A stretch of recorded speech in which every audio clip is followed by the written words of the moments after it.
Chapter 1. The gate. Nobody cleared the B-rank gate had been open for 6 days. Kang Seojin stood in a cavern that stank of sulfur and rotting vegetation, his boots sinking into a thin layer of ash covering the stone floor like dirty snow. The Fang Serpent coiled around the chamber's central pillar, 15 meters of scaled muscle, each fang longer than his forearm, venom dripping in thick ropes from its jaw. The creature's scales shifted through shades of black and green as it breathed, each exhale sending a ripple through the toxic air that made his lungs ache. He'd been fighting it for 47 minutes. His left arm hung at his side, dislocated at the shoulder. 3 ribs on his right side were cracked. He could feel them grinding when he breathed. The reinforced leather armor across his chest had been torn open by the serpent's first lunge, and the wound underneath was deep enough that he'd stopped looking at it 20 minutes ago. Blood had soaked through his undershirt and was pooling in the creases of his belt, warm and slick against his skin. Nobody was coming. He'd known that when he accepted the open call posting. B-rank gate, Sector 14, Seoul metropolitan area. Estimated monster count, 200 plus. Boss classification, B-rank Fang Serpent, venomous. Recommended party size, 8 to 12 hunters, minimum B-rank. Recommended, not required. The gate had been sitting on the Bureau's open call board for 6 days because the mana stones inside weren't worth the insurance paperwork for any major guild. Zenith passed on it. Crimson Spear passed on it. Even mid-tier guilds like Ironclad and Vanguard Elite had looked at the cost-benefit analysis and moved on. The reward didn't justify the risk, not for organizations that measured success in quarterly revenue reports and shareholder returns. So Kang Seojin, guild master and sole member of the one-person guild Sovereign, had accepted the call, as he had done 312 times before over the past decade. The serpent lunged. Seojin threw himself sideways, ignoring the scream of his damaged ribs. The serpent's head cratered the stone where he'd been standing, sending shrapnel in every direction. He rolled, came up on one knee, and drove his sword into the gap between the 3rd and 4th scales behind the creature's jaw, the vulnerability point he'd mapped during their first engagement. The blade sank deep. The serpent shrieked and whipped its body sideways. The impact caught him across the torso and launched him into the cavern wall. He hit stone with a sound like a bag of wet gravel and slid to the floor. He lay there for a moment, breathing. Each breath was a knife between his ribs. Get up. He'd been saying that to himself for 10 years. Every gate, every fight, every time a party disbanded and left him to handle the cleanup. Every time a raid leader forgot to credit his contributions in the after-action report. Every time the Bureau's automated system assigned him to another gate that no one else wanted because the payout was too low for the danger involved. Asterisk, get up, Seojin. No one else is going to. Asterisk, he pushed himself to his feet. The sword was still embedded in the serpent's neck. He'd lost it in the impact. He drew his backup weapon, a short spear, C-rank crafted, barely adequate for a B-rank monster. It was the best he could afford on Sovereign's budget. 9 years of operation, and the guild's treasury had never held more than 3 months of operating expenses at any given time. The serpent circled, bleeding heavily from the neck wound, but nowhere near dead. Its eyes, vertical slits of molten gold, fixed on him with predatory intelligence. A low hiss built in its throat, and the venom dripping from its fangs intensified, each droplet sizzling where it hit the stone floor. You're tougher than the last one, Seojin muttered. The Fang Serpent in Sector 9 went down in 30 minutes.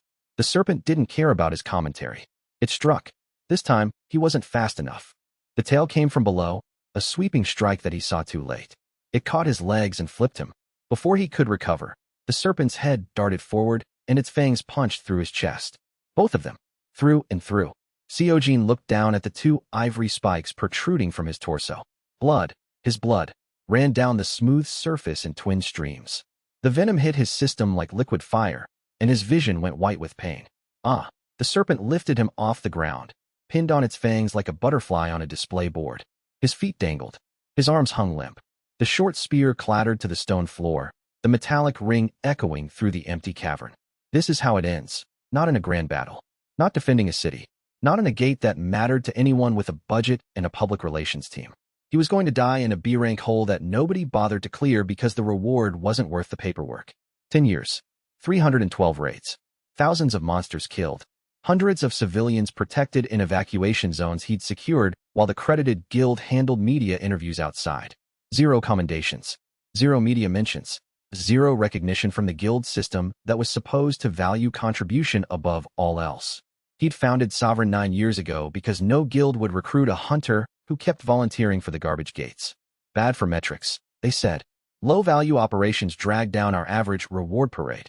He'd registered as a one-man guild, filed the paperwork, paid the insurance out of his own pocket, and kept clearing the gates that fell through the cracks. The gates where civilians lived. The gates where schools operated within the danger radius. The gates that mattered to everyone except the people with the power to clear them. 312 times. And here, in the 313th, the cracks swallowed him whole. His vision was dimming. The venom worked fast. His extremities were already numb, his heartbeat stuttering like a broken clock. The serpent shook its head once, driving the fangs deeper, and Seojin felt something fundamental give way inside his chest. A rib, a lung, the last thread of stubbornness that had kept him fighting for a decade in a system designed to chew him up. I'm sorry, Sovereign. Guild dissolved upon death of the last remaining member. What a joke. The last thing he saw was the gate's mana crystal embedded in the ceiling, blue-white, pulsing with energy that would dissipate when the boss died. If the boss ever died, if anyone ever came to this forgotten hole, nobody was coming. Darkness. And then, light. Not the light of the afterlife or the gentle fade of unconsciousness. A sharp, clinical light, like a screen powering on in a dark room. Cold and exact and demanding attention. Text appeared in his vision, crisp and white against a background that wasn't quite black and wasn't quite blue. Regression candidate identified, condition met. Maximum contribution, minimum acknowledgement. Lifetime rates, 312. Lifetime recognition, 0. Guild Sovereign, active years, 9. Members, 1. Dissolved, upon death. Assessment, candidate qualifies for system transfer. Initiating regression. Seojin tried to speak. Nothing came out. The text scrolled on. Target, 10 years prior. Day before awakening exam. System assigned, Guild Sovereign System. Purpose, build what was never built. Led what was never led. Welcome back, Guild Master. The light consumed everything. A white so complete it erased the cavern, the serpent, the pain, the 10 years of accumulated weariness that had settled into his bones like sediment. For one disorienting moment, he existed nowhere, weighed nothing, remembered everything. Then gravity returned, and he opened his eyes to a water-stained ceiling he hadn't seen in a decade. He lay on a thin mattress in a studio apartment smaller than most gate entry chambers. The air smelled like instant noodles and cheap detergent. Morning light filtered through a window whose blinds had been broken for 2 years. He remembered that, because he'd never gotten around to fixing them. A stack of unopened bills sat on the kitchen counter. The tiny refrigerator hummed its perpetual off-key note. He sat up. His body responded without pain. No cracked ribs. No dislocated shoulder. No fang wounds through his chest. He looked at his hands, smooth, uncalloused, the hands of a 24-year-old who'd never held a weapon. The scar on his right forearm from a flame lizard in his 3rd year of hunting, gone. The crooked pinky finger he'd broken in a cave-in during year 6, straight. The calendar on his phone read, March 14th, 2016. 10 years ago, the day before his awakening exam. He was back. The interface appeared the moment that realization crystallized, a translucent display overlaying his vision, formatted like a guild management dashboard, Guild Sovereign System, initialized Guild Master, Kang Seojin Guild Name, unregistered Guild Members, 1 and 1 Guild Merit, 0 active departments, none active roles, Guild Master, provisional, registration deadline. 30 days. He stared at the display for a long time. Then he looked at his hands again, then at the ceiling, then at the phone. March 14th, 2016. Tomorrow, the Soul Awakening Center would test 200 candidates. A decade from now, he'd ranked F, the lowest possible classification. A combat type awakened with barely enough mana to light a match, shuffled into the system like a spare part nobody ordered. But the Guild Sovereign System was already active. He could feel it, a hum beneath his skin, a structure in his mind that hadn't been there before. The Guild Master, provisional, role pulsed gently, and with it came a passive ability. Organizational foresight. Passive. The Guild Master perceives threats 6 seconds before they manifest. Range, personal. Note, this ability scales with guild development. 6 seconds of precognition. In gate combat, 6 seconds was the difference between a clean dodge and a coffin.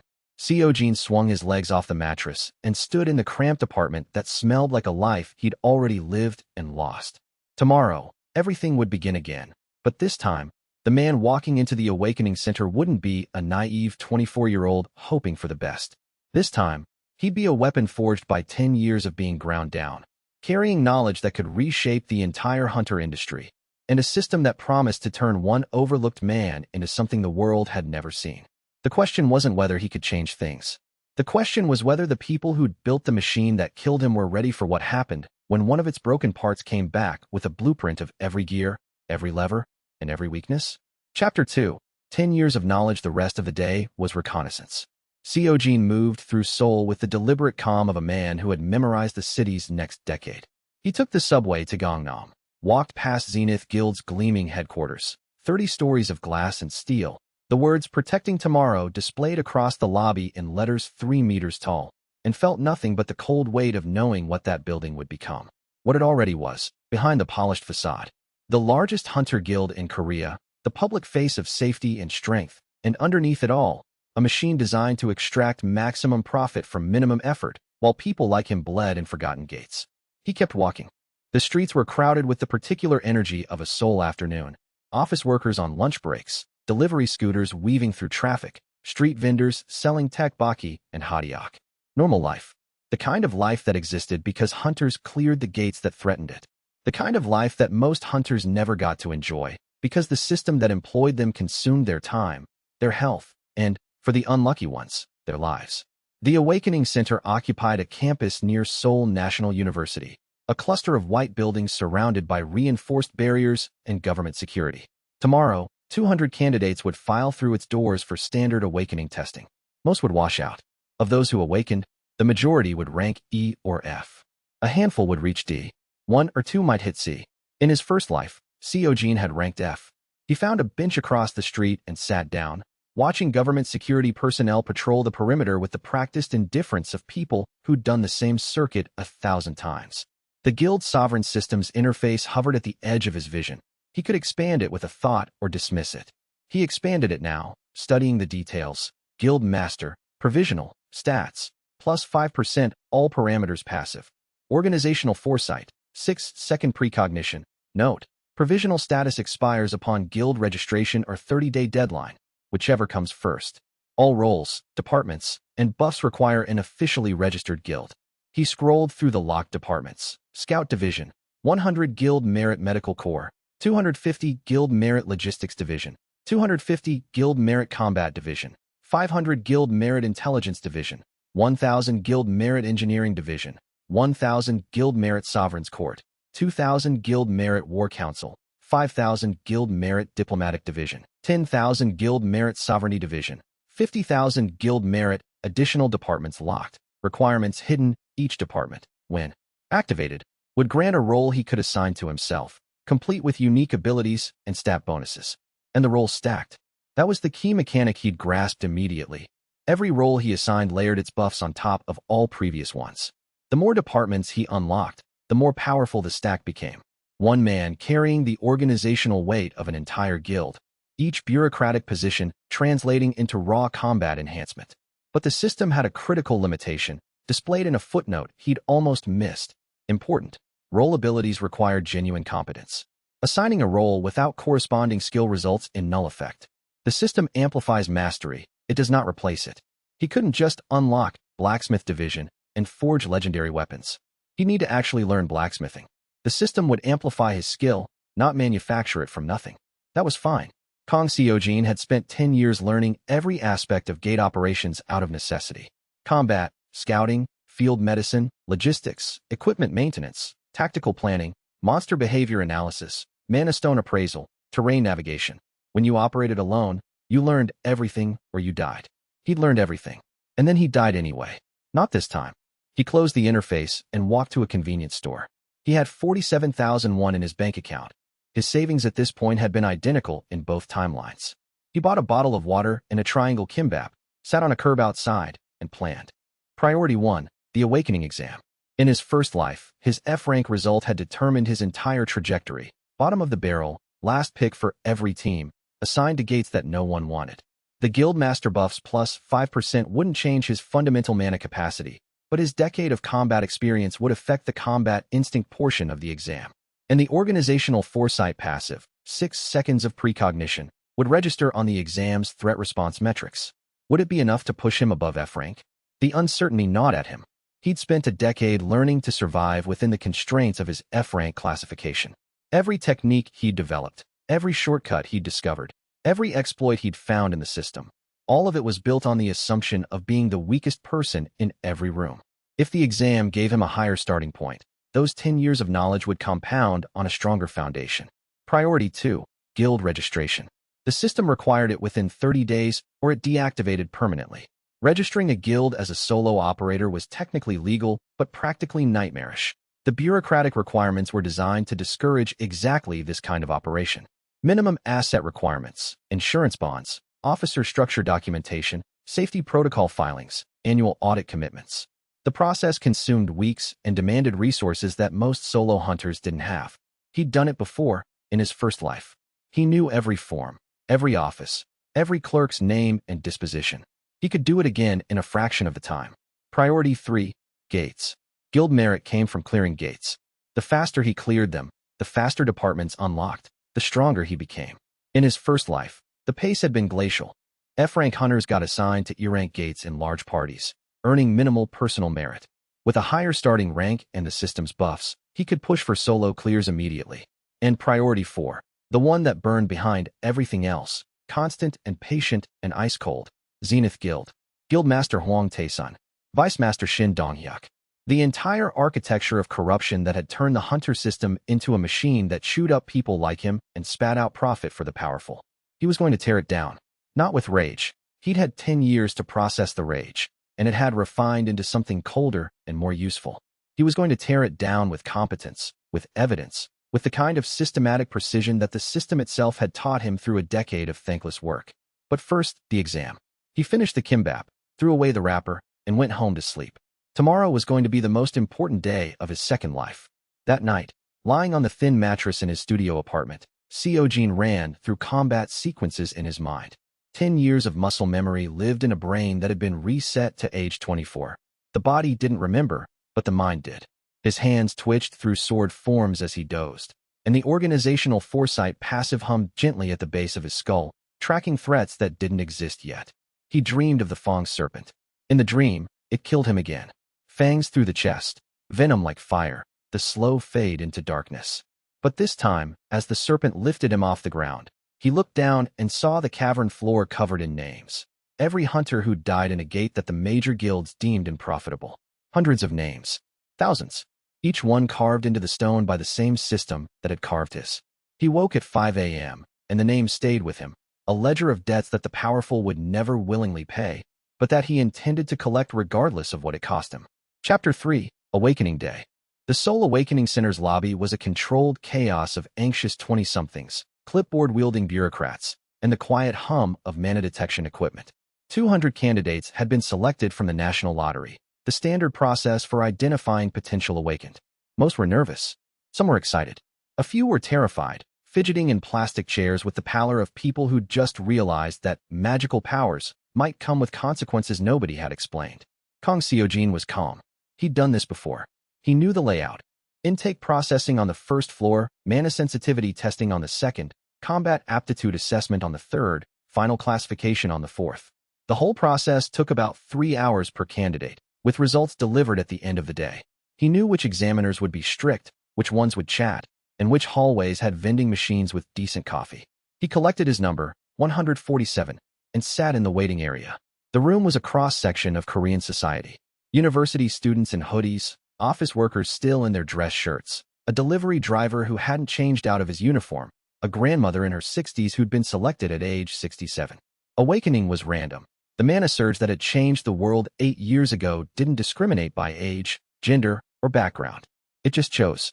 A young woman 2 seats down was reciting something under her breath, prayers or affirmations, her fingers working a small bracelet.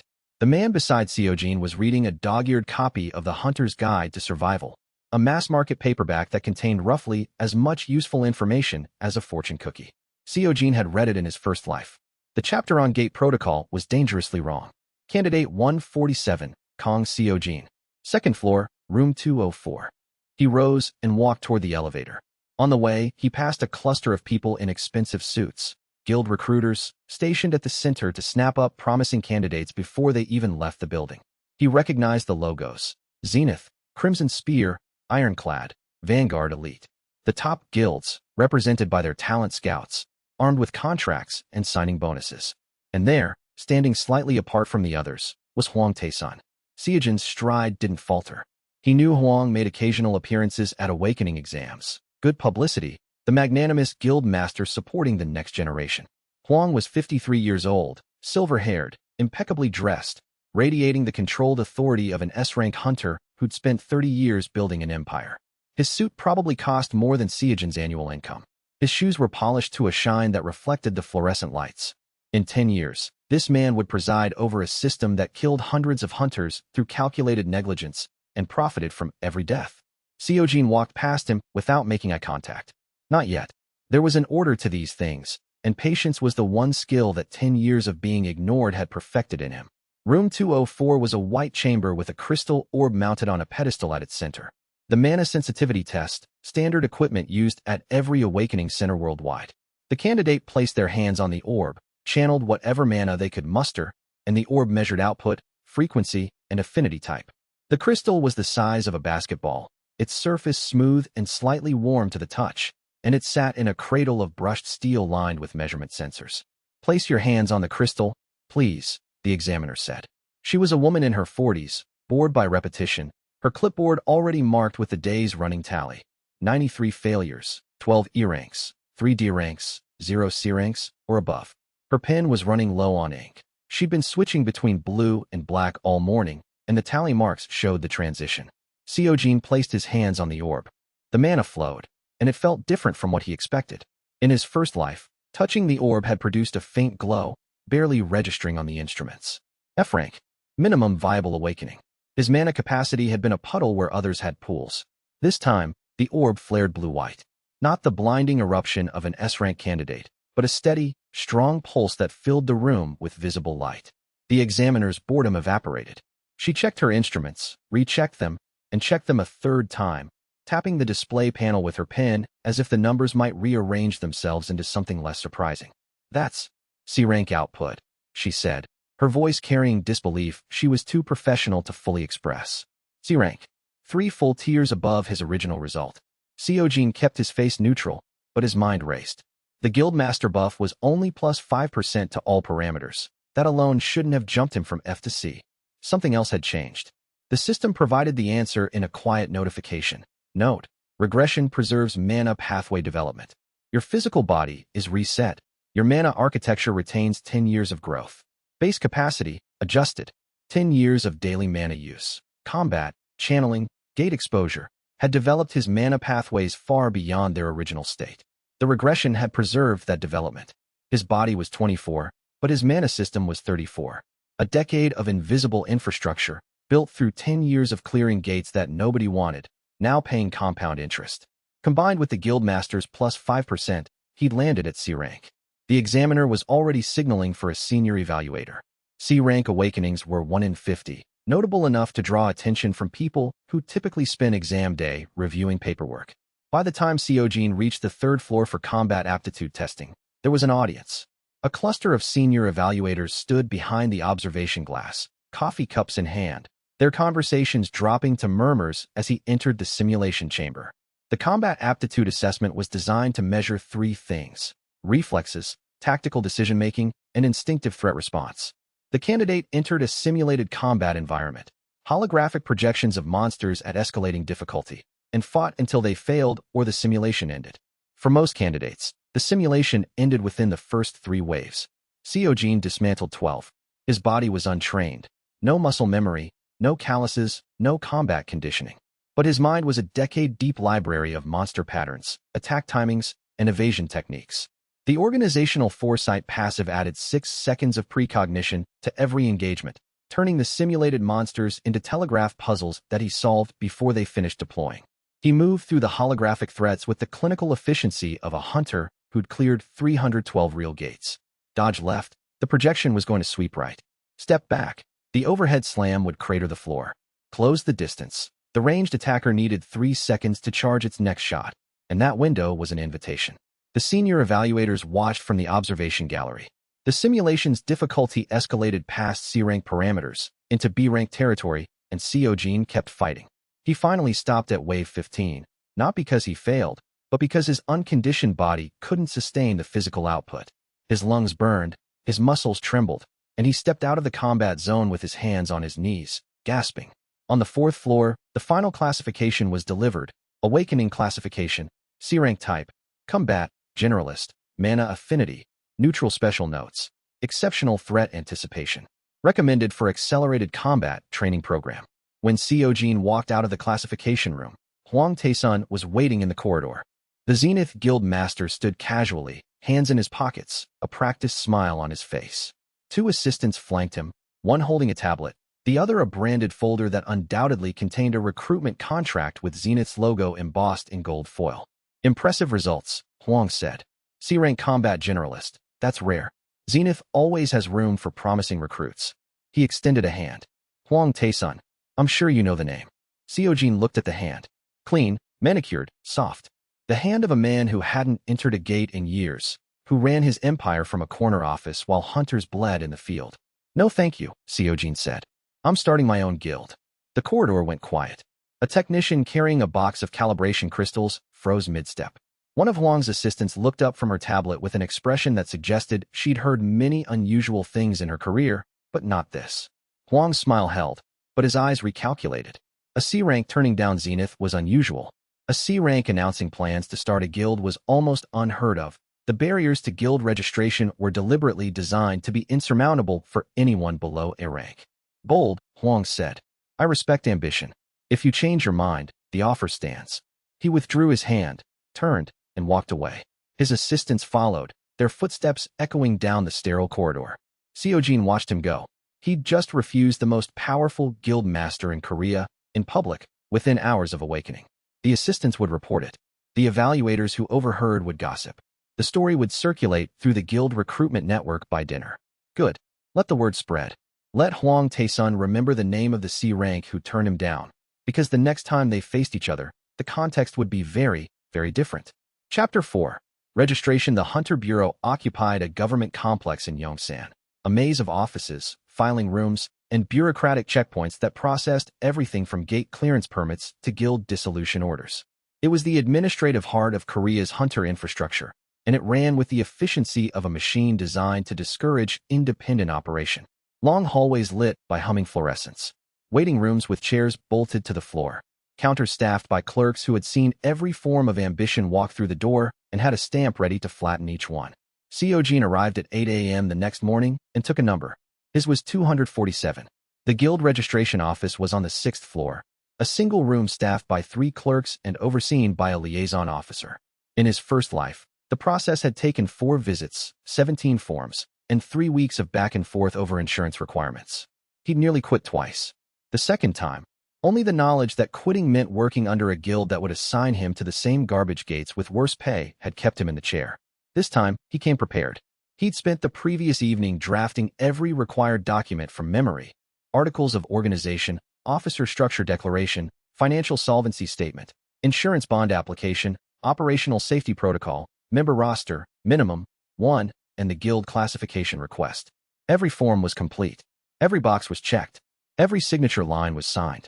He'd even pre-filled the supplementary annexes that most applicants didn't know existed: the Environmental Impact Assessment, Form 12C, the Emergency Evacuation Protocol, Form 14A, and the Interoperability Agreement, Form 16B, that allowed a registered guild to share operational channels with the Bureau's command center. When his number was called, he walked to the counter and placed a folder on the desk. The clerk, a woman in her 50s whose nameplate read Park Seon-hee, opened the folder, glanced at the first page, and looked up at Seojin with the expression of someone who'd expected a parking validation request and received a doctoral thesis instead. Guild registration? Yes. Solo? Yes. Park Seon-hee's expression didn't change. She'd seen this before: ambitious young awakened who thought they could bypass the guild system. Most gave up at the insurance bond requirement, which for a solo guild ran to tens of millions of won. The remainder quit at the annual audit commitment, which required a level of record-keeping that most small operations couldn't sustain. She began reviewing the documents. Her eyebrows rose progressively as she moved through the stack. Every form was perfect. No errors, no omissions, no ambiguities. The financial solvency statement showed minimal assets, but the insurance bond application included a provision for the Bureau's hardship waiver program, a little-known clause that reduced bond requirements for guilds with fewer than 3 members and annual revenue under a certain threshold. Most applicants didn't know the hardship waiver existed. Seojin knew its section number, paragraph, and the name of the bureaucrat who'd authored it. "You've done your research," Park Seon-hee said, a note of genuine surprise breaking through her professional neutrality. "I have." She flagged the application and sent it to the liaison officer's desk. "Processing will take 3 to 5 business days for standard review, but expedited review is available for C rank and above applicants under Section 14B of the Guild Regulation Act," Seojin said. "I'm requesting expedited." Park Seon-hee stared at him for a moment, then stamped the application with the expedited processing seal. The stamp hit the paper with a sound like a period at the end of a long argument. The liaison officer reviewing his application was Park Jae-hun. Seojin recognized him the moment he walked into the interview room. Mid-30s, clean-cut, wire-rimmed glasses, the precise posture of a man who believed in rules because he'd seen what happened when people didn't. In his first life, Jae-hun had been one of the few bureau officials who'd treated Sovereign's filings with genuine attention. He'd never been rude, never dismissive, just quietly professional in a system that rewarded neither quality. Kang Seojin, Jae-hun read from the file. C rank, combat generalist, requesting solo guild registration under expedited review. He looked up, his glasses reflecting the room's overhead lights. "What's the guild name?" "Sovereign." Jae-hun wrote it down. "Officer structure?" "Guild master, Kang Seojin." "Vice master, Kang Seojin." "Raid commander, Kang Seojin." "Treasurer, Kang Seojin." "Secretary, Kang Seojin." Jae-hun's pen stopped moving. He looked at the form, then at Seojin, then back at the form. Every officer position listed the same name. It was technically legal. The regulations specified that officer positions must be filled, not that they must be filled by different individuals. But no one had ever tested that interpretation. "You're listing yourself as every officer," Jae-hun said. "Yes. I'll need to check with legal." Section 8, paragraph 3 of the Guild Officer Designation Protocol states that officer positions must be filled by registered members of the Guild. There's no clause requiring unique individuals per position. "I have the citation if you'd like it." Jae-hun studied him, not with suspicion, with curiosity. The kind of curiosity that came from years of processing paperwork for people who barely read the forms, and then meeting someone who'd memorized the regulations they were built on. In his experience, applicants who cited regulation sections by memory were either lawyers or people who'd been burned by the system badly enough to memorize its rules as armor. "I'll process it as submitted," Jae-hun said. "Pending legal review, which I expect will take 48 hours. "Thank you." Jae-hun made a note on the file, a small annotation that Seojin couldn't read from across the desk. Then he stood and offered his hand. "Welcome to the Bureau's Guild Registry, Guild Master Kang." Seojin shook it. The handshake was firm, brief, and professional. The handshake of a man who meant what he said. 2 days later, the legal review came back, approved. No regulation prohibited a single individual from holding multiple officer positions in their own guild. The Bureau had simply never anticipated anyone trying, a gap in institutional imagination that Seojin intended to exploit thoroughly. The moment the approval notification reached his phone, the Guild's sovereign system responded, "Guild Sovereign, registered officer roles active, Guild Master, plus 5% all stats, organizational foresight raid commander, plus 15% damage during gate operations treasurer, plus 10% loot detection radius buffs, are now stacking. Current effective power, high B rank equivalent." He was standing in a convenience store parking lot when the buffs activated. The change was immediate and physical, like stepping from shade into sunlight, except the warmth was inside him. His mana pathways hummed with enhanced throughput. His reflexes sharpened. The world became crisper, more detailed, as if someone had adjusted the resolution of reality by several degrees. He clenched his fist. The strength behind it was not the strength of a C-rank hunter. It was the strength of a high B rank, one full tier above his classification, achieved through nothing more than guild paperwork in a system that treated organizational structure as combat power. One more notification waited. Guild merit. 0 complete gates to earn merit. Merit unlocks new departments. Next unlock, Scout Division, 100 merit. Seojin checked the Bureau's open call board on his phone. 3 unclaimed D-rank gates had been sitting for a week. No guild had claimed them. No party had formed for them. The gates nobody cleared. He pocketed the phone and started walking. The afternoon sun was warm on his face, and the buff stack hummed beneath his skin like a second heartbeat, steady and patient and waiting to be tested. 3 gates. 1 man. 0 authorization from the guilds that had decided those gates weren't worth their time. Time to prove them wrong. And the first step toward building the case that would eventually prove something far, far worse. Chapter 5. First buff stack. The first D-rank gate was in an abandoned subway tunnel beneath Mapogu. Gate classification, D-rank. Monster type, shadow crawler, D-rank, pack behavior. Estimated count, 60 to 80. Recommended party, 4 to 6 hunters, D-rank minimum. The Bureau's posting included the standard warning, solo operation not recommended, in red text that Seojin had seen so many times in both lives that it had lost all meaning. He signed the solo clearance form at the gate checkpoint, showed his Bureau-stamped guild registration, and descended into the tunnel. The darkness hit first.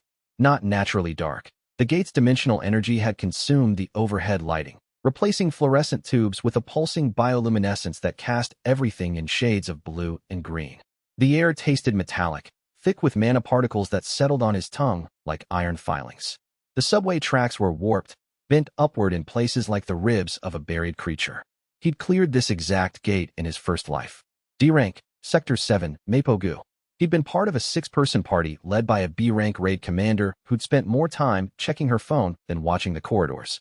The clear had taken 4 hours and produced 12 million won in mana stones, respectable for a D-rank operation. 2 of the party members had taken injuries that required 3 days of medical leave. Standard. Alone, with his buff stack, the equation changed. The first pack of shadow crawlers hit him 3 minutes in. 8 of them, dog-sized arachnids with matte black chitin and mandibles that could shear through standard armor. In a party, the procedure was simple. Tanks held the line, damage dealers flanked, support kept everyone alive. Solo, the procedure was different. Solo, you were all 3 roles at once, and the margin for error was the width of a razor. Seojin moved. The organizational foresight passive gave him 6 seconds of warning before each attack. He felt them as pressure changes in his awareness, shadows of future impacts that let him dodge before the strike launched.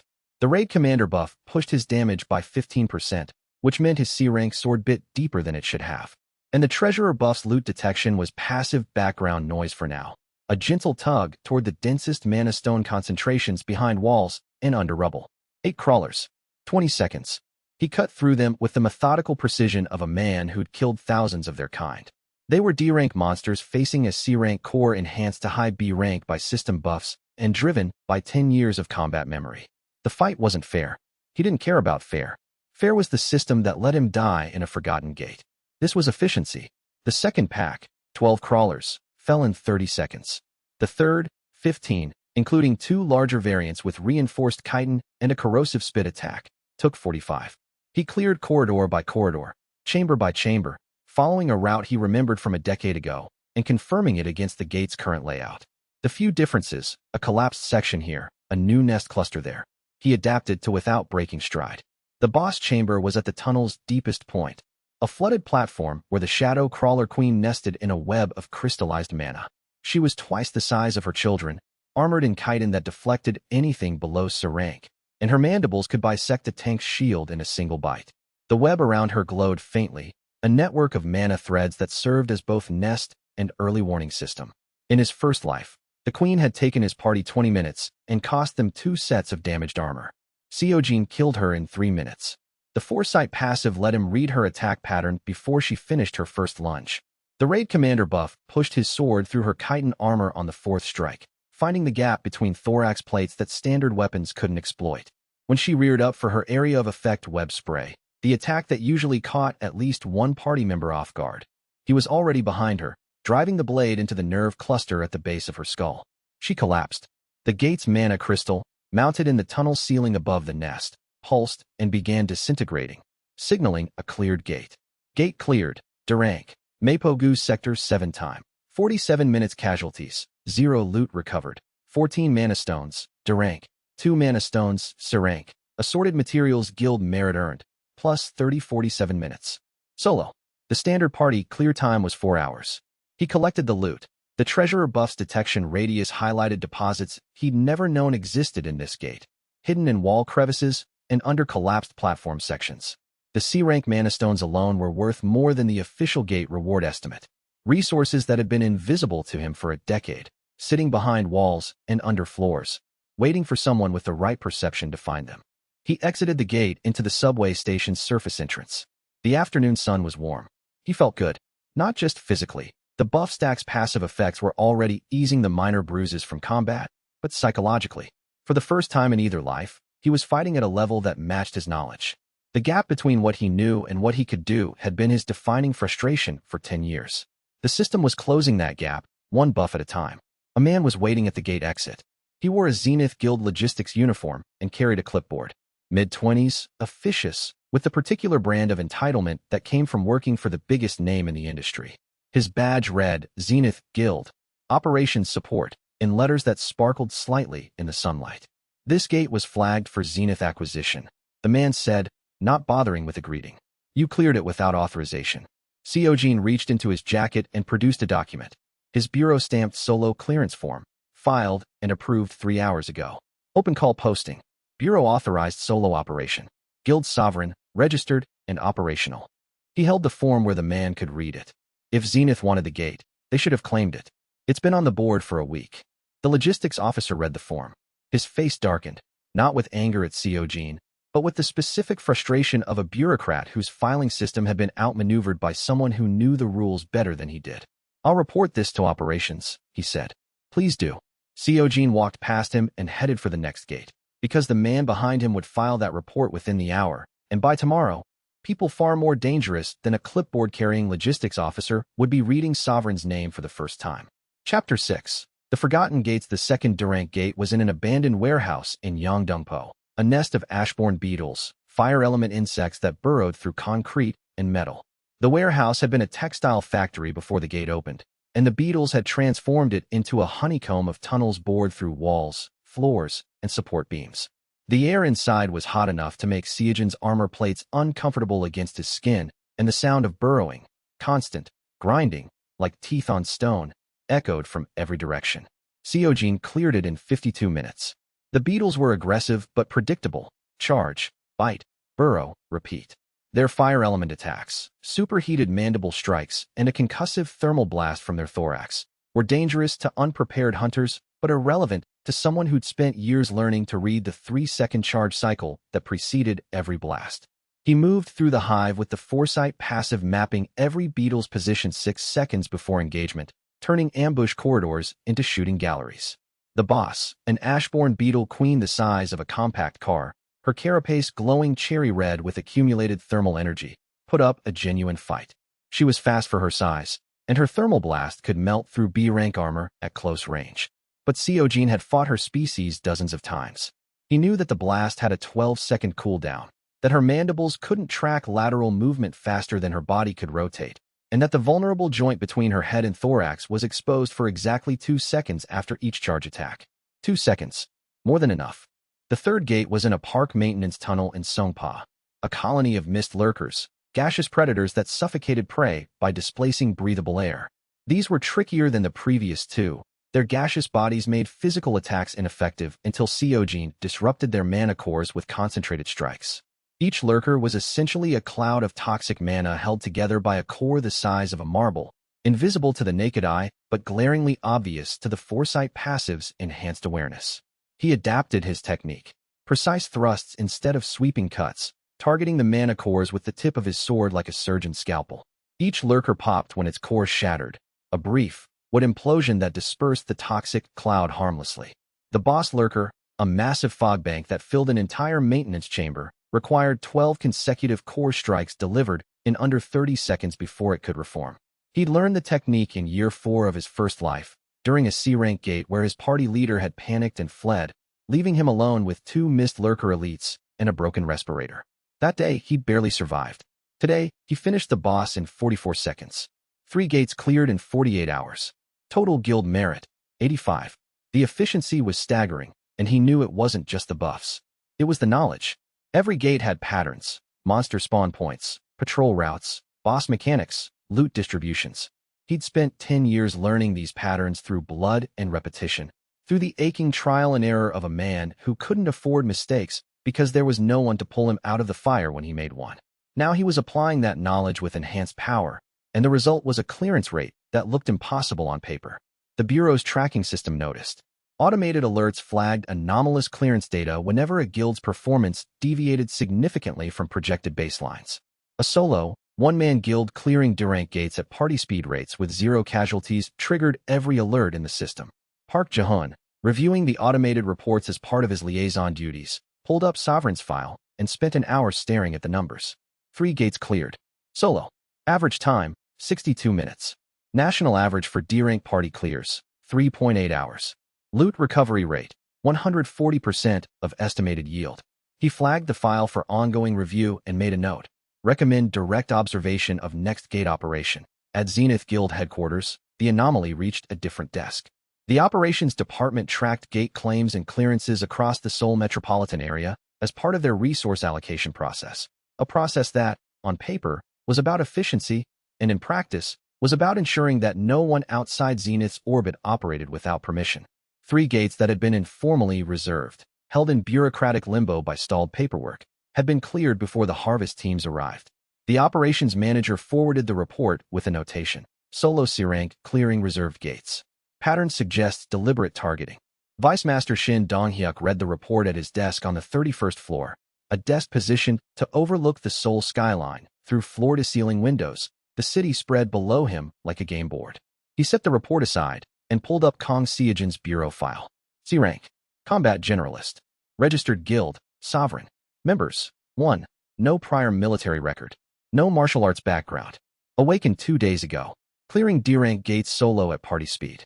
Shin picked up his phone, and the calm in his voice was the kind that preceded action. Precise, focused, and utterly without mercy. Chapter 7. Stepping on toes over the next 5 days, Seojin cleared 4 more gates. 2 D-rank, 2 C-rank. The C-rank gates were a step up in every dimension. The monsters were faster, tougher, and the bosses required tactical approaches that D-rank encounters didn't demand. But the buff stack bridged the gap. Where a standard C-rank hunter would struggle against a C-rank boss, Seojin fought at high B rank with 10 years of pattern recognition layered over enhanced reflexes. Gate 4. A D-rank nest of tunnel scorpions in a collapsed parking garage in Yongsan. Clear time, 38 minutes. The scorpion's venom was dangerous, but their attack patterns were so telegraphed that the Foresight passive barely needed to engage. Gate 5. A D-rank colony of bark mimics in a forested municipal park in Nowon. Clear time, 41 minutes. The mimics disguised themselves as trees, which would have been effective against someone who hadn't cleared this exact gate type 6 times in a decade of operations. Gate 6. A C-rank corrupted office building in Jongmyo, infested with phase wraiths that could shift between solid and incorporeal states. Clear time, 1 hour and 33 minutes. Phase wraiths were a nightmare for conventional parties. You couldn't hit them during their incorporeal phase, and their transition between states was random enough to make timing attacks a gamble. But the Foresight passive detected the phase shift 2 seconds before it happened, turning every transition into a window of opportunity. Gate 7. A C-rank underground parking structure in Gangnam, overrun with steel mantises whose bladed limbs could cut through reinforced concrete. Clear time, 1 hour and 41 minutes. The mantises were fast, aggressive, and their alpha, a 3-meter specimen with scythe arms that could reach across a 2-lane road, required a sustained engagement that tested the limits of his medical core-free combat recovery. He took more hits in this gate than the previous 6 combined, and each one reminded him that his body was still C-rank underneath the buffs. The enhancement was real, but it wasn't invulnerability. Guild merit climbed to 85. Each gate cleared was a stone dropped into the pool of Seoul's hunter economy, and the ripples were spreading. The Bureau's tracking system now had a dedicated flag for Sovereign's operations. 3 major guilds had filed informal inquiries about the unauthorized clearance of reserved assets, a complaint that had no legal basis, since the gates were on the public open call board, but signaled the industry's growing discomfort with a variable they couldn't control. The Hunter forums had noticed too. On HunterNet, Korea's largest hunter community forum, a thread titled, "One-Man Guild Clears 7 Gates Solo in a Week. Who is Sovereign?" had accumulated 3,000 views and 200 comments in 3 days. The comments ranged from skeptical, fake stats, probably party hiding, to impressed, if real, this is insane for a C rank, to paranoid, government plant to justify regulatory changes. Seojin didn't read the forums. He had work to do. Guild merit, 85. 15 more to unlock the Scout Division. He accepted the 8th gate, a D-rank cave system in a rural area south of Seoul, listed as an emergency clear due to proximity to a school zone, and drove out in a rented van. The gate was straightforward. Burrow wolves, D-rank, approximately 40 in the pack. He cleared it in 38 minutes, his fastest time yet. The wolves were strong individually but lacked the coordination of the insect-type monsters he'd been fighting, and the Foresight passive turned their ambush tactics into a guided tour of their positions. Guild Merit, 97. He checked the open call board on his phone while sitting in the van outside the cleared gate, drinking a bottle of water and watching the gate's dimensional energy dissipate into the afternoon air. 3 more D-rank gates were available. He selected the closest one, a D-rank gate in an industrial zone near Incheon, monster type, spore crawlers. He drove to Incheon with the windows down and the radio playing a newscast about a guild dispute in Busan. The drive took 40 minutes. The gate clear took 42. Guild Merit. 112 Department unlocked. Scout Division, new role available. Scout assigned to self? Yes/no, Seojin assigned the role. The change was immediate and profound. His senses expanded. Not metaphorically, literally. Thermal signatures bloomed in his vision like heat maps layered over reality. Mana currents became visible, flowing through the environment in rivers and eddies of colored light. And a detection radius manifested, a sphere of awareness extending 200 meters in every direction, within which he could sense the position, movement, and approximate mana signature of every living creature. He stood in the cleared gate and turned in a slow circle, watching the world reveal itself through a lens he'd never possessed in 10 years of hunting. The gate's walls were threaded with mana veins he'd never noticed before. The floor contained mineral deposits that standard scanners would miss. And behind the boss chamber's rear wall, hidden behind 3 meters of stone, was a space that shouldn't exist. A hidden room. Seojin stared at the wall. In 10 years of clearing gates, he'd never found a hidden room. He'd heard rumors. Every hunter had. But the major guilds dismissed them as legend. Gates don't have hidden rooms, the official line went. The dimensional space is fully mapped by Bureau scanners. But the Scout Division's perception was showing him something that the Bureau's scanners had never detected, a pocket of dimensional space sealed behind solid rock, pulsing with mana concentrations that dwarfed anything in the main chamber.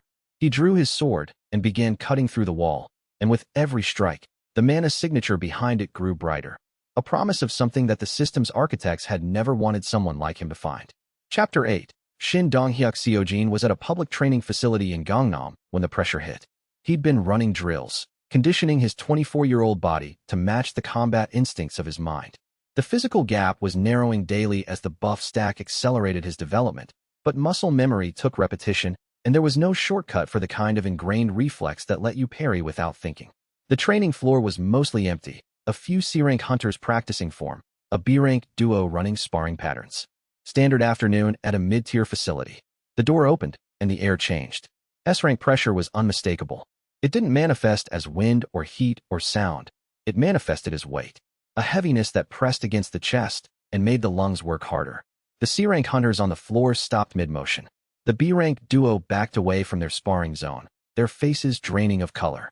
Everyone looked at the door. Shin Donghyuk walked in like he owned the building. He was tall, 185 centimeters, with the lean build of a fighter who prioritized speed over mass. Black hair swept back, tailored jacket over a turtleneck, shoes that cost more than Seojin's monthly rent. He moved with the fluid economy of someone who'd spent 20 years making problems disappear. The kind of movement that looked casual until you realized every step was deliberate, every angle calculated, every possible exit already mapped. In Seojin's first life, Shin Donghyuk had been a ghost story. Don't cross Zenith. Hunters whispered in locker rooms and noodle shops and the quiet corners of after-raid drinking sessions. Their vice master handles problems. The handling took many forms. Gate mutations that killed inconvenient hunters, equipment failures traced to sabotaged supply chains, bureaucratic nightmares that dissolved small guilds overnight. Nothing was ever proven. Shin was too careful for proof and too thorough for survivors who might provide it. Until today, they'd never met face-to-face. In the first timeline, Seojin had been too insignificant to warrant Shin's attention, an F-rank nobody clearing E-rank gates for table scraps, invisible to the power structure that Shin enforced. Things had changed. Kang Seojin, Shin said, crossing the training floor with a smile that didn't reach his eyes. The one-man guild. I've been watching your gate numbers. Impressive work for a C-rank. Can I help you? Maybe. Maybe we can help each other. Shin gestured to a bench along the wall. Sit with me a moment. They sat. The other hunters in the facility found reasons to be elsewhere. The B-rank duo suddenly remembered a prior appointment, and the C-rank practitioners developed a collective interest in the locker room. Within 30 seconds, the training floor was empty except for the two of them. Zenith is always looking for exceptional talent, Shin began, his voice the practiced warmth of a sales pitch that had been refined through dozens of identical conversations. Your clearance rate is, frankly, anomalous. The kind of performance that attracts attention, good and bad. I'm here to offer the good kind. Go on. Partnership. Sovereign becomes a Zenith affiliate. You keep your guild name, your independence on paper, but you clear gates under Zenith's umbrella. In exchange, you get access to Zenith's intelligence network, equipment loans, medical support, and insurance coverage that would otherwise take your solo operation years to afford. He paused, letting the offer settle. It's a good deal, Seojin. The best deal you'll get. Seojin studied him. 10 years of knowledge made the subtext transparent. Affiliate meant ownership. Zenith's affiliate contracts included exclusivity clauses that prevented independent gate claims. Intelligence network meant controlled information. Zenith would decide which gates Seojin could see. Insurance coverage meant leverage. Their insurance partners would be authorized to revoke coverage at any time, effectively grounding operations with a single phone call. The deal wasn't a handshake. It was a collar with a leash long enough to feel like freedom. No, Seojin said. Shin's smile held. That's a quick answer. Take some time to know. The guild environment can be challenging for independence. Solo hunters in this city have short careers. The gates get harder. The monsters don't care about pride. And accidents. Shin tilted his head slightly. The gesture theatrical and deliberate. Happen. The threat was practiced, polished, delivered with the casual confidence of a man who'd ended dozens of careers with exactly this kind of conversation. It wasn't a warning. It was a preview. Seojin met his eyes. Behind Shin's practiced warmth, he saw the same cold calculation that had decided a solo hunter named Kang Seojin wasn't worth a rescue team. The same arithmetic that weighed a human life against an insurance premium and chose the premium every time. I appreciate the offer, Seojin said. My answer is no. Shin stood. The smile didn't waver. Open offer. Think about it. He walked out. The S-rank pressure lifted like a fog burning off. The training facility's other occupants slowly returned to their positions, avoiding Seojin's eyes, the way people always avoided looking at someone who'd just been marked. Seojin waited until the door closed, then opened the guild sovereign system. A notification was waiting. Threat assessment. S-rank hostile intent detected within proximity. Source, external hunter, estimated S-rank. Recommendation, accelerate guild development. Current threat response capacity inadequate. He dismissed the notification and sat on the bench for a long time, watching the afternoon light move across the training floor. Shin Donghyuk had just told him, in the politest possible terms, that Sovereign would be destroyed if it didn't submit. In his first life, that threat would have been abstract, the vague promise of future difficulty. Now, with a decade of hindsight, he knew exactly what accidents happen meant. Gate mutations, equipment sabotage, bureaucratic dissolution. And if none of those worked, a direct assault disguised as a guild challenge or a training exercise gone wrong. The clock had started. Zenith would give him days, maybe a week, to reconsider. After that, the accidents would begin. He needed to be stronger before they did, because the man who'd just walked out that door had killed better hunters than him. And the only thing standing between Seojin and the same fate was a system that was still 3 departments away from giving him a fighting chance. Chapter 9. Scout Division. The next morning, Seojin claimed 2 more D-rank gates from the Bureau's open call board. He wasn't being cautious anymore. The encounter with Shin Donghyuk had confirmed what he already suspected. Zenith had noticed him, categorized him as a problem, and would escalate until he either submitted or was eliminated. The timeline for building Sovereign's power had compressed from months to weeks, maybe less, depending on how patient Shin's leash allowed him to be. The first gate, a nest of crystal spiders in an abandoned metro station in Dongdaemun, fell in 26 minutes. The Scout Division's 200-meter detection radius turned the gate into a mapped environment the moment he entered. Every monster position, every patrol route, every environmental hazard was visible before he encountered it. He moved through the gate like he was reading a blueprint, his sword finding targets that hadn't finished turning to face him. The crystal spiders were beautiful in a clinical way, their bodies made of translucent silica that caught the gate's ambient light and refracted it into rainbows. Their webs were nearly invisible to standard perception, strung across corridors at neck height to catch unwary hunters. The Scout Division turned each web into a glowing thread of highlighted mana, impossible to miss. He ducked, wove, and cut his way through the nest without touching a single strand. The second gate, a colony of storm beetles in a riverside warehouse in Uedo, took 31 minutes. The beetles' electrical attacks were dangerous but predictable. The Scout Division let him track their charge patterns and position himself in the discharge gaps. Each beetle telegraphed its attack with a mana buildup visible only to enhance perception. A faint blue glow that started in the thorax and migrated to the mandibles over a 3-second cycle. He exploited that cycle with mechanical precision. Guild merit passed 150. But the real revelation wasn't the speed, it was the hidden rooms. Both gates had them. The crystal spider gate contained a hidden chamber behind a false wall in the boss room, accessible only through a narrow mana vein crack that standard detection equipment would dismiss as geological noise. Inside, 3 C-rank mana stones, a vial of concentrated spider silk, alchemical ingredient, high market value, and a crystallized skill shard, a rare item that could temporarily grant a hunter a new ability. The shard pulsed with contained energy, warm in his palm, worth more than the entire gate's official reward estimate. The Storm Beetle Gate's hidden room was beneath the main chamber floor, sealed by a mana-locked stone slab that required precise energy manipulation to open. Inside, 2 C-rank mana stones, a B-rank mana stone, and a D-rank gate. The disparity alone was extraordinary, and an equipment blueprint for a lightning-resistant armor set. The blueprint was a thick scroll of metallic paper covered in dimensional script, writing that existed in the gate's reality but translated into Korean when viewed through mana-enhanced perception. Seojin sat cross-legged in the Storm Beetle Gate's hidden room, surrounded by loot that would make a mid-tier guild's treasurer weep, and thought about what this meant. Every gate had hidden rooms. He'd now confirmed it in multiple consecutive gates across different districts and monster types. The Scout Division's enhanced perception revealed what standard bureau scanners couldn't detect: spatial anomalies within the gate's dimensional structure that contained high-value resources. And if every gate had hidden rooms, then the official loot reports filed by every guild in the country were incomplete. Not by accident, not by negligence, by design. He pulled out his phone and opened the Bureau's historical gate database. Public records showing every gate cleared in Seoul over the past 5 years. The data included gate rank, clear time, assigned guild, and reported loot value. He cross-referenced the reported loot values against the gate's rank-appropriate expected yields. The numbers told a story that no one was supposed to read. Gates cleared by major guilds consistently reported loot values at or slightly below the expected baseline. No anomalies. No surprises. Exactly what you'd expect if the guilds were reporting only the visible loot and keeping the hidden room contents for themselves.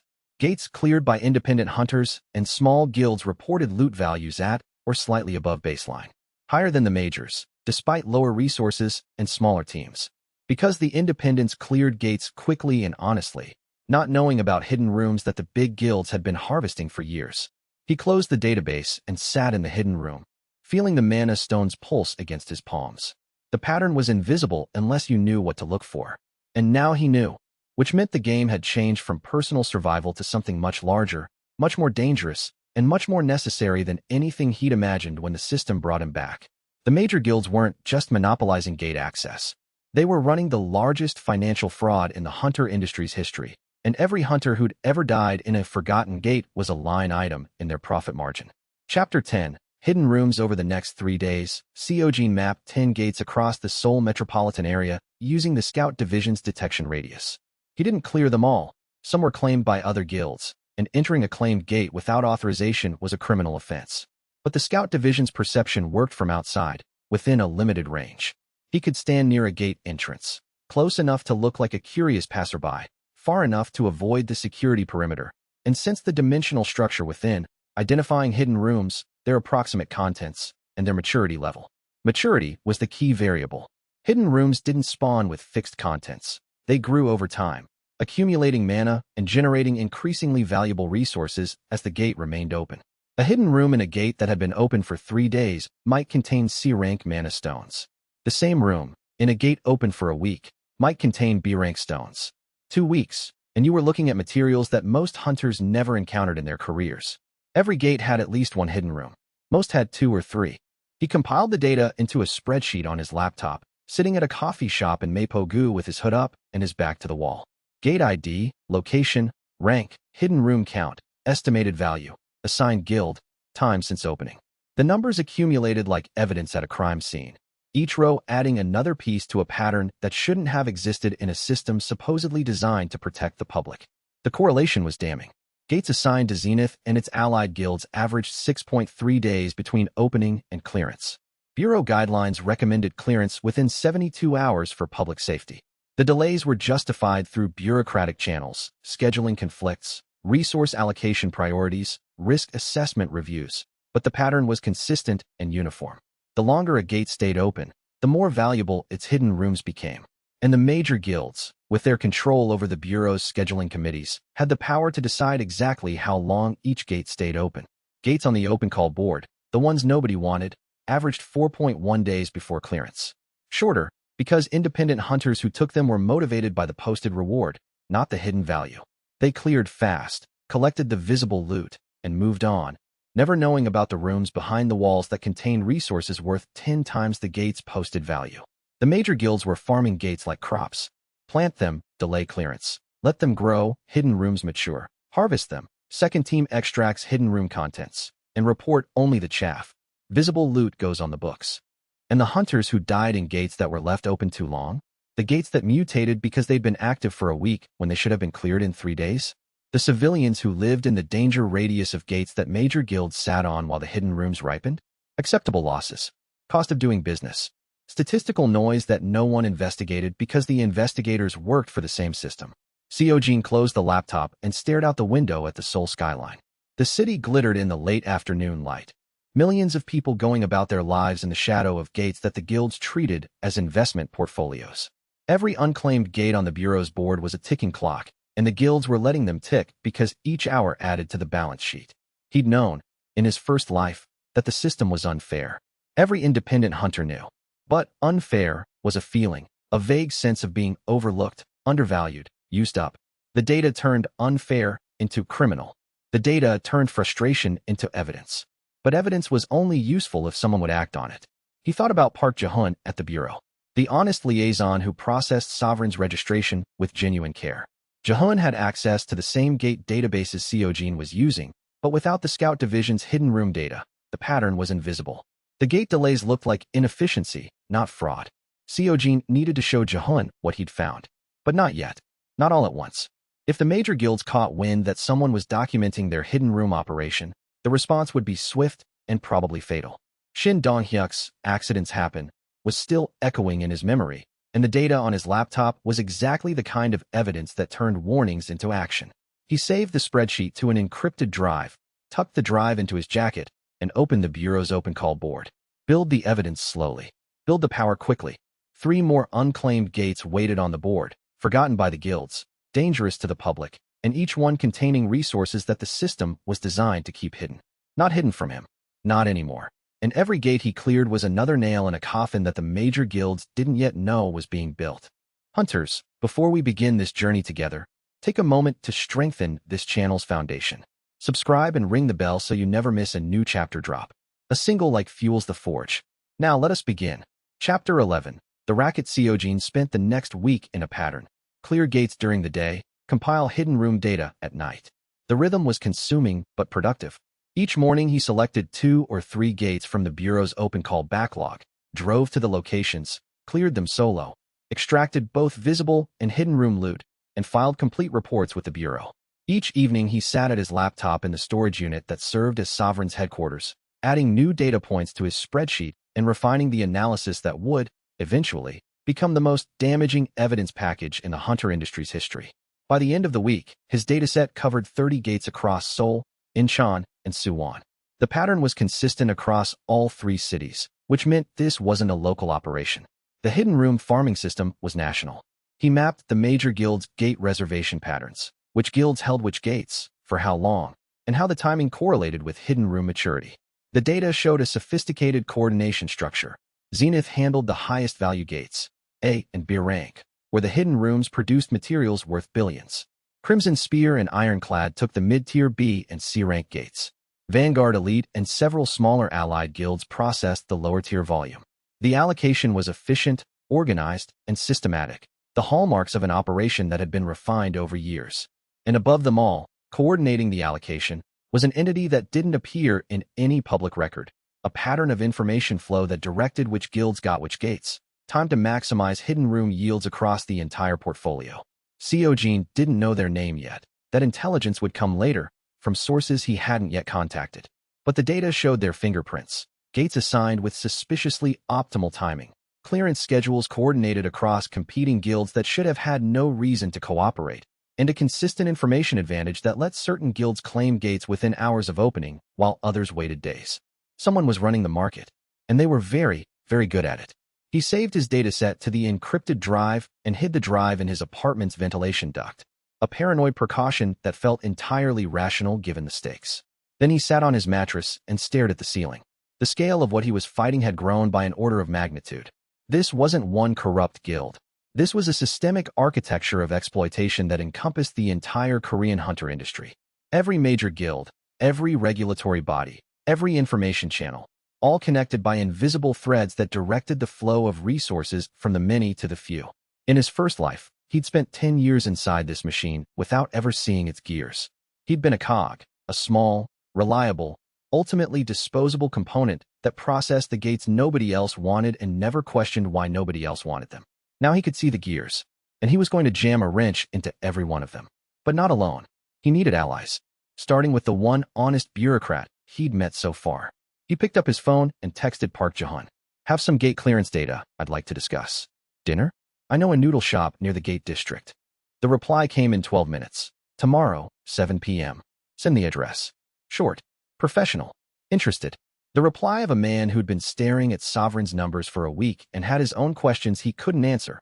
Questions that Seojin was about to turn into something far more dangerous than curiosity. Chapter 12. Trust Building. The noodle shop was in a back alley off the main gate district road. A hole in the wall with 6 tables, no English menu, and broth that could cure homesickness. Seojin had eaten here in his first life, back when his budget allowed exactly 1 restaurant meal per week. The owner, a heavy-set woman named Mrs. Yoon, recognized regulars by their orders and strangers by their hesitation at the doorway. Jae-hun arrived in his bureau suit, looking mildly uncomfortable in the informal setting, but settling in with the adaptability of someone accustomed to meeting people on their terms rather than his own. He ordered the house special without looking at the menu, a sign that he'd been here before, which meant he had good taste in food and didn't mind eating where the low-rank hunters ate. You said you had data to discuss about your gate clearance records, Jae-hun said, arranging his chopsticks with the precise alignment of a man who organized paperwork for a living. I do. Seojin placed a folder on the table, not the full data set, but a carefully curated selection. 10 gates, clearance times, loot recovery reports, and his own loot values, which exceeded the Bureau's estimated yields by 40 to 140%. Jae-hun opened the folder. His chopsticks froze halfway to his mouth. The silence lasted 30 seconds. Mrs. Yoon delivered their bowls. Steam rose between them. Jae-hun didn't notice. These loot values can't be right, he said after a moment. You're reporting recovery rates that exceed the gate's theoretical maximum yield by significant margins. D-rank gates producing C-rank mana stones? That's not theoretical. I have the stones. I can show you the verification receipts from the Bureau's own appraisal office. Jae-hun set down his chopsticks and studied the data with the focused intensity of a man who spent his career swimming in numbers and had just encountered a current flowing in the wrong direction. He cross-referenced Seojin's reports against the Bureau's standard yield tables. Seojin could see him doing the mental math, comparing expected values against reported values, looking for the discrepancy's source. Your recovery rates are consistently higher than any guild in the Bureau's database, Jae-hun said slowly. Not just higher, categorically different. You're finding items that shouldn't exist in these gate ranks. Because I'm finding rooms that the standard detection equipment doesn't see. Jae-hun looked up. Hidden rooms? Seojin told him. Not everything. Not the system, not the regression, not the scout division. He described it as a natural ability. My mana perception is unusual. I can sense dimensional structures within gates that standard scanners miss. These structures contain additional resources, hidden rooms, concealed deposits, sealed chambers. Every gate I've cleared has had at least one. Every gate. Every single one. Jae-hun sat back in his chair. The implications were processing behind his eyes. Seojin could almost watch the gears turning, each conclusion leading to the next in a chain of logic that ended somewhere very dark. If every gate has hidden rooms, Jae-hun said, his voice dropping to a register that the neighboring tables couldn't hear, and your loot values represent what those rooms contain, then the reported yields from major guilds are wrong. They're consistently below what the gates should produce. Not wrong. Incomplete. Silence stretched. The noodle shop's other patrons, 2 construction workers and a delivery driver, ate without looking at them. Mrs. Yoon wiped down the counter with the deliberate inattention of a woman who'd heard 1,000 conversations she wasn't supposed to hear and remembered none of them. You're saying the major guilds know about the hidden rooms, Jehun said. I'm saying the data is consistent with guilds that clear the visible portion of a gate, report that loot, and then return to harvest hidden rooms separately. The hidden room contents never appear in bureau filings. That would be, Jehun stopped. The word he didn't say hung in the air between them. He picked up his chopsticks, set them down again, and picked up the folder instead. He flipped through the pages one more time, slower now, his eyes catching on specific numbers and cross-references. How confident are you in this data? Confident enough to sit in a noodle shop with a bureau liaison and show it to him. Jehun studied him for a long moment. Seojin could see the calculation. Career risk versus civic duty, institutional loyalty versus the gnawing sense that something was fundamentally wrong with the system he'd dedicated his professional life to maintaining. It was the same calculation every honest person in a corrupt system eventually faced. The moment when ignorance stopped being an option and the only choices left were complicity or action. I'm going to run these numbers against the Bureau's master database, Jehun said. If the correlation holds at scale, if the major guilds' reported yields are consistently below what hidden room contents would account for, then you'll know. Jehun nodded slowly. And if I know, I'll need to take it to someone who can act on it. There's only one person in the Bureau who can investigate the major guilds without getting shut down by the chain of command. Director Han Suk-young. Internal Affairs. Jehun's eyebrows rose. You know the Bureau's org chart? I know who's honest and who isn't. In this system, that's survival knowledge. Jehun folded the papers back into the folder and tucked it into his briefcase. He stood, fished bills from his wallet, and placed them on the table, enough for both meals and a generous tip. I'll run the numbers. If they hold, I'll contact you. And Kang Seojin. He paused at the door, framed in the warm light from the alley's single overhead lamp. If we're right about this, the guilds that are doing it will notice us looking. Be careful about which gates you clear and what you report. Don't give them a reason to look closer at your operations. Understood. Jehun left. Seojin sat alone in the noodle shop, finished his broth, and checked the open call board. 6 unclaimed gates. 3 D rank, 2 C rank, 1 B rank. Don't give them a reason to look closer. He selected the B rank gate, because careful was what got him killed the first time, and the evidence on that encrypted drive wouldn't matter if he wasn't strong enough to survive what happened when it went public. Chapter 13. Gate Rush. Seojin launched a 5-day blitz. 11 gates. C and D rank. All from the Bureau's neglected open call backlog, gates that major guilds had been sitting on, letting the hidden rooms mature while the posting dates grew stale and the danger radii expanded. Every one was cleared within hours of Seojin claiming it, stripped of both visible loot and hidden room contents, and reported to the Bureau with complete recovery data. Day 1. 2 D-rank gates in Mapogu and Yongdongpo. Combined clear time, 1 hour and 40 minutes. Hidden room contents included 6 C-rank mana stones, 3 equipment blueprints, and a spatial stabilization core worth 80 million won. The stabilization core was a sphere of compressed dimensional energy, cold to the touch and humming with a frequency that made his fillings vibrate. It was the kind of item that major guilds kept off their books and sold through private channels. Day 2. 3 C-rank gates across Seoul, Jongno, Siademan, and Mapo. Each one harder, each one more rewarding. The hidden rooms in C-rank gates contained B-rank materials, items that would normally flow through private auctions hosted by the guilds that harvested them. Seojin reported everything through official Bureau filings, creating a paper trail that documented exactly what these gates produced when someone actually cleared them thoroughly and honestly. Day 3. 2 more C-rank gates and 1 D-rank. Guild merit climbed past 300. 2 new departments unlocked simultaneously. Medical Core, Role, Medic Passive Regeneration during combat. Accelerated Post-Battle Healing. Health Recovery, 2% per minute during active combat. 8% per minute post-combat. Note: requires basic medical knowledge to activate. Logistics Division, Role, Quartermaster Expanded Inventory Capacity. Automated Loot Sorting and Appraisal. Inventory Space, 3x Standard Hunter Capacity. Automated Appraisal Accuracy, 95%. Both roles assigned. Both buffs stacked. The Medical Core passive alone was transformative. During combat, Seojin now healed faster than D-rank monsters could damage him. Minor wounds closed in seconds. Cuts sealed, bruises faded, the constant accumulation of small injuries that wore down a solo hunter over the course of a multi-hour gate clear was simply managed. Automatically, like having a dedicated healer focused entirely on him, reacting to damage the moment it occurred. The logistics division's expanded inventory meant he could carry more loot, clear more efficiently, and spend less time on the tedious sorting and selling process that ate into every hunter's operational time. The automated appraisal was a bonus. It tagged each item with market value and rarity grade the moment he picked it up, letting him make real-time decisions about what was worth carrying and what wasn't. Day 4, 3 more gates. His effective combat power, with all buffs stacked, now reads solidly in the A-rank range despite his C-rank core. The Scout Division mapped every gate before he entered. The Raid Commander buff made his attacks devastating. The Medical Core kept him fighting through damage that would have sidelined a standard C-rank hunter for days. He was a one-man operation performing at the level of a full A-rank party. The system had promised to treat him as an entire guild, and it was delivering. Each department a new layer of capability, each buff a new dimension of combat effectiveness, all of it stacking on a foundation of 10 years of hard-won expertise. Day 5, the final gate of the Blitz, a C-rank gate in a commercial district that had been open for 8 days. 8 days. The recommended clearance window was 72 hours. The Bureau had sent 2 notices to the assigned guild, Vanguard Elite, requesting clearance. Both notices had been acknowledged and ignored. Seojin filed an open call override and entered. The gate had been open long enough that the monsters inside had evolved.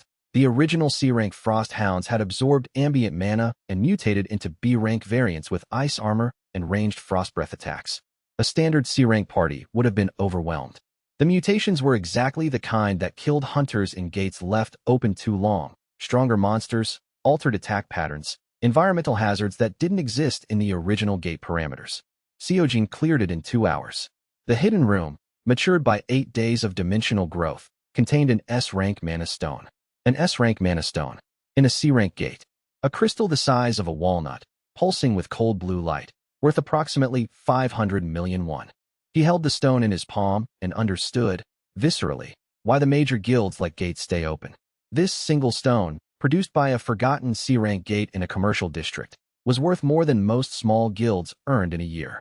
And the gate that produced it had been sitting on the Bureau's backlog while civilians walked past its danger perimeter on their way to work. Gate Blitz complete gates cleared. 11 total clear time. 14 hours, 23 minutes total guild merit earned, plus 235 current guild merit. 385 notable loot. 1x S-rank mana stone, 12x B-rank mana stones, 34x C-rank mana stones total estimated value. 1.2 billion won Sovereign's operational budget went from subsistence level to comfortably funded in 5 days.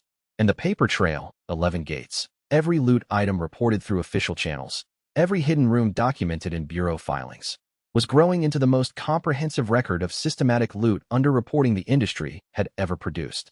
The public noticed too, and the attention that followed would change everything about how Sovereign operated from this point forward. Chapter 14. Going viral. The HunterNet post that changed everything wasn't even particularly dramatic. A user named GateWatcher_Soul compiled Sovereign's publicly available clearance records from the Bureau's database. 11 gates in 5 days, solo, 0 casualties, 100% loot recovery, and posted them alongside the national average statistics. The comparison was stark. Sovereign Guild, 1 member 11 gates in 5 days. Average clear time, 1 hour 18 minutes. Casualties, 0. National average, all guilds 1.2 gates per 5-day period per guild member. Average clear time, 3 hours 47 minutes. Casualties, 0.3 per gate. Within 12 hours, the post had 50,000 views. Within 24 hours, 200,000. The comments section became a battlefield between those who believed the numbers and those who called fraud. The media followed. Korea's 2 largest hunter-focused news outlets ran stories. Sovereign, the one-man guild rewriting the rulebook, and C-rank hunter outperforms major guilds. Is the rating system broken? The latter piece included an interview with a guild operations analyst, anonymous, of course, who speculated that Seojin's numbers were either fabricated or the result of deliberately selecting low-difficulty gates that had been misranked. Seojin avoided all interview requests. His first life had taught him the value of silence. Every public statement was ammunition for people who wanted to discredit you, and fame without power was just a more comfortable way to be a target. He'd watched other independent hunters make the mistake of engaging with the media, trading quotes that were stripped of context and weaponized against them in the next news cycle. But the attention brought unexpected consequences. 3 F-rank porters approached him outside a cleared gate on the 5th day. 2 men in their 20s and a teenage girl, all wearing the cheap, mass-produced gear that major guilds issued to their expendable workforce. Porters carried loot, maintained equipment, and performed the menial tasks that ranked hunters considered beneath them. They were paid minimum wage, received no combat training, no insurance coverage, and were the first casualties in any gate breach. The turnover rate for porters was 40% per year, not because they quit, but because the work broke them or the gates did. "Please take us on," the older man said. His name tag read Kim. His hands were calloused, his boots repaired with duct tape, and his eyes held the particular wariness of someone who'd learned that asking for better was usually followed by receiving worse. "We'll carry loot, clean equipment, anything. We just want to work for a guild that actually clears gates instead of sitting on them." Seojin looked at the three of them. Kim and his partner, a quiet man named Lee, who nodded but didn't speak. And the girl. She was 17. Small, wiry, carrying a porter's bag that weighed more than she did. Her name tag read Choi Eunji. Seojin's heart stopped. In his first life, Choi Eunji had died at 19. She'd been assigned as a porter to a mid-tier guild that sent her into a C-rank gate without proper protection, standard practice, since porters weren't considered combat assets worth equipping. A cave-in had trapped her team. The ranked hunters evacuated through the main corridor. The porters, loaded down with loot, were told to use the secondary exit. There was no secondary exit. There never had been. She'd had the potential to be an S-rank hunter. Her mana type, spatial, one of the rarest classifications in recorded history, didn't register on standard awakening equipment. She was classified F-rank because the testing system literally couldn't measure what she was. She died carrying someone else's loot in a gate that collapsed because the guild sent porters in without verifying the exit routes. 17 years old. Alive. Carrying a bag twice her size with the practiced ease of someone who'd accepted that this was all she'd ever be. "Not this time. You're hired," Seojin said. "All three of you. Starting tomorrow, standard porter rate ×3, full insurance, and a safety protocol that means no one enters a gate without verified exit routes and a communication link to the surface." Kim's eyes widened. Lee stopped nodding and started staring. Yunji looked at Seojin like he'd spoken a language she didn't recognize, the language of someone who thought porters were worth protecting. He'd save her. He'd save all of them. But Yunji was special, even if she didn't know it yet, and the mana signature blazing behind her F-rank classification was about to change everything about what Sovereign could become. Chapter 15. Yunji Seojin brought the three porters to Sovereign's operational base, which, at this point, was a rented storage unit in the gate district that he'd converted into a crude office. A desk, a computer, a weapons rack, and 3 folding chairs that he'd bought from a secondhand shop for 5,000 won apiece. Kim and Lee accepted their new roles with quiet relief. Seojin assigned them to logistics, equipment maintenance, loot cataloging, and supply management. The work was the same as what they'd done for other guilds, but the pay was triple, the safety protocols were documented and enforced, and no one told them to enter a gate without a verified exit route. Simple standards. Basic human consideration. The kind of thing that shouldn't have felt extraordinary but did, because the industry they worked in had normalized treating porters as expendable inventory. Yunji was different. He watched her carry the porter's bag into the storage unit and set it down with the practiced efficiency of someone who'd been doing manual labor since she was old enough to lift. She was thin, not from fitness, from not eating enough. Her hands were calloused, her boots held together with tape, and her eyes had the particular wariness of a young person who'd learned that the world didn't owe her anything and was prepared for it to take what little she had. He could feel her mana signature. With the scout division active, it blazed like a bonfire, enormous, complex, beautiful in the way that a contained explosion is beautiful. The spatial type mana she generated operated on a frequency that conventional instruments classified as background noise. Every test she'd ever taken had read her as F-rank. The equipment was calibrated for the 5 standard mana types: combat, support, elemental, enhancement, and utility. Spatial didn't fit any of those categories, so the instruments returned the default: nothing. She was carrying one of the most powerful mana signatures in the country, and nobody knew. "Yunji," Seojin said, "I have a question." She looked up, wary. "Sir, have you ever tried to move something without touching it? Not telekinesis, more like folding the distance between you and the object?" Her eyes widened. The wariness shifted to something closer to fear. The fear of being seen, of having the thing she'd hidden for 5 years dragged into the light by a stranger who shouldn't have known it existed. "How do you? I can't explain how I know yet. But I think you can do something that no test has ever measured. And if I'm right, you're not an F-rank porter. You're something much more." She stared at him for a long time. The storage unit was quiet. Kim and Lee had gone to the equipment rack and were cataloging inventory, their backs turned, giving Yoonji the privacy of their inattention. Then she held out her hand, palm up, and focused. The air between her fingers shimmered, not with heat, with something else. A distortion, like looking through old glass. The coffee mug on Seojin's desk, 3 meters away, vanished from its spot and appeared in her palm. No transit time, no arc of movement. The mug was there, and then it was here. Space itself had folded. Yoonji looked at the mug, then at Seojin, and her eyes were wet. Not from sadness, from the raw, overwhelming relief of being recognized after years of invisibility. I've been doing this since I was 12. I thought I was broken. Every test said F rank. Every guild I worked for treated me like furniture. I told a supervisor once, and he said I was delusional, that F ranks don't have abilities. You're not broken, Seojin said, keeping his voice steady even as the weight of what she'd just said settled on him. 5 years of hiding. 5 years of being told that the thing that made her extraordinary was a delusion. Your spatial type. Your mana doesn't register on conventional equipment because it operates in a dimensional frequency that the instruments can't detect. It's one of the rarest classifications in the world.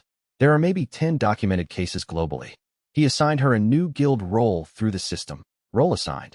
Trainee. Combat Division Target. Choi Yoonji Training Curriculum Generated. Spatial Combat Fundamentals. The system generated a training regimen tailored to spatial type abilities, exercises, techniques, and progression benchmarks. It appeared in Seojin's interface, and he began transcribing it for Yoonji. The curriculum was detailed and structured. Spatial awareness drills, distance folding exercises at increasing range, dimensional pocket creation for storage and defense, and, at advanced levels, rift generation for combat application. She'd need reevaluation. Once her spatial abilities were documented through a controlled demonstration, the Bureau would have to reclassify her.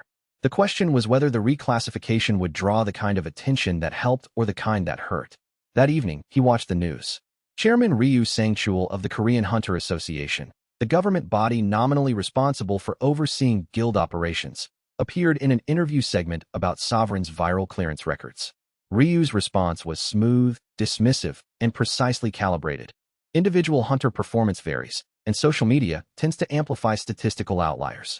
The major guilds provide invaluable, consistent service to the nation. I'd caution against drawing conclusions from one independent operator's short-term numbers. Seojin muted the TV. Statistical outlier. That wasn't analysis. That was a warning shot, delivered through the most public channel possible. In his first life, Ryu had personally signed dissolution orders for 3 independent guilds that had grown too visible. The process was always the same: regulatory review, asset freeze, license suspension, dissolution. Clean, legal, and impossible to fight without the resources that the dissolution process itself stripped away. He checked the guild sovereign system. Guild merit, 385. Combat division at 500. 15 more gates, or a few high-value clears, to hit the threshold. The chairman of the Hunter Association had just gone on national television to minimize Sovereign's achievements. And that meant the people above Ryu, the people who gave him his talking points and his orders, had decided that a one-man guild was worth addressing publicly. The clock wasn't just ticking anymore. It was accelerating, and the people holding the timer had resources that made Seojin's 11-gate blitz look like a child's game. Chapter 16. Old Man Beck. The junkyard occupied a half-acre of industrial wasteland on the edge of Seoul's Gate District. A tangle of rusted vehicles, salvaged gate equipment, and military surplus arranged in towers that seemed to defy structural engineering. A hand-painted sign over the entrance read, "Beck's Salvage. If we don't have it, you don't need it." The paint was faded, the letters slightly crooked, and a cluster of weeds had grown through the sign's supporting posts as if the earth itself was reclaiming the enterprise. Beck Dojin sat in a folding chair between 2 towers of scrap metal, drinking tea from a chipped cup. He was 67 years old, bald, built like a retired boxer who'd kept the frame but lost the need to prove it. His work shirt had more grease stains than thread count, and his boots were the industrial type, steel-toed, worn smooth at the heels, the boots of a man who stood all day among heavy things. His mana signature, invisible to anyone below A rank, simmered beneath his surface like embers under ash. Even retired, even suppressed, even after a decade of pretending to be nothing more than a junkyard owner, the signature was unmistakable. S rank. The power of a man who'd once commanded one of the 5 strongest guilds in Korea. Former S rank. Former guild master of Ironwall Guild, the last independent organization that had challenged Zenith's dominance. 10 years ago, Huang Taesun had destroyed Iron Wall through bureaucratic warfare, fabricated safety violations, revoked operating licenses, frozen assets, coordinated media campaigns that painted Beck as an incompetent leader endangering his hunters. By the time the legal process concluded, Iron Wall was dissolved, its 200 members scattered to other guilds or retirement, and Beck was blacklisted from every guild in the country. He'd bought the junkyard with his remaining savings and spent a decade surrounded by the debris of broken things. A man who'd led armies, reduced to sorting scrap. "I knew," he said, his voice rough and low, carrying the weight of 10 years of suspicion finally confirmed. "I knew they were dirty. I tried to prove it when Iron Wall still had the resources to investigate. That's why Huang destroyed us. Not because we were competitors, because I was asking questions about where the real money went. I know. You have proof. This," he tapped the folder with a calloused finger, his nail leaving a crescent impression on the page. "This is what I couldn't get. The hidden room data. The correlation. If this reaches the right people, it will. But I need to be strong enough to survive the backlash, and I need to know how guild wars actually work. Not the theoretical version from textbooks and bureau training manuals. The real one. The one where people like Huang use the system itself as a weapon and destroy anyone who threatens their position." Beck studied him again. Longer this time. Not assessing combat potential, assessing character. Looking for the thing that separated the angry from the determined, the reckless from the strategic. "Why me?" he asked. "You could hire consultants, lawyers, strategists, people with current connections and active licenses. Why a retired S-rank in a junkyard? Because you built a guild that challenged Zenith and survived long enough to be worth destroying. That means you know their playbook from the inside. And because the system owes you a debt it's never going to pay voluntarily. I can't give you back Iron Wall, but I can give you a front row seat to watching the people who took it from you lose everything." Beck set down the folder. He picked up his tea, took a long sip, and set it down again. The afternoon light shifted through the junkyard's towers of metal, casting long shadows across the table like the bars of a cage that was about to be opened. "When do we start? Now? Today? This afternoon?" Seojin sat down in the other folding chair, a rusted thing that groaned under his weight. "Because the man who destroyed your guild just sent his vice master to threaten me, and I have maybe 2 weeks before the threats turn into action, and I need to know everything Zenith is going to do before they do it." Chapter 17, Guild Warfare 101. They started that afternoon. Beck cleared a whiteboard in his junkyard office, a corrugated metal shed that smelled like machine oil and old coffee, and began drawing diagrams with the rapid, practiced strokes of a man who'd been thinking about this for a decade. The markers squeaked against the board. The diagrams were clean, organized, the work of a strategic mind that hadn't atrophied despite 10 years of disuse. If anything, the years of forced retirement had refined his analysis, sharpened by the relentless replay of everything he'd done wrong and everything he should have seen coming. "Zenith has 4 pillars," he said, drawing 4 columns. "Gate control, bureau influence, public opinion, combat supremacy. Every decision Huang makes serves at least 2 of these pillars simultaneously. He doesn't just control gates. He controls gates in a way that makes the bureau dependent on Zenith's infrastructure, which gives him bureau influence, which shapes public opinion that Zenith is indispensable, which attracts the strongest hunters to Zenith, which gives him combat supremacy." He drew arrows between the columns, a web of reinforcing dependencies that looked like a circuit diagram for institutional capture. "This is why you can't beat Zenith by clearing more gates. You're attacking one pillar while the other 3 hold it up. Even if you outperform them operationally, even if you clear every gate in Seoul faster and better than they ever have, they'll use bureau regulations to shut you down, media narratives to discredit you, and if all else fails, combat force to eliminate you. The pillars reinforce each other. Pull on one, and the others compensate." Seojin leaned forward. "So what's the strategy? Knock out 2 pillars, and the others crumble. Knock out 3, and Huang has nowhere to hide." Beck drew X marks through the columns as he spoke. "Gate control. You're already disrupting this with your clearance campaign. Bureau influence. That's where your evidence matters. Public opinion. The viral attention is working in your favor, but it's fragile. Combat supremacy. That's Shin Donghyuk and Zenith's S-rank roster." He paused, the marker hovering over the whiteboard, and turned to look at Seojin directly. "Which 2 would you target first? Bureau influence and public opinion?" Beck nodded, a slow movement that carried approval. "Correct. They're interconnected. Break one, and the other wobbles. Huang's bureau influence depends on the association's cooperation, and the association's cooperation depends on public perception that Zenith is legitimate. If you can prove the hidden room racket through bureau channels, the public opinion damage is automatic.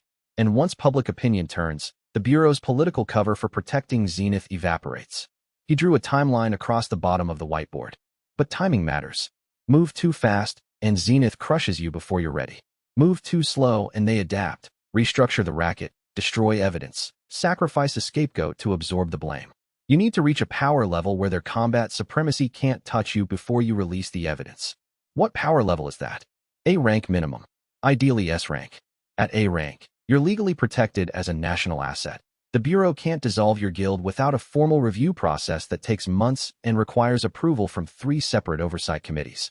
At S rank, you're untouchable without an act of war that would draw international attention. Seojin checked the system. Guild merit, 385. Combat division at 500. At current pace, 2 more days. I'll be there soon, he said. Beck raised an eyebrow. C rank to A rank in soon? Kid, it takes most hunters 3 to 5 years to. Trust me on the timeline. What I need from you is the political side. How to navigate the Bureau, how to manage public perception, how to insulate Sovereign from the legal attacks that are going to come. Beck nodded slowly, the skepticism in his expression softening into something more like cautious interest. I can do that. I spent 30 years building a guild. The fact that they destroyed it doesn't mean I forgot how. You don't lose a war and forget the enemy's tactics. You memorize them, because the only thing worse than losing once is losing the same way twice. He turned back to the whiteboard and began drawing the next diagram, a flowchart of the Guild Regulation Act's enforcement mechanisms, annotated with handwritten notes that identified the specific clauses Zenith had used to destroy Ironwall. Lesson 1. The Guild Regulation Act, Section 12 through 47. Every weapon Huang has ever used against an independent guild is buried in these sections. By the time I'm done with you, you'll know them better than the lawyers who wrote them. Seojin pulled up a chair and started taking notes. Behind them, through the shed's grimy window, the junkyard's towers of scrap metal caught the late afternoon light. Broken machines and discarded equipment, the remnants of a system that chewed things up and threw them away. Sovereign wasn't going to end up on that pile. Not this time. And by the time Beck finished his lessons, Seojin would have something more dangerous than combat power or system buffs. He'd have the institutional knowledge to fight Zenith on their own ground, using their own rules, in a war they didn't yet know had already begun. Chapter 18. B-Rank Solo. The notification arrived on Seojin's phone at 7 a.m. Sovereign's provisional guild status had been upgraded. The upgrade was automatic, triggered by the Bureau's performance metrics. 11 consecutive gate clears with 0 casualties and 100% loot recovery, filed through official channels, exceeded the threshold for enhanced operational status. The upgrade removed the most punishing limitations. Sovereign was now cleared for B-rank gate operations, eligible for government contracts, and qualified for standard insurance coverage instead of the hardship waiver rate that had been eating into the budget. The B-rank gate he selected was in the industrial zone south of Incheon, a volcanic cavern system that had opened 4 days ago. Gate rank: B. Monster type: igneous golems and magma drakes. Boss: Molten Golem King. Recommended party: 8 to 12 B-rank hunters with fire-resistant equipment and at least 1 A-rank raid leader. Seojin entered alone. His equipment had improved since the first week. The hidden room loot from 11 gates had funded proper gear. A B-rank sword forged from gate-harvested materials, the blade a dark alloy that hummed faintly with contained mana. Reinforced armor with thermal dampening layers that turned lethal heat into uncomfortable warmth. A set of mana-conductive gloves that channeled energy more efficiently than bare hands. But the real advantage was the buff stack. Guildmaster, plus 5% all stats, organizational foresight. Raid Commander, plus 15% damage during gate operations. Treasurer, plus 10% loot detection radius. Scout Division, enhanced perception, 200-meter detection radius, thermal, and mana vision. Medical Corps, 2% health regeneration per minute during combat. Logistics Division, 3x inventory capacity, automated appraisal. 6 roles, 6 buff layers. A C-rank corps operating at high B rank, and against B-rank monsters. With 10 years of pattern knowledge, the effective gap between him and his enemies was narrower than the raw numbers suggested. The volcanic cavern opened before him, a descending network of tunnels carved from black basalt, the walls streaked with veins of cooled magma that still glowed faintly orange. The air was thick and hot, heavy with sulfur and mineral particulates that settled on his armor like volcanic dust. The Scout Division's thermal vision painted the environment in shades of red and gold, every heat source visible, every monster a bright signature against the cave's background radiation. The igneous golems were slow. He'd fought them dozens of times in his first life. Their attack patterns were burned into his memory. Overhead slam, dodge left. The recovery time was 2.3 seconds. Ground pound, jump. The shockwave radius was exactly 4 meters. Grab, step back and counter during the half-second window where the arm was extended and the torso was exposed. Each golem was a puzzle he'd solved years ago, and the buff stack turned the solutions into efficient executions. The magma drakes were faster but predictable. Strafe run, fire breath, dive. Every drake telegraphed its fire breath with a 3-second glow in its throat, and the scout division saw the glow before the drake opened its mouth. He dodged the fire columns with the casual economy of a man stepping around puddles. His movement patterns adapted from a decade of fighting this exact species in gates across the country. He moved through the cavern system with mechanical precision. Room by room, pack by pack. The medical core buff healed the thermal damage that leaked through his armor. Minor burns on his forearms, heat blisters on his hands. The accumulated wear of fighting in an environment that was actively trying to cook him. The raid commander buff made each strike decisive. The 15% damage enhancement turning solid hits into devastating ones. The molten golem king waited in the deepest chamber, a throne room of cooled lava with rivers of magma flowing through channels cut into the stone floor. The king was 4 meters tall, its body made of semi-molten rock reinforced with crystallized mana. Heat radiated from it in waves that made the air shimmer.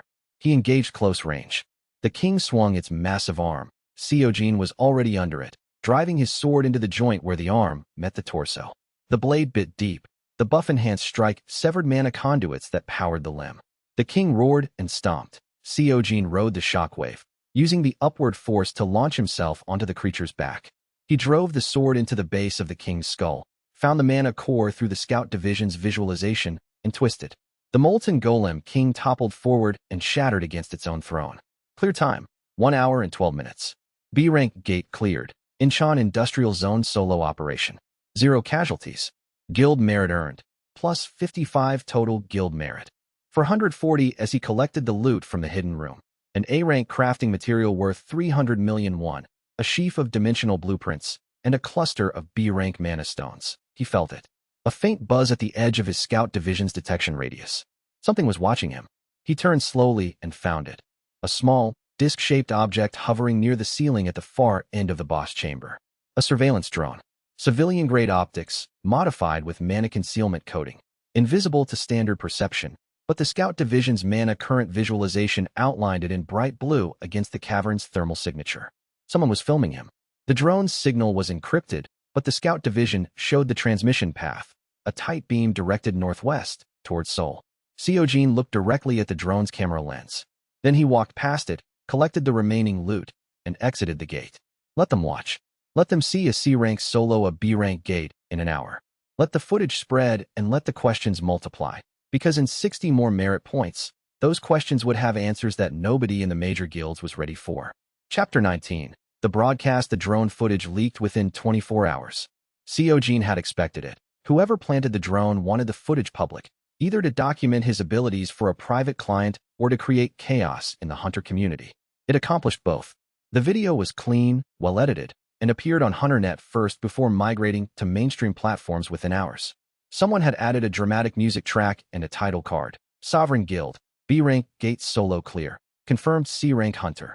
The footage showed Seojin moving through the volcanic gate with a level of tactical precision that made experienced viewers lean forward in their chairs, dodging attacks before they launched, clearing rooms without checking corners, then monsters appearing in those corners seconds later, exactly where he would have been if he'd hesitated. The boss fight was the centerpiece, a sub-2-minute engagement that B-rank party leaders typically budgeted 20 minutes for. The view count hit 1 million within 36 hours. The comments section became a war zone. Rank fraud, screamed one faction. A registered C-rank soloing a B-rank gate was, by conventional understanding, impossible. The power gap between ranks was well documented. Each rank represented roughly a 30 to 40% increase in base capability. A C-rank fighting B-rank monsters should be outmatched in every metric. The fact that the footage showed him treating B-rank golems and drakes like training dummies didn't fit any model the community understood. Hidden measurement, argued another faction. Some hunters, a very small number, possessed abilities that didn't register on standard awakening equipment. If Seojin's true rank was B or A, his C-rank classification was meaningless. Government plant. insisted a smaller but vocal minority. The timing of Sovereign's emergence, right when public trust in major guilds was wavering, seemed too convenient. Zenith's PR department pushed the fraud narrative with professional efficiency. Anonymous experts appeared on Hunter News programs questioning the validity of Seojin's awakening records. The argument was simple and devastating in its logic. If his records were accurate, his performance was impossible. Therefore, his records must be inaccurate. The word fraud appeared in 17 separate media segments within 48 hours. Park Jae-hun called Seojin at 9 p.m. "They're going to demand a reevaluation," Jae-hun said. His voice was tight, the voice of a man watching institutional machinery wind up to crush someone. "Zenith has filed a formal request with the association for a public retest of your awakening classification. If you test as C rank, the controversy dies and you're vindicated. If you test higher, they'll argue you concealed your true rank, which is a criminal offense under the Hunter Classification Integrity Act. The penalty is license revocation and guild dissolution. When 72 hours. The association wants to move fast. This is generating too much public attention." Seojin leaned back in his chair. The storage unit's fluorescent light buzzed overhead, casting harsh shadows across the desk and the weapon rack. His base rank was C. The guild sovereign system's buffs operated on a dimensional frequency that conventional mana detectors couldn't register. A reevaluation would measure his core output at exactly C rank, confirming his records. And then the real question would emerge. How does a confirmed C rank solo a B rank gate? That question, unanswerable by conventional understanding, would shift the narrative from fraud to mystery. And mysteries drew attention, investigation, and the kind of public fascination that no PR campaign could suppress or redirect. "I'll take the test," Seojin said. "Are you sure? If there's any chance you'd test higher, I'll test at exactly C rank. I guarantee it." Another pause. Then, "Okay, I'll file your acceptance. The test is public, association auditorium, full media access. Hwang Tae-sun will be there." "Good." He hung up and checked the system. Guild merit, 440. 60 points from combat division. He had 72 hours. 3 more gates would close the gap. The question was whether to activate the combat division before or after the public reevaluation. Before would change his base rank, potentially exposing the system's existence. After would maintain the C rank baseline, preserving the mystery. After. Definitely after. Let them confirm he was C rank. Let them watch the footage again. Let the confusion build into a pressure that the major guilds couldn't relieve with press releases and anonymous experts. Then activate the combat division and watch the real game begin, because the pieces were almost in position, and the next move would be one that Zenith's entire playbook had no answer for. Chapter 20. Reevaluation. The Soul Awakening Center's auditorium was built for ceremonies, not spectacles. But on the morning of Kang Seojin's public reevaluation, it had become both. 300 people filled the tiered seating. Journalists with press badges and phone cameras, Hunter community representatives in guild jackets, bureau officials in their government grays, and guild delegates who'd arrived in chauffeured cars and occupied the front rows with the possessive comfort of people who expected the world to arrange itself around their convenience. Camera crews from 4 networks occupied designated positions along the observation gallery. The atmosphere was charged with the particular energy of a crowd that had come to witness either a vindication or an execution. Hwang Tae-sun sat in the VIP box above the main floor, flanked by 2 Zenith executives. He wore a charcoal suit and the expression of a man who expected the next hour to resolve a problem that had been irritating him for weeks. His posture was relaxed, his hands folded on the railing, but his eyes tracked Seojin's entry with the fixed attention of a predator marking movement. Park Jae-hun stood near the entrance, his bureau credentials granting him access to the operations floor. His face betrayed nothing, but his hands were in his pockets. Director Han Soo-kyung was not present, at least not visibly. Seojin's scout division detected her mana signature in a private observation room on the 2nd floor, watching through one-way glass. She was here to evaluate, not to be seen evaluating. Her presence told Seojin that the internal investigation Jae-hun had initiated was being taken seriously enough for the head of internal affairs to attend a public re-evaluation in person. The test was straightforward, the same battery of assessments Seojin had completed at his initial awakening. Mana output measurement, affinity classification, and combat aptitude simulation. Identical equipment. Identical parameters. No room for dispute. Candidate Kang Seojin, the lead examiner announced, her voice carrying through the auditorium's speakers with the rehearsed clarity of someone who'd been told the world was watching. "Please step to the measurement crystal." Seojin walked to the center of the auditorium floor. 300 pairs of eyes followed him. The crystal orb sat on its pedestal, unchanged from 2 weeks ago. He placed his hands on it. The orb glowed. Blue-white, steady, strong. The examiner read the instruments.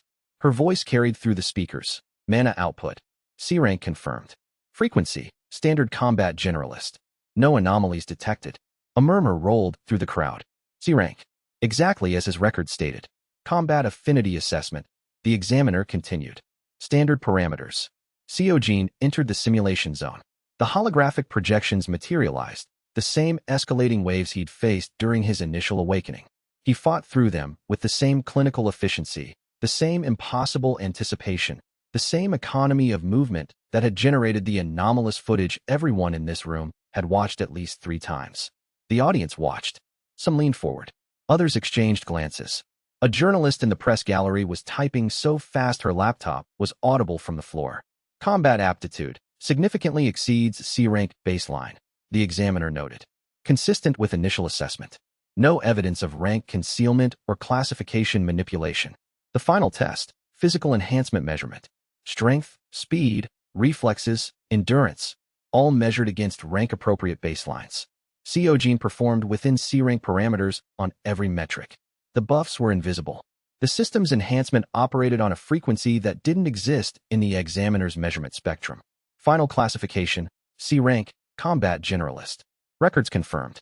No evidence of fraud or misrepresentation. The auditorium erupted. Not with applause, with confusion. A confirmed C-rank who soloed B-rank gates. The reevaluation was supposed to provide answers. Instead, it had deepened the mystery into something the experts couldn't explain and the public couldn't forget. Journalists scrambled for expert commentary. Hunter representatives argued in the aisles.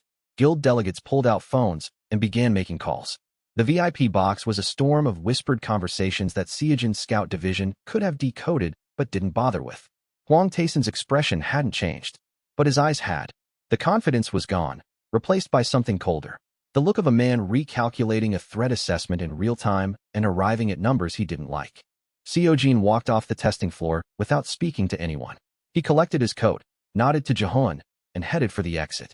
He was in the parking lot, the afternoon air cool against his face after the auditorium's heat, when the Guild Sovereign system displayed the notification he'd been waiting for. Guild merit threshold reached. 500 new department available. Combat division role. Combat specialist ability. Formation of 1 description. All combat techniques are amplified as though executed by a coordinated squad. A single strike carries the timing of 5. A dodge incorporates flanking awareness. The user fights as a 1-person formation. Stat bonus, plus 40% combat parameters. Warning, activating combat division will permanently mark the user as a system-enhanced entity. Nearby S-rank and above hunters will be able to detect the system's presence within a 50-meter radius. Proceed? Yes/no. Seojin stopped walking. The warning was clear. Activating the combat division would end the invisibility that had protected him so far. Every S-rank who got within 50 meters would sense something different about him. Not what, but that. The mystery would deepen, and for people like Shin Dong-hyuk, mysteries were problems to be solved through force. Behind him, the parking lot was clearing. The reevaluation crowd was dispersing. Journalists were filing stories. Hwang Taeson's motorcade was pulling out of the VIP lot. And 50 meters to his right, standing between 2 black SUVs with the casual posture of predators at rest, were 12 hunters in matching tactical gear. Zenith Guild insignia on their shoulders. S-rank mana signatures, every one of them. Zenith's elite response team, deployed, Seojin realized, before the reevaluation even started. Hwang hadn't been waiting for the results. He'd been waiting for Seojin to leave. Shin Dong-hyuk stood at the front of the group. His smile was back, the practiced, professional smile of a man who resolved problems and was looking at one now. That was very impressive, Hunter Kong, Shin called across the parking lot. A confirmed C-rank with B-rank combat capabilities. The whole country is curious. He tilted his head. Now let's talk about what you're really hiding. Seojin stood in the parking lot, 12 S-rank signatures pressing against his senses like heat from an open furnace. The system's activation prompt blinked at the edge of his vision. Proceed? Yes/no. He thought about his first life. The 312 gates. The decade of silence. The Fang Serpent's fangs through his chest. The names carved into the cavern floor. He thought about Yunji, training in the storage unit, discovering powers that the testing system was built to miss. He thought about Beck, shaking with rage over evidence of the crime that destroyed his guild. He thought about Jahun, running numbers in a bureau that didn't deserve his honesty. He thought about every hunter who died in a gate that no one bothered to clear. Then he looked at Shin Donghyuk and his 12 S-rank enforcers, and he made his choice. Not yet. He dismissed the activation prompt. I'm hiding exactly what the reevaluation confirmed, Seojin said evenly, his voice carrying across the parking lot with the flat calm of a man who'd faced worse than 12 S-ranks and survived, because he hadn't. He died, and that was exactly why he wasn't afraid. C-rank, combat generalist. If you have questions beyond that, file them with the bureau. He turned and walked to his van, opened the door, got in, started the engine. Shin didn't follow. The 12 S-ranks didn't move. They watched him drive away. 12 of the strongest hunters in the country, standing in a parking lot, watching a C-rank leave because they had no legal basis to stop him and no understanding of why they should. In the van, alone, Seojin exhaled. The combat division could wait. The reevaluation had confirmed his cover story. The public now knew that a C-rank could solo a B-rank gate, and no conventional explanation would satisfy them. That mystery, that unanswerable question, was worth more than the 40% combat bonus. Because Shin Donghyuk's 12 enforcers weren't going to be the last ones waiting in a parking lot. The game was accelerating. Zenith was moving. And when the Real fight came, when the evidence went public, when the gates started falling, when the system that had killed him once tried to kill him again, he wanted every advantage stacked as high as it would go before he showed his hand. Phase 1 was complete. Sovereign was established. The evidence was compiled. The allies were recruited. The public's attention was secured. Phase 2 was going to be louder, bloodier, and far more dangerous. And the 12 S-ranks standing in that parking lot were about to learn what happened when a man who'd already lost everything came back with a system that turned one overlooked hunter into an entire army. Chapter 21. The formal guild challenge arrived at 7 the next morning. Not a message, an official bureau document, delivered by registered courier to Sovereign's registered address, which was Seojin's apartment. Zenith Guild versus Sovereign Guild. Combat format, supervised by bureau officials. 3 representatives per side. Sovereign could substitute numerical deficit with documented combat achievements, a clause buried in subsection 12 of the Guild Conflict Resolution Code that Seojin had spent 2 evenings memorizing specifically because he'd known Zenith would eventually use this mechanism. He read the document twice over coffee and then called Park Jahun. They filed it at midnight, Jahun said when he picked up. His voice had the flat quality of someone who'd been awake for a while. The minute the court registry opened, whoever drafted this had it ready before the reevaluation even started. Of course they did, Seojin said. Huang doesn't improvise. He prepares contingencies and then waits for the right moment to use them. The timing clause, Jahun said. 72 hours from document receipt. If Sovereign doesn't respond within the window, it's a default forfeit, and your operating license gets suspended for 6 months. I know. I'm going to accept. A pause. Seojin, they'll send 3 A or S rank fighters. Maybe all 3 at S rank if they want to make a statement. Your registered rank is C. The reevaluation confirmed that yesterday. Legally, you're allowed to field 1 combatant at registered rank or below. The challenge rules also allow the challenged guild to field documented combat achievements as an equivalence modifier. A solo catastrophe class gate clear. You haven't cleared a catastrophe class gate, Jahun said. I've cleared a B rank gate solo. That's well documented. The Bureau's equivalence table treats solo B rank clearance as equivalent to A rank field operation, which means I can field myself as an A rank equivalent. Seojin set his coffee down. And I'm going to be better than A rank by the time the fight happens. Another pause, longer this time. You're going to activate it, Jahun said quietly. The thing you've been holding back. Seojin didn't confirm or deny. He said, file our acceptance today. Get it on the calendar for 48 hours from now. And tell the Bureau we request the official arena, public venue, media access. Let everyone see it. Zenith will object to the media access. They can try. The challenge rules guarantee both parties equal platform access. Their lawyers will find it in 5 minutes. Or they can spend 48 hours arguing about it and look like they're afraid. He ended the call and looked at the document again. 3 representatives per side. He had 1. That was enough. The same night, alone in the storage unit that served as both Sovereign's unofficial headquarters and Choi Yunji's training space, Seojin sat cross-legged on the floor and looked at the activation prompt that had been blinking at the edge of his vision since the parking lot. Combat Division, activate? Yes/no. He'd been careful. The hidden room evidence, the gate-clearing campaign, the public reputation, all of it had been built while keeping his lowest visible profile possible. A C rank who punched above his class was an anomaly. An S rank pretending to be C rank was a fraud. He'd needed people to believe in the anomaly long enough for it to matter. The reevaluation had done that. Confirmed C rank. Confirmed B rank solo clear. Confirmed that the gap between his registered classification and his combat reality was real and inexplicable, not fraudulent, just different. The public didn't know why a C rank could solo B rank gates. They'd been asking that question for weeks.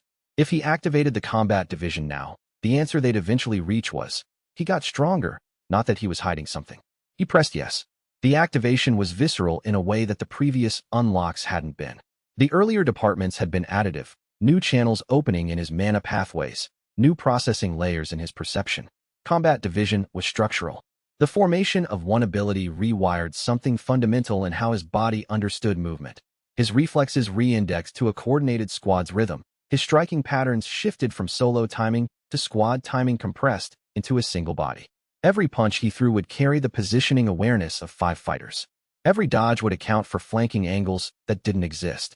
His mana core, which had been sitting in high C range since his reevaluation, climbed. Not jumped, climbed steadily over the course of 3 minutes, through C peak and into B rank territory. The guild's sovereign system displayed base rank, B, active rank with all buffs, A high. And then, because the warning had been explicit about this consequence, something changed in how he felt to the world. His mana signature, which had been a C rank's clean ordinary output, acquired an undertone. Not a different rank signature. Something systematic, structured, layered, operating on principles that didn't quite match any documented ability type. Any S rank who got within 50 meters of him would feel it. They wouldn't know what it was. They'd just know it was something. Seojin stood up and shadowboxed in the storage unit for 40 minutes, learning his new body. It was, in every way he could measure, the body of a man who'd already lost everything once. He was not going to lose this time. Chapter 22. The Guild Challenge Arena in the Hunter Bureau Seoul facility held 4,000 spectators at capacity. At 9 in the morning on a Tuesday, it was approaching that. Journalists occupied the press box. Hunter community figures filled the observer galleries. Every major guild had sent at least one representative, not to participate, but to watch. Seojin had made a point of watching their faces when the media crews arrived. Uniformly, the delegations had expressions of people who'd come to witness an execution and were beginning to reconsider the certainty of that outcome. Hwang Tae-sun was in the VIP box, arms folded, face unreadable. He'd been unreadable since the parking lot, which was more concerning than anger would have been.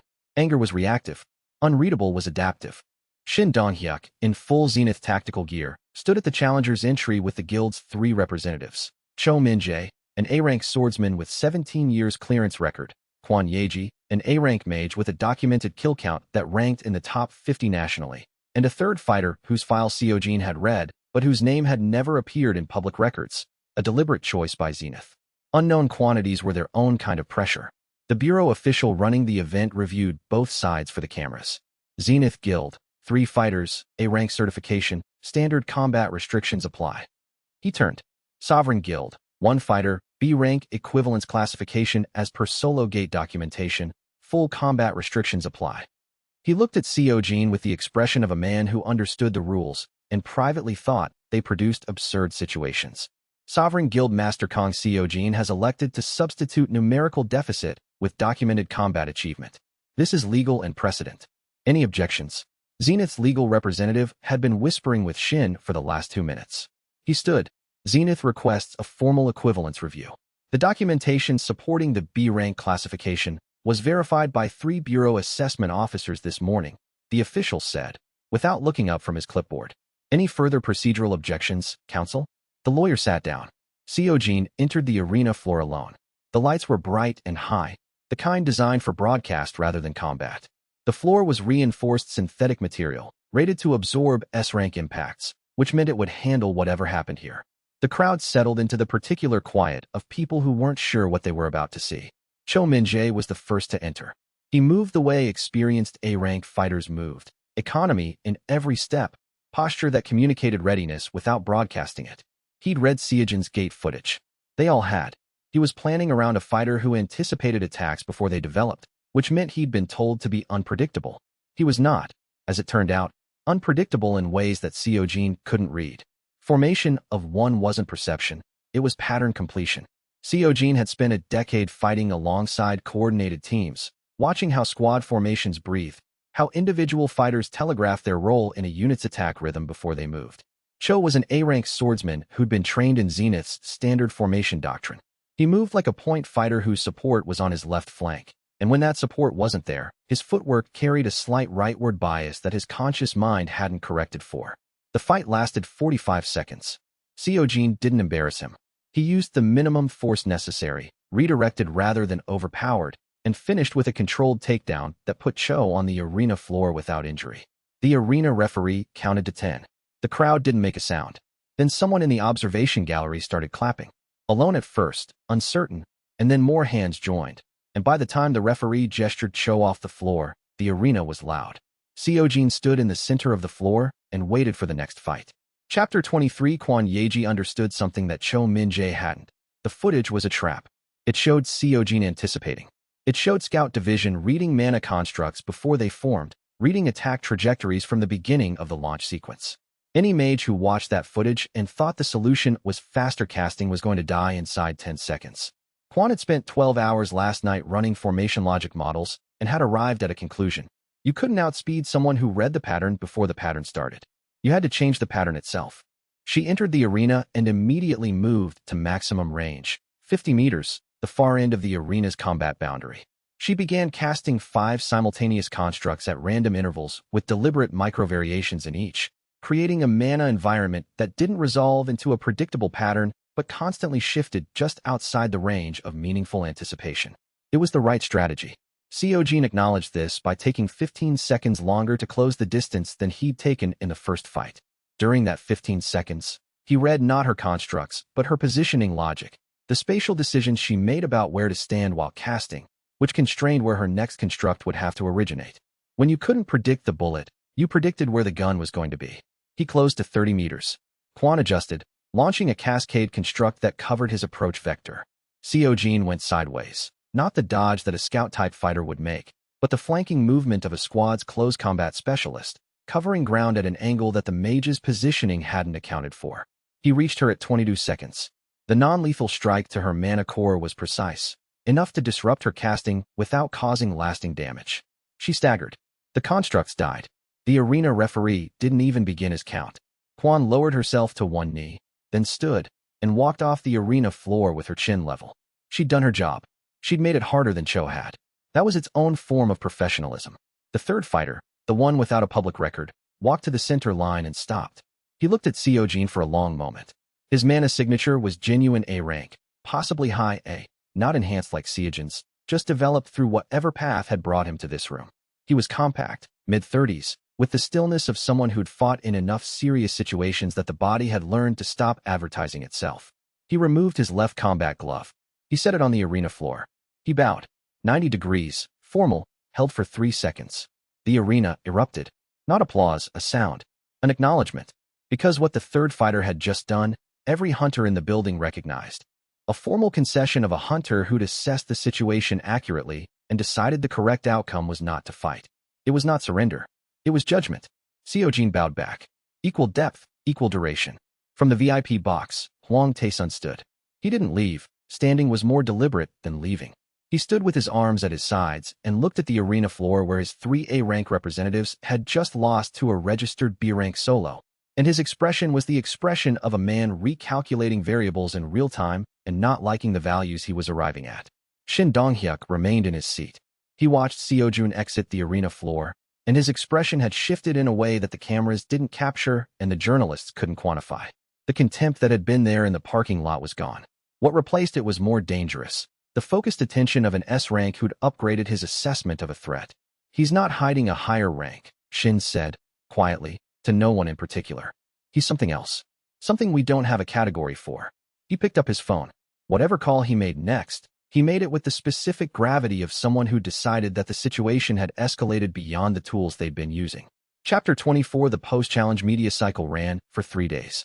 Seojin managed it the way he'd managed everything since the regression began, by controlling what he said and letting what he'd done carry the meaning. He accepted one interview, a 30-minute session with a major hunter publication, no live format, and answered questions about the challenge with the flat factual precision of someone who'd simply done what the rules allowed. 3 A-rank fighters against 1 B-rank equivalent, the journalist said. And you're registered C-rank. Walk me through the logic. Zenith challenged Sovereign under the guild challenge rules. The rules allow numerical deficit substitution. I filed the documentation. The Bureau verified it. Then I won the fights. That's the logic. You don't sound particularly surprised by the outcome. A-rank fighters who've trained in guild formation doctrine fight like they're part of a formation. Take the formation away and the individual fighter has to compensate. I knew what to compensate for. How? Experience, Seojin said.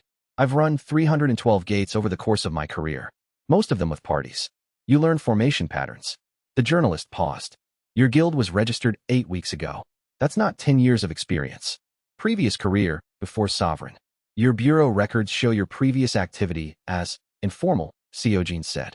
I wasn't registered with a major guild. My records are in the independent contractor system. Everything's documented. He met the journalist's eyes. Is there a question you want to ask me directly? The journalist considered. Do you think you could take Shin Donghyuk? Seojin didn't answer immediately. He let the question sit for a moment the way the answer deserved. Not today, he said finally. Ask me again in a few months. Meanwhile, through Old Man Beck's network of former Iron Wall contacts who still operated in the industry's lower rungs, Seojin began pulling on a thread that the challenge and the media cycle had given him coverage to pursue. Beck had taught him the architecture of major guild power in their whiteboard sessions. The 4 pillars: gate control, bureau influence, public opinion, combat supremacy. Zenith's gate control pillar didn't rely only on their own clearing capacity. It relied on something upstream. The information network that told them where high-value gates were appearing before the Bureau's official detection systems caught them. Someone was feeding the top guild's priority intelligence. They call themselves the Broker Collective, Beck said, the afternoon after the challenge results were announced. He was eating from a container of rice in his junkyard office, surrounded by towers of equipment he'd been quietly helping Seojin procure. 5 SS-rank hunters. They run a proprietary gate detection network, better equipment than anything the Bureau has. They know about a gate before it officially registers. They sell access to that information. Zenith, and the other top 4 guilds, pay a percentage of every haul to the collective. SS rank, Seojin said. All 5 of them, Beck confirmed. That's not a coincidence. SS rank hunters don't maintain civilian covers and run information businesses unless someone at a very high level arranged it that way. The collective isn't independent. It's a layer in a system that goes higher than Zenith. He set down his container. You knock out the collective, you knock out Zenith's gate control pillar. But the collective doesn't die quietly. Touch them, and every major guild in the country comes for you, because every major guild benefits from their intelligence feed. I know, Seojin said. You knew before I told you. Beck said, with the flat certainty of someone who'd been observing Seojin long enough to know the difference between surprise and confirmation. You've known about the collective since before we met. I knew they existed, Seojin said carefully. I didn't know who they were. And now I need to find a way to access their network without them knowing I'm looking. Which means I need an information source that operates outside their system. Beck looked at him for a long moment. You're talking about Ghost. Is that a name you know? It's a name I've heard, Beck said. A name that people in this industry only know if they've been paying close attention to the right kinds of nothing. He leaned back in his chair. Finding Ghost isn't possible if Ghost doesn't want to be found. What makes you think she'll want to be found by you? Seojin looked at his mentor. Because my guild's challenge footage is in every major media channel. If Ghost is doing what I think she's doing, she's been watching me for weeks. She already knows I'm a potential asset. I just have to give her a reason to make the approach. And if she decides you're a potential liability instead, then I'll pass whatever test she runs, Seojin said. I've taken harder tests. Chapter 25, he found the first dead drop in 7 minutes. Ghost's trail was elegant, not hidden, exactly, but presented in a way that required contextual knowledge to recognize. The initial contact had been through a Hunter forum thread about unusual gate formation patterns, posted by an account with 2 weeks of history and 17 posts that each contained a coordinates fragment embedded in specific word positions. Assembling the fragments gave a location. The location was a public library in the Mapo district with a specific collection terminal. The terminal had a book request slip wedged behind the display, a volume of Korean poetry from the previous century, checked out and returned, with marginalia in pencil that described a vending machine in the Hongik station underground. The vending machine had a sticker on its side depicting a crane. The crane's wing contained a 6-digit code. The code unlocked a digital message in an encrypted communication board that Seojin would have known nothing about if he hadn't spent his previous decade learning which backchannel platforms serious independent operators used. The encrypted message was a question. No preamble, no greeting. What do you know about me that you shouldn't? Seojin typed the answer back. Asterisk that you mapped the broker collective supply chain from the outside over approximately 4 years. That your detection network covers 11 gate hotspot zones that the collective doesn't know you're monitoring. That you've been building leverage and waiting for someone with enough public profile to trigger the collective's attention and redirect it away from you. Asterisk a 60-second pause. Asterisk you have 3 hours to pass the face-to-face test. Location follows. Asterisk she was younger than he'd expected. Early 20s, seated in a corner booth of a cafe in a neighborhood that had 4 exit routes within 30 meters, wearing concealment artifacts in a layering pattern that his scout division detected but wouldn't have flagged if he hadn't been specifically looking. Sharp eyes above the rim of a coffee cup, assessing him with the efficiency of someone who made her living on accurate reads. Seo Yuna, Seojin said, sitting down without being invited. She didn't flinch at the name. Good. Flinching was a tell. That's not the name I use, she said. Ghost, Seojin corrected. Professionally. How do you know that name? Old man Beck. Beck Dojin hasn't talked to anyone about me in 6 years. He mentioned the name to me last week, Seojin said. Context was, he thought you might be someone I should find. He didn't tell me how. That part was mine. Ghost looked at him with the specific attention of someone weighing whether the information she'd just received represented a security leak or a legitimate assessment of a mutual contact. Beck had mentioned the name, which meant Beck trusted Seojin enough to mention the name, which said something about Seojin that her dossier on him hadn't included. Why do you want to know about the collective? She said. Same reason you've been mapping them for 4 years, Seojin said. They're a structural node in a corrupt system. Pull out the node, the system has to restructure. I'm in the process of structuring the alternative that makes the restructure survivable. And you need intelligence to do that. I need intelligence to do it without getting killed, Seojin said, which is different from just needing intelligence. Ghost studied him for a long moment. The cafe was quiet around them. Midday, mostly students, nobody paying attention to the corner booth. I have a condition, she said. I know what it is, Seojin said. You want to know what my system actually is. Her expression didn't change, but the quality of her attention did. Sharpened, confirmed, the look of someone who'd just gotten one more data point that fit a hypothesis they'd been developing. Tell me the truth, she said, or I sell what I know about you to the collective. Not because I want to, because you're more valuable as an honest partner than as a mystery that gets someone else killed. Seojin looked at her across the cafe table. Behind the concealment artifacts, beneath the professional caution, Ghost was someone who operated alone because she'd concluded that the industry as it existed offered her no trustworthy partners. She'd been building towards something for years. She'd been waiting for someone whose profile matched the shape of what she'd been building toward. I have a system, Seojin said. It treats me like an entire guild organization compressed into one person. Every role, every title, every department buff. I carry them myself. It amplifies my competence, not my base rank. A decade of experience running in the field is what makes the system work. He paused. That's the truth. Not the whole truth, but the part that's relevant to whether you can trust me. Ghost was quiet. Then she opened her coat and withdrew a data chip. First intelligence package, she said. 30 gates. Collective flagged, delay scheduled, hidden rooms actively generating rare materials. All of them are on the Bureau's publicly listed backlog. She set it on the table between them. I want 30% of the loot value from any gate you clear from that list, she said. And I want to know everything you find in the hidden rooms that doesn't go into the official report. Because the collective has been using those rooms to generate materials that fund something I haven't been able to identify. And you're the only person in this country with the detection capability to find out what. Seojin picked up the chip. Deal, he said. Chapter 26 The intelligence Ghost provided covered 30 gates across 5 provinces. Seojin worked through it systematically, cross-referencing the delay schedules against his previous life knowledge of gate clearance rates. In his first life, he'd cleared many of the same gates, at different times, with different parties, receiving a fraction of the loot because the hidden rooms had already been harvested. Seeing the schedule laid out explicitly was like reading a manual for the system that had killed him. He started with 3 gates in the Seoul metropolitan zone, Durank, each one flagged for a 48-hour artificial delay. His scout division confirmed the hidden room signatures within minutes of entry. He cleared the gates, documented the rooms, photographed the materials. 2 of the 3 rooms contained high-grade mana stones. Standard, he'd expected those. The 3rd room in the 3rd gate was different. It contained a recording device, Bureau standard equipment, sealed, with a transmission log showing it had been sending data packets to an encrypted external address on a schedule that matched the delay schedule. Someone had been monitoring the hidden room's maturation process in real time. He extracted the device and sent it to Ghost through their dead drop protocol. Her response came back in 2 hours. Asterisk transmission address traces to a routing network I've been tracking for 18 months. It's not collective infrastructure. It's something else. Something older. Asterisk he sat with that for a long moment before responding. The collective was a shadow organization. What was older than the collective shadow, and monitoring even the collective's operations, was something that had been operating below the existing layer of corruption long enough that even the corrupt layer didn't know it was there.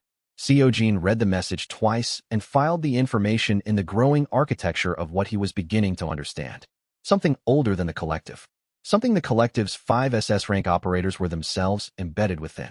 Hwang Taeson's words in the parking lot, during their confrontation months from now in his previous life, had carried the specific weight of a man who knew there were floors beneath the basement. Asterisk Zenith isn't the top of the food chain. There are things above us. Asterisk he hadn't believed Hwang then. He believed him now. He called Beck from a public phone on the second morning. The monitoring device in the hidden room, Seojin said. How long have they been running those? Didn't know they were. Beck said, which was the most informative answer Beck could have given, because Beck knew a great deal. If the monitoring was news to him, it was new to the industry. Where did you find it? Gate 9B, Incheon Zone. Third hidden room. Bureau model equipment. Bureau equipment in a gate, Beck said slowly. That means someone inside the Bureau installed it. Or someone with access to Bureau equipment outside the Bureau's knowledge. That distinction matters, Beck said. If it's inside, the corruption goes higher than Ryu. If it's outside, someone has procurement access to Bureau hardware without authorization. Both possibilities are bad, Seojin said. Both possibilities are bad in different ways, Beck confirmed. One is corruption. The other is infiltration. Which one we're dealing with changes what we do about it. Ghosts tracing the transmission address. I'll know more in a day or two. Be careful about how fast you move, Beck said. You've been clearing gates from the collective's delay list. They'll have noticed by now. Good, Seojin said. I mean they'll be making moves, Beck said. Not the kind that show up in public records. I know the kind they make, Seojin said. I've survived them before. He ended the call and stood in the phone booth for a moment, watching the street. The Scout Division's ambient awareness extended 200 meters. Foot traffic, vehicle signatures, mana presences in the buildings on either side. He wasn't being followed. Today, Chapter 27 Yu Minhee's message arrived through the Bureau's official contractor system, not through any of the informal channels he'd been using. That was the first thing that told him something about her, before he'd seen her face or read her file. She operated through official systems. In an industry built on unofficial workarounds and informal agreements, she'd chosen to keep her professional communications on record, either because she valued the documentation, or because she had nothing to hide, or because she was smart enough to know that a paper trail cut both ways. It protected you as well as it exposed you. Her joint operation request was brief. B-rank gate, Gyeonggi area. Gate had been sitting for 3 days with no guild takers. Standard clearance. She needed a combat partner with reliable mana output, not afraid of an unusual gate environment. She'd attached her clearance records, her previous operation summaries, and a note that read, Asterisk, I've seen your challenge footage. Your healing protocol is terrible. You need support whether you want it or not. Asterisk, he almost smiled. In his previous life, Yu Minhee had filed supplementary reports on 47 operations crediting his contributions. 47 times. In a system that actively discouraged credit attribution to independent operators, she'd done the paperwork anyway. He'd never known why. They hadn't spoken much. Ships passing in shared gates, professional acknowledgement, but not friendship. He'd assumed she was thorough. Now he thought she might have been something rarer, genuinely fair. He accepted the operation. She walked into the briefing room at the Bureau's Eastern Field Station at exactly the time she'd scheduled, carrying a medical kit that was oversized for a B-rank gate clear and moving with the confidence of someone who had a specific job and had been doing it for long enough to do it without thinking about it. Kang Seojin, she said, confirming rather than asking. Yu Minhee, he said. She looked at him with the directness that her file had suggested she had, not aggressive, just uncalibrated towards social performance. She was seeing what was there. You're younger than I expected, she said. You move like someone who's been running gates for a decade, but you can't be more than mid-20s. You studied my movement patterns from the footage, he said. Of course. A joint operation means understanding how your partner moves in a fight. Movement tells you more than rank. Your movement is weird. She set her kit on the briefing table and pulled up the gate map. Here's what I think will happen. The gate's a B-rank swamp type, 3 zones, 2 boss nodes. Your detection range will map the zones in the first pass. You'll try to solo the first boss node because you think you don't need support. You'll succeed. You'll try to solo the second node too, and you'll get hit, and my heal lands before the second strike. She looked up from the map. Sound right. The second boss node has an unusual pattern, Seojin said. What kind? Regenerative. Each time it takes damage, it accelerates its regeneration. Standard solo fighter approach slows it down by giving it recovery intervals. The efficient approach is sustained damage without recovery windows, which requires 2 synchronized attackers or 1 fighter who can maintain continuous output while managing personal defense. Minnie looked at him. And you know that from experience, Seojin said. I'll take point. You cover my flank and maintain the output chain. When I call reset, you back off and rebuild mana. When I call push, you match my timing. She studied him for a moment. That direct, reading look. You've worked with organized teams. Yes, he said. The answer was true. The scale wasn't something he would clarify. Okay, she said. She picked up her kit. Let's go. And your healing protocol is still terrible. I'm fixing it after the gate. Chapter 28. The B-rank swamp gate was 3 underground zones of high humidity, low visibility terrain with monster types that were substantially more dangerous when fighting in their native environment. The first zone's clearing took 40 minutes. Methodical, efficient. Minnie's barrier generation kept the monsters from flanking, while Seojin's combat division ran the engagement patterns with squad-level coordination that she kept watching with the expression of someone building a model. The second boss node was exactly as he remembered it. A Merkfang Alpha, heavily regenerative, 7 meters of amphibious predator that hit hard and recovered faster than standard fighter approaches could manage. He called the pattern. Minnie matched it. In gate combat, there was a specific quality that experienced teams developed. Not communication, exactly, but rhythm. The ability to anticipate each other's positions half a second before they arrived there. Minnie had it naturally, built from years of reading her partner's outputs through her healing abilities diagnostic feed. She knew where Seojin was going before he was there, and her barriers and healing pulses landed with the precision of someone who'd been running with him for months, not hours. The Merkfang Alpha died in 11 minutes. Standard raid time for this monster type, with a full party, 35 to 40. Minnie stood in the boss chamber's residual mana cloud and looked at him. She was breathing harder than usual. The sustained output of continuous barrier generation took more from her than typical gate operations. But her eyes were clear, and they were doing the thing they did, building the model. You've been here before, she said. It wasn't an accusation. No, Seojin said, which was technically accurate. You've run this gate type before. Still not an accusation. An assertion, offered with the certainty of someone who'd arrived at it empirically. You knew the Merkfang Alpha's pattern before it used it. The regeneration acceleration timing. You called reset at exactly the right intervals, every time, without checking any readings. Experience, he said again. I know, she said. I just want to understand what kind of experience produces that kind of precision. He didn't answer. She didn't press. She helped him catalog the boss room's loot instead, working efficiently through the hidden room that his scout division had flagged in the adjacent wall. The hidden room held 2 high-grade mana stones and a sealed container with a bureau monitoring tag, the same pattern he'd found in the other gates. He photographed it without explaining why and sent the data to Ghost. Minnie watched him do it. She didn't ask about that either. On the transit back, she said, your healing protocol. You're not managing your mana consumption between fights. You're running full output and expecting your recovery rate to handle the deficit. That works until you hit a fight that goes longer than your recovery window. I have a medical buff, Seojin said. I know. I felt it. She looked at him. Your system, I don't know what it is, but it has a healing component. That's what's been sustaining your solo operation so far. But a system buff and actual managed recovery aren't the same thing. If the buff ever hiccups, you'll crash faster than you can compensate. She pulled out a tablet. I'm putting together a protocol. It fits your operation style. You keep high output on engagements. You just restructure the intervals. 5 minutes. He let her put the protocol together. The truth was she wasn't wrong. And the truth was he'd been lucky that his medical core buff had been sufficient so far. And the truth was that in his previous life, he'd run solo for a decade, making exactly the kind of compromises she was describing. Thank you, he said. She glanced up from the tablet. You don't say that often, do you? No, he said. She handed him the tablet. The protocol was genuinely good, tailored to his documented fight patterns, accounting for his output range, building in recovery intervals that wouldn't slow his gate clear times by more than 8%. File it in your system, she said. And next time you need support, Ask instead of waiting for someone to offer. You offered, Seojin said. I did, she said. For the same reason you always cleared the gates nobody else would. Because someone should. She looked out the window at the gate district passing by. He looked at the tablet in his hands and thought about 47 supplementary reports filed in a system designed to ignore them.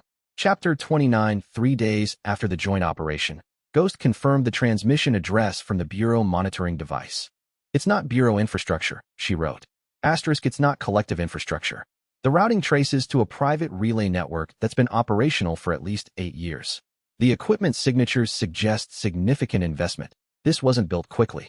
The address origin points to a general zone in Seoul's Western Industrial District, but that's a 6-kilometer radius. I need a physical access point to narrow it further. Asterisk, how do you want to proceed? Seojin sat with this for an hour. 8 years of operational infrastructure meant this predated his first life by at least 2 years. Whatever was monitoring the hidden rooms had been in place before the hidden room economy was even established, which meant either the monitoring existed first and the economy developed around it, or someone had built the economy and simultaneously built the monitoring system. Either way, someone above the broker collective, above Zenith, had been treating the gate system as a data collection operation for nearly a decade. Not a profit operation. Data. The profit was secondary. He wrote back. Asterisk, hold on the physical access. Keep mapping the relay network's extent. I need to understand the scope before we move. Asterisk, he called Beck. How long has the gate system been used for data collection? He said. Beck was quiet for a moment. The quiet of someone reorganizing their mental architecture. What kind of data? Hidden room contents. Maturation cycles. Yield rates. Gate formation patterns. Seojin paused. Gate spawn locations across 8 years. Another pause. Longer. You're describing a research project, Beck said. I'm describing something that looks like a research project. What could you learn from 8 years of hidden room yield data? Gate formation rates are tied to mana density in the atmosphere, Beck said slowly. The hidden rooms produce materials that correlate with those densities in ways the Bureau's surface instruments can't measure precisely. If you had 8 years of hidden room data, you'd have the most accurate atmospheric mana density map in existence. He paused, which would let you predict gate formation, not just detect existing gates. Predict where new ones would form, what class they'd be, approximately when. That's worth more than the loot, Seojin said. It's worth more than everything, Beck said. Whoever has that map controls gate access before anyone else knows the gate exists. Not one gate at a time, like the collective's current operation. All of them. Globally, if the network extends beyond Korea. Seojin sat back in his chair.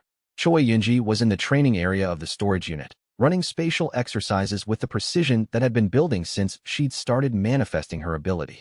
3 of the hidden room monitors he'd extracted had been sending data to the same relay. Whatever was accumulating that data had been patient, systematic, and operating at a scale that made the broker collective look like a corner operation. We're going to need to be smarter about this than we've been, Seojin said. We've been very smart, Beck said.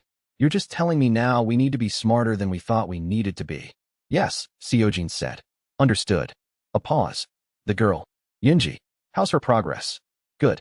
Fast. Good is good, Beck said. Fast worries me sometimes, with spatial types.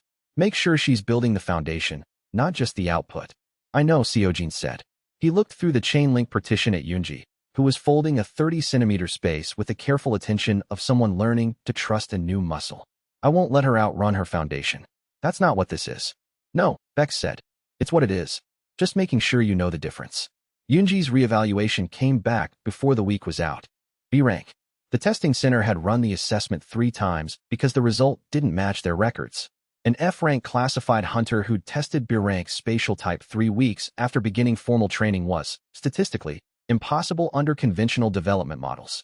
The Bureau examiner had filed a formal flag noting the anomaly for review.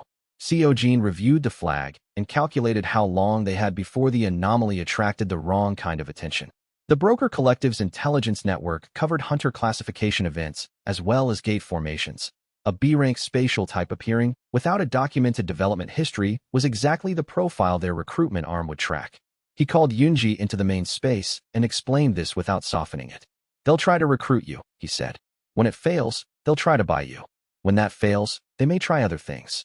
Yunji had the particular stillness of someone hearing news they'd been halfway expecting. Other things meaning what my brother experienced, she said. Her brother, F-rank, worked as a porter, had been pressured into gate operations above his class by a mid-tier guild. He'd survived. The F-rank hunter 2 gates down from him hadn't. Yes, Seojin said. So what do we do? You stay inside Sovereign's operating structure. Registered as guild staff. The challenge result and the Bureau's guild protection protocols mean Zenith and their allies can't touch guild staff without going through official channels. He looked at her. And you keep training. Fast as you can without outrunning your foundation.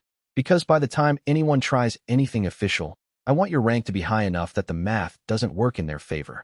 Yoonji looked at her hands. The hands that could now move objects across a room with a spatial fold that she generated as naturally as breathing. How high is high enough? She said. A rank, Seojin said. And we're going to get you there. She nodded slowly. Then she looked up with the expression of someone who'd decided something. Okay, what do I work on today? Precision, Seojin said. Not range. Not power. The ability to open a rift in exactly the space you intend, not approximately the space you intend. Why precision? Because there's going to be a fight coming, he said, where approximately won't be close enough. He didn't tell her the fight was an SS-rank catastrophe gate boss. Some information was better delivered when the capability to use it was already built. He told her to practice, and she did, and through the chain-link partition he watched her fold space with the patience of someone learning a language that had no textbook, only the native speakers you could find, and the ear you developed for it over time. The broker collective's attention was coming. He could feel it gathering in the patterns Ghost was tracking, in the monitoring devices being checked and finding themselves cleared, in the gate records showing Sovereign's path through their carefully managed delay schedule. He had time. Not a lot, but enough. The question was what he built with it. Chapter 30 Guild Merit crossed 1,000 on a Wednesday afternoon. Seojin was in the middle of an A-rank gate clear when the system notification arrived. The slow culmination of 6 weeks of aggressive clearing, hidden room recovery, and a challenge payout that had placed Sovereign's documented contribution record well above any comparable single hunter operation. The notification appeared as a pulse at the edge of his awareness while he was mid-combat with the Stone Warden boss, which was not ideal timing. He finished the fight first. He always finished the fight first. Guild Merit, 1,000. New departments unlocked. Intelligence Division, Engineering Division. He sat down in the boss chamber afterward, in the particular quiet of a cleared gate before the portal home activated, and let the unlock settle. Intelligence Division granted the ability to detect concealed information, hidden agendas, and deception within a 50-meter radius. Not mind reading. More like a permanent heightened receptivity to the specific mana patterns that humans generated when concealing something. Practitioners of deliberate concealment, people like Ghost with her layered artifacts, or Bureau officials running compartmentalized operations, would still require effort to read. But casual lies, institutional corruption, the ambient discomfort of people acting against their stated interests, those would register. Engineering Division granted structural reinforcement, the ability to create temporary field constructions, modify gate environments, and restore structural integrity to damaged surfaces. Combat applications included field barriers, corridor creation, and the ability to alter terrain in ways that turned a gate's environment into an additional tactical resource. Combined with his existing stack, his effective power crossed into high-range territory. Not S-rank, not yet. But in gate operations where environmental awareness and tactical construction were factors, he was operating in territory that full parties struggled to reach. He walked out of the gate carrying an A-rank haul and filed the report with the Bureau. Park Jae-hun called him 20 minutes later. 12% drop, Jae-hun said. Zenith's quarterly earnings? Seojin said. The rare material category specifically. Their mana stone intake is down 14%. Their exotic material category is down 23%. Whatever they've been harvesting from the delayed gates, you're taking it before they can. Good, Seojin said. Huang called the Bureau's operations liaison this morning, Jae-hun said. Off the record, inquiring about the feasibility of a provisional guild limitation order. Basically, asking whether there's a legal mechanism to restrict Sovereign's gate access without a formal challenge. There isn't, Seojin said. There isn't, Jae-hun confirmed. I know that. The liaison knows that. Huang's legal team knows that. He wasn't asking because he expected a real answer. He was asking to put pressure on the Bureau to start looking for one. Who's the liaison? Someone I've worked with for 4 years, Jae-hun said carefully. Someone I believed was clean. And now, a pause.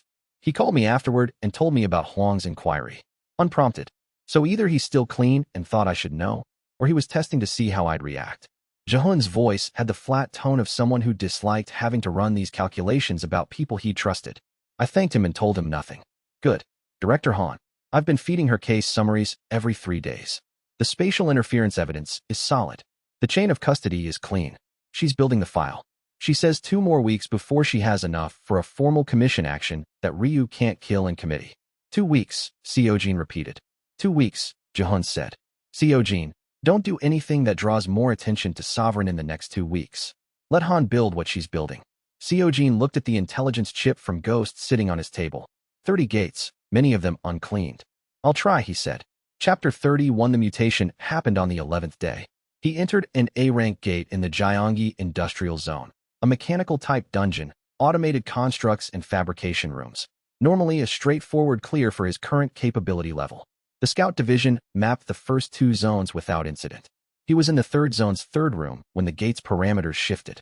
Not a gradual shift. A triggered shift. The ambient mana density spiked by 60% in under 2 seconds. The mechanical constructs around him, which had been functioning at A-rank threat level, recalibrated in real time.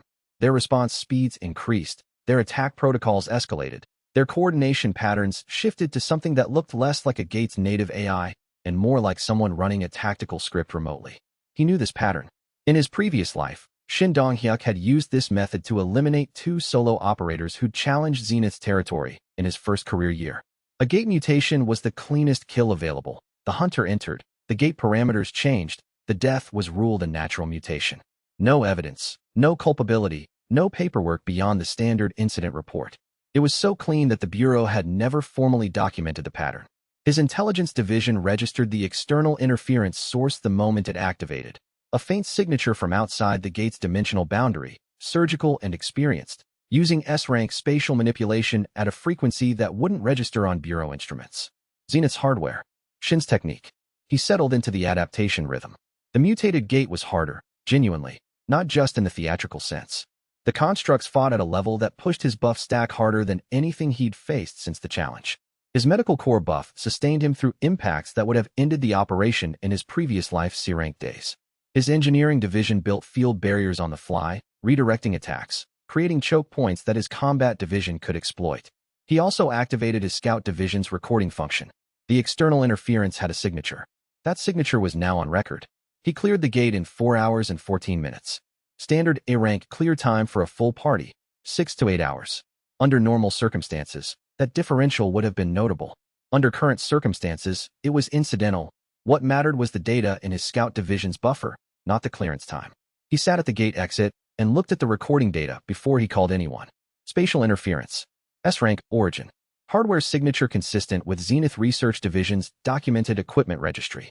He thought about Shin Dong-hyuk with the specific, non-emotional clarity that he applied to tactical problems. Not with anger, because anger was a variable that couldn't be controlled, but with the precision of someone who understood exactly what he was dealing with. Shin had used this technique to kill 2 hunters before him in his previous career year, and had refined it further over the following decade. The gate mutation method worked because it was undetectable by standard Bureau instruments. The interference operated at a frequency below the monitoring threshold.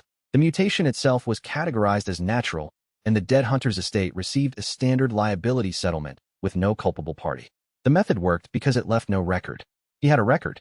He had, in 4 hours and 14 minutes of nearly being killed in a mutated A-rank gate, acquired enough evidence to prosecute Shin Dong-hyuk for attempted murder of a registered hunter in active gate operation under the Hunter Protection Act, a charge that carried mandatory criminal proceedings at the national level and bypassed the Hunter Association's jurisdiction entirely. He called Park Ji-hun. "I need to see Director Han," he said. Today. Chapter 32. Director Han Soo-kyung's office in the Bureau's Internal Affairs Division was the cleanest space Seojin had encountered in his career in any life. Not organized, spare. The kind of spare that communicated that the person who occupied it had made deliberate choices about what deserved presence in their professional environment. 1 desk, 2 chairs, a display wall with active case files, and a window with a view of the gate district that made the job's purpose concrete. She reviewed the spatial interference recording with the contained attention of someone who'd been building a case for 3 months and had just received a piece that changed its structural weight. "The hardware signature," she said, "matches Zenith R&D's registered equipment inventory. The frequency parameters are documented in their annual Bureau compliance filing. They filed it themselves." Han looked up from the display. "They filed it themselves," she repeated. Bureau compliance filings require that guilds document any spatial manipulation hardware that might interfere with gate monitoring instruments. It's a safety regulation from the Gate Transparency Act. Zenith's compliance division documented every piece of their R&D spatial hardware in their last 3 annual filings. And you found their equipment signature in an active gate mutation event that interfered with monitoring instruments, Seojin said. Yes. Han was quiet for a long moment. She turned to the display wall and pulled up a case file, the one Jaehoon had been feeding her for weeks. She placed the interference recording alongside it. This is prosecutable, she said, with the flat certainty of someone who'd spent her career learning the difference between prosecutable and provable and knowing that the gap between them was where most cases died. The hardware match is clean. The timing of the interference with the gate mutation is documented. The chain of custody on the recording is intact, Seojin said. The Scout Division's recording function logs with timestamps and a digital signature that can't be altered post hoc. It's a system function, not a hardware function. There's no equipment to tamper with. Han looked at him with the expression she used when something surprised her in a controlled way. Your system records. Among other things. She held his gaze for a moment. Then, the case I've been building with Jaehoon is enough to open a formal commission investigation. The interference recording makes it enough to open a commission investigation with criminal referral, which means it goes to the National Assembly's Defense Committee, not just the Bureau's internal review process. She paused. Which means Ryu can't kill it in committee. Not this committee. I know, Seojin said. That's what you were waiting for, she said.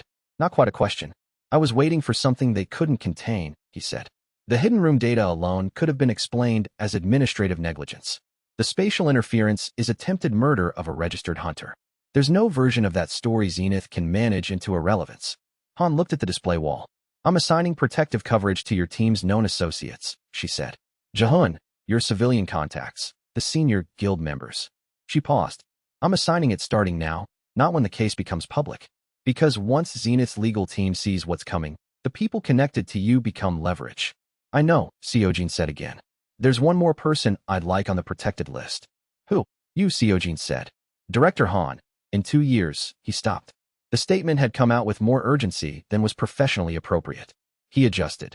Your cases tend to attract the kind of attention that makes protection a reasonable precaution. She studied him. The intelligence division registered something. Not suspicion exactly. More like the focused attention of someone who'd processed an anomaly and was running a parallel investigation in real time. I'll take that under advisement, she said. Come back in 48 hours. I'll have a commission petition ready. Chapter 33 Min He had been running joint operations with Sovereign for 3 weeks when she pulled Seojin aside after a gate clear and said, We need to talk. The gate had been a straightforward B rank, combat-type dungeon, fast clear, textbook. She'd been efficient and professional throughout. Whatever she wanted to say, she'd been waiting to say it until the work was done. Go ahead, Seojin said. I've been keeping notes, she said. She pulled out her tablet. It had a column of observations with dates and timestamps, the precision of a medical professional documenting a case. October 14th. You called for reset in the second room before the elite construct activated its charge sequence. The charge was a new behavior pattern not documented in the gate file. October 21st. You positioned yourself at the east junction before the patrol route shifted. The patrol route shift happened 9 seconds later. November 3rd. You told me to prepare a barrier for the northeast wall 30 seconds before the boss used a wall phase ability that your scout division can't penetrate. She looked up. That's 3 examples out of 12 I documented. There are more. Seojin said nothing. You're not reacting to things, Minhee said. You're anticipating them. And not with any ability I can observe. Not scout division, not intelligence division, nothing with an activation signature. This is something else. Something that looks from the outside like memory. The word landed with deliberate weight. She'd chosen it specifically. I've run with a lot of hunters, she continued.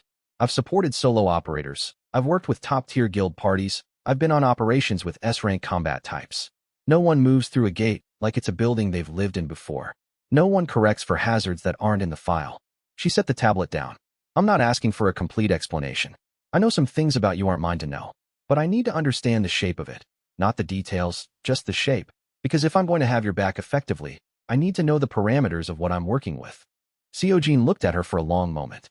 The intelligence division's ambient read wasn't necessary here. The quality of her attention was legible without any system enhancement. She wasn't threatening him. She wasn't demanding. She was, in the most direct way possible, offering to keep working with him on whatever terms the truth required. It's experience, he said finally. Not the experience I have on paper. More experience than that. How much more? About 10 years more, he said. She held his gaze. He watched her do the math, His age, his documented career, what 10 extra years would mean. He watched her arrive at something that she set aside without forcing it to resolve. Okay, she said. 10 years more experience, access somehow, that you carry into every gate like a secondary memory. That's the shape of it. Yes, he said. She picked up the tablet and put it in her bag. Then let me tell you something about working with someone who knows more than they should and isn't explaining why. She looked at him steadily. It makes the person who's working alongside them feel like they're always 4 steps behind in a conversation that's already resolved. It makes it hard to add value when you're always reacting to moves that were already made. I know, he said. I'm not going to stop, she said. I want that to be clear. I'm not leaving this operation. But I need you to understand that I'm aware of what's happening, and I'm choosing to stay anyway, and that means I need something in return. What? Tell me when the situation is about to go outside what I know, she said. Not everything. Just when the shape of what's coming is something I'm not prepared for. You can keep all the specifics. Just tell me. This is going to be harder than what I'm expecting. Seojin thought about the catastrophe gate. The Void Devourer. The Broker Collective's direct attack that was coming. Director Han's 2-year window before her assassination attempt. I will, he said. Starting now. Things are going to get significantly harder before they get better. The situation we're building toward is larger than what we're currently managing. She nodded. No panic, no further questions. She accepted the statement at face value and integrated it. Okay, she said. Then I'll double my stock of high-grade restoration kits. Do you want me to prep the team? Not yet, Seojin said. But soon. How soon? Weeks, not months, he said. Maybe less. She nodded again. I'll be ready, she said. And she meant it in the way that only someone who'd been in enough serious situations to calibrate the difference between being ready and feeling ready could mean it. Chapter 34. The Broker Collective moved against Sovereign 17 days after the commission petition was filed. Ghost's warning arrived at 6 in the morning through their dead drop protocol. Asterisk, they know about the petition. They know about Han. They've confirmed you're their primary threat. Not Zenith, not the Bureau.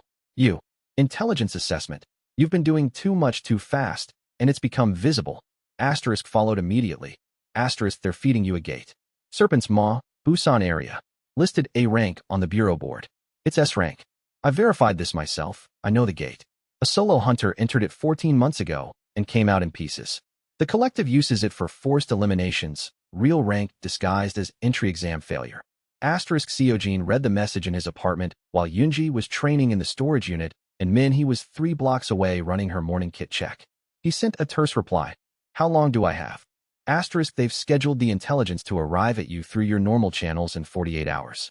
Appearing to come from a reliable source, not me. They've compromised a secondary network contact. Asterisk, he called a team meeting that morning. Beck, Min-hee, Yoonji, Jahun on secure relay. The collective is trying to send me into an S-rank gate under a false A-rank classification, he said. Ghost intercepted the plan. We have 48 hours before the false intelligence arrives, and they expect me to act on it. Beck's expression through the relay was careful. Options, he said. Don't enter. Min-hee said immediately. Not an option, Seojin said. If I don't enter when their intelligence says I should, they'll know Ghost warned me. Which means they'll go after Ghost. And if we let them know their intelligence was compromised, they'll plug the source and we lose our access into their operation. The room was quiet. So you enter, Beck said. I enter, Seojin said. Knowing it's S rank. With my full buff stack and Min-hee on support standby outside. The gate is underwater. The Leviathan class Serpent type, that's the boss. I've cleared the same boss type twice in my career. Both times in the previous life, with full parties of 6. Never solo. Never at his current capability level. Your effective combat power, Min-hee said carefully, is high A equivalent. I know. An S-rank Leviathan class Serpent is a national level threat. I know, Seojin said. This is the situation I told you was coming. Harder than expected. I'm telling you now. Min-hee held his gaze through the relay for a long moment. What do you need from me? Be at the gate entrance with restoration equipment. Monitor my mana signal. If the signal drops below 30%, I'm in trouble, but don't enter. The collective will have watchers. If both of us go in, they'll know we knew. And if your signal drops below 10%, he didn't answer immediately. Then you make the call you think is right, he said. She didn't argue with that. She looked at her hands, the hands that had been keeping hunters alive for 4 years, and nodded. Seojin, Beck said, this is the moment where I say, the evidence we have is already enough to hurt them. We don't have to take this fight. We do, Seojin said. Not just for the intelligence. If I enter and survive an S-rank gate that they sent me into as A rank, I have documented proof of murder attempt, gate misclassification, and false intelligence distribution. That's the collective's whole operation in 3 criminal categories, with me as the surviving witness. Beck was quiet for a moment. Then, you planned this. I planned for this possibility, Seojin said. There's a difference. Is there? There is, Seojin said. I didn't choose to make myself a target. I chose to be ready when I became one. Beck looked at him through the relay with the expression of a man who'd spent decades in the industry that produced Kang Seojin and understood exactly what that kind of readiness cost. Be careful, he said. The words were inadequate and he knew it, and said them anyway. I will, Seojin said. I'll see you after. Chapter 35 Serpent's Maw was a gate that looked like a fault line. Not a dramatic opening. No cascading light. No obvious mana discharge. A dark seam in the seafloor rock formation 200 meters below the surface of a cove south of Busan, accessible only through a bureau-registered diving entry. The gate marker on the bureau's board listed the entry parameters as standard A rank. Estimated interior dimensions, monster type, boss category, recommended party size 7 to 10. Every piece of that data was false. He descended alone at 6 in the morning, in the gray light before full sunrise, with Minhee in a support boat overhead and Beck's voice in his earpiece, providing tactical commentary from a topside relay. Interior dimensions will be significantly larger than listed, Seojin said, equalizing at depth. Leviathan-class Serpent boss. Multiple sub-bosses. Aquatic-specific hazards. Low visibility. Current manipulation. Pressure variance the boss can control. You've briefed us on the Leviathan type before, Minhee said in the earpiece. I know what the medical core buff covers. Just talk to me when you're in. Copy. The gate entry was cold and absolute. One moment, he was underwater in the cove. The next, he was in the gate. And the gate's interior was not the cave system the Bureau listing had described. It was an underwater canyon system the size of a city district, lit from below by bioluminescent formations that shifted with the current, visibility at approximately 8 meters in every direction. In every direction except down, where visibility was 0. The Scout Division expanded to its maximum range and mapped the space. The system's assessment appeared immediately. Interior threat level, S rank. Boss entity designation, Abyssal Leviathan, Class 7 Sovereign Serpent. Sub-boss count, 3. Estimated boss engagement window, 3 to 4 hours. 3 to 4 hours underwater at S rank combat intensity against a Sovereign Serpent. He had never in either life felt so precisely how much the buff stack mattered. I'm in, he said into the earpiece. It's bigger. It's everything we expected. Starting the clear. The sub-bosses fell in 40 minutes. Not without cost. The second sub-boss, a deep WIRM that attacked through the current rather than through direct movement, landed a strike that his medical core buff handled at the edge of its sustainable range. His mana was at 68% when the third sub-boss died. He'd need all of it for the main confrontation. The Abyssal Leviathan announced itself before it appeared. The current in the canyon's central chamber shifted, not randomly, but with the structured intent of something that manipulated water the way a human manipulated air, breathing it, directing it, using it as a medium for force that didn't require physical contact to be lethal. A pressure wave that hit him from the south, while he was oriented north. He rode it, let it carry him, let the formation of one's squad awareness calculate where the next wave would originate from. Because a creature this large, this old, generating current at this scale, had physics it was bound by the same as anything else. The Leviathan was 23 meters long. Its scales were the particular black-blue of deep ocean pressure, absorbing light rather than reflecting it. It moved through the water without displacement, a quality of the Sovereign Serpent class that made it more disorienting to fight than smaller fast movers, because its apparent stillness was deceptive in a way that the body's threat assessment instincts weren't calibrated to account for. He'd fought this boss type in his previous life with a party of 6, in an above-water cave where the Leviathan's current manipulation was constrained. He was alone, underwater, at what his system confirmed was S-rank territory. He went to work. The fight took 3 hours and 40 minutes. He didn't win it cleanly. He won it by being smarter than a Sovereign Serpent expected a single opponent to be, using engineering division to create pressure differential barriers that disrupted the current attacks, using Scout Division to track the Leviathan's thermal signature through zero visibility water, using Combat Division's formation of 1 to maintain attack rhythms that a solo fighter shouldn't have been able to sustain alone. His medical core buff was running at maximum capacity for the last hour, sustaining injuries that would have ended a standard A-rank fighter in the first 30 minutes. The Leviathan's core fractured at hour 3, minute 42. The body dissolved into the canyon water in a cascade of mana particles that turned the bioluminescent formations briefly, magnificently bright. His mana was at 11%. His system's medical core assessment showed post-combat recovery required. Estimated full restoration, 6 to 8 hours. He broadcast his signal to the surface. Minhee's voice arrived in his earpiece 30 seconds later, steady and calm. Signal received. Mana reading at 11%. Injury assessment. Sustainable, he said. I'm coming up. Evidence status? His scout division had been recording the entire engagement. It had also captured, before the fight started, the external interference signature that the collective had used to lock the gate's false classification in place. A different hardware signature than Zenith's, matching the collective's documented interference pattern from Ghost's intelligence files. Complete, he said. Good, she said. I've been sitting up here for 4 hours waiting to hear that word. I know, he said. Thank you. A pause. Don't thank me. Just come up. He came up. Chapter 36. The Serpent's Maw evidence went public through Ghost's media contacts on a Thursday. Not a leak. A coordinated release through 12 outlets simultaneously, timed with a National Assembly Defense Committee session that Ghost had identified as the optimal political moment. The story hit every major platform within the same hour.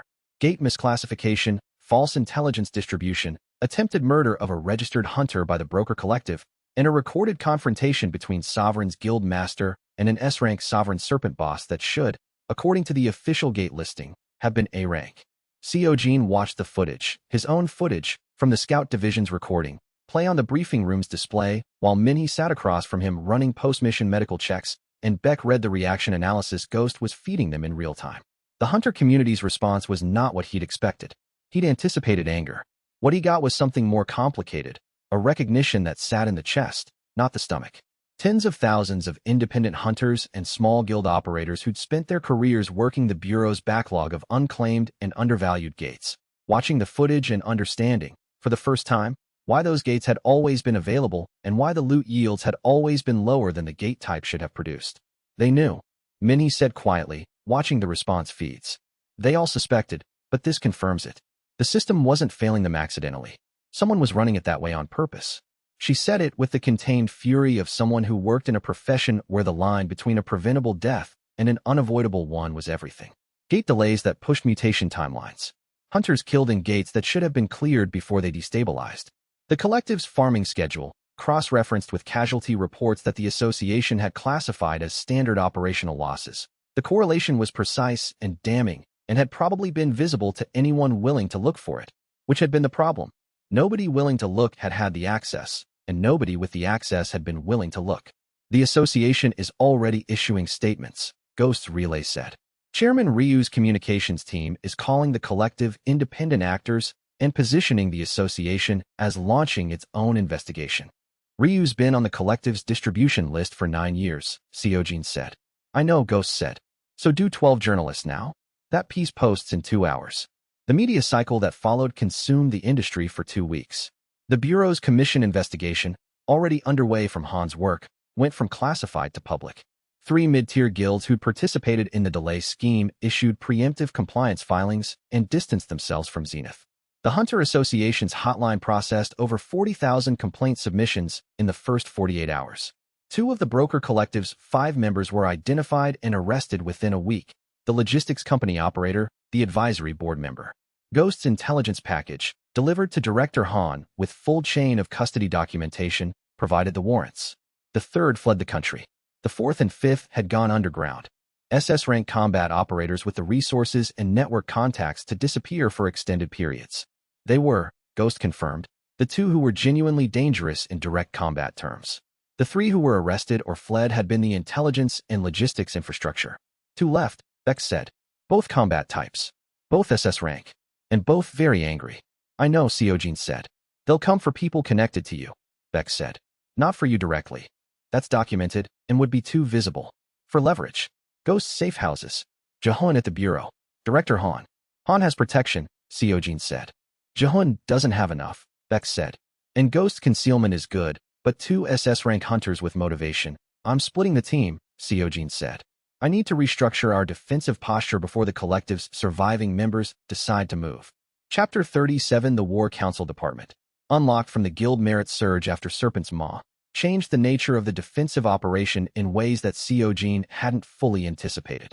The battlefield awareness, the ability to perceive every allied combatant's position and mana state within a 2-kilometer radius, turned coordination from a communication problem into an environmental fact.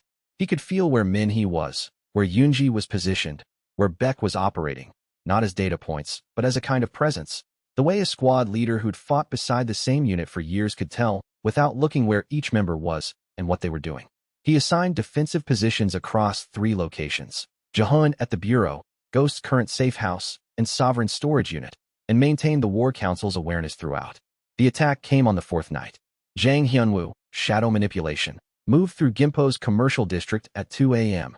His approach pattern wasn't designed for direct assault. It was designed for confusion, for creating shadow environments that disrupted combat orientation and isolated targets from support. Ghost's safe house was in Gimpo. The collective knew where Ghost operated from. They didn't know she'd moved to a 4th backup location when the war started. They found the empty safe house and redirected. Seojin tracked Jang's movement through the War Council's awareness. The mana signature of SS rank Shadow Manipulation was visible even at range, and moved to intercept. The fight in Gimpo's commercial district destroyed approximately half a city block of loading infrastructure before it resolved.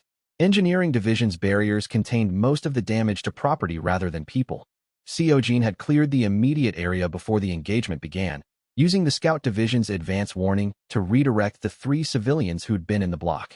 Jang fought with the practiced economy of someone who'd been using SS rank abilities for long enough that they were reflexive. His shadow techniques compressed visibility to 0, forcing Seojin to fight through Scout Division's thermal tracking rather than direct visual.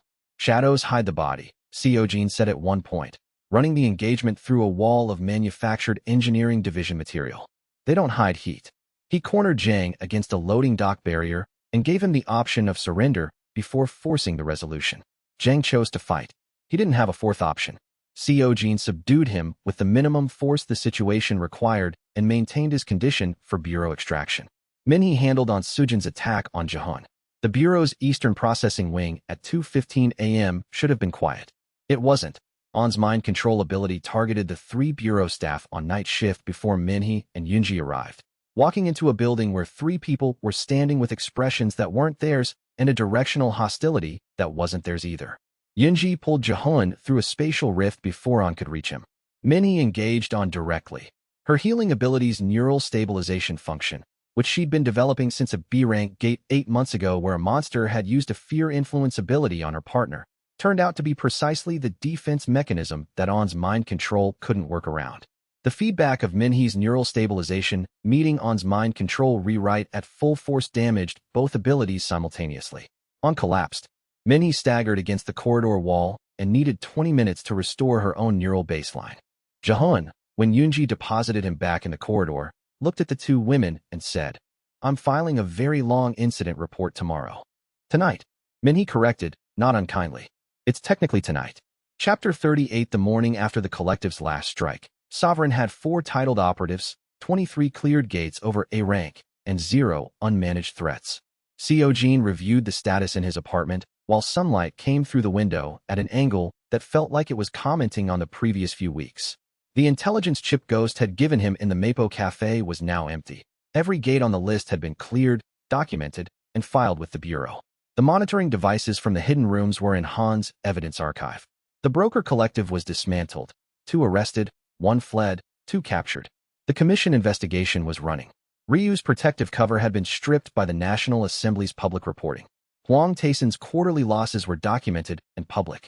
He'd spent his previous life making 312 contributions to gates that disappeared into other guilds' records. He'd spent 11 weeks making 67 contributions that couldn't be made to disappear. He activated the Sovereign's Court notification that had been pending since the post-Serpent's mom merit surge. Sovereign's Court assigned formal guild titles to external allies. Titled individuals receive partial guild buffs when operating alongside the guild master. He'd been careful about this. External titles weren't like department assignments. They created a structural bond between the recipient and the system. He wanted to understand the mechanism fully before using it. He understood it now. He called the team. He assigned the titles in the storage unit, with everyone present. "This isn't ceremony," he said.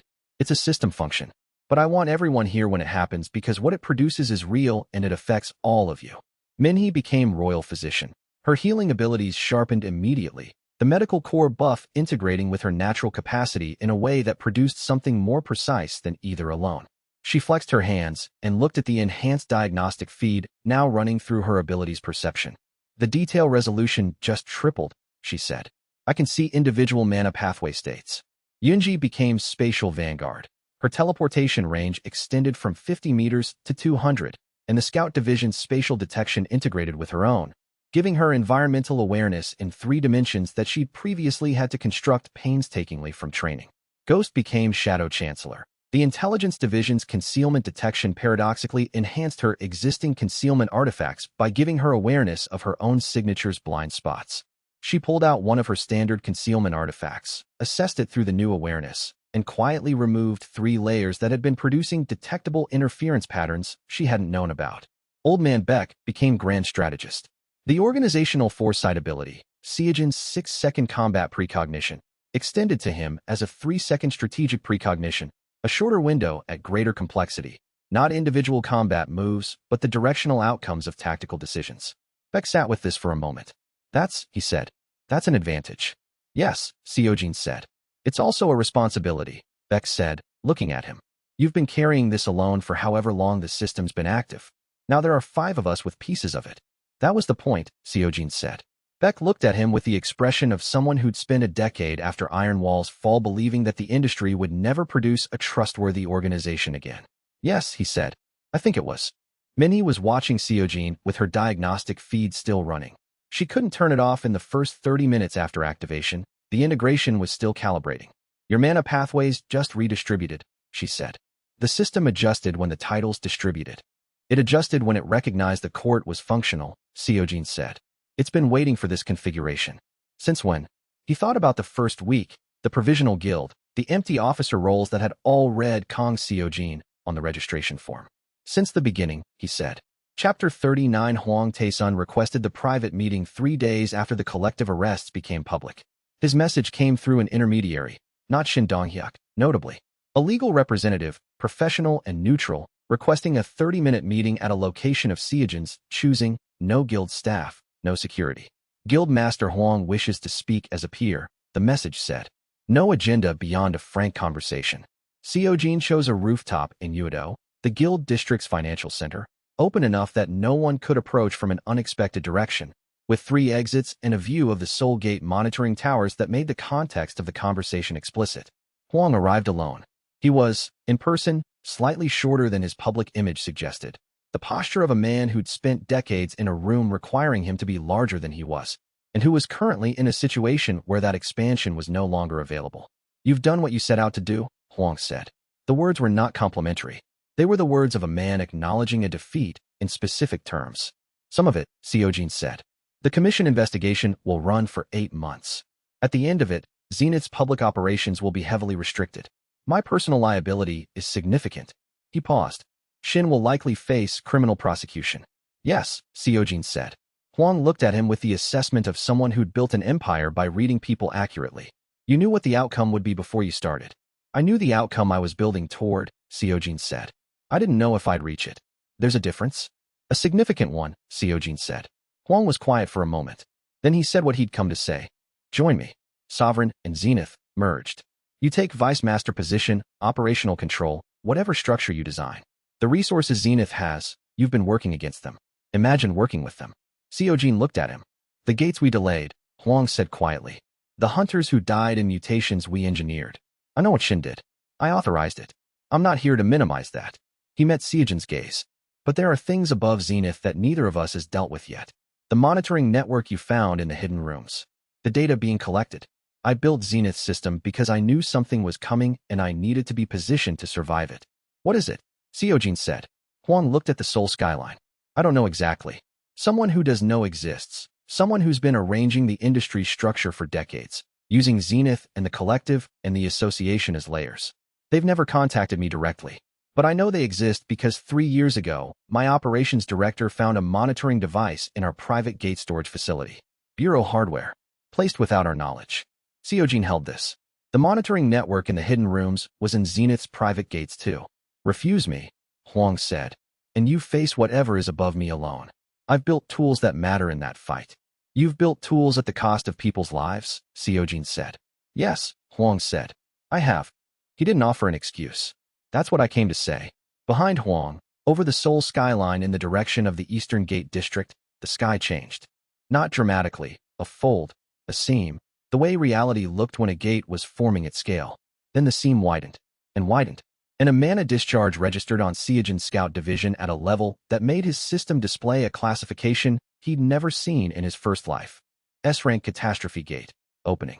Urban zone impact, critical. Evacuation recommended. Huang's face went white. Early, he said. His voice had lost its professional composure for the first time. It's 10 years early. Seojin was already calling the bureau. Minhee on one channel, Yunji on another, Beck on the third. War Council's awareness expanding across the 2-kilometer radius, picking up the mana signatures of panicking hunters and civilians below. I know, Seojin said to Huang, already moving. That's why I didn't wait. Chapter 40. The Seoul Catastrophe Gate was in the Dongdaemun district. Not above it, in it. The gate had formed at ground level, which was a deviation from every documented catastrophe gate event that Seojin had studied in either life. Ground-level formation meant immediate monster emergence rather than the aerial descent that standard catastrophe events produced. The first wave of creatures, not the boss, sub-level spawns running ahead of the main emergence, were already in the streets when Seojin reached the Bureau's emergency command post. Director Han was there. She looked at him with the flat urgency of someone who'd been awake for 16 minutes and had already made 12 significant decisions in that time. What do you know? She said. SS rank boss, he said. Not S. Your instruments will read S. They're wrong. The boss type is Void Devourer class. Adapts to combat tactics in real time. Grows stronger with each engagement, mobile rather than static. Standard raid doctrine will fail within 20 minutes of first contact. She held his gaze for 1 second, running the same calculation he'd watched her run in her office. The gap between what she knew and what he was telling her, and whether the gap was reason to doubt or reason to listen. How do you know that? Same way I know things, Seojin said. Tell your assault teams, no formation approach, no sustained attack pattern. Hit and relocate. If they lock into a formation, the creature will adapt to it in under a minute and the formation becomes a liability. Han turned to the command relay. All assault teams, hit and relocate protocol, override formation doctrine. She looked back at Seojin. What does Sovereign need? Frontline access, Seojin said. And my team. Minhee arrived 3 minutes later, kit open. Yunji was behind her, hands already generating the spatial awareness diagnostic that her spatial vanguard title had sharpened into a combat-ready tool. Ghost was positioned at the perimeter coordinating intelligence feeds through her Shadow Chancellor enhancement. Beck was at the command post beside Han, organizational foresight running at the 3-second window, calling adjustments to the defensive evacuation strategy before the Bureau coordinators had finalized their initial parameters. Seojin looked at the 5 of them. His court, assembled in 45 seconds by a coordination network that the collective's infrastructure couldn't have matched with a week's preparation, and felt, for the first time in 2 lifetimes, that the resources he'd built matched the shape of the problem he'd been building toward. Let's go, he said. He led them toward the gate. The catastrophe gate's entrance was visible 200 meters ahead, the seam in reality that was already opening to a scale that made the buildings beside it look provisional. Mana discharge was registering at levels that the Bureau's ground instruments were reading as S rank, and that his system was reading correctly as something larger. Gate classification, S rank, public. Actual classification, SS rank catastrophe. Boss entity, Void Devourer, adaptive class. Time to full emergence, 14 minutes. 14 minutes.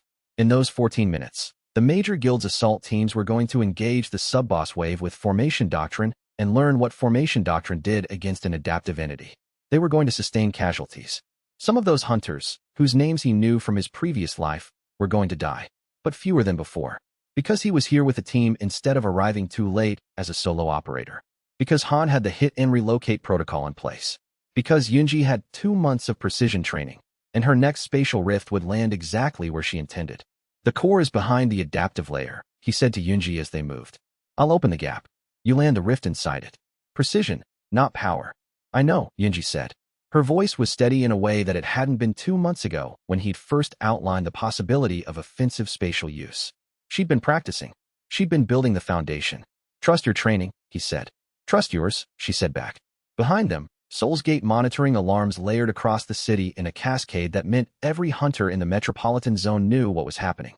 Ahead, The catastrophe gate's emergence continued on a schedule that Seojin had studied in his previous life from newspaper records and survivor accounts, and was now witnessing from 200 meters away with the specific composure of someone who'd been preparing for exactly this moment for 11 weeks.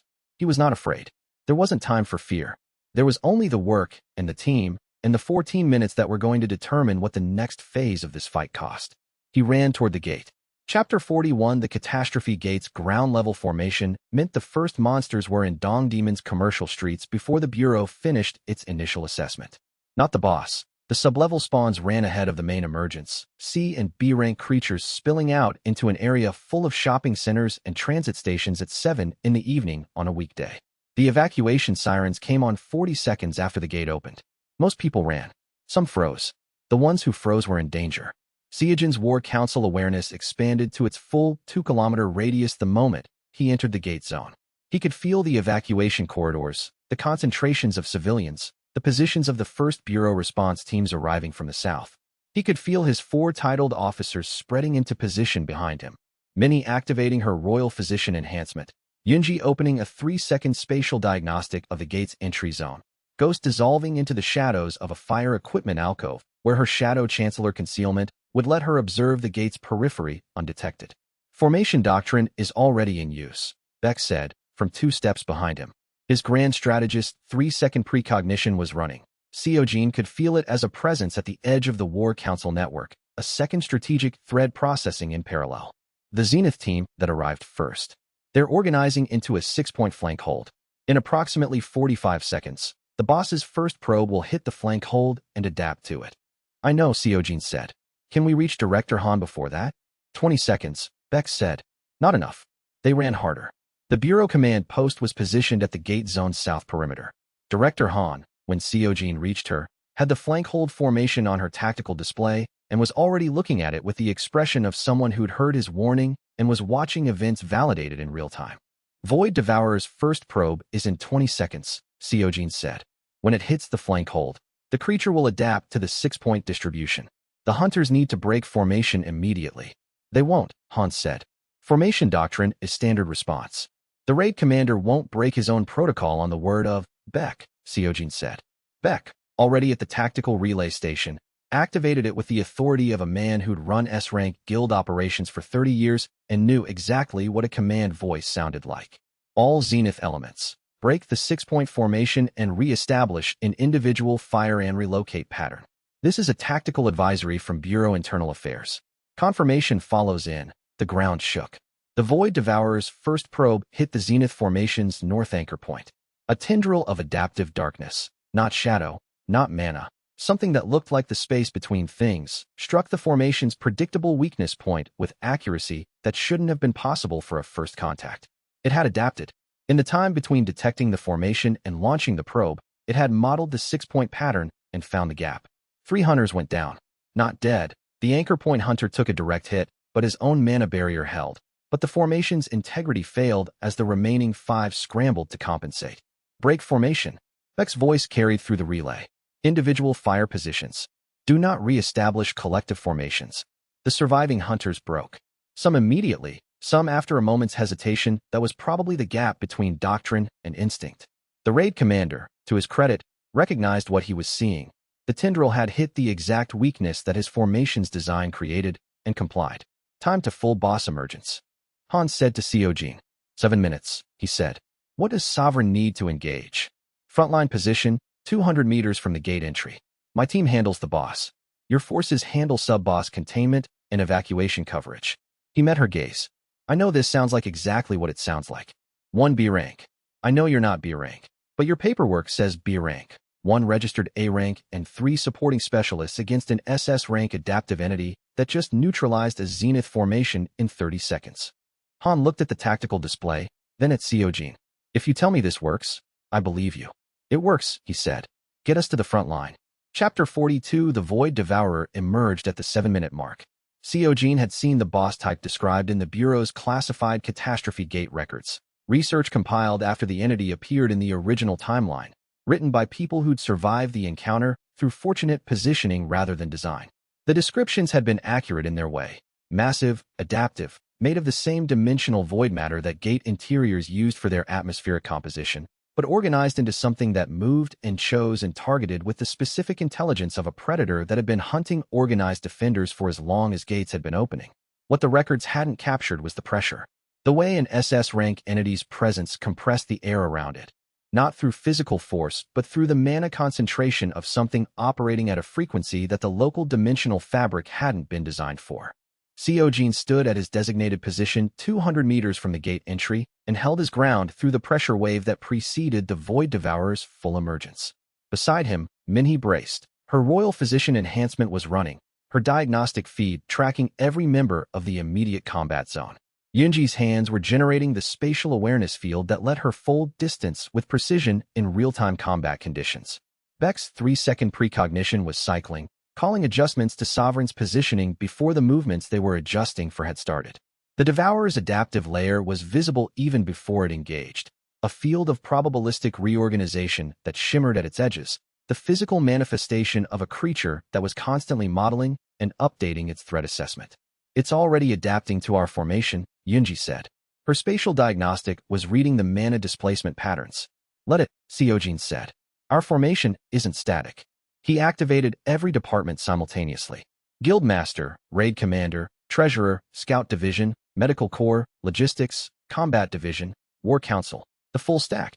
Everything he'd built over 11 weeks. Everything that had accumulated through 300 gates in his previous life and 67 in this one, compressed into a single moment of combat readiness that the system displayed as active rank equivalent, SS rank high. The difference was physical.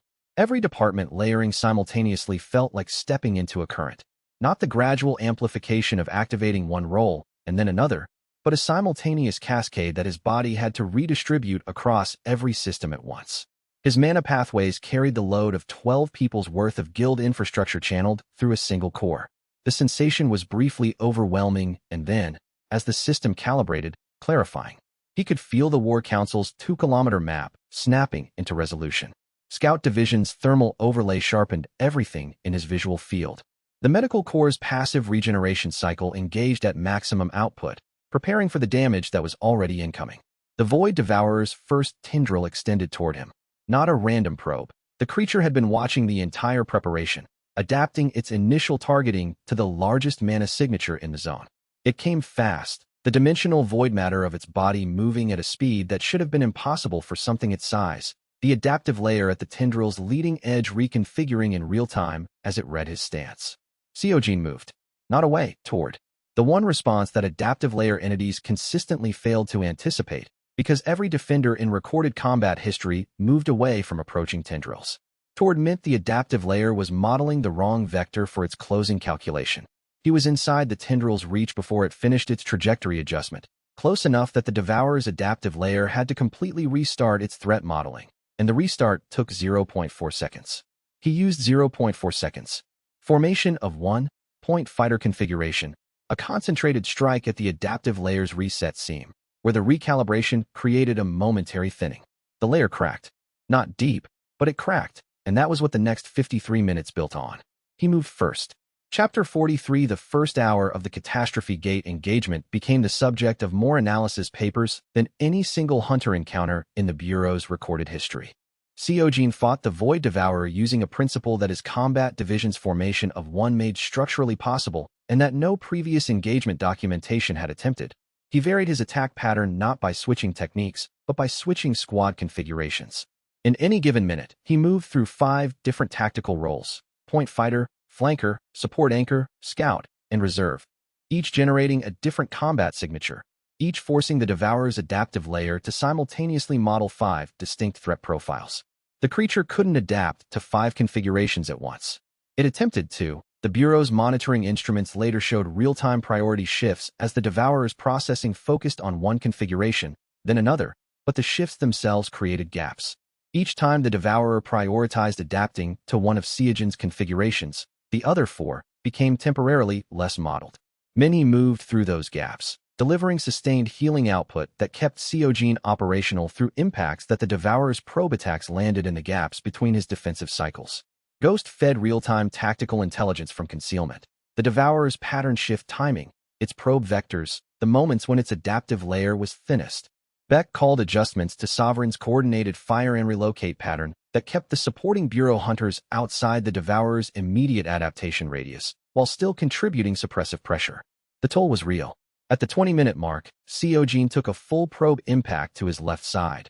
He'd been in flanker configuration, which prioritized mobility over defense, and the Devourer had prioritized adapting to the flanker in that moment. The Medical Corps buff absorbed the majority of the damage, and his ribs took the rest. He counted 3 fractured analogs in the space of 2 breaths and kept moving.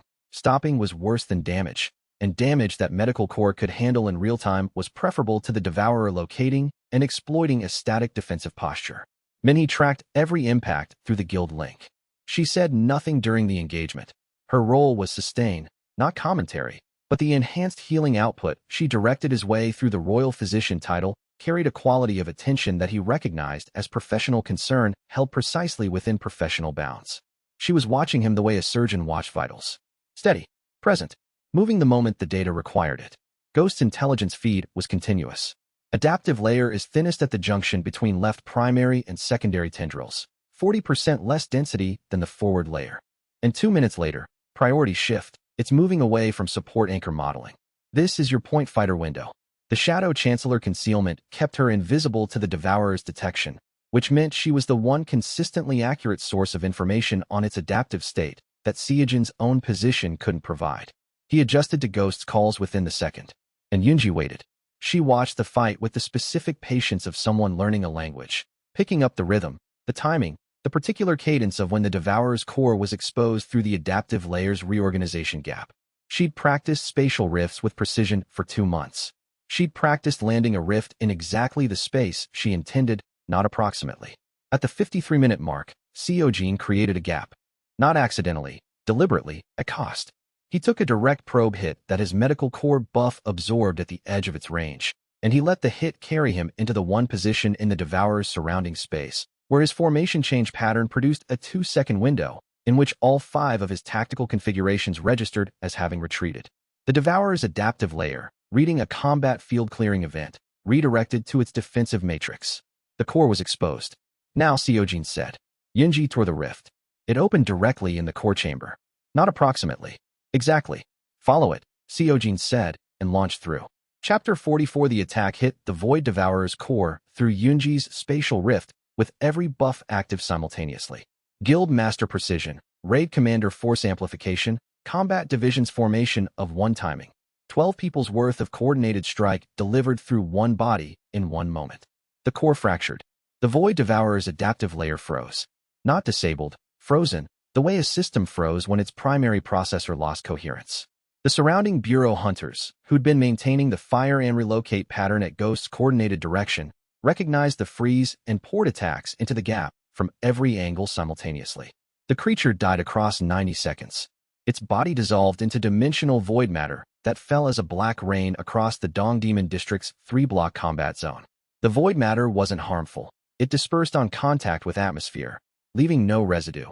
But the visual effect was something he suspected would run on news coverage for days. Black snow falling on empty commercial streets under the sodium glow of the gate zone's emergency lighting. Seojin stood in it and felt the system's post-combat debrief scroll through his awareness.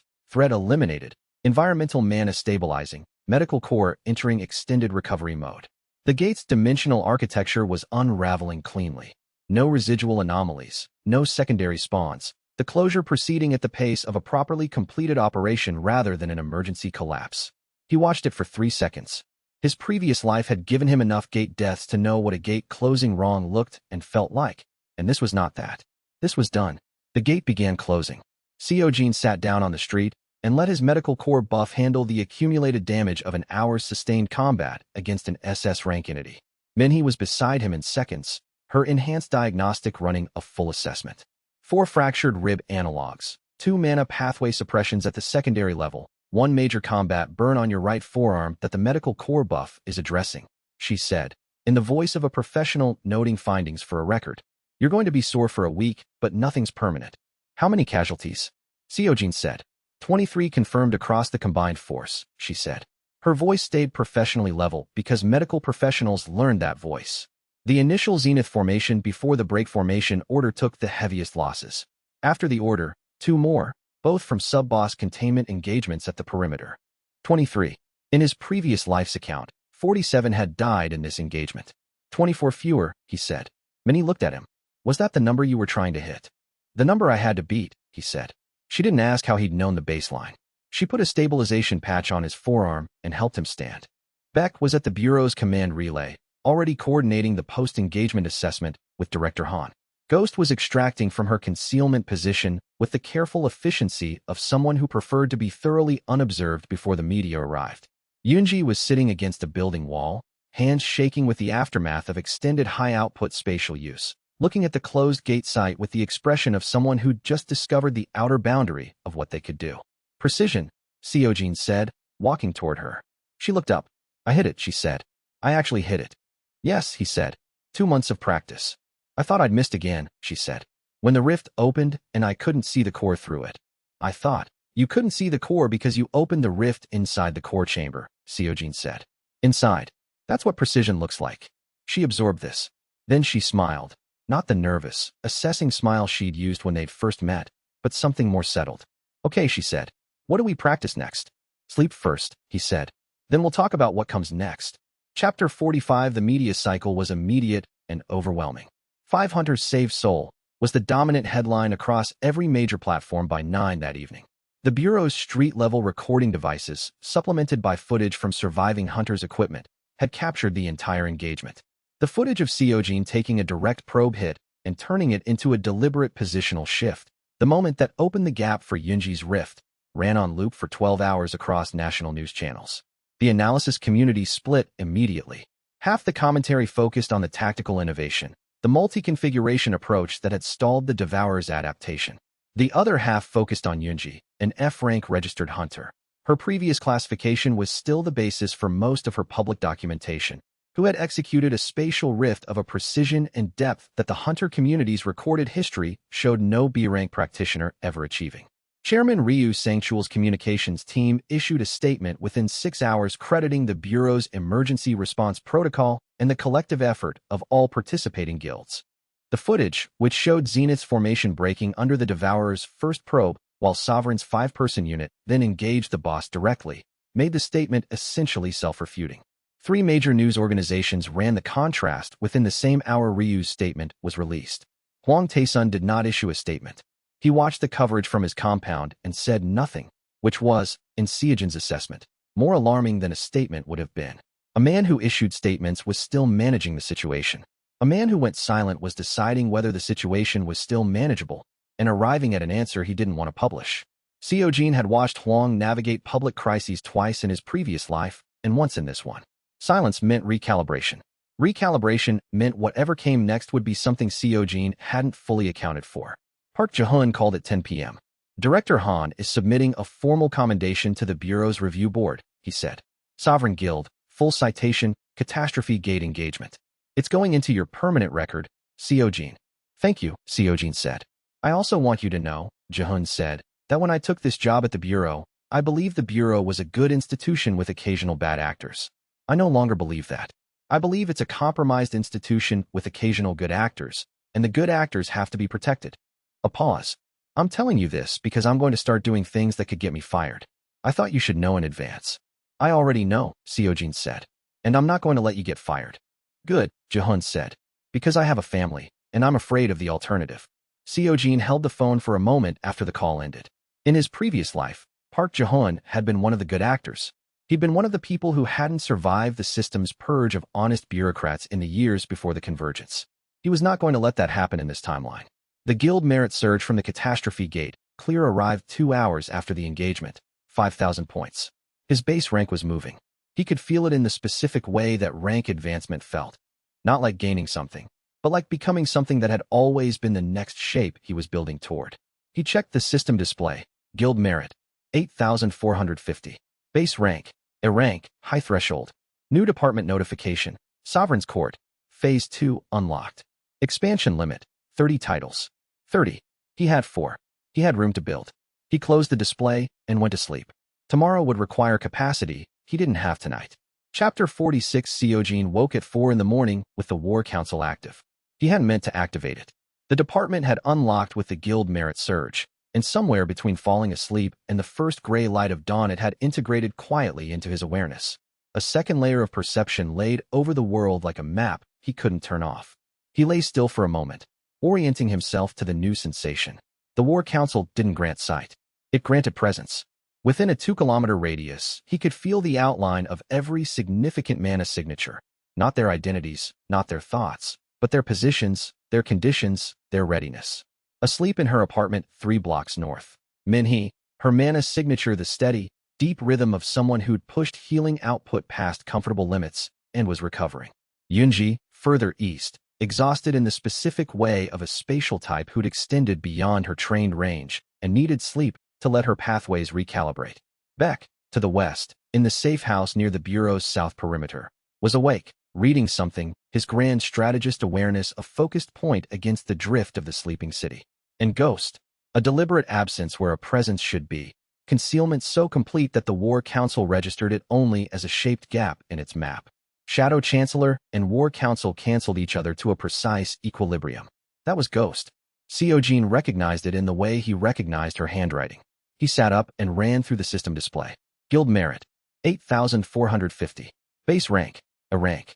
Active Departments, Guild Master, Raid Commander, Scout Division, Medical Corps, Logistics, Intelligence, Engineering, Combat Division, War Council. Sovereign's Court, Phase 2 unlocked. Current titles, April 30th. The A-rank base. He'd felt it consolidating during the fight, but confirmation was different from sensation, cleaner, more real. His mana core had spent 11 weeks under sustained cultivation pressure, gate after gate feeding it refinement data that most A-ranks achieve through 5 or 6 years of careful development. The catastrophe gate had been the threshold. The concentrated mana from an SS-rank entity's collapse, absorbed through a combat encounter that pushed every system at simultaneous maximum output, had done in 90 minutes what another year of gates would have accomplished incrementally. With all active departments stacked, he was operating at SS rank equivalent. Seojin held that information carefully. SS rank was a continental response tier. It was the rank at which a single hunter became a national strategic asset capable of clearing A-rank gates solo and surviving encounters that would kill standard S-rank parties. In the previous timeline, he'd watched 2 SS-rank hunters stop a gate breach in Incheon that had leveled an industrial district. He was now what they had been. He was also, on paper, an A-rank hunter named Kang Seojin whose guild had 4 members and a provisional facility lease in a district that still had broken windows from the catastrophe gate's sub-boss impact. The disparity was useful. He intended to keep it. He opened his phone. The media coverage was still running. 4 a.m. and 3 national channels were running live desk analysis of the catastrophe gate footage. The angle had shifted overnight. The morning's narrative wasn't 5 hunters saved soul anymore. By morning it would be, why didn't we know the boss was SS rank? The classification failure was too obvious to ignore, and the Bureau's instrument data was already being compared to Seojin's early warning that Chairman Ryu had overridden. Director Han had sent a message at 2 a.m. The classification committee is convening at 9. Ryu is already positioning this as calibration error, not systemic failure. I need you at the Bureau by 8:30. He typed back. I'll be there. Then he lay down again, not to sleep, but to think, with the War Council's quiet map of his guild spread across his awareness like a breath he was learning to take. 30 titles, 26 positions open. He thought about who he would fill them with, and when, and what shape the next 6 months needed to take. The catastrophe gate had not ended the pressure. It had changed its form. Huang Taison's accelerate, call the night of the gate, meant he was moving faster now. The broker collective's revenue had been hit by 2 months of gate-clearing raids. Director Han's investigation window was narrowing. And the architect, whoever that was, whatever that pressure on the system's threat assessment meant, had been described by the Bureau's deepest records as someone who arrived when power consolidated. Power was consolidating. Seojin closed his eyes and let the War Council map the sleeping city and thought, good. Let it. The Bureau's classification committee hearing lasted 4 hours. Director Han presented the timeline. Seojin's Scout Division scan, submitted to the command structure at 1423. Seojin's formal report to Han at 1431. Han's escalation to the operations command at 1438. Chairman Ryu's override instruction at 1447. The first assault team had entered the gate at 1502. The first casualties had been confirmed by 1524. Ryu's defense, calibration error, instrument reliability, the impossibility of a B-rank hunter's scan reading being prioritized over bureau-grade instruments, was coherent and would have worked in the previous timeline, where there had been no footage of what followed. The footage made it incoherent. Hunter Kang's scan identified an SS-rank entity, Han said, in the precise, unhurried voice of someone presenting evidence to a room where the conclusion was already inevitable and everyone knew it. The assault team encountered an SS-rank entity. The committee may draw its own conclusions about calibration. Ryu's face was controlled. Seojin, watching from the observer gallery, noticed the specific quality of controlled expression on a man who understood he had lost a position and was calculating the cost of losing it. After the hearing, Han found Seojin in the corridor. Ryu's moving to dissolve the internal affairs investigation, she said quietly. Not today, he knows today he can't. But the committee ruling is going to create a window, and he'll use it before we're ready. How long is the window? 2 weeks. Maybe 3. She paused. Your exposure package, the gate fraud evidence, the hidden room data, the spatial interference records. I've read the files Ghost provided. I know you've been building toward a release. I've been waiting for the right moment. The right moment is before Ryu closes the investigation. If the investigation closes before the exposure, there's no prosecutorial framework. The evidence becomes a media story rather than a legal case. We need both. She met his gaze. Tell me you can be ready in 10 days. I can be ready in 7, he said. Chapter 47. Ghost met Seojin in the underground parking structure beneath a commercial building 3 blocks from the bureau. Not her usual arrangement, but the media attention after the catastrophe gate had made her normal protocols insufficient. She arrived from a direction that hadn't been an exit 30 seconds earlier. Shadow Chancellor at full output. I've been running the exposure sequencing, she said, without preamble. We have a problem. Tell me. The hidden room data and the gate fraud records are the foundation, she said. On their own, they prove systematic fraud, which is a bureau enforcement matter. The spatial interference records, the evidence that Zenith murdered hunters in gate mutation incidents, that's the criminal layer. The Association Advisory Board member who's collective, that's the institutional capture layer. She pulled out a physical document. She never used digital for planning meetings, and laid it on the hood of a parked car. We need to release all 3 layers simultaneously, or each one gets buried in sequence. Media attention fragments. Ryu controls the first story. By the 3rd story, the public is fatigued. So we release everything at once. To 12 outlets at least. Ideally more. The association's own communication system can be used. I have authentication credentials for 2 board members who aren't compromised. If the leak hits their internal channel and the national media simultaneously, there's no version of events where Ryu's office can call it fabricated before the association's own members see it. Seojin looked at the sequencing map Ghost had drawn. The board member on the advisory panel, on's cover, exposed by the simultaneous release. He can't distance himself from the records. She paused. We'll have 12 to 18 hours before the collective moves. They'll read the exposure as the opening of war and respond accordingly. What's their response capacity? Jang Hyunwoo can remove information physically.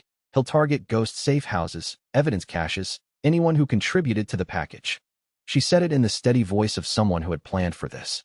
On Seojin is more dangerous. She'll go after people rather than evidence. Jehun, Han, Minhee. Then we protect them before we release, Seojin said. That's the sequencing problem. The protection has to be in place before the exposure. But if we move protection assets before release, the collective will read the pattern and move first. Ghost folded the map. We need to stage the protection as normal bureau activity. Han can do that, reassigning security details, running routine welfare checks that happen to be fortified. Nothing that reads as preparation unless you're looking for preparation. Get with Han. I'll pull Beck and have him run the timeline. Ghost was already moving. One more thing, she said, without turning. Minhee. Seojin waited. She's going to be a target because she's visibly associated with you. Not just from the collective, from the political side. Ryu's people will look for leverage. Ghost paused. She knows more than she lets on. She's been piecing things together for months. If she becomes a liability, it won't be through ignorance. A pause with more weight in it. It'll be through being right. Seojin said nothing. Ghost disappeared around a corner that was already empty. The planning took 5 days. Beck ran the timeline. 12 possible exposure sequences, each modeled against 3 collective response scenarios and 2 bureau counternarratives from Ryu's team. By the 3rd day, the timeline had collapsed to 1 viable sequence. A simultaneous release across 16 media outlets, coordinated with Han's fortified security staging. with a 40-minute window between exposure and the first Bureau enforcement action. 40 minutes for the story to be irretrievably public before any suppression attempt could be meaningful. The weak point, Beck said, looking at his whiteboard with grand strategist precision, is the communication chain. Simultaneous release requires 16 outlets to receive and publish within the same 10-minute window. One outlet that delays, whether from caution, editorial process, or collective interference in their system, breaks the simultaneity. Ghost is handling the technical distribution, Seojin said. Each outlet gets a time-locked encrypted package that auto-unlocks at the same timestamp. And if the collective detects the packages before unlock, they can't read them, but they'll know something is coming. Seojin looked at the board. That's acceptable. Knowing something is coming in an hour is different from being able to stop it. The collective may move against our people in that hour, which is why the protection staging completes 6 hours before the packages unlock. Beck looked at him for a long moment. You've done this before. Planned a simultaneous media exposure? Plan for the aftermath of an action you know will make everyone you care about a target. Beck's voice was steady. That's a specific quality of preparation. It's not tactical. It's personal. Seojin looked at the whiteboard. In my previous life, people I could have protected died because I acted too slowly. I'm not acting too slowly this time. Beck absorbed this without visible reaction. He picked up his marker and added one more notation to the board. D-Day -6 hours. All court titles on emergency alert protocol. Chapter 48. The exposure broke at 7 in the morning on a Thursday. 16 outlets received the package simultaneously. The auto-unlock released 2,847 pages of documentation. Gate fraud records spanning 11 years, hidden room harvest schedules, spatial interference logs with equipment registration cross-references, association board member identification, collective communication intercepts, and the full timeline of the gate mutation that had killed Park Ji-soo. The hunter whose name was in the journal Seojin had found in the hidden room 4 months ago. The hunter who had documented the racket and died for. The documentation. The Hunter Association's internal communication channel received the same package 3 minutes before the public outlets. By the time Ryu's office understood what was happening, 16 newsrooms already had the story. By 7:18, 3 national outlets were running live coverage. By 7:31, the National Assembly's Defense Committee chair was on air demanding answers. By 8 o'clock, the association's main switchboard crashed under call volume. Seojin watched the coverage from the Bureau's Internal Affairs Command Center, with Han beside him and Beck monitoring the association's internal channels through a relay Ghost had arranged. Jahan was at his desk in the Bureau's General Operations Wing, surrounded by a protective detail that looked like administrative staff and was not. Ryu's office is issuing a statement, Han said, watching her secondary display, calling it fabricated, demanding an investigation into the source. The National Assembly chair just called for Ryu's resignation, Beck noted from his terminal. That was faster than projected, Seojin said. The Park Ji-soo documentation, Beck said.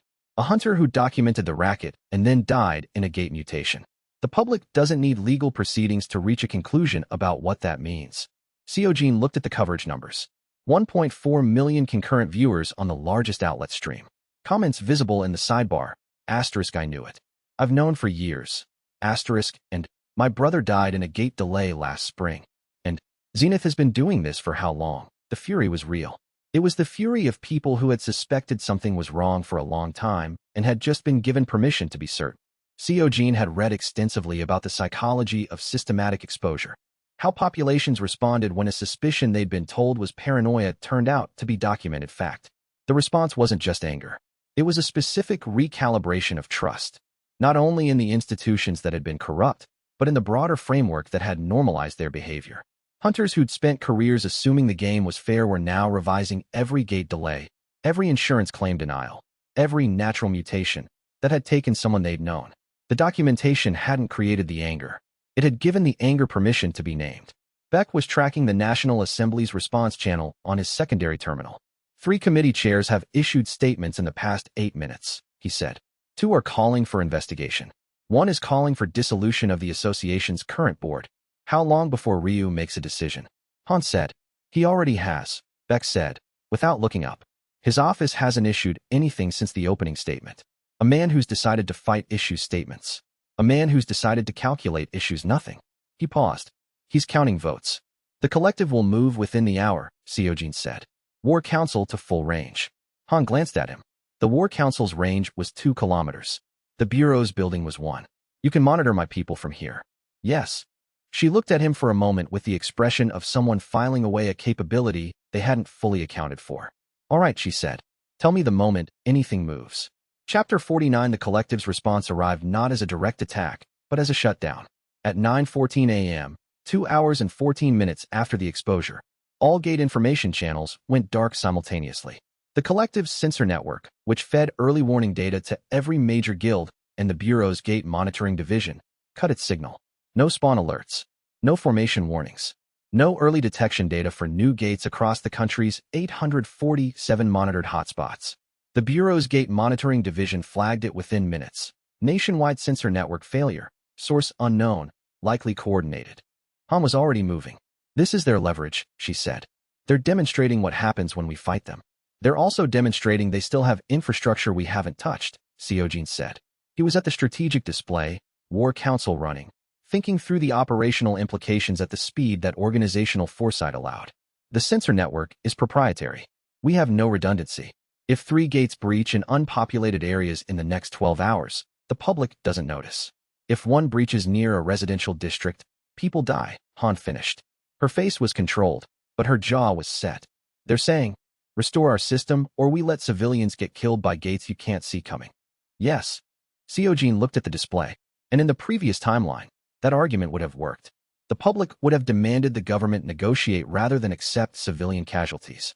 But Ghost has been mapping their infrastructure from the outside for 3 years. He pulled out his phone. Yunji and I have been preparing for this for 6 days. We just need 12 hours. He called Yunji. She picked up on the first ring. I saw the network go dark, she said. We're doing it now. We're doing it now. Ghost's blueprint for the collective sensor placement had given Seojin the locations of 340 primary sensors across Seoul's surrounding region, the highest density coverage area. Engineering division could replicate the sensor design. Yunji's spatial abilities could deploy replications across a 200-kilometer range in hours rather than the days it would take conventional installation. What the collective controlled through secrecy and years of infrastructure investment, Seojin could replicate through competence. The work was exhausting and precise. Yunji opened spatial rifts to 340 locations across Seoul's metropolitan region, each one a point deployment, a sensor node placed in the physical space where the collective's network had operated, running on engineering division-designed hardware that Beck's contacts had staged in 4 warehouses over the preceding days. By 1 p.m., coverage was at 60%. By 4 p.m., it was 89%. The first gate flagged by the provisional network was a C-rank formation near Wejongbu, detected 4 hours before standard Bureau instruments would have caught it, cleared before it could breach. The Bureau's monitoring division received the data from an anonymous feed and scrambled a response team that found a neatly cleared gate and no casualties. They don't understand where the detection is coming from, Hans said, watching the response team's report come in. The collective will assume it's a backup system they didn't know about. Let them assume that, Seojin said. By the time they understand what we actually built, it won't matter. At 6 p.m., 2 of the 3 identified collective members were in Bureau custody. The third, the retired general, had fled. Ghost was tracking the exit routes. Director Han had sealed the international travel channels through a request she'd been building justification for over 2 months, waiting for exactly this moment. The collective's shutdown gambit had failed. The gates it had tried to use as leverage were being monitored. Their members were in custody or running. Their information monopoly was broken. The Bureau's monitoring division sent a department-wide note at 6:45 p.m., marveling at the unknown sensor network that had appeared in their data feed. Whoever built this, the note read, the coverage is better than what the collective was providing. Seojin read the note in Han's office. He looked up and found Han watching him with an expression that was not quite a smile. You built this specifically so that would happen, she said. I built it because we needed it, he said. You built it better than what we were losing on purpose. He said nothing, but he didn't disagree. Chapter 50. The National Assembly Defense Committee convened an emergency session on Friday morning.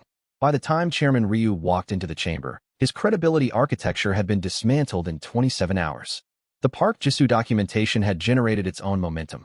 3 other hunters' families had come forward with similar stories, gates that had mutated naturally in the same way, deaths that the association had classified as operational risk and closed the files on.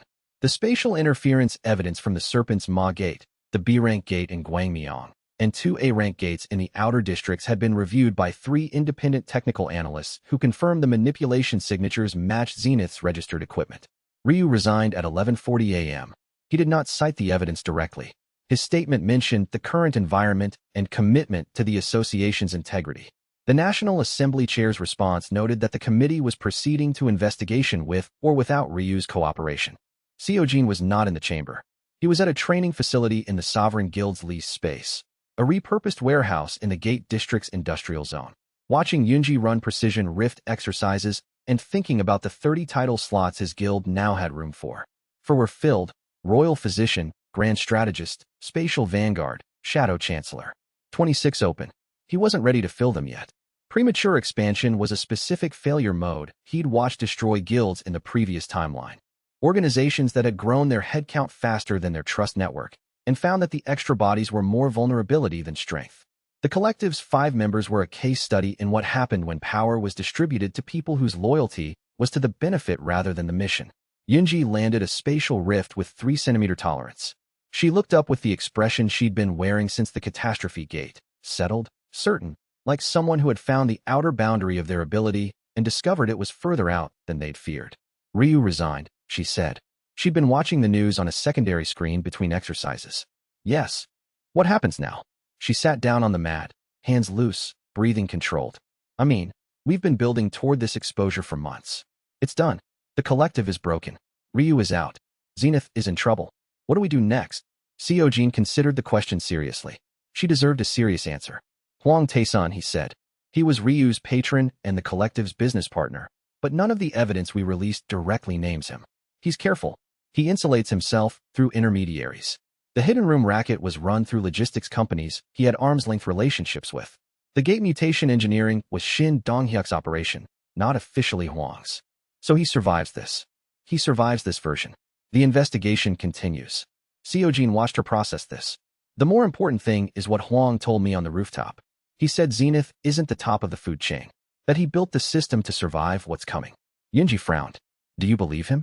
I know he was telling the truth about one thing. The catastrophe gate arrived 10 years early. The timeline is shifting. Events I expected to happen years from now are happening now, and I don't know all the causes. He paused. That means there are things I can't fully anticipate. Huang knows what he built toward. I need to understand it. Yunji looked at him steadily. You're talking about the architect. He hadn't mentioned the architect directly, but Yunji had been with him through every operation, listening to every briefing, and she was not a person who missed connections. Yes, he said. Who is it? Someone Huang answers to.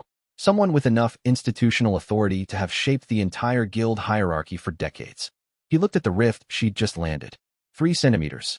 2 months ago, her best tolerance had been 4 meters. Whatever comes next involves them. And it'll involve you. She absorbed this without flinching. Then she turned back to her practice mark. Then I'd better get to 2 centimeters. She folded space. The rift opened at 2 centimeters, 9 millimeters. Seojin watched her recalibrate without comment. His war council mapped his guild.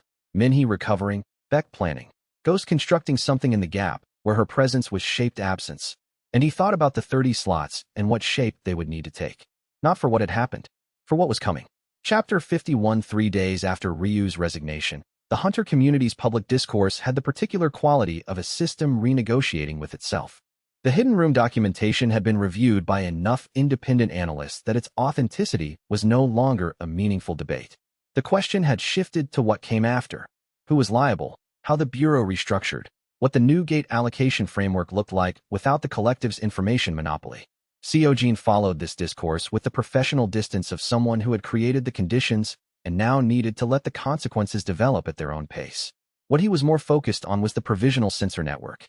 The network was covering 91% of Seoul's regional gate hotspots. The 9% gap was in the western coastal sectors, lower population density, historically undermonitored, and the area where the collective had maintained 3 of its highest value sensors because of a cluster of A-rank gate hotspots that had been systematically underreported for years. Completing the coverage required deploying 40 additional sensor nodes across terrain that Yunji would need to rift to individually. They were 3 hours into the deployment when Minhee showed up at the staging warehouse. She had not been invited.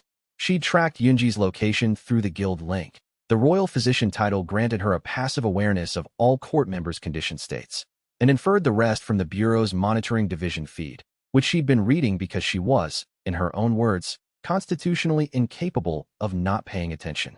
She walked in carrying her medical kit and a box of food. She set the box on the deployment table, looked at the sensor schematics on the wall, and said, "You've been running this for 6 days." "We started the physical deployment 6 days ago," Seojin said. "The design work was before that. While planning the exposure. While running the catastrophe gate engagement.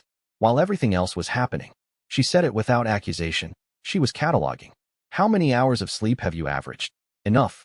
That's not a number." She sat down across from him with the focused calm of someone who had decided this conversation was happening regardless of his preferences. 4? 5. 5, he said after a moment. "And Yunji?" "More? I don't run her past her recovery threshold. But you run yourself past yours." Minnie looked at him across the deployment table. "I've been watching you for 4 months. I know what you look like when you're operating at sustainable capacity, and I know what you look like right now. This is not sustainable capacity. The sensor network completes today.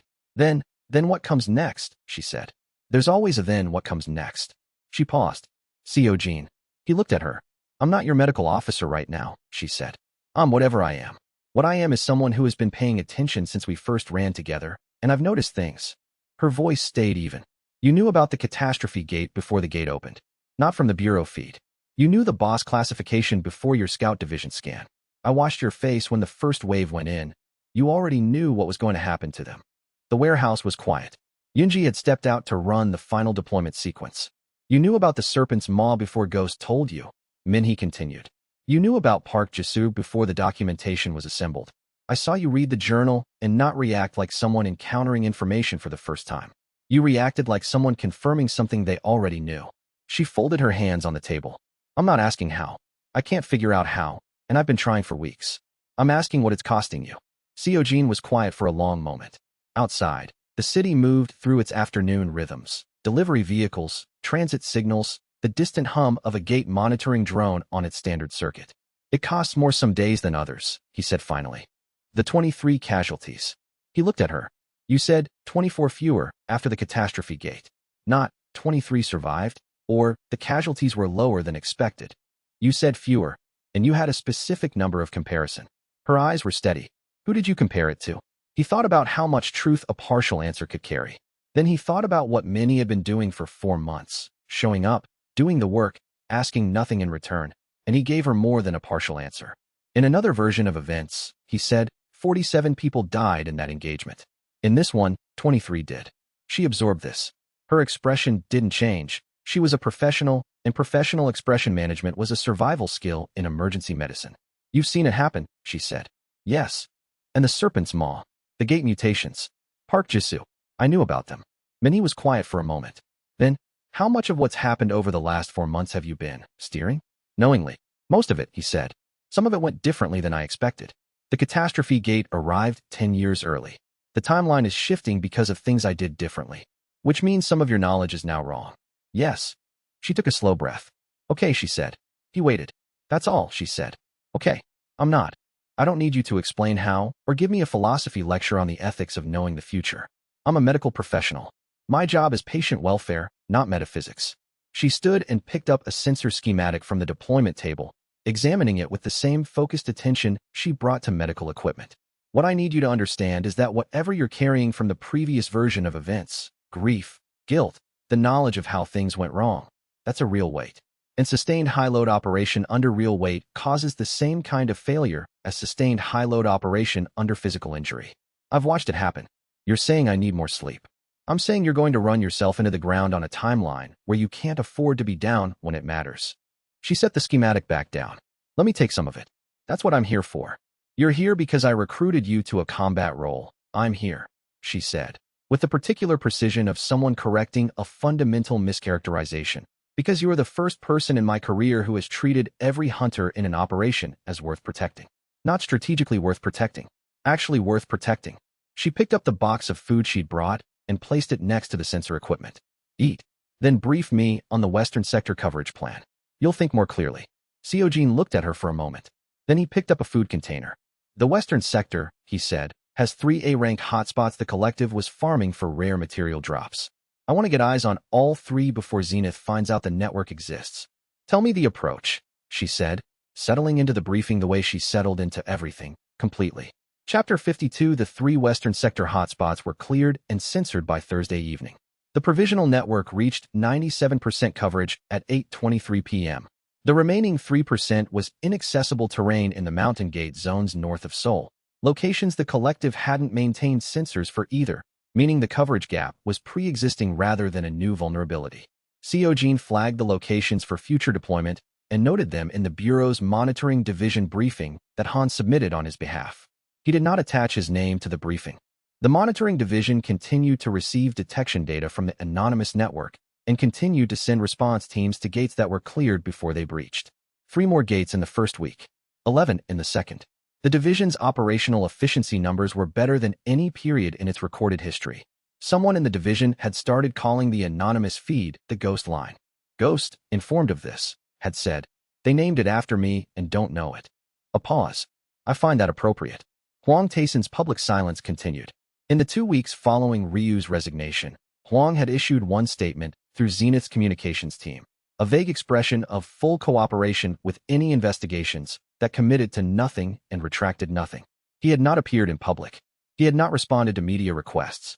He had not attended the Hunter Association's emergency governance session, sending a proxy instead. Seojin read Hwang's silence the same way Beck had read it, as planning. A man who made noise when losing was defending. A man who went quiet was repositioning.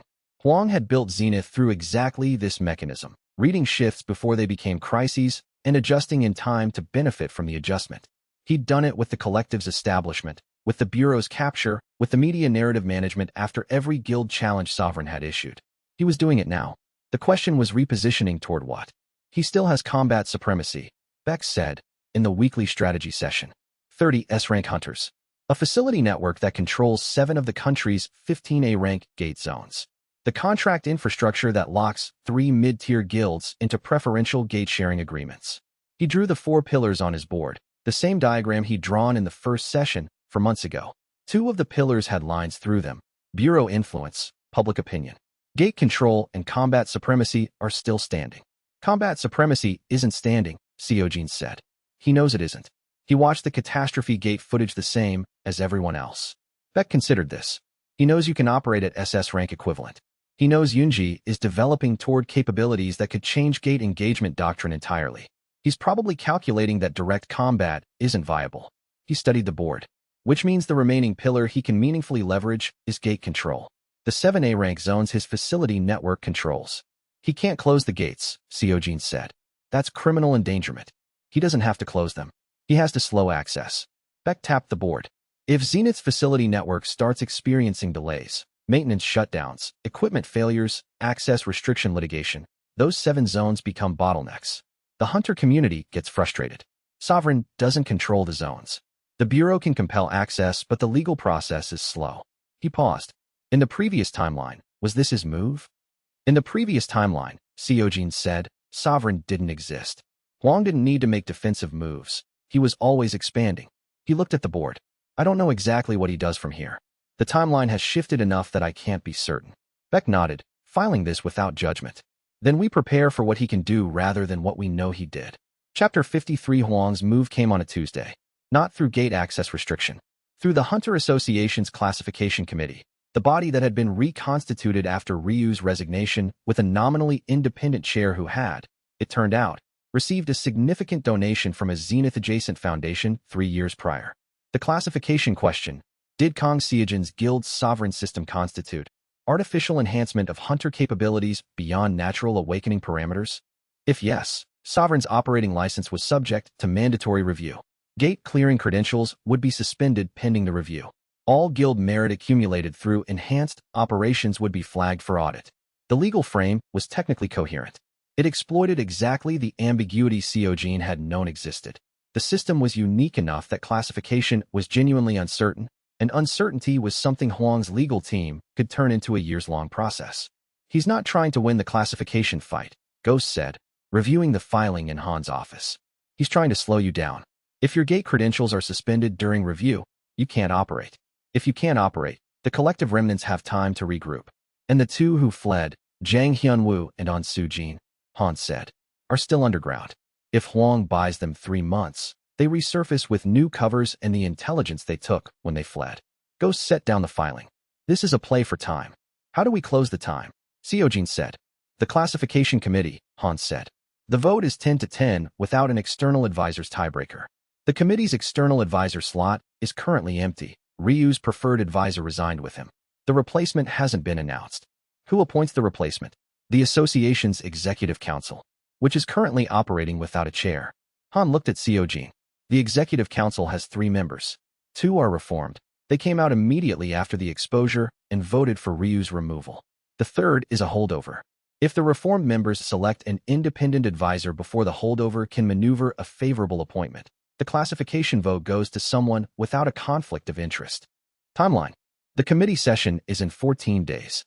Then the advisor needs to be appointed in 13. Han pulled up the executive council's protocol document. The reformed members can make the appointment unilaterally if the third member fails to attend the appointment session. And the third member has been requesting administrative leave since Ryu's resignation. Ghost was already checking something on her encrypted terminal. The third member's administrative leave request is pending approval from the association's general counsel, who is currently auditing the association's accounts for Ryu-era irregularities and will be too busy to approve administrative leave for the next 3 to 4 weeks. So the third member can't get leave approved, Seojin said, and the reformed members can make the appointment. In theory, Han said, if the reformed members are willing to move quickly. Are they? Han thought for a moment. I know one of them. She was one of the people on the right side of the gate fraud investigation before the exposure. She's angry. She's been looking for a way to demonstrate the association can self-correct. She looked at Seojin. I'll make the call this afternoon. And the advisor? Needs to be someone with impeccable credentials, no conflicts, and enough institutional standing to be unimpeachable. Han considered. I have someone in mind. An academic, professor of hunter classification law at Seoul National. She wrote the definitive paper on system-type awakenings in 2019. Her position on organic versus artificial classification is already public record. A pause. She'll vote in your favor. Not because she owes you anything, because the system is genuinely an organic awakening variant. She'll see that clearly. Seojin looked at the filing on the table. Huang's move was elegant. He'd used institutional process as a weapon, knowing that the reformed institutions would have to use the same processes to counter it. And that processes took time. Seojin had spent 4 months learning to move faster than process. Make the call, he said. Chapter 54. The advisor appointment moved through the executive council in 8 days. Professor Jang Yoon-jae, 62 years old, author of 17 peer-reviewed papers on awakening classification, demonstrably uncomfortable with media attention and entirely indifferent to guild politics, agreed to the advisor appointment on the condition that she have full access to the classification documentation and 3 days to review it independently before the committee session. Her conditions were granted. She reviewed the documentation in 2 days. On the morning of the committee session, she arrived 30 minutes early and asked the committee's senior analyst to explain 3 specific technical points about the guild's sovereign system's interaction with Seojin's mana pathways. The analyst, a competent bureaucrat who had written 4 of the 5 technical assessments in the file, answered her questions in detail. She listened. She took notes in a physical notebook with a fountain pen. She thanked the analyst. Then she sat through Hwang Taeson's legal team's argument. 45 minutes of technically sophisticated framing that characterized the system as an external enhancement implanted on a natural awakening rather than an organic development of one, with the particular expression of someone reviewing a paper written by a graduate student who had read too many secondary sources and not enough primary ones. When the argument concluded, she asked one question. Can the system operate without the user? Hwang's lead attorney paused. The documentation doesn't. In all system-type awakenings on record, Professor Jang said, artificial enhancement systems can be removed from the user and function independently. The system continues to exist whether or not the host is present. This is the defining characteristic of artificial enhancement. She looked at Seojin. Can your system operate without you? No, Seojin said. When I die, it ends. It's not a tool I carry. It's what I am. She wrote something in her notebook.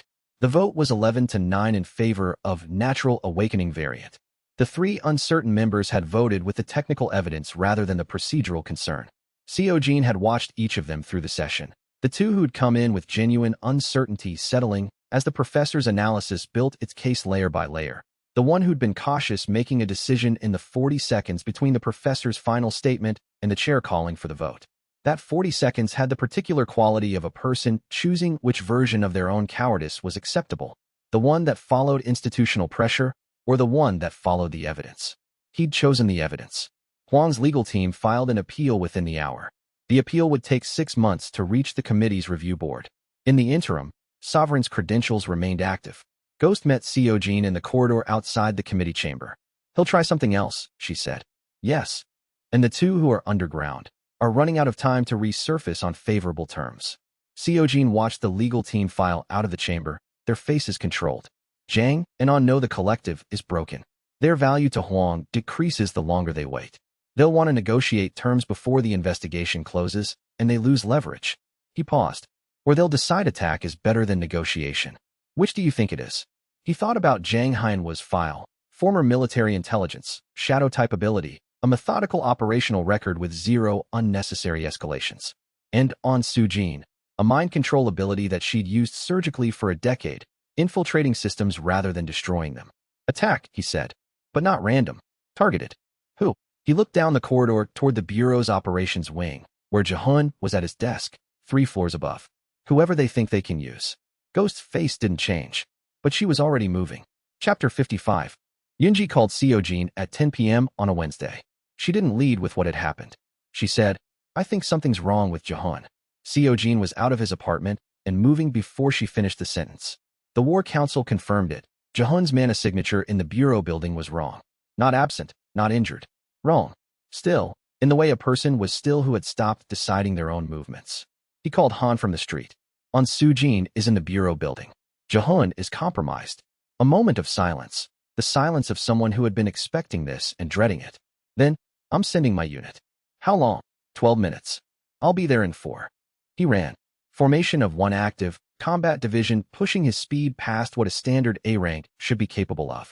Scout division mapping the Bureau building in real time. The mana signatures on each floor, the absence of security patterns that should have been present at the building's north entry, the specific shaped stillness of 3 personnel on the 2nd floor who were not responding to ambient stimuli the way alert humans did.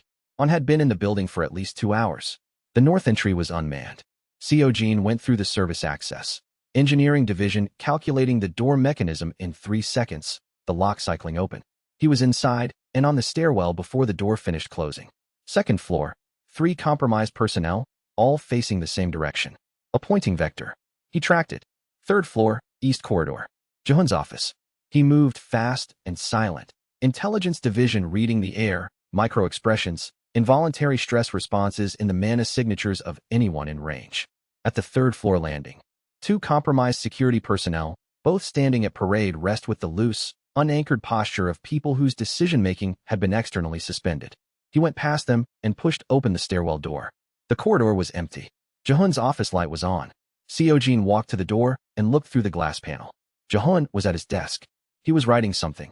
Physically writing, not typing, with the slow, careful movements of someone transcribing from dictation. On Seojin was not visible in the office. But her mana signature was there, folded into a corner near the filing cabinet with the concealment technique of someone who had spent 20 years not being found. Seojin opened the door. Jehun looked up. His eyes were present. He was aware, looking at Seojin, but the awareness had the quality of someone watching through glass rather than engaging directly. Seojin, he said, in the flat, careful voice of someone monitoring their own speech. She wants me to write something. I know, Seojin said. He stepped into the office and closed the door behind him. He was looking at the filing cabinet corner, where On's signature was sharpest. On Seojin, I know you're here. A pause. Then, impressive. The voice came from near the window. She'd moved without making sound. The monitoring ability extends indoors. We didn't know that. Seojin turned to face the window. She was visible now, mid-40s, slight, with the specific stillness of a mind control specialist who was always reading the room. Release him, he said. I will, she said. That's why I'm here. She moved 1 step closer to the desk, not towards Seojin, toward the paper Jehun was writing. I want terms.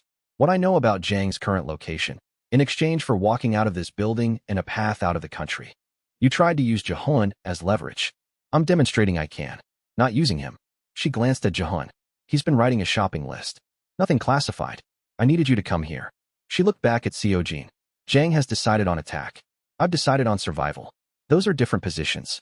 The War Council confirmed it. Han's unit was 90 seconds out. On knew it too. Probably, if she'd been monitoring communications. Where is Jang? Seojin said. Terms first. Release Jehun and give me the location, Seojin said. I'll give you 12 hours before I share it with Han. That's what I can offer. She looked at him for a long moment with the expression of someone reading the room the way she always read rooms. Not with combat instinct, but with the social intelligence of a person who had built a career on understanding what people actually meant when they said things. You could take the location by force, she said. I could, he agreed. You're not going to. Not if you give it to me honestly. A pause. Zhang is targeting the monitoring network, she said.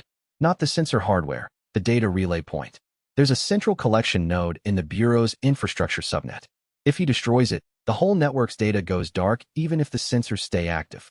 She released the breath she'd been holding, and beside her Jehun blinked 3 times, the rapid clearing of someone coming back to themselves. He goes tonight. The subnet access point is on the 4th floor of this building. Seojin was already out the door, on his earpiece. Han, 4th floor, subnet access. Now. Got it, Han said. He looked back at Han through the doorway. She was standing very still, hands visible, 12 hours already starting to count. Go, he said. She was gone before Han's unit reached the building's north entry. Chapter 56. The 4th floor subnet access point was an unremarkable server room behind a keycard-locked door marked Bureau Infrastructure, restricted access. 2 technicians staffed it during day shifts. At 11 p.m. on a Wednesday, it was empty of personnel and full of the equipment that aggregated every sensor feed from Seojin's provisional monitoring network into the Bureau's operational data stream. Zhang Hyunwoo had been in the building for 40 minutes when Seojin reached the 4th floor stairwell door. The War Council read him clearly now that Seojin was on the same floor. A shadow-type SS rank signature was distinctive, not in the way of bright mana presence, but in inverse, a zone of absorptive stillness that the War Council registered as a shaped void moving through space. He was at the east end of the corridor, past 2 keycard doors, already at the server room entrance. Han's unit was 4 minutes out. The 2 compromised security personnel from the 2nd floor had been relieved by Han's team. She'd called in her personal unit before coming herself, prioritizing the building. 4 A-rank hunters securing the perimeter. But perimeter was outside. Inside was Seojin's terrain. He went through the stairwell door and moved east. The corridor lighting was standard Bureau institutional, fluorescent. Overhead, no shadows to speak of. Shadow-type hunters managed shadows, which meant they created them. Zhang's ability worked by expanding the absences between light sources, thickening them, turning incidental shadow into operational cover. Against standard human perception, it was effectively perfect concealment. Against Scout Division thermal analysis overlaid on the War Council's ambient mana map, it was a moving object with a distinctive heat signature in a corridor where every other surface had been at building temperature for 12 hours. Seojin walked without running. Running generated sound. He wanted Zhang to not know he was coming until Zhang had no useful response. The first keycard door, Engineering Division, cycled it in 4 seconds. Too slow, he'd expected 2. The server room door's lock was a higher security classification. Noted. Second keycard door, 6 seconds. He was through. The server room door was reinforced, the lock a dual authentication system that required keycard and biometric. Zhang was on the other side of it. The thermal signature was stationary. Zhang had stopped moving, which meant he was at the door's access panel, trying to breach it. An SS rank shadow type trying to breach a dual authentication lock with combat ability rather than technical access. That took time. He had maybe 40 seconds before Zhang abandoned the breach and changed approach. Seojin put his back to the wall beside the door and said, at normal conversational volume, the access panel uses dual authentication. You can't force-fail the biometric with shadow manipulation. I've been watching you try for 30 seconds. The thermal signature went still. You also have about 3 minutes before Director Han's unit reaches this floor, Seojin continued. Your extraction route from the building is the North Service exit, which is currently held by 2 of her people. He paused. Han gave me your target. She went separate terms. A long silence. Then Zhang's voice from behind the door, the reinforced panel muffling it, but not eliminating it. She sold you the location. She wanted 12 hours and a path out. I gave it to her. He paused. She thought you decided on attack. I did. The target is wrong, Seojin said. If you destroy the monitoring network's relay, 60 gates in the Seoul region go dark for between 6 and 18 hours. During that window, statistically, 1 to 3 gates breach. You get civilian casualties. The public narrative shifts from collective committed fraud to collective is actively killing people. The investigation doesn't close, it accelerates. Han gets emergency legislative authority. Zenith's remaining allies in the assembly fold within a week. He waited. Destroying the network doesn't help Huang. It was Huang's idea. He told you the network was his exposure. that if it survived, it proved Sovereign could replace the collective's infrastructure permanently. Another silence. Longer. Huang called you 4 days ago, Seojin said. He told you the network was the critical vulnerability. He gave you the subnet access point. He'd inferred this from On's positioning. She'd known what Zhang's target was before she entered the building, which meant the plan had been shared between them, which meant both of them had received instructions from the same source. Huang is using you to buy time for his classification play. If the network goes down tonight, it creates a crisis that delays the committee session. You're guessing, Zhang said. I'm reading the sequence. The classification appeal was filed the same day you started moving towards Seoul from your safe house in Daejeon. He watched the thermal signature. Still stationary, but the quality of the stillness had shifted. No longer operational stillness, the stillness of someone ready to move. Now it was the stillness of someone thinking. You're not a casualty asset. You were running a business. The business failed because we exposed it. That's a legal problem, not a combat problem. It's a capital offense problem, Zhang said. The gate manipulation. Park Jisoo and the others. Yes. You think I'm going to come out of that room and surrender to Han's unit. I think you're going to come out of that room and talk to me, Seojin said. Not her. Me. The door opened. Jang Hyunwoo was 53 years old and looked, without his combat stance active, like a man who had been running for 3 weeks and was very tired. He was tall, angular, with the particular posture of long-term shadow-type users, slightly inward, as though perpetually aware of where the light was coming from. He looked at Seojin with the careful assessment of someone trying to determine whether the weapon in front of them was held by someone who intended to fire. What do you want, he said. Your testimony, Seojin said. Not about the collective's operations. Han has that from the documentation. About Huang.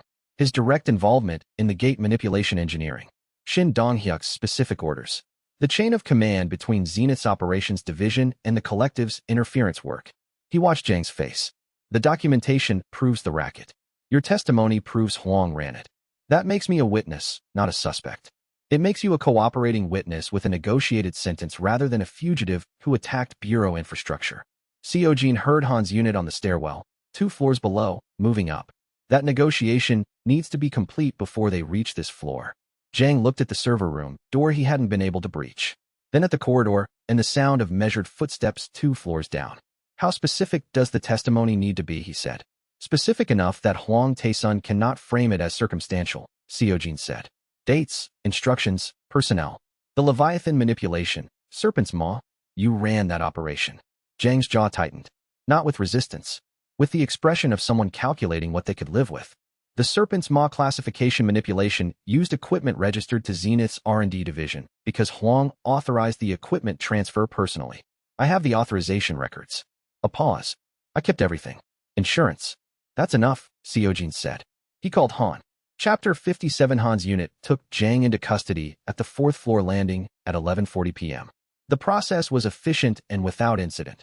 Zhang had placed his hands on the wall before the unit reached him, and the 2 A-rank officers who administered the custody transfer reported afterward that it was the most cooperative high-rank arrest they'd conducted in their careers. Han reviewed the initial cooperation statement in the stairwell with the focused quiet of someone who had been building toward exactly this result for 3 months and was allowing herself 30 seconds to acknowledge it before moving forward. She found Seojin in the corridor outside the server room. Testimony includes the Serpent's Maw authorization. His personal records, Seojin said. The authorization went through him directly. Han was quiet for a moment. If the records are genuine, then Huang authorized the operation that attempted to kill me, Seojin said, using equipment registered to his guild's R&D division during an official gate operation, which is attempted murder of a registered hunter under the Hunter Protection Act. He looked at her. That's not a classification fight.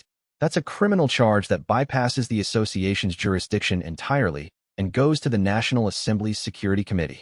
Han's expression was the controlled expression of a senior official who had been an S-rank hunter before she was a bureaucrat, and who remembered how to wear both things simultaneously.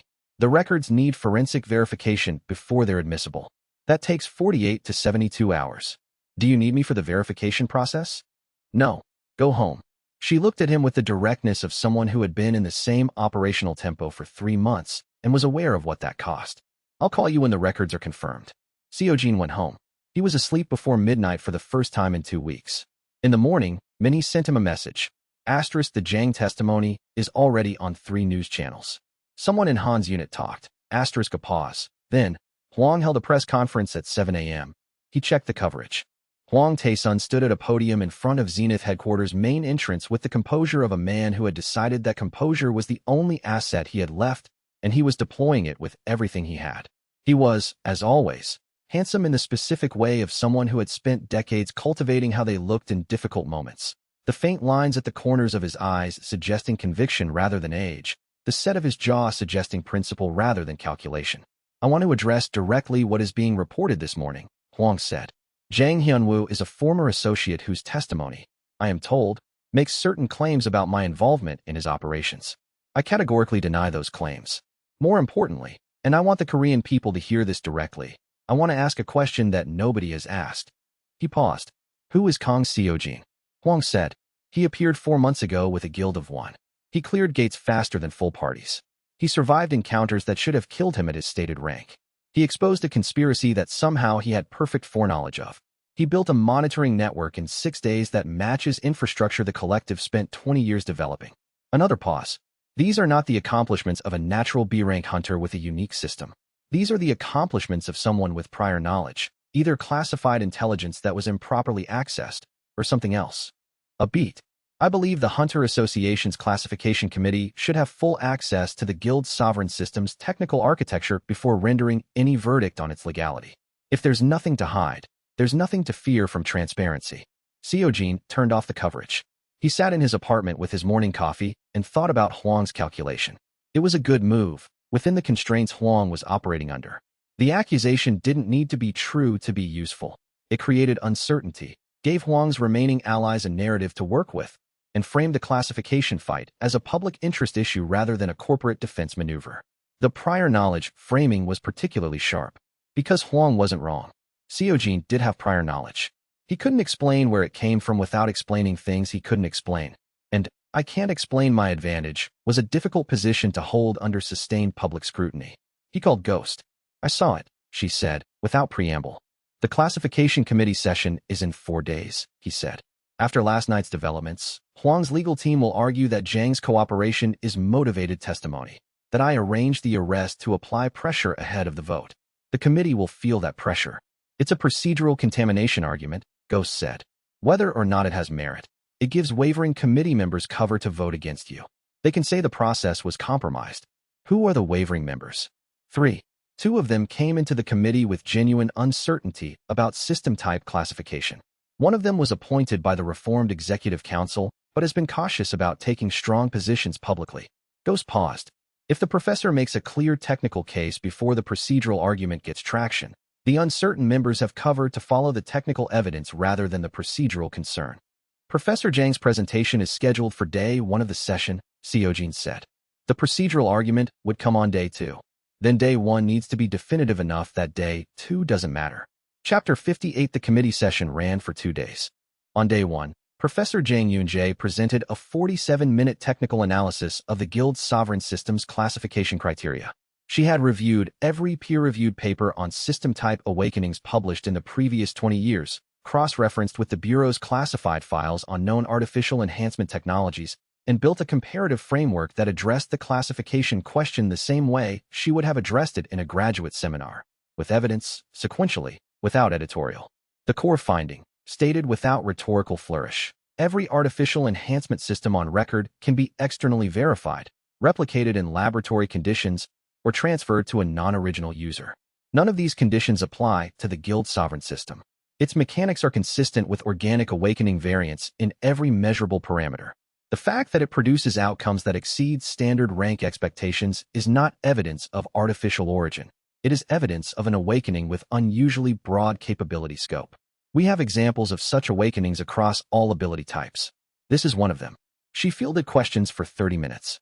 3 of the uncertain committee members asked questions. She answered each one completely, without hedging, and cited specific precedent for each position. On day 2, Huang's legal team presented the procedural contamination argument. It took 4 minutes for the committee chair to rule it out of scope. This committee was convened to assess classification criteria, she said. The circumstances of last night's arrest are the subject of separate criminal proceedings. This body does not have jurisdiction over those proceedings, and it will not allow them to substitute for the technical evidence presented yesterday. The vote was 11-9. Natural awakening variant. No grounds for credential review. Seojin received the result from Park Jae-hoon, who sent a single message. Done. Go do something that isn't work. He put his phone away. Beck was with him in the strategy room. He'd been there through both days of the session, running scenarios, which was what he did when he couldn't directly influence an outcome. He looked at the board, which had the 4 pillars of Zenith's power and 2 of them crossed out. He added a third line. 3 pillars down, he said. Gate control and combat supremacy remain. Gate control is eroding, Seojin said. With the provisional network live and 3 more cities requesting access to the feed, Zenith's gate information advantage disappears within 6 months. The facility network in the A-rank zones is still operating, but the investigation will reach those contracts within the same time frame. Which leaves combat supremacy, Beck said. 30 S-rank hunters. Shin Dong-hyuk. Seojin nodded. Shin is the one who's going to make his move before the investigation closes. Because he knows what the investigation finds, Beck said. The gate mutations he engineered. If Jang's testimony holds and the Serpent's Maw records are verified, Shin is implicated on 5 counts of hunter endangerment and 2 of homicide. He set down the marker. He has no legal option. His only leverage is his combat ability. He'll use a gate, Seojin said. Not a direct confrontation. He's too careful for that. He'll use a gate the way he always has. Create the conditions for an accident. So we prevent it by taking the gate option away from him. We prevent it by being in the gate before he can engineer the conditions. Seojin looked at the board. The Bureau's classified file on Shin's operation history identifies his target selection criteria. He goes after solo operations in B and A-rank gates where the hunter's death can be attributed to natural cause. I'm his obvious target. But my gates are documented in advance, cleared with full Bureau notification and War Council awareness. He paused. He needs a gate where I can be isolated. Which means he needs to create one. Beck's grand strategist precognition gave him 3 seconds. Seojin's organizational foresight gave him 6. Combined through the guild link, they ran the pattern forward. He'll create a gate, Beck said slowly. Not a mutation. An entirely new gate. The technology exists, the collective had it. The machine that opens gates artificially was in Jang's equipment inventory, which the Bureau now has. Or thinks it has. Beck looked at Seojin. Did Jang surrender everything? Seojin was already pulling up Ghost's last intelligence report. Chapter 59. The equipment inventory that Jang surrendered to Bureau custody was comprehensive. Every sensor node, every communication relay, every piece of collective infrastructure that Jang's personal safehouse had contained. The Bureau's technical team had verified the inventory against Ghost's independent mapping of the collective's known assets. The artificially open gate technology was on the inventory. It had been cataloged and placed in Bureau evidence storage. The problem was that on Seojin, in her 12 hours before Seojin's 12-hour window opened, had made a stop. Ghost found the evidence lockup record at 2 a.m. on a Friday morning. A routine access log that wasn't routine, a keycard entry for a technician whose shift had ended 4 hours earlier. Someone had accessed the evidence lockup using copied credentials, removed a single piece of equipment, and resealed the case. The gate machine was still in storage. One component was gone. The power coupling, Ghost said, on an encrypted call. Without it, the machine can open a gate but can't sustain it beyond 15 minutes. Long enough to create a gate, not long enough to run a full mutation. Can Shin use it in 15 minutes? With an A rank or higher target and prior preparation of the gate environment? Yes. Ghost paused. The Bureau's technical team doesn't know the component is missing yet. They catalog the case as sealed. When do they next inspect the inventory? Standard, 3 months. Expedited review, if someone requests it. Request the review, Seojin said. Through Han, officially, so it's on record. Already sent. A pause. Seojin, if Shin has the coupling and the intent you're describing, he's already positioned. He's been watching the committee session. He knows the classification vote went against Huang. He knows Jang is cooperating. He knows the Serpent's Maw records are in verification. Ghost's voice stayed professional, but under the professionalism was something that was not quite urgency, sharper than urgency, more contained. He has nothing to lose. Tell me what you know about his current position. He hasn't been at Zenith headquarters in 4 days. His usual surveillance footprint, the car, the routes, the facility check-ins, all stopped Tuesday. Ghost paused. Someone who knows they're being watched stops generating the signs of being watched. He went dark. Tuesday. Same day Jang's testimony broke. Seojin stood at the window of his apartment looking at the Gate District skyline, the monitoring drones on their circuits, the Bureau's perimeter lights, the far glow of the industrial zone where 3 of the A-rank hotspots were. The War Council was at full range. No Shin Dong-hyuk within 2 kilometers. He was somewhere else, preparing something. Get Yunji and Minhee somewhere defensible, Seojin said. Not the guild facility. Somewhere Shin doesn't have a map for. The warehouse in Nowon. Go said immediately she'd been preparing this. I've had it for 6 months. It's not in any of the collective's location records. Move them tonight. Already called. A pause. What are you going to do? Seojin looked at the gate district. Huang held that press conference to buy time, he said. The committee session took 2 more days. That's 5 days since Tuesday, when Shin went dark. If he's operating on a clock, if he needs to act before the Serpent's Maw records are verified, and he loses the ability to act without immediate arrest, the verification window closes Monday. Today is Friday, which means he moves this weekend, Seojin said. Before Monday. In a gate, because that's what he knows. He pulled up the Bureau's open gate board on his phone. I need to know every gate in Seoul's region that's been open for more than 24 hours and fits Shin's target criteria. Ghost was already running the query. There were 4. 3 were standard B-rank clearances with full party registrations. 1 was an A-rank gate in the Gwanggak mountain range that had been open for 31 hours. No clearance team registered. Bureau listed it as pending allocation. Pending allocation was how Shin had always started. Chapter 60 Seojin registered for the Gwanggak A-rank gate at 7 a.m. on Saturday morning. He filed the registration through the Bureau's open call system, standard solo clearance, and flagged it with internal affairs notification so Han's team was aware of his position. Han called within 10 minutes. This is a provocation, she said. Yes, he said. Deliberately so. If Shin has the coupling, then the gate will accelerate when I'm inside it. The mutation will be faster than standard because the coupling only sustains 15 minutes. That means the gate environment upgrades, and I have a time limit. He was already in transit, the War Council mapping the Gwanggak area as he came within range.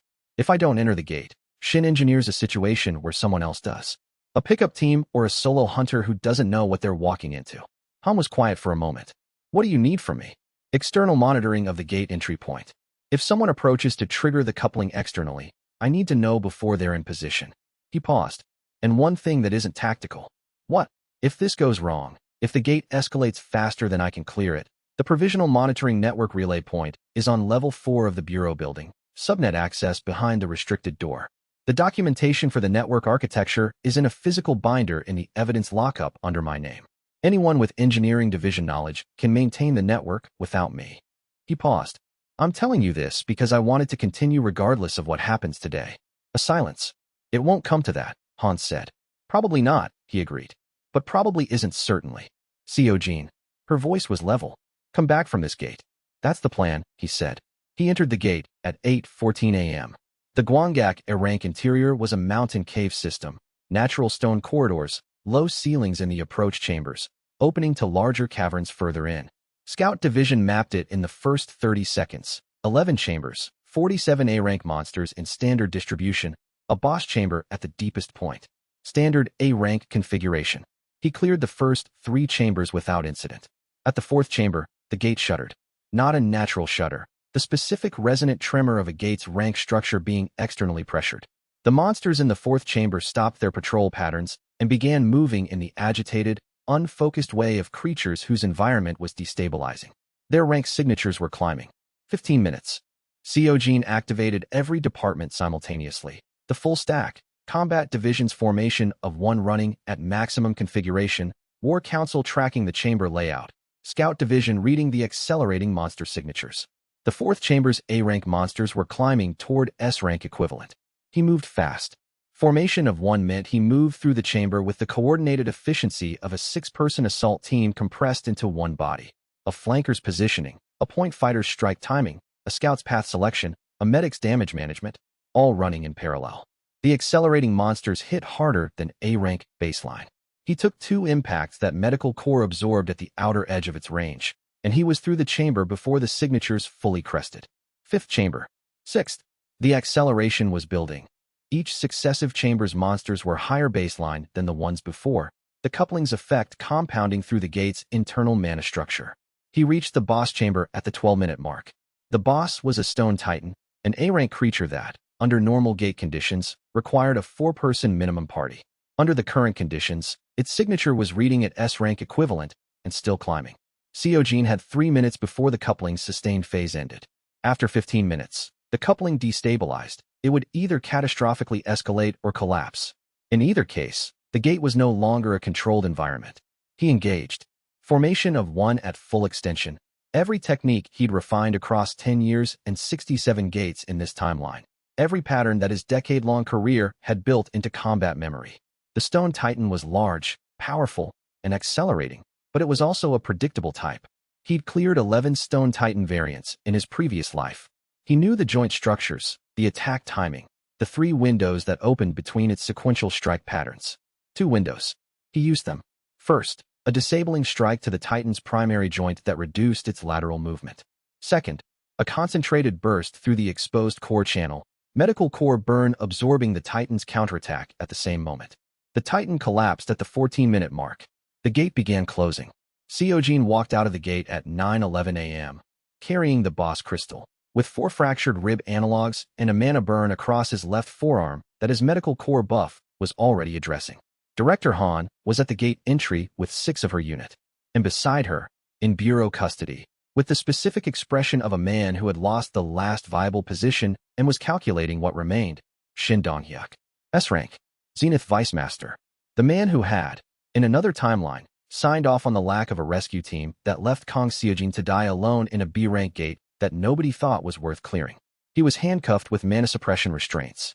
He was looking at Seojin with an expression that was not quite rage and not quite resignation, something between, the look of a man trying to decide which version of the outcome he was going to accept. The coupling triggered automatically when you entered, Han said.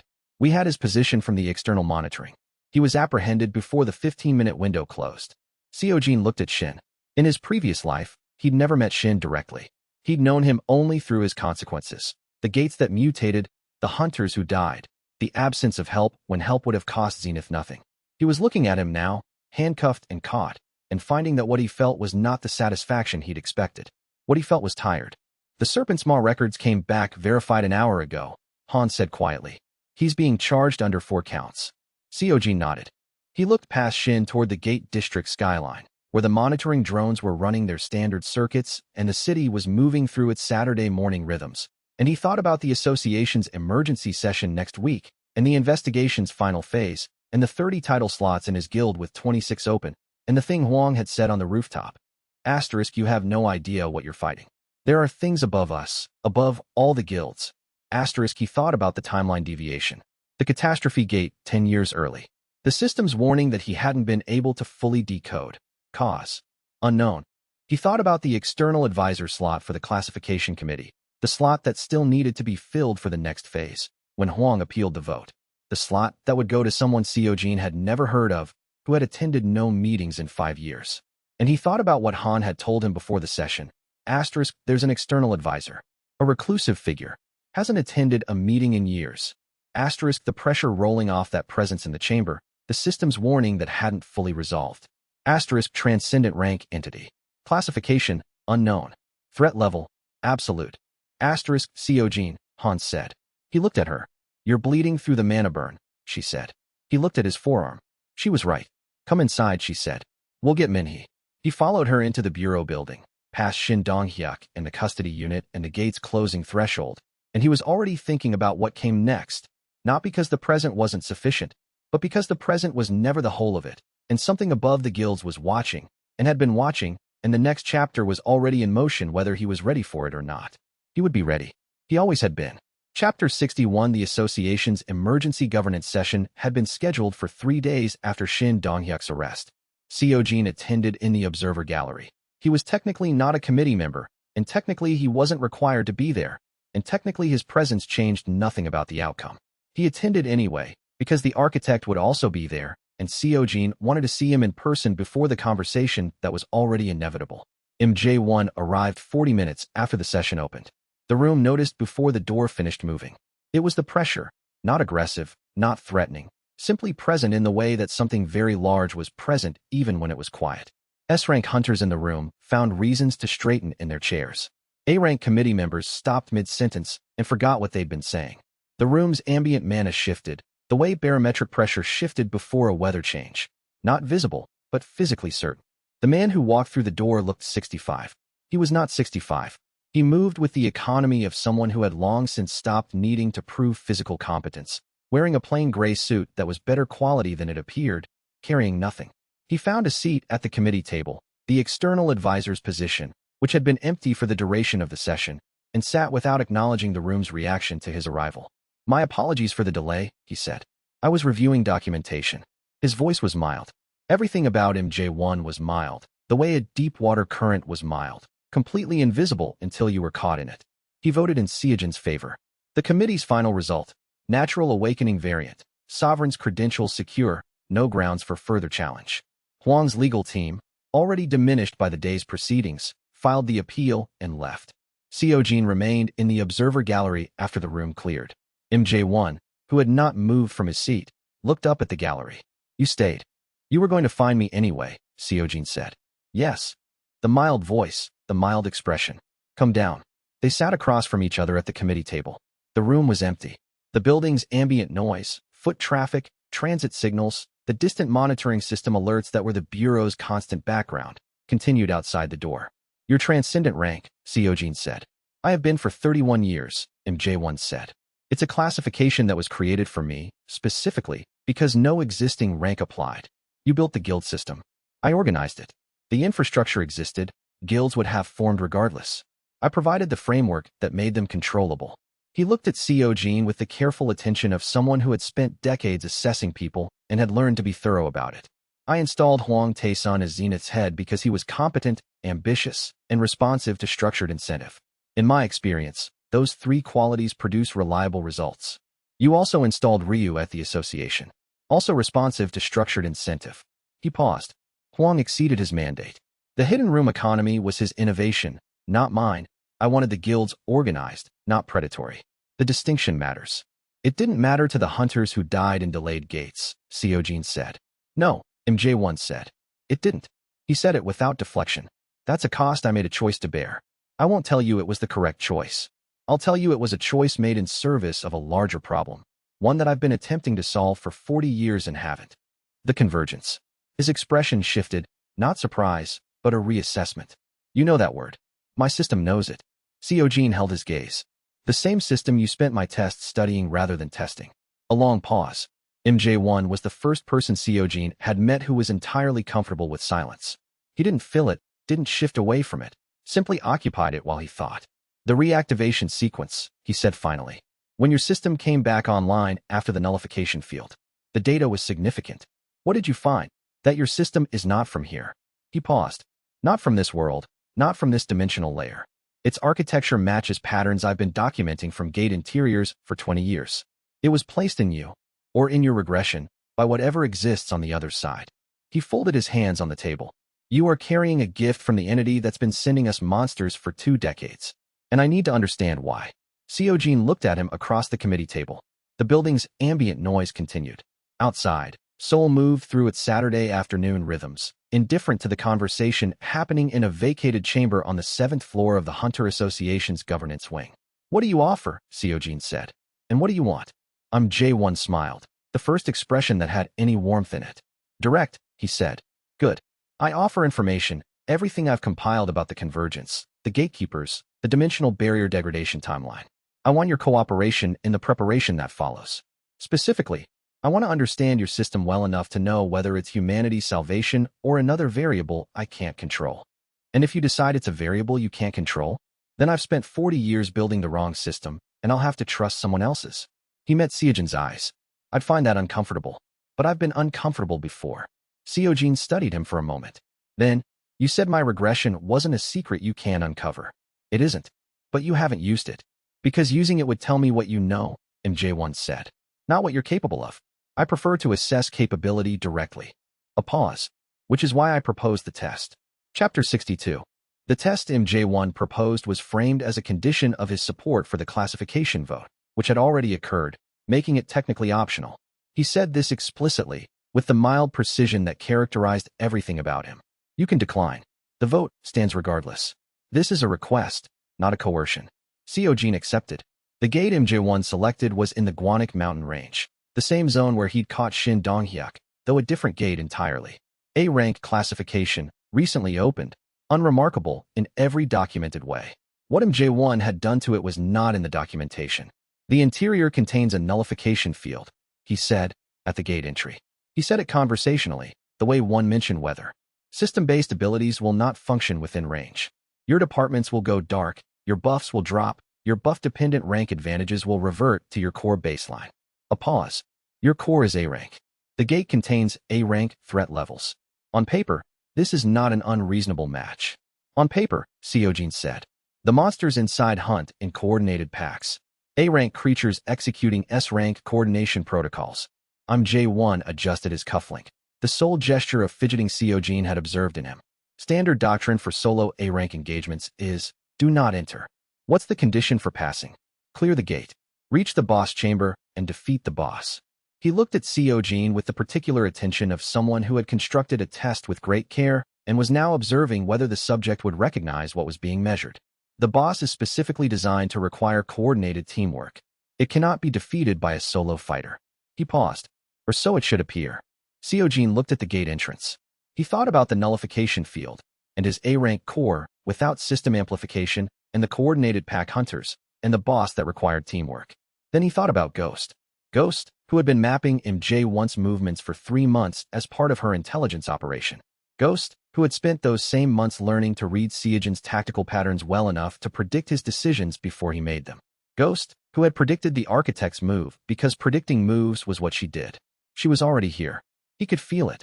Not through the War Council, which wouldn't function inside the gate, but through the simple environmental read of a scout division that was still active outside the field. A deliberate absence in the tree line's thermal signature. A shaped void that he'd learned to recognize over months of working alongside the Shadow Chancellor. He walked into the gate. The nullification field hit at the threshold. There was no gradual reduction. The system simply stopped. Guild Master, Raid Commander, Scout Division, Medical Corps, Logistics, Intelligence, Engineering, Combat Division, War Council. Gone. Not deactivated but absent. The way a word was absent when you'd forgotten it. The reference still there, but the access severed.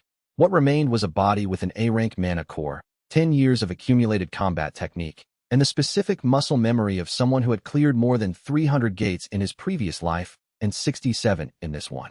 The first chamber's pack hunters came at him within 40 seconds of entry. 6 creatures, a cave wolf variant, a rank, operating in a coordinated flank pattern that a standard A-rank solo wouldn't have the spatial awareness to manage without system support. They moved with the precision of hunters who'd been trained to exploit exactly the kind of reduced perception that nullification fields created.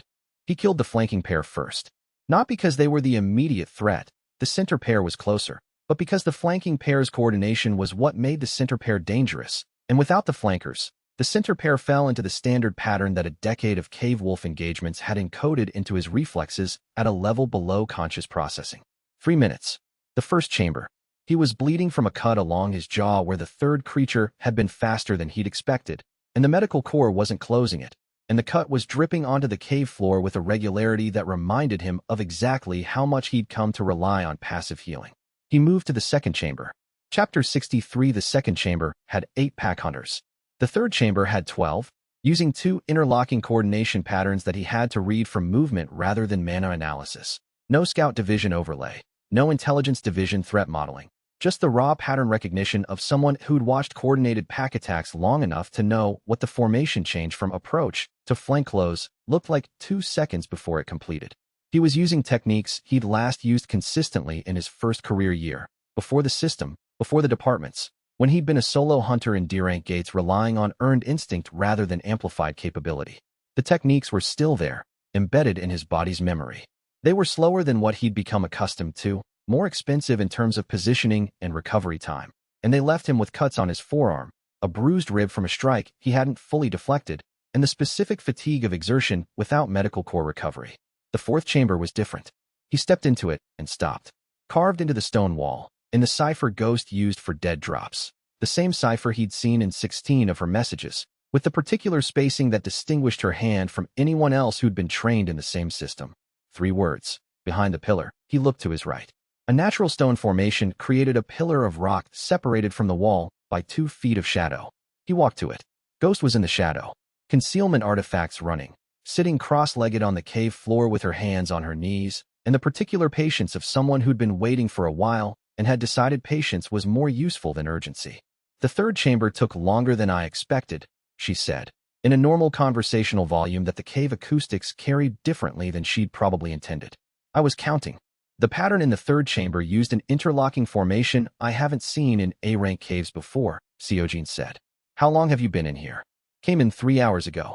The nullification field hits at the threshold, but it doesn't affect artifact-based abilities, only system-based ones. She stood. Your system is specifically targeted. Mine is natural talent with tools.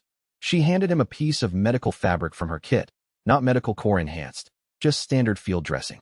Jaw, you're dripping. He pressed the fabric to the cut. How many chambers have you mapped? 7. Boss chamber at the end, chamber 8.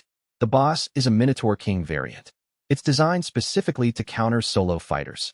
It mirrors the mana output of its primary attacker and responds with scaled countermeasures. 1 person, 1 threat profile, linear counter. She looked at him. 2 people, 2 threat profiles. The mirroring system has to choose which one to prioritize. So we're a 2-person raid. We're a 2-person raid, she confirmed. She glanced at the pillar, at the carved cipher message, at the map she'd been sketching on a piece of leather with a stylus. I've been mapping J1's movements for 3 months. I read the classification vote timing and the test proposal together and calculated this. She paused. You'd have made it to Chamber 4 before the pack numbers became unmanageable without support. Maybe 5, he said. She gave him a look that suggested she had a different number in mind and was choosing not to argue it. Ready? He assessed himself. Jaw cut, bruised rib, A-rank core, no system, full combat experience. His partner, information broker, concealment specialist, artifact-enhanced awareness, 3 hours of advanced preparation. Ready, he said. Chapter 60 for the Minotaur King variant occupied the full volume of the 8th chamber. A cavern with a 30-meter ceiling, natural iron deposits in the walls, and the specific acoustic quality of a space designed to amplify sound into disorientation. It was enormous. And it was, as Ghost had predicted, already mirroring. The mirroring ability worked in real time. As Seojin approached, the creature's mana output rose to match his. Its musculature adapted, its weapons, the paired stone mauls it carried, reconfigured their striking pattern based on the combat profile it was reading from his approach. It was an adaptive system, not like the Void Devourer's broad adaptive layer, but specialized, specifically designed to counter whatever came at it by becoming the perfect counter to that thing. What it can't do, Ghost said from the shadows at his right, is adapt to 2 different profiles simultaneously. It'll have to prioritize. So we differentiate, Seojin said. He watched the creature track him. It wasn't tracking Ghost. Her concealment artifacts were disrupting its targeting. For the Minotaur King, Ghost was background. Seojin was the threat. You stay concealed until it fully commits to counter-profiling me. Then you give it a second profile to process. And in the processing gap, I hit the joint structure. Same approach as the Stone Titan. It's the same monster class, different scale. The joints are the weak points because the mirroring ability focuses resources on offensive adaptation and leaves the structural load points unchanged. Ghost had already pulled a flash artifact from her kit. How long does it need to commit? 30 seconds of sustained engagement. Once it's running the counter profile, it takes about that long to fully rebuild the targeting matrix. And you can stay in sustained engagement with an SS equivalent boss without medical core for 30 seconds. I've done harder things in the last hour, he said.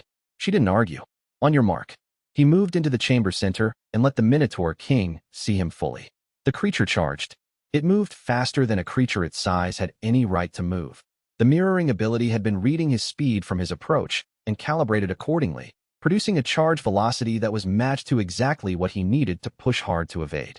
The margin was intentional. He realized the creature didn't want to overwhelm. It wanted a sustained fight that let its adaptation deepen. He evaded. He struck back. He drew its attention through the full sequence of his A-rank technique library, the patterns that had built up over a decade of solo gate work, the reflexive combinations that he'd developed and refined without any guild infrastructure, just a hunter and his experience and the work. 22 seconds in, the Minotaur King's adaptation locked. Now, he said, Ghost through the flash artifact. The creature's targeting system, specialized for processing physical combat profiles, had no defensive architecture for light-based disruption. It froze for 0.8 seconds. Seojin moved into the joint. He hit the left rear joint with a strike that would have been significantly harder with medical core active. Without it, the impact ran through his arm, bruised bone against bone at the cost of his left shoulder. He hit twice before the creature's adaptation completed, and it began reconfiguring.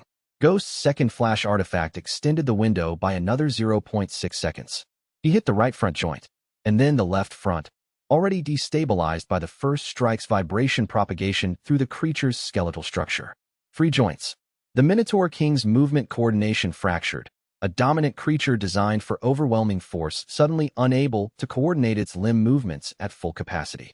Ghost came out of concealment with a pair of Manashard blades, short-range artifacts that discharged their stored energy on impact.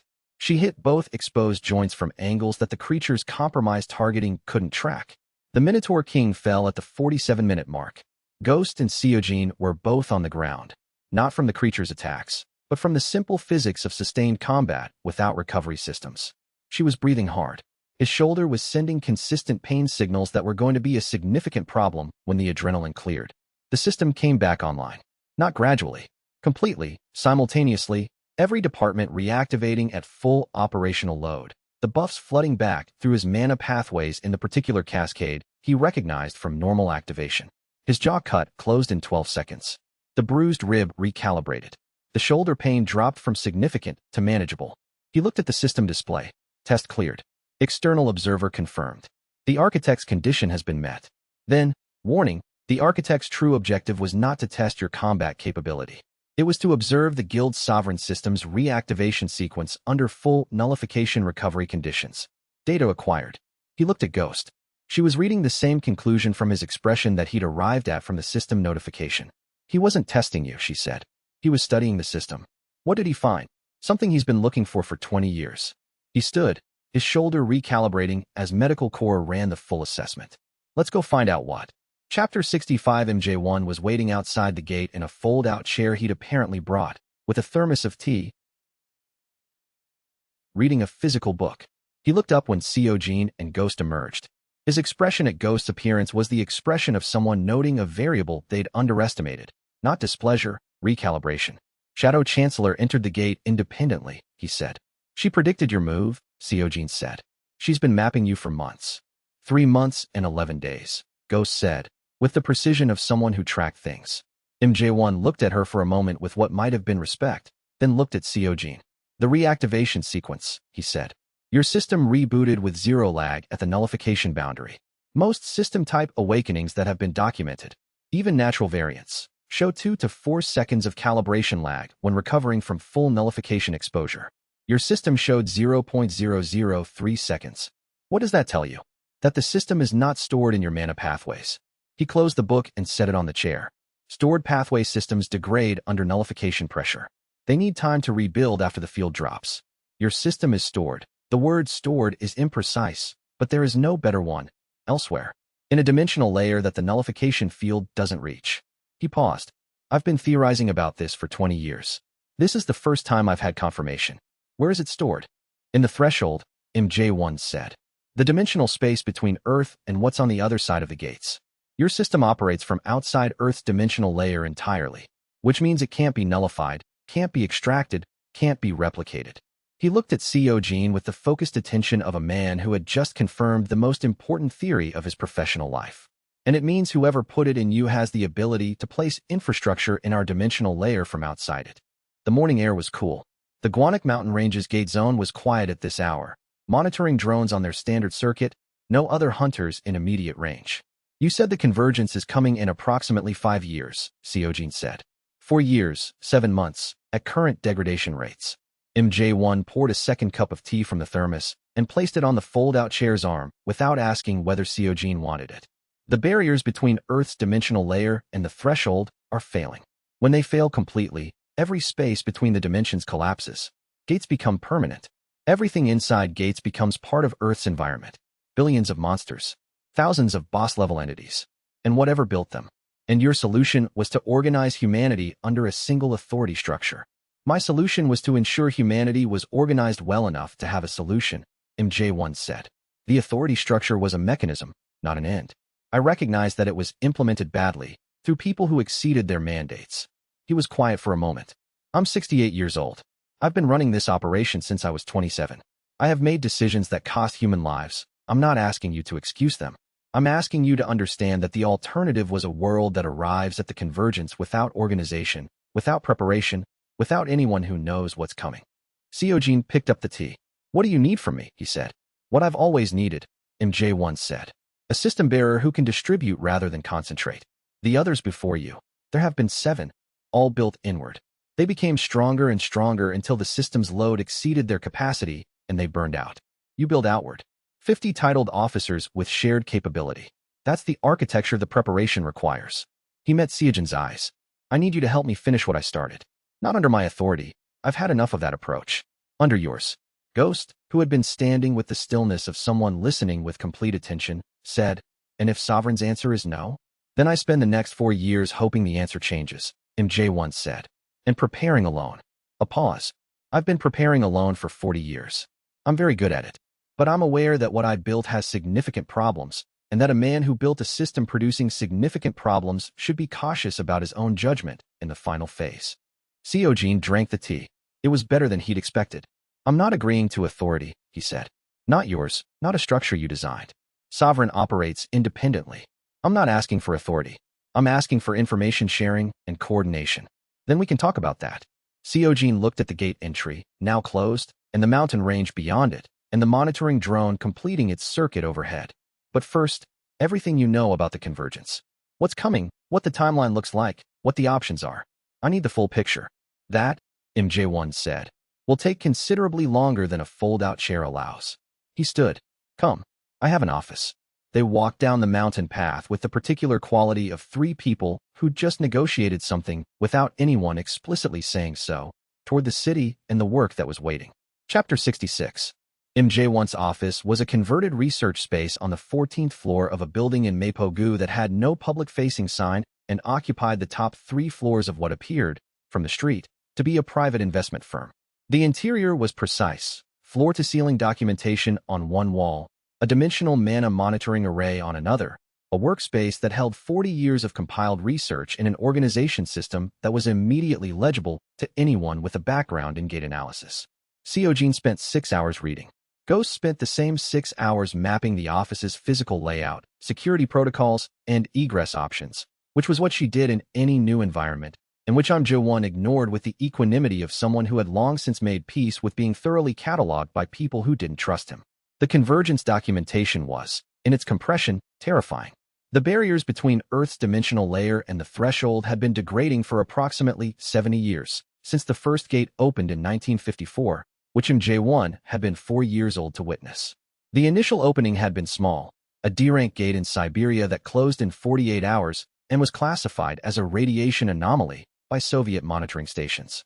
But it had established the pattern, a stress fracture in the dimensional membrane, followed by a closure, followed by another fracture 3 months later in a different location. The pattern's pace had doubled every decade. At current rates, the barrier would reach structural failure in 4 years and 7 months.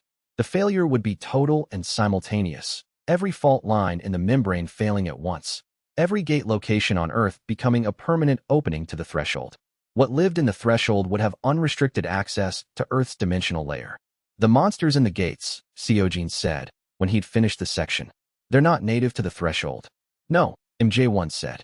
He'd been making notes across the room. They were placed in the gates, used as what I've theorized to be stress-testing mechanisms.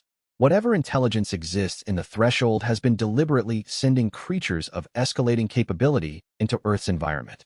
He paused. My working theory for 30 years was that it was hostile. Simple colonization preparation.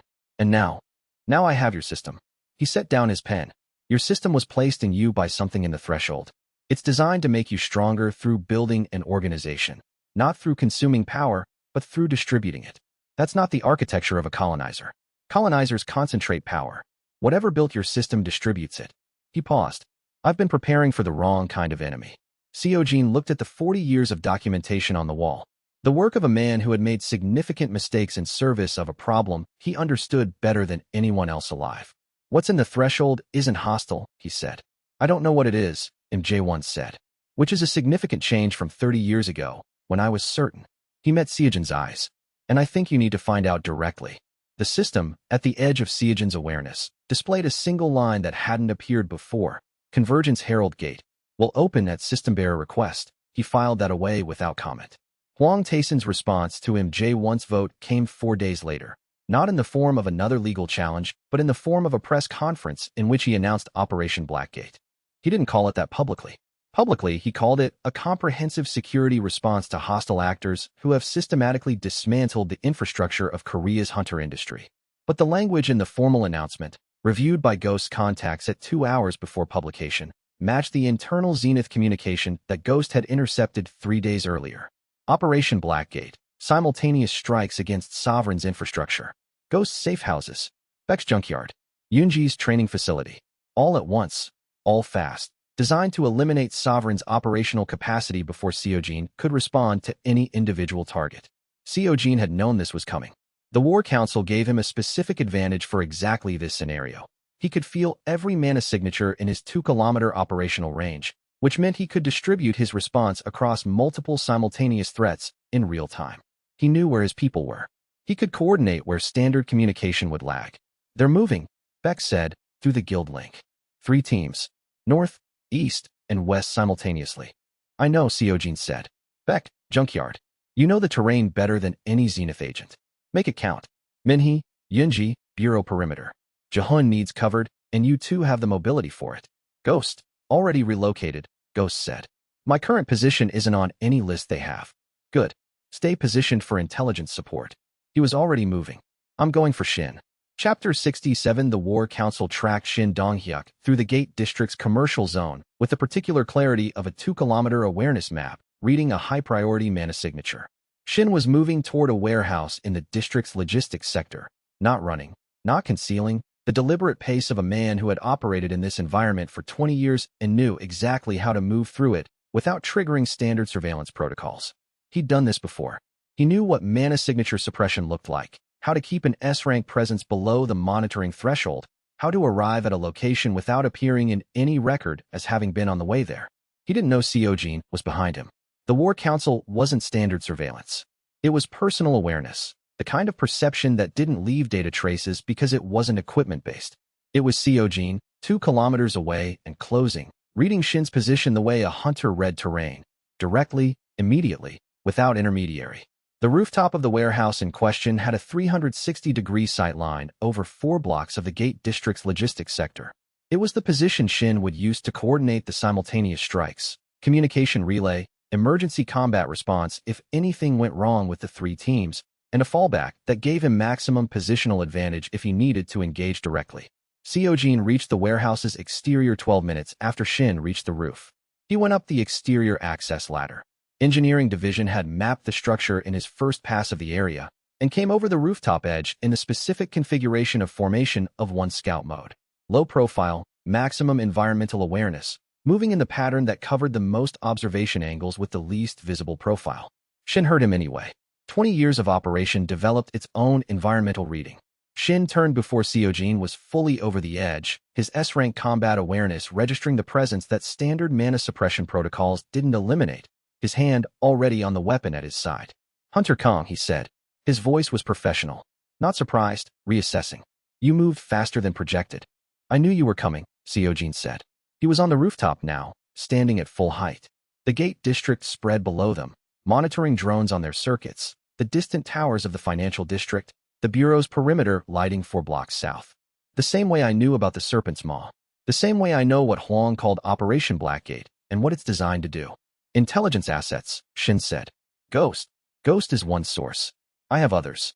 He watched Shin's hand on the weapon, an S-rank combat tool, mana-forged, the kind of weapon that made the gap between ranks feel concrete.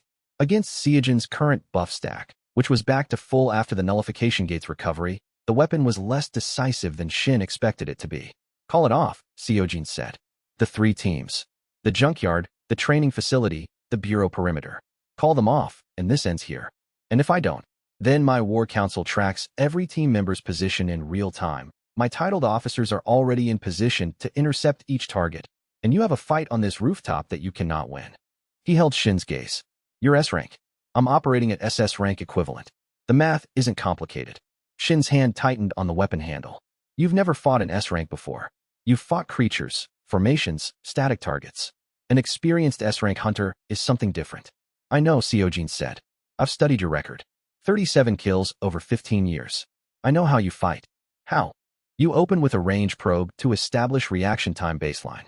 Then you close for a medium-range exchange that's designed to look decisive, but is actually assessment. Then you go for the dominant position and finish from there. He paused. It works against targets who haven't mapped it. Shin was quiet for a moment. Then he drew the weapon and moved. Chapter 68. The fight was real. Seojin had fought gate bosses, monster formations, controlled arena matches, and the Catastrophe Gate's SS rank entity. He had not, until now, fought a 20-year veteran S-rank hunter who was operating with the specific motivation of a man who had everything to lose. Shin moved differently from any monster. Gate creatures operated from instinct and programmed escalation patterns that, once recognized, became predictable. Shin operated from decision, continuous, fast, adaptive, informed by 2 decades of lethal expertise. He read Seojin's formation of one configuration in the first 10 seconds and began adjusting to it. Not the way the Void Devourer's adaptive layer adjusted, but the way an experienced fighter adjusted, by making decisions that exploited the margins, not the center. The initial range probe, accurate prediction. Seojin countered before it committed. The medium-range exchange. Seojin anticipated the pattern, but Shin varied it. A lateral movement that had been designed to look like the standard sequence, and wasn't. He caught Seojin's left shoulder with the weapon's edge. The medical core buff engaged at combat speed, closing the wound before it could deepen, but the impact staggered. You know the pattern, Shin said, moving. Knowing it and responding to it aren't the same thing. No, Seojin agreed. He steadied. But I have something you've never fought. What? My own 20 years. He moved into Shin's dominant position attempt. Into it, not away from it, which broke the sequence's spatial logic. Formation of one's point fighter configuration at SS rank equivalent buff power, with the specific strike timing of a decade's worth of gate combat at every rank from C upward. The pattern I know is what your targets expected. I'm expecting something different. The exchange that followed destroyed most of the rooftop's structural elements. Engineering division built field barriers automatically, redirecting debris away from the logistics district's street-level traffic. The mana output of the engagement triggered 3 monitoring alerts in the Bureau's system, which was why Han's response team was already mobilizing. Shin bled first. A strike to his weapon arm. Not disabling, but significantly compromising the grip. He struck back from the compromised position, not the obvious response, which Seojin had read, but a non-dominant arm blow that Seojin had partially discounted. It connected. His ribs again. Medical core, again, absorbing the load at the edge of sustainable range. You have 10 years of knowledge, Shin said, through measured breathing. But you've been using a system for all of it. Without the system, I cleared the nullification gate with a cut on my jaw and a bruised rib and no medical core, Seojin said. I know what I am without the system. Do you? The question landed differently than Shin expected. He paused. Not much, half a second, but in a fight between people at this level, half a second was a window. Seojin used it. The intelligence division, running at full capacity, had been assembling data since before the fight started, pulling from ghost files, from the Bureau's classified records, from the monitoring network's data streams. It broadcast now, a compressed projection across every display surface in a 2-kilometer radius. Shin Donghyuk's complete operational record. 37 names and faces, gate classifications, dates, the spatial interference signatures, the classified Bureau incident reports that used words like natural mutation and operational risk. 37 people. Their names were on every phone screen in 4 blocks of the gate district, on the monitoring station displays, on the commercial street signage that had been repurposed as emergency notification boards. The city looked at what Shin Donghyuk had done. Chapter 69. Shin stopped. Not because the broadcast disabled him. Because the broadcast did something that 2 decades of lethal operation hadn't managed to do. It made him stand in the space where the consequences of what he'd chosen were visible from the outside. He looked at the displays. At the 37 names. At the gate classification numbers and the dates, and the particular clinical language of classified Bureau files describing deaths that had been engineered and recorded as accidents. His weapon arm was shaking, not from injury, from something else. You're going to let them see this, he said. They're already seeing it, Seojin said. It's already public. In 10 minutes, it'll be in 12 media archives and 3 government databases. You can't unsee it. The off-duty hunters in the area were converging. Not a crowd. Hunters didn't crowd. They moved tactically, but a ring of people who had read the broadcast and understood what it meant and had come to the source of the display to determine what was happening. Seojin's War Council tracked them. 6 within the first block, 12 within the second, more at the perimeter. Watching. Shin looked at them. Then at Seojin. Then at the weapon in his hand. The weapon that had been used on 37 of those people, more or less directly, one way or another. He lowered it. Not a surrender gesture. Not a calculated tactical retreat. He lowered it the way a man lowered something he'd been holding for a very long time and had just become too tired to hold. The order to create the gate that killed you, Shin said, quietly enough that only Seojin could hear. In your previous life, Hwang gave it. The decision not to send a rescue team, that was mine. He was looking at the displays. I told myself you were a liability. A solo hunter who cleared gates faster than full parties and documented everything and asked too many questions. I told myself it was necessary. Seojin said nothing. 37 on the record, Shin said. I know the count differently. He exhaled. 62. The number landed in the space between them. I'm not asking for anything, Shin said. I'm telling you the accurate number because it's the accurate number. He turned and placed his hands behind his back in the custody position. Bring your people in. Seojin called Han. The 3 Operation Blackgate teams were intercepted simultaneously. Beck, who had spent 30 years as a guild master before becoming a junkyard owner and had never stopped being an S-rank hunter who'd simply chosen to be retired, convinced the junkyard team to stand down through what the incident report later described as a non-violent engagement involving significant verbal authority. Minhee and Yoonji reached the bureau perimeter before the Eastern team arrived at Jahun's floor, Yoonji's spatial rifting cutting the response time to under 2 minutes. Ghost's safe house team found an empty building and an encrypted message that read, *I changed locations. The code for the new one hasn't been distributed. You don't have it. Have a safe journey home. By midnight. Every member of the Blackgate operation was in bureau custody or had voluntarily surrendered. Shin Dong-hyuk was processed with the full cooperation of the subject, a phrase the arresting officer noted in the report as unprecedented in my 16 years of high-rank apprehensions. Zenith Guild's operating license was suspended at 11 p.m. pending full investigation. Hwang Tae-sun did not respond to the suspension notice. Ghost confirmed, by 2 a.m., that Hwang was at his compound outside Seoul, liquidating accounts, and had been for 3 days. He was preparing to run. Chapter 70 Seojin let him prepare for 4 more days. Not because he couldn't move sooner, because he was watching what Hwang took with him, and what he took told him something he needed to know before the final engagement. Ghost tracked the asset transfers, standard financial instruments, a physical safe's contents moved to an armored transport, 3 people who held sensitive institutional knowledge being relocated to the compound. None of these were the intelligence. The intelligence came from what Hwang didn't take. The operational files, the guild records, the public-facing documentation of Zenith's 20-year history. He's burning the traceable material, Ghost said. The things that connect him to specific operations. The things that would form the evidentiary basis of a criminal prosecution. She paused. He's not planning to run from Korean law. He's planning to run and then negotiate from a position where he's outside Korean jurisdiction. He needs leverage for the negotiation, Seojin said. He has 1 asset left that has leverage value. Ghost looked at her intelligence display. The Genesis engine. Seojin pulled the bureau file on the Genesis engine from IMJ1's documentation. He'd been given full access after their discussion. A device for artificially creating gates, choosing location, rank, and contents. Hwang had been developing it for 3 years using stolen research from MJ1's network. If he uses it, Seojin said, he creates a gate above a populated area. The casualties justify whatever negotiation terms he wants. He can threaten a repeat from wherever he's fled to, and the Korean government is essentially coerced. That's the play, Ghost said. He hasn't used it yet because he's still in country. He'll use it as he leaves. 1 demonstration, maximum visibility, maximum chaos, and then he's in the air. When? Tomorrow morning. She was looking at travel manifests, flight windows, asset transfer completion timelines. He needs the financial transfers to clear. They clear tomorrow at 6 a.m. Seojin looked at the bureau file. The Genesis engine, a pulsing sphere of condensed gate energy, designed to be portable, with a 6-hour charge cycle. If Hwang activated it tonight, it would be ready at 6 a.m., timed exactly with the transfer window. He's already charging it, Seojin said. Ghost looked up from her display. The engine's activation signature would be invisible to standard monitoring, Seojin said. But not to the War Council.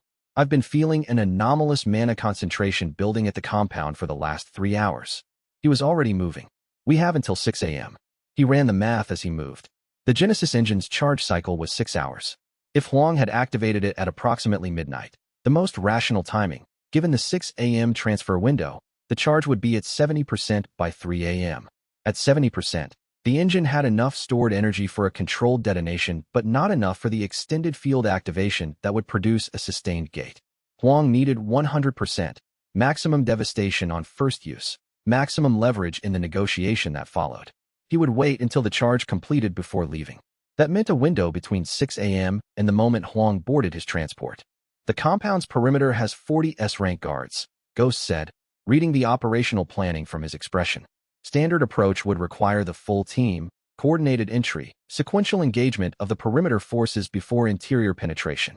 Standard approach takes 45 minutes minimum, Seojin said. We have 90, but standard approach is loud. And Huang, hearing the approach, activates the engine early and takes the reduced charge detonation over no detonation. Right. He thought through the alternatives. The War Council was mapping the compound at the edge of its 2-kilometer range. The compound's perimeter was just within range, the interior accessible. He could feel the guard distribution, the engine's anomalous mana concentration in the sub-basement, and one A-rank signature alone with it. Huang, monitoring the charge cycle personally. Not a raid, he said. A targeted extraction. We go directly to the engine through the fastest available path. Ghost ran the compound layout through her tactical memory. The eastern perimeter has a surveillance blind spot that Yunji's range covers. Inner sanctum is 180 meters from the blind spot. Within her rift range, Seojin confirmed. Then it's 5 people, 1 rift, and you against Huang in the sub-basement.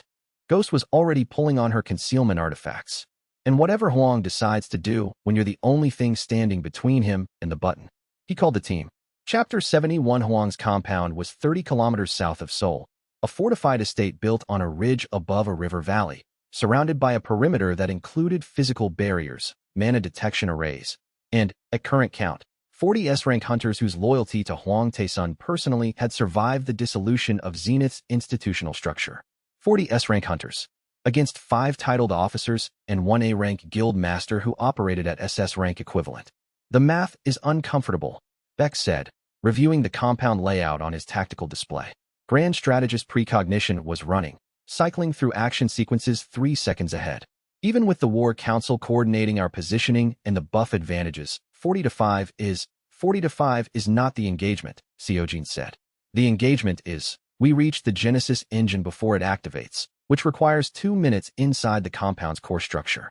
The 40 S-rank guards are positioned to protect the perimeter and the compound's public-facing entrances. They're not positioned to protect against Yunji's spatial rifting. Yunji looked at the compound layout. Her spatial vanguard title extended her rift range to 200 meters, with the Scout Division's spatial awareness integrated into her abilities targeting. The compound's inner sanctum, where Ghost's intelligence placed the Genesis engine, was 180 meters from the eastern perimeter's blind spot. Inside the rift range, she said. Inside the rift range. Seojin looked at the team. We're not raiding the compound. We're raiding the engine. Ghost provides concealment cover from the perimeter blind spot. Yunji opens a rift directly to the sanctum interior. Minhee holds position at the rift entry point for extraction. Beck coordinates the War Council map to give me 30-second advance notice of any guard movement toward our position. And you, Minhee said. I go through the rift, deal with whoever's with the engine, and get out. He paused. If Huang's with the engine, he will be, Ghost said. He's been at the compound's core for 18 hours. He's monitoring the charge cycle. Then Huang's with the engine, and this conversation happens inside, not outside. He looked at the team. 5 minutes total. In and out before the perimeter guards know we entered. Beck ran the sequence through Grand Strategist Precognition. His expression was the expression of someone who found the projected outcomes acceptable without finding them comfortable. 3-second margin on the last exfiltration window, he said. Tight. Yes, Seojin agreed. Proceed, Beck said. They moved at 4:30 a.m., 2 hours ahead of the engine's projected activation window. Ghost reached the perimeter blind spot first, her Shadow Chancellor concealment sufficient to bypass the mana detection arrays, which had been calibrated for frontal approach and hadn't been recalibrated for the specific mana signature disruption pattern that her concealment artifacts produced in lateral approach. Yunji opened the rift at 4:47 a.m. The inner sanctum was a climate-controlled room in the compound's sub-basement, reinforced walls, mana suppression architecture designed to contain the engine's charge signature from external detection. The suppression architecture had been designed to block outward signal. It didn't block inward arrival. Seojin stepped through the rift. The Genesis engine was a sphere approximately 1 meter in diameter, hovering at chest height above an isolation platform in the room's center, pulsing with the specific rhythm of a gate structure and formation. The visual effect was similar to watching a gate opening in slow motion, compressed into a contained field. The charge indicator was at 88%. Huang Taesun was standing beside it with his hand on a physical activation panel, a manual override that would discharge the engine's charge into a targeted location on the surface map displayed on the room's monitoring screen. He turned when the rift opened. Chapter 72. Huang Taesun at 4:47 a.m. in a sub-basement compound looked different from Huang Taesun in every public context Seojin had observed him. The carefully managed presentation, the composure, the calculated accessibility, the specific warmth that had made him the country's most recognizable guild master for 15 years was absent. What was present was a man in his mid-50s who had spent 3 days watching everything he'd built dismantle, without sleep, with his hand on a button. He was genuinely afraid. Not of Seojin specifically, of what came after the button. "You're faster than projected," Huang said. His voice was controlled, that much remained. "I expected the transfer window." "You were charging it too early," Seojin said. The activation signature was readable at 3 hours. He stepped further into the room, away from the rift threshold. "Take your hand off the panel. If I do, you arrest me, I go through the legal system, and I spend the remaining years of my life in a facility." Huang's hand stayed on the panel. If you don't, I take you through a rift before the engine activates. The engine runs its cycle without a target input and discharges into the void. He paused. The manual override requires the operator's biometric confirmation every 30 seconds to maintain active targeting. Take your hand off and the targeting input goes blank. Huang looked at the panel. At the engine. At Seojin. "You've been in this room for 30 seconds, he said. "That was your first 30 seconds. "Yes," Seojin said. "You have 30 more before I need to reconfirm." Then the engine's targeting resets to the default emergency activation point. He didn't remove his hand. "Which is the bureau building?" Seojin held the information for a moment. "Then, you don't want to do that." "I don't," Huang said. "I want to walk out of this country with enough resources to be useful somewhere that isn't under I'm J1's influence or Korean jurisdiction. He stopped. Started again. "I built something. 15 years. A guild, an industry, a structure that was supposed to matter. And I made choices inside it that I can't take back." The hand on the panel was steadier than the voice. "Shin's in custody. The collective is dismantled. Ryu is gone. Everything I built to last is gone." A pause. "Tell me what you offer that doesn't end in that facility." "The convergence," Seojin said. Huang was quiet. "4 years, 7 months. Every gate on Earth opens permanently. Everything you built, everything I built, everything MJ1 has been organizing for 40 years. It all becomes irrelevant unless we have a prepared human civilization with enough capability to survive what comes through." He watched Huang's face process this. "You spent 15 years organizing hunters under a system that made itself. The corruption and the hidden rooms and the enforcement, those were choices you made badly. But the organization itself wasn't wrong. It was the wrong architecture for the wrong purpose." He paused. "I'm building a different architecture. I have room for people who understand how to organize." "You're offering me a role," Huang said, with the specific tone of someone who couldn't quite tell if they were being manipulated. "I'm telling you there's work that matters beyond the legal outcome of this morning," Seojin said. "The legal outcome is what it is. That's not in my control and not yours. But what you know about hunter organization, guild structure, institutional management, that knowledge doesn't have to end here." The second 30-second window was approaching. "The bureau building," Seojin said quietly. "Jahun is there. Han is there. 1,200 support staff. Make whatever choice you're going to make." Huang's hand came off the panel. The targeting reset. The engine pulsed, cycling through its default emergency point. Then, as the manual input cleared, began a controlled depower sequence that would take 6 hours. Yunji's rift opened behind Huang before he could reconsider. Chapter 73. They were back at the extraction point at 4:53 a.m. 6 minutes from entry to exit. Huang Taesun sat against the rift's exit wall and looked at the sky above the river valley. The pre-dawn gray of 5 a.m. in early spring, cold and clear, the perimeter lights of the compound visible on the ridge above them. "The engine is depowering," Beck said, reading the War Council's ambient mana map. "Compound perimeter hasn't moved.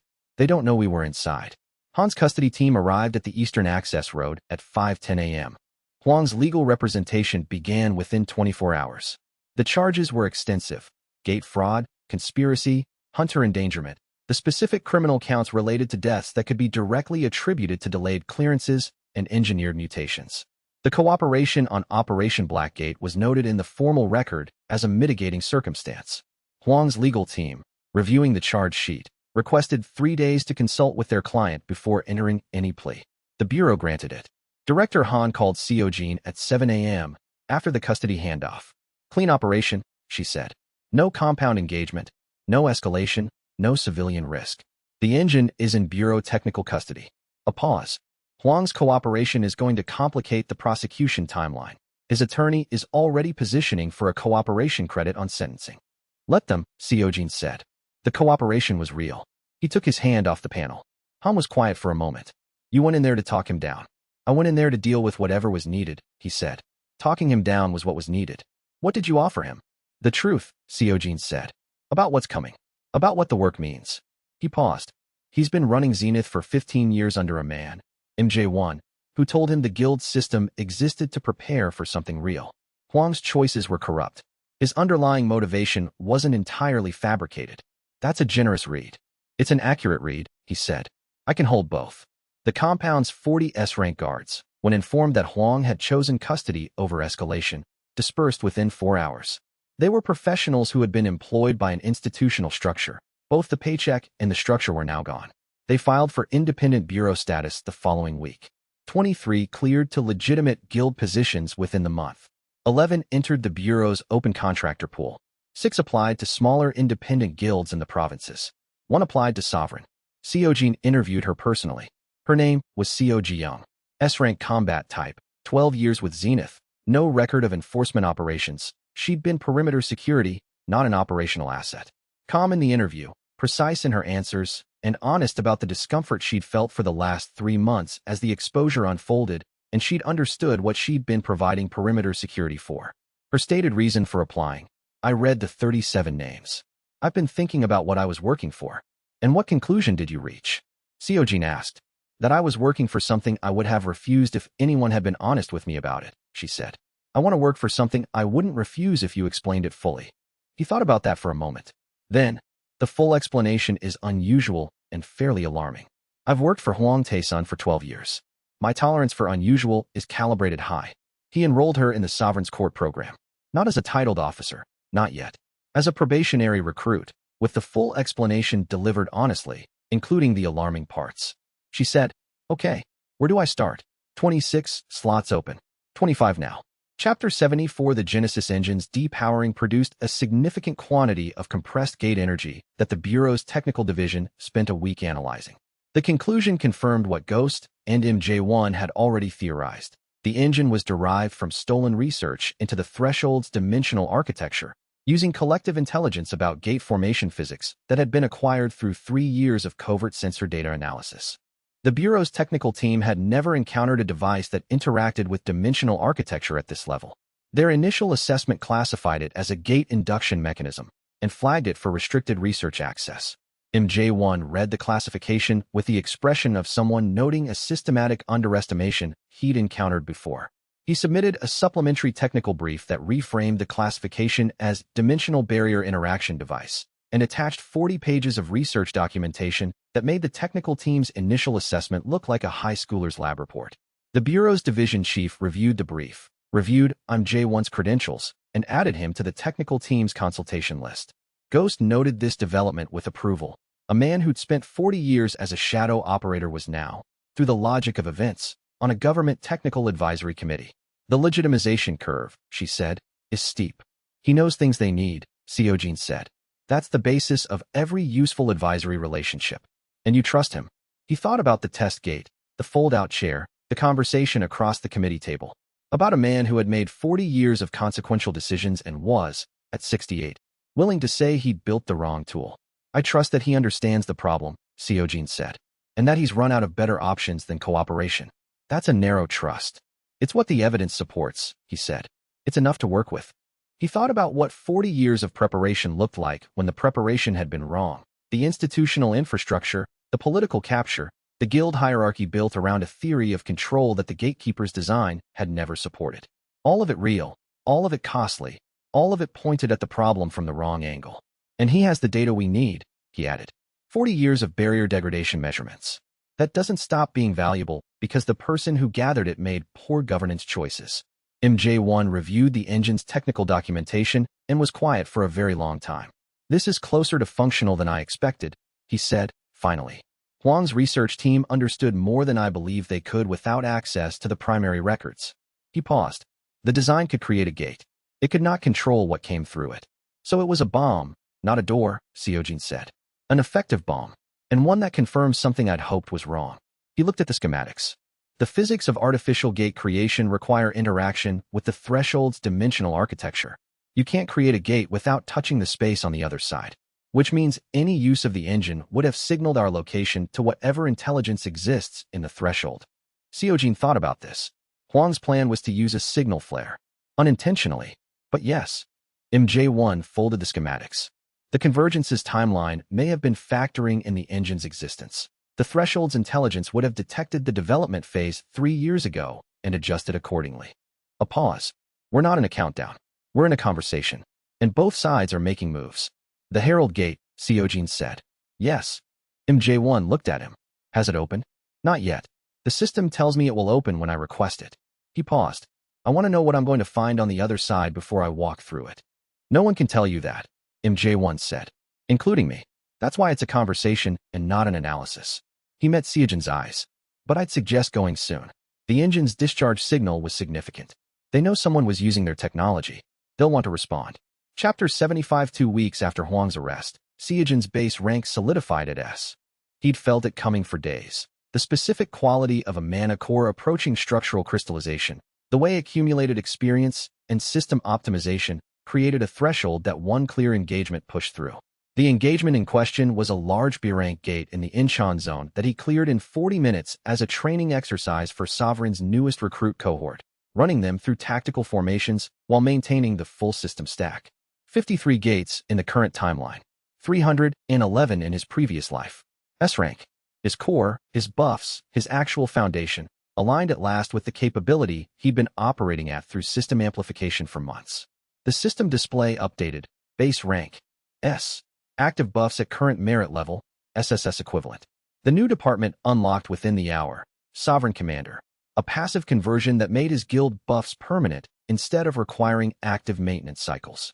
He wouldn't lose the buffs in sleep, in extended recovery, in the gap between activations.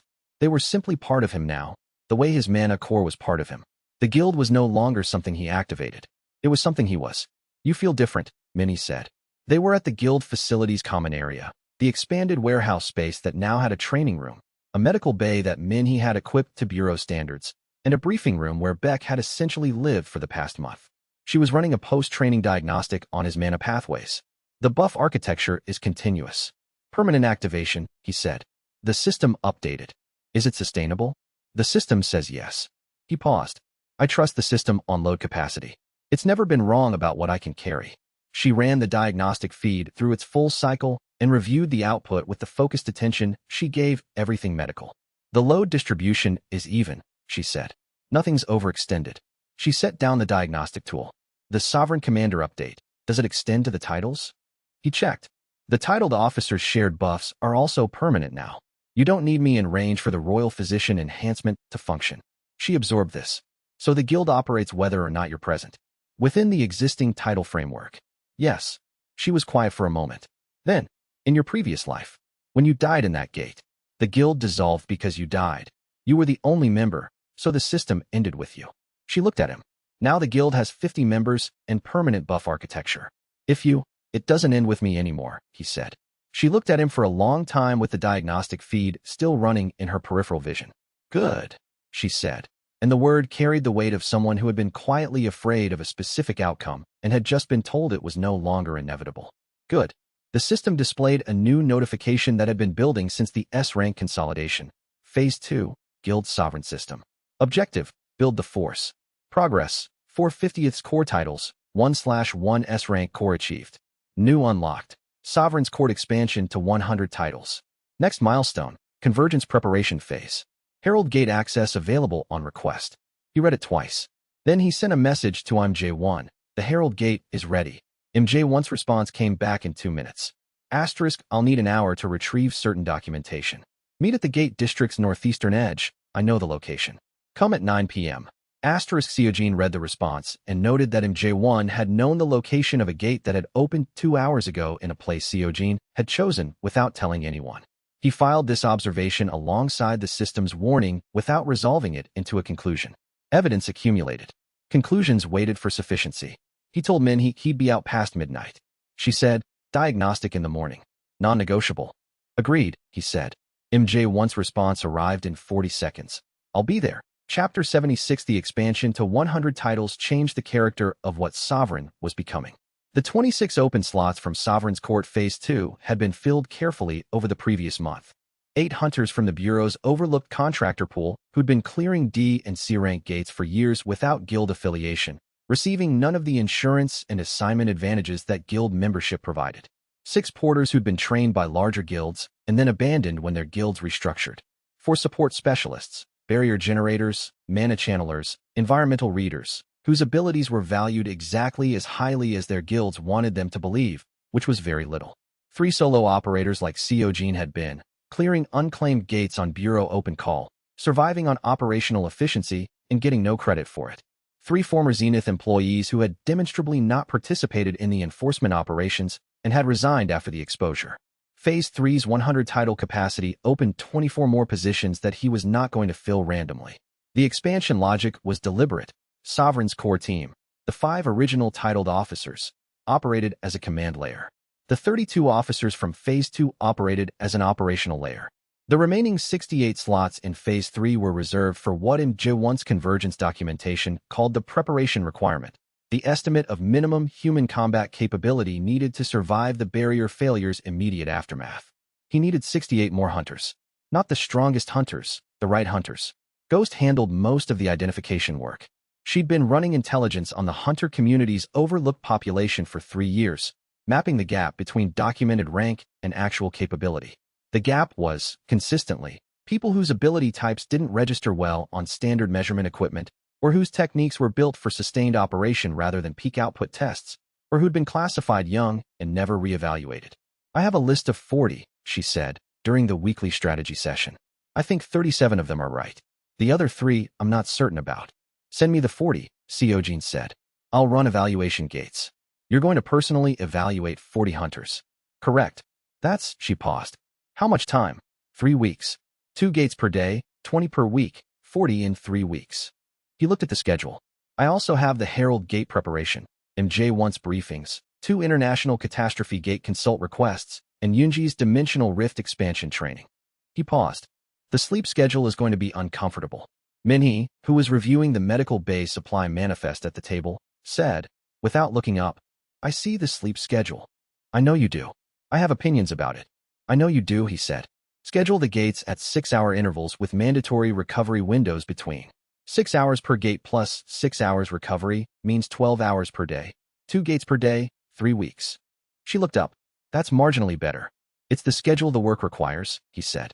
She looked at him for a moment with the particular expression she used when she was deciding whether to push back or accept the answer. She accepted it. Fine. But I'm running diagnostics before and after every gate. Non-negotiable. Agreed, he said. The evaluation process was methodical and, in a way he hadn't expected, enjoyable. 3 weeks of gate clears with unfamiliar hunters, reading their capabilities in real combat conditions, watching how they adapted to stress, observing what they did when the gate environment shifted in ways their experience hadn't prepared them for. The hunters who'd been undervalued by the system weren't undervalued because they were weak. They were undervalued because the system's measurement tools had been designed by the guilds that controlled those tools, for the purpose of identifying capabilities the major guilds needed. 37 of the 40 were exactly what Ghost had assessed them to be. 3 were not. 1 was more capable than the intelligence suggested. 1 was genuinely mismatched for guild structure and needed independent status. 1 had developed a skill set that only worked in specific gate environments and needed deployment assignment rather than general enrollment. Seojin titled 38, including the 1 who'd been more capable than projected. Sovereign's Court, 68/100. Chapter 77. The international context shifted in Week 4. 3 catastrophe gates opened simultaneously in Europe, 1 above Munich, 1 above Lyon, 1 above Warsaw. The European Guild Council mobilized its top-tier response forces, combined total of approximately 40 S-rank hunters, which was, by current global standards, the strongest non-Korean mobilization in recorded history. All 3 gates were cleared. The Munich operation took 11 hours and cost 14 lives. The Lyon operation took 7 hours and cost 9. The Warsaw operation took 19 hours and cost 26. The combined toll was 49 lives for 3 catastrophe gates. Seojin's Seoul Catastrophe Gate, 2 months earlier, had taken 23 lives for one SS rank boss with sub-boss spawns. By casualty per gate rank metrics, the European operation was performing at approximately a third of Sovereign's efficiency. He didn't share this calculation publicly.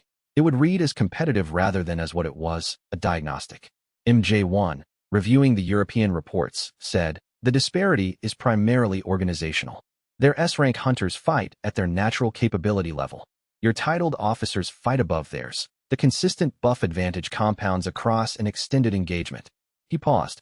If we could extend Sovereign's court internationally, we can't. The title mechanism requires direct guild connection. Distance doesn't break the link, but initial titling requires physical proximity and the system's explicit authorization. Seojin looked at the reports. The more sustainable solution is teaching the European guilds Sovereign's organizational doctrine. Not the system, the approach. Formation coordination, intelligence integration, real-time position sharing. Tactical training, MJ1 said. Operational doctrine sharing. He paused. I'm going to Geneva. The World Hunter Council's emergency session had been called in response to the European catastrophe gates. Seojin attended with Ghost, Beck, and a preparation file that Ghost had spent 72 hours assembling. Documentation of Sovereign's operational doctrine, stripped of system-specific references, focused on the organizational principles that any guild could apply regardless of their power structure. The session was, in certain respects, exactly what the Korean Association sessions had been, an institutional body attempting to manage a situation through procedures designed for a smaller version of the problem. The representatives of 20 nations' hunter organizations were competent people operating within frameworks that predated the convergence's acceleration by 30 years. The catastrophe gate frequency is increasing, Seojin said, when it was Sovereign's turn to address the council. Not randomly. The progression follows a pattern that MJ once researched documents in detail. We are not experiencing a bad year. We are experiencing the opening phase of a planetary-scale event. He looked at the room. The question is not whether this is serious. The question is what serious requires. He presented the organizational doctrine. Specific, practical, illustrated with the catastrophe gate engagement data. The council members who'd been in combat recently, the ones who'd been in Lyon and Warsaw, asked specific questions. The council members who hadn't were more cautious, more institutional, more focused on process. He answered the process questions with patience he didn't entirely feel, because patience was what the moment required. At the session's close, 7 of the 20 nations' representatives requested bilateral operational doctrine exchanges. 3 requested consultation access to Sovereign's tactical intelligence, Ghost's provisional network framework, which she had already been quietly preparing to share with the 3 European nations whose gate monitoring infrastructure was most structurally similar to Korea's pre-exposure system. 7 nations. 3 intelligence sharing arrangements. Sovereign's operational footprint had become international. Ghost, on the flight back to Seoul, reviewed the session outcome with the precision she applied to everything. 7 nations is better than 0, she said. It's also 7 different institutional cultures, 7 different security protocols, and 7 different political environments with their own pressure points. I know. I'm not saying it's too many. I'm saying it's exactly as complicated as you expected, and we need to factor that into the timeline. She looked at the window. The 3 nations that requested intelligence sharing are the ones who've already been building towards something like Ghost's network on their own. They have the infrastructure to absorb the framework. The other 4 requested doctrine exchange because it was the politically safe thing to do in the room. She paused. We should invest deeply in the 3 and lightly in the 4 until the 4's commitment becomes concrete. Agreed, Seojin said. He looked at the clouds below them and thought about what the world looked like from the threshold's perspective. All of it at once. Every gate location, every hunter mobilization, the spreading pattern of the barrier degradation. How fast can you build the international version of the sensor network? With cooperation from the 3 committed nations? 8 months for core coverage. 2 years for the gaps. We have 4 years and change, he said. Then we have time, she said. Barely, but time. Chapter 78. The Herald Gate opened 3 days after Geneva. Seojin requested it at 9 p.m. on a Tuesday, standing at the edge of Seoul's gate district with J1 beside him. The system acknowledged the request and a gate manifested in the space in front of them, not with the gradual formation of a standard gate, but completely, instantly, as though it had been there already and the request had only made it visible. It was not like other gates visually. Standard gates had a membrane quality, a surface tension visible at the boundary. This gate's interior was immediately present, shifting dimensional landscapes, floating geometries, a light that didn't match any atmospheric standard and was completely steady, and the pervasive sensation that Seojin had described to Min-hee as intelligent attention. The feeling of being observed by something that was assessing rather than simply watching. MJ1 looked at it for a long moment. "I've been preparing for this for 40 years, he said, "and I don't know what to say to it." "Neither do I," Seojin said. He thought about the team. Min-hee 3 blocks north, diagnostics running. Yoonji at the edge of the exclusion zone. MJ1 had requested for the entry point. Back at the monitoring station, War Council feeding real-time updates to the entire team. Ghost's concealment pattern at the perimeter. He stepped through. The threshold was exactly what MJ1's documentation had suggested, and entirely different from what the documentation had conveyed. The floating geometric structures were physical. Seojin could feel the mana density of each one as he moved past. The light came from the dimensional membrane itself, a property of the barrier between layers. And the intelligence he'd sensed was distributed, not a single entity, but a network, the way the War Council was a network, many nodes making up a coherent whole. A figure formed in front of him. Humanoid, for readability purposes he suspected rather than inherent shape, made of the same energy that mana stones carried, concentrated dimensional force given temporary structure. It was very large and very old, and it looked at him with something that wasn't quite eyes but functioned the same way. "System bearer," it said, not in Korean, in a frequency that the system translated before the sound fully formed. "You took longer than the previous 7. I had more to build first," Seojin said. A pause that felt like evaluation. "Yes, we observed. 47 titled members currently active. 68 total enrolled. A distributed structure rather than a concentrated one." Another pause. "The previous system bearers concentrated. They became very strong and then became nothing. You are the first who built outward from the beginning." "I was given a system that required it," Seojin said. "Did you design the system that way?" "We designed the system to amplify what its bearer already was." The figure moved, not walking, shifting. "You were, in your first life, someone who distributed, who did the work in gates where no one kept score, who contributed to 300 raids and received no credit for any of them." A pause. "The system found that quality and built from it." Seojin was quiet for a moment. "Why the monsters? Why the gates?" "The barriers are degrading," the gatekeeper said. "They have been since your civilization's industrial development disrupted the dimensional membrane's natural stabilization cycle 70 years ago. The degradation cannot be stopped. It can be managed if the life forms on both sides of the barrier are strong enough to maintain coherence through the transition." It paused. "The monsters were training. Not our preferred method, but the only one that produced the necessary development timeline." "People died," Seojin said. "People died," it confirmed, without deflection. "We estimated the cost in both directions, what the training cost and what the failure to train would cost. The convergence without preparation kills most of your civilization. With preparation," it paused. "With a distributed system operating at sufficient coverage, the convergence is manageable. The barriers fail and the dimensions merge, but the human layer has enough dimensional coherence to adapt." "The anchor," Seojin said. MJ1's documentation mentioned a dimensional anchor. "A single anchor was the option we offered previous system bearers.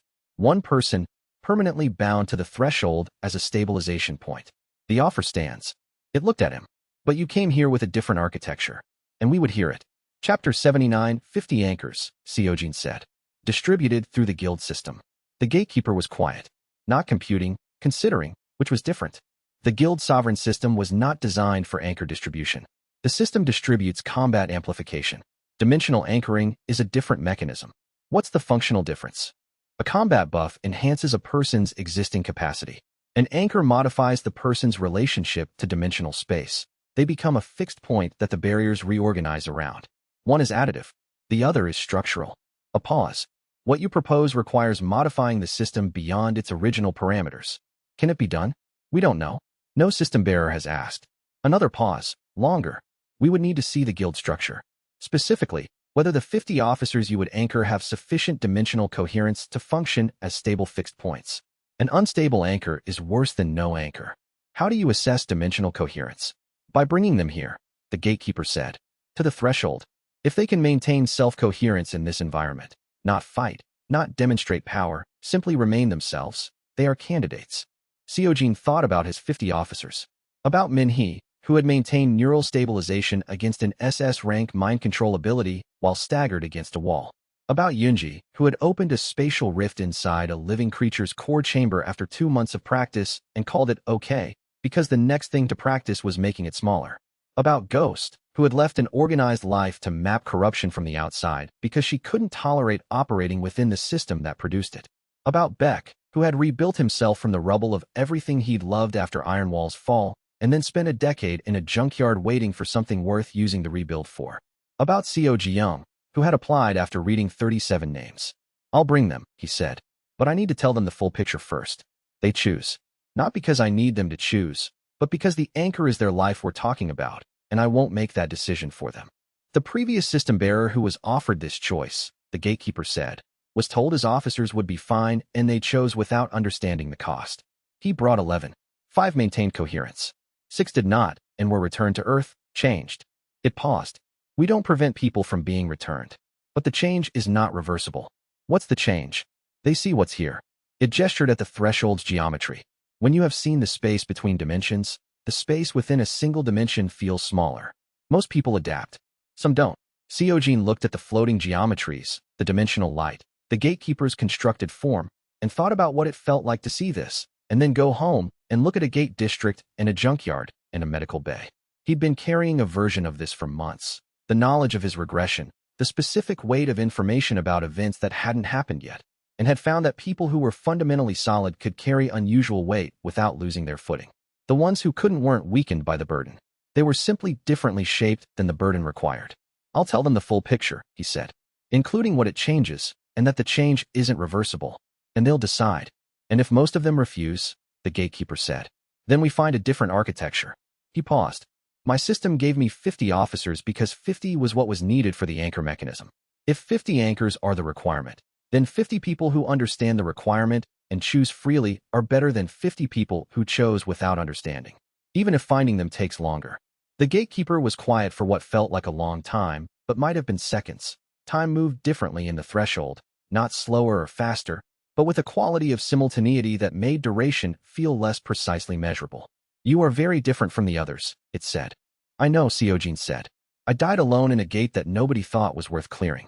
I have strong opinions about what worth means. I'll tell them that too, he said, returning to his answer.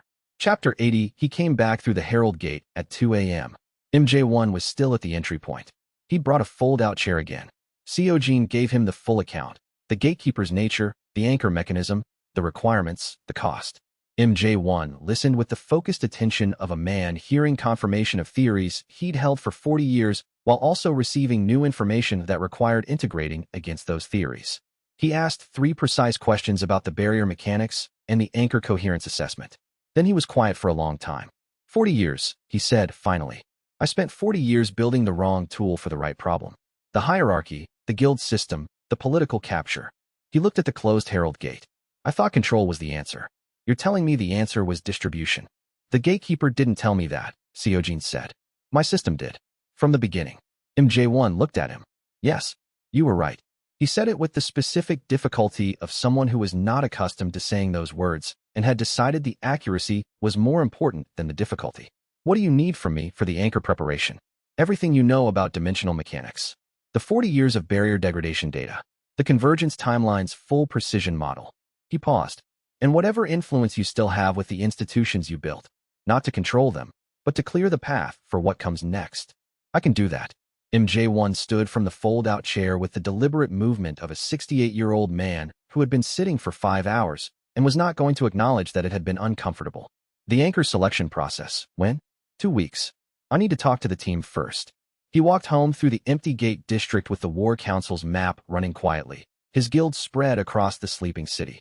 Minhee's steady signature recovering, Yunji's spatial pathways at rest, Beck's grand strategist awareness a focused point that even in sleep maintained its characteristic sharpness, Ghost's deliberate absence at its designated position. 68 more signatures, each one a person who'd come to Sovereign for their own reasons and found something that made those reasons larger. MJ1's office was 2 blocks north, the warm light in a single 14th-floor window, visible from the gate district's main street. The man inside it had spent 40 years trying to solve a problem alone and in the wrong direction, and was now, at 68, adjusting course. There was something that wasn't quite admiration in what Seojin felt about that. Something more specific, more complicated, that acknowledged both the cost of the original approach and the difficulty of the correction without excusing either. The system warned about J1. Final test. He'd been thinking about what that meant since he'd first read it, and the most honest answer he could construct was, he didn't know yet. Final test could mean a betrayal at a critical moment. It could mean a test of a different kind, whether Seojin could operate within a collaborative structure without losing the independence that made him capable. It could mean something the system was warning about in a way he didn't have enough information to decode. He filed it and kept walking. The gate district at 2 a.m. had a specific quality, not empty, but measured. The monitoring drones on their circuits. The bureau's perimeter lights steady.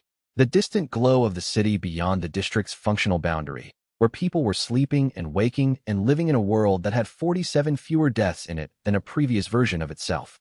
24 fewer from the catastrophe gate alone. The system displayed. Phase 2 complete. Phase 3 initiated. Convergence preparation, active. Herald gate. First contact established. Time remaining. For years, 5 months. He read the timer twice. Then, warning, the architect is not your ally. He is your final test. He thought about J1. About 40 years of preparation built on the wrong premise, and a man who'd acknowledged it directly rather than defending it.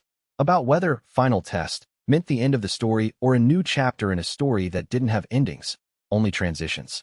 For years, 5 months. He looked at the gate district skyline and felt the distributed presence of his guild across the city's mana map, and he thought, asterisk enough time.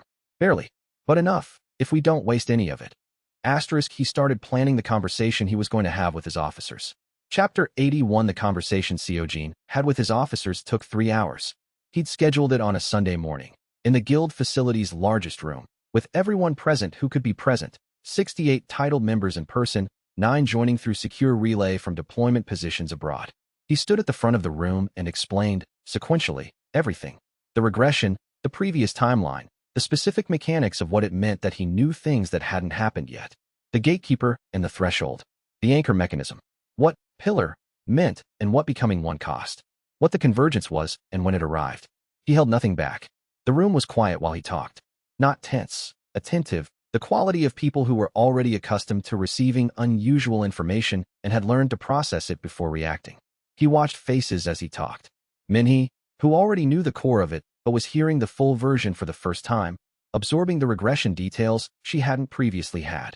Beck, whose grand strategist precognition was cycling even in listening mode, running the strategic implications against his accumulated model. Yoonji, who had stopped fidgeting halfway through and gone still in the way she went still when she was doing complex spatial calculations, working through the geometry of what an anchor meant for someone whose ability was already structured around dimensional space. Ghost's expression never changed. She was the only person in the room who had already half reconstructed the full picture from inference. The presentation was confirming a model, not building one. Seo Ji-young, 2 months enrolled, sat in the third row and listened with the particular quality of someone keeping their reaction in professional suspension until they had enough information to form it. When Seojin finished, he said, questions. And then, if you're willing, a decision. But the decision isn't mine to make. The questions ran for another hour. Technical questions about the anchor mechanism, tactical questions about the convergence timeline, personal questions that were harder to ask, but that people asked anyway. Asterisk, if I become a pillar, can I still leave the guild? What happens to my family if the load redistributes? Is there any scenario where the barriers can be stabilized without human anchors? Asterisk, he answered every question as honestly as he could, including the ones where, I don't know, was the most accurate answer. Then, anyone who doesn't want to become a pillar, stays seated when the vote happens. There's no consequence to staying seated. I mean that. He called for the vote. Every person in the room stood. The 9 relay participants each sent a manual confirmation through the secure system.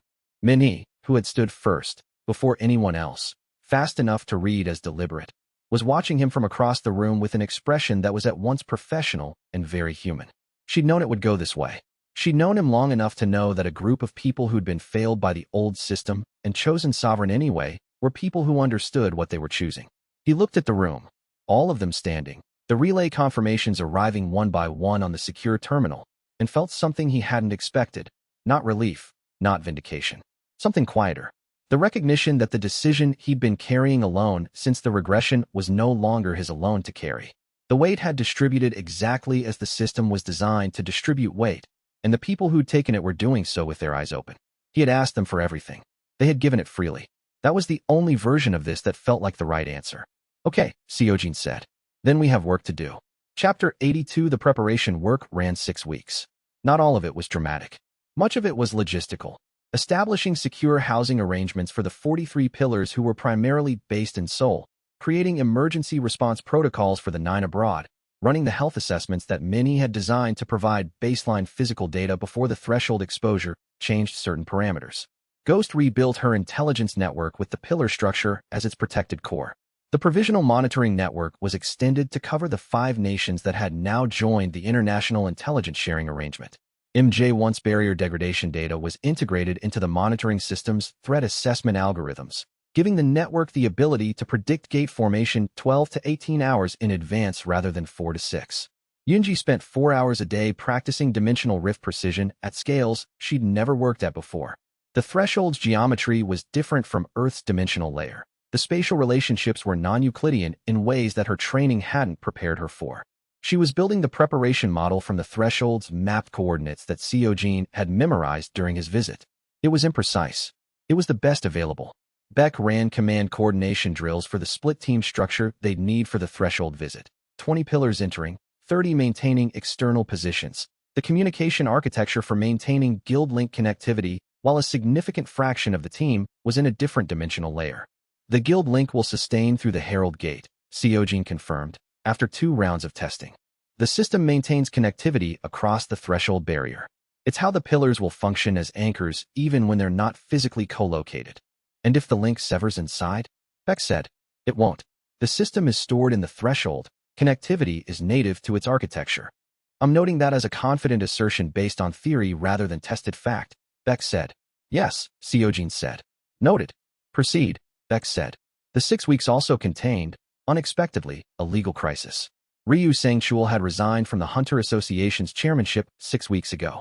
He had not, it turned out, ceased operating. He'd spent those 6 weeks working through a loyalist he'd placed on the association's emergency governance board before leaving. A man named Kim Jong-soo, mid-50s, administratively competent, whose connection to Ryu's network Ghost had not flagged because he'd been careful to maintain arm's-length formal distance from Ryu throughout the exposure period. Kim's emergency legislation motion landed in the governance board session on a Tuesday morning. Emergency Authorization Act, National Security Provisions. All guilds utilizing anomalous awakening enhancement systems must submit to government-supervised technical assessment for national defense application. Assessment Authority, Hunter Association Emergency Governance Board. It was written to target Seojin specifically. The language of anomalous awakening enhancement systems described one registered guild's capabilities in Korea's current registry. Kim has 6 votes, Ghost said, after pulling the board's current alignment. He needs 7 for a quorum motion. The 7th is marginal, a board member named Park Soo-hyun who's been genuinely uncertain about the policy question. The policy question being whether my system should be publicly extractable for defense purposes, Seojin said. Technically, it's a technical assessment rather than extraction. The assessment authority doesn't explicitly authorize extraction. It creates the framework for it. How long before the motion comes to vote? 72 hours. Seojin looked at the governance board's composition and thought about 72 hours. Ghost, where is Ryu? Still in country. He's been quiet, but his communication patterns suggest he's monitoring the legislation and has a contingency if it fails. She paused. I think the legislation is less about the system and more about leverage. If the motion passes, he has a legal mechanism he can negotiate around, offering to withdraw or modify it in exchange for reduced exposure in the criminal investigation. He's buying time. He's been buying time since he resigned. She looked at her display. The criminal investigation into his financial connections reaches a conclusion in approximately 3 weeks. If the board motion creates sufficient legal ambiguity about sovereign status, the investigation's evidentiary framework gets challenged. Seojin called Han. Chapter 83, Park Soo-hyun, Seojin said. Director Han reviewed the board member's file on her display. 43. Former B-rank hunter who transitioned to administration. Genuinely independent. She's voted against both the old board majority and the reformed coalition on different issues. She looked up. Why her? Because the 6 votes Kim already has are committed, and the others are against the motion. Soo-hyun is the actual decision. If she votes no, the motion fails. If she votes yes, Kim needs 1 more from the opposition bloc, which is possible if the opposition thinks passing a modified version is better than killing the motion entirely. What do you want to do? I want to talk to her directly, not lobby her. Explain the actual situation. The motion is framed as a national security measure, and she's someone who makes decisions based on what she actually believes the policy question is. If she understands what the system is, what it can and can't do, and why mandatory extraction authority is both technically impossible and tactically counterproductive, she might vote no on the merits, Han said. The merits are good, Seojin said. The system can't be extracted. The classification committee confirmed it. Any assessment authority the board creates produces a process that arrives at the same conclusion the committee already reached and concludes that extraction isn't possible. The legislation is structurally empty. He paused. Soo-hyun is the kind of person who finds structurally empty legislation offensive on its own terms. Can you get 30 minutes with her? Ghost can. She maps information contacts better than anyone. He paused. But it should come from me directly, not through an intermediary. She'll know it's been arranged either way. Arranged, but direct is more honest than arranged through layers. Han thought for a moment. I can get you a meeting through the Bureau's liaison channel. 15 minutes. That's the most I can arrange without it reading as pressure rather than information. 15 minutes is enough, Seojin said. The meeting was Wednesday at 11 a.m. in a conference room at the Bureau's administrative complex. Park Soo-hyun arrived exactly on time, reviewed Seojin with a frank assessment that lasted approximately 3 seconds, and said, "You have 15 minutes. I'm not going to commit to anything in this room." "I'm not asking you to," Seojin said. "I want to give you information that I think is relevant to the question the motion is actually asking." "Which question is that?" "Whether mandatory technical assessment authority serves a national security purpose." "The answer is no, and I can explain why technically." She looked at him. "Go." He explained it in 11 minutes, without appeals to his own interests or the policy's effects on sovereign. Pure mechanics. The system's architecture, the classification committee's findings, the technical reasons extraction was impossible, and the specific legal landscape that a failed mandatory assessment would create. Years of litigation over a null result, at the cost of the jurisdictional clarity the investigation needed to move forward. She listened. She asked 2 questions. She thanked him and left. On Friday morning, the motion failed 7-6. Park Soo-hyun voted no. The motion's defeat triggered the contingency Ghost had predicted. Ryu began moving. His communication pattern shifted from monitoring to execution, and 3 days later Ghost confirmed. He'd booked transit arrangements. She didn't share which direction. "He's going to run," Seojin told Han. "We can't prove he's the one directing Kim without the financial records," Han said. "And those records are 3 weeks from completion," Seojin said. He knows the timeline. Chapter 84 Ghost found the financial records in 12 days. Not because the investigation concluded early, because Ghost had been running a parallel financial trace since before the motion, and the motion's failure had caused Ryu to activate financial instruments he'd kept dormant, which were instruments Ghost was already watching. The trace ran through 14 shell companies and arrived at a fund managed by MJ1's investment network. Ryu's operational budget for the past 6 years had a single source, the architect. Seojin looked at the documentation on Ghost's display with the particular focus he brought to information that required careful handling. MJ1 funded Ryu before he knew about me. He said that explicitly. He said it before I could verify it, Ghost said. The funding predates your regression by 8 years. The most recent transfer was 3 years ago. She paused. He's been funding Ryu for 8 years. He stopped 3 years ago. Whatever changed 3 years ago caused him to pull back. 3 years ago is when he identifies the convergence timeline moving from theoretical to projectable, Seojin said. When the barrier degradation accelerated enough to produce a reliable forecast, he started consolidating. So the Ryu funding was part of the original control-based strategy, Ghost said. He genuinely abandoned it 3 years ago. Or he says he did, she added, with the precision of someone who was noting the distinction. Seojin held both possibilities. Then, does the documentation change our position on using MJ1's data? Ghost thought about this. No. The data is real regardless of his motivations. What it changes is our operational assumption about whether he has ongoing relationships we don't know about. She paused. I'll run his current contacts against the historical network. Do that, Seojin said. He looked at the shell company trace. And get this to Han. The financial records plus the motion timing. That's the connection needed to move on Ryu. Han executed the arrests with the precision of someone who had been waiting for exactly this package and had the warrants pre-prepared. Ryu Sang-chul was detained at Gimpo International 40 minutes before his transit window opened. with Yunji's spatial rift closing the distance between the airport's public terminal and the private departure lounge in the 3-second window between Ryu's security detail's attention gaps.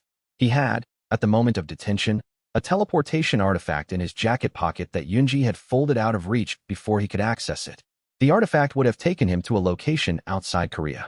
Ghost confirmed, a private facility in Japan, funded by the same investment network as his operational budget. MJ1's network. Seojin spent an hour with MJ1 that evening and showed him the trace.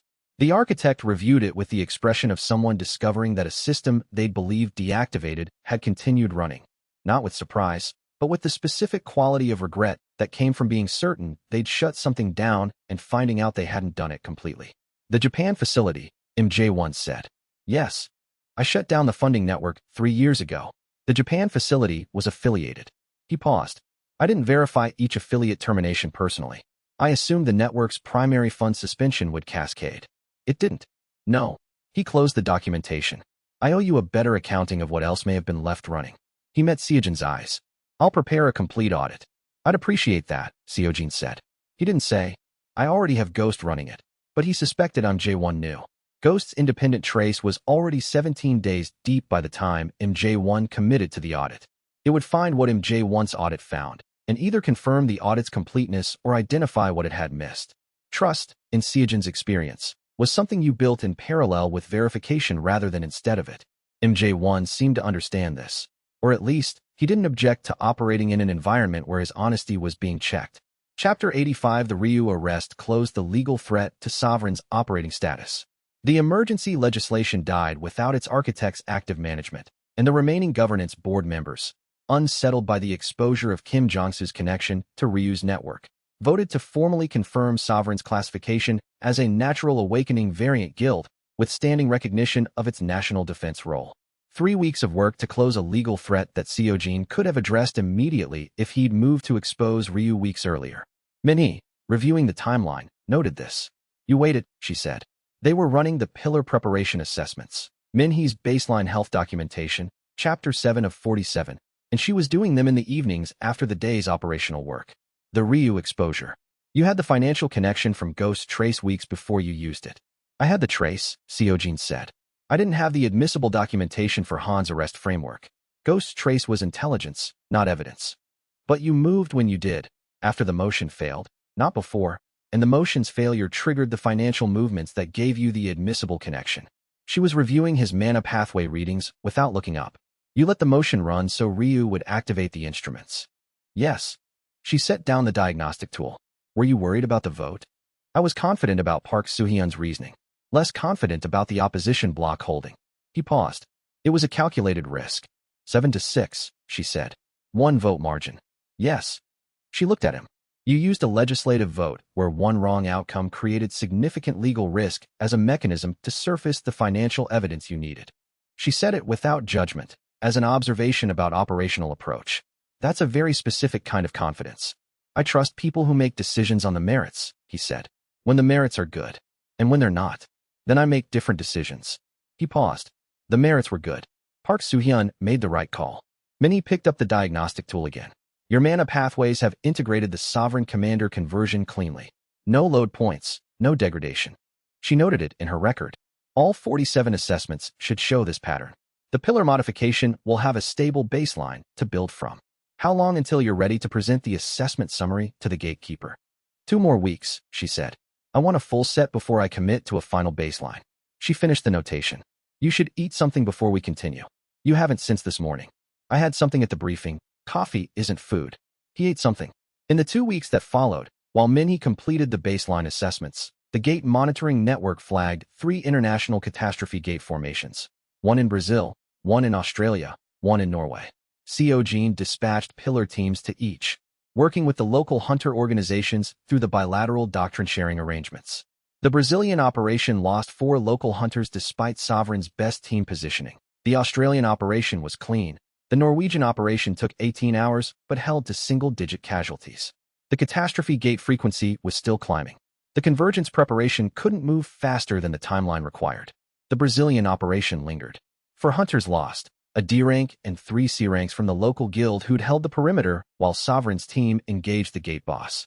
Their names went into Beck's operational record, which he updated without comment after every deployment.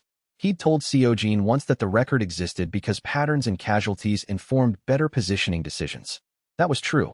Seojin suspected it also existed because Beck believed that the weight of those names should go somewhere, and the operational record was a legitimate place to put them. Minnie signed off on the final health documentation the same morning the Norwegian operation team came home. 47 assessments. Not one failure in the baseline, but it was moving. Chapter 86. The sharing question arrived in the third week from an unexpected direction. A journalist, independent, well-sourced, with a history of accurate reporting on the hunter industry, published a piece titled, "The Guild That Fights Above Its Weight. How Does Sovereign Do It?" The piece was thorough, technically informed, and stopped precisely at the edge of what was classified. It documented Sovereign's gate clearance statistics, the titled officer's combat performance metrics, and the specific public records showing that 38 of Sovereign's 68 members had combat records significantly exceeding what their individual ranks should produce. The piece's final question, if Sovereign's enhancement system can make a C-rank hunter perform at A rank, why isn't it available to every hunter in the country? Seojin read it at 6 a.m. on a Thursday and felt the specific quality of a question that had been coming for a long time arriving. The question wasn't wrong. It was the most honest version of what the public had been building toward for months. Since the classification committee, since the catastrophe gate footage, since the first time anyone had watched a compilation of Sovereign's titled officers doing things that their official ranks shouldn't allow. The guild system existed to distribute power within an organization. The guild sovereign system was an extreme version of that same principle. The natural public inference, why not more, was inevitable. He had tested the question in the preparation phase, after the sharing question became unavoidable to ignore. During the period when he'd been enrolling officers for Phase 3, he'd pushed the Sovereign's court to its limits. 60 titles, 70, 75.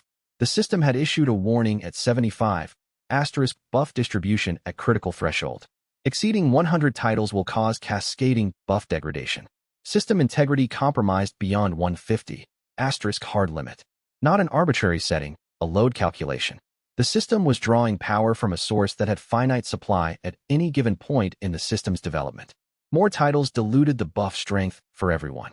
At 150 titles, the system's integrity was compromised, which, given the pillar modification, meant the anchor mechanism would begin failing.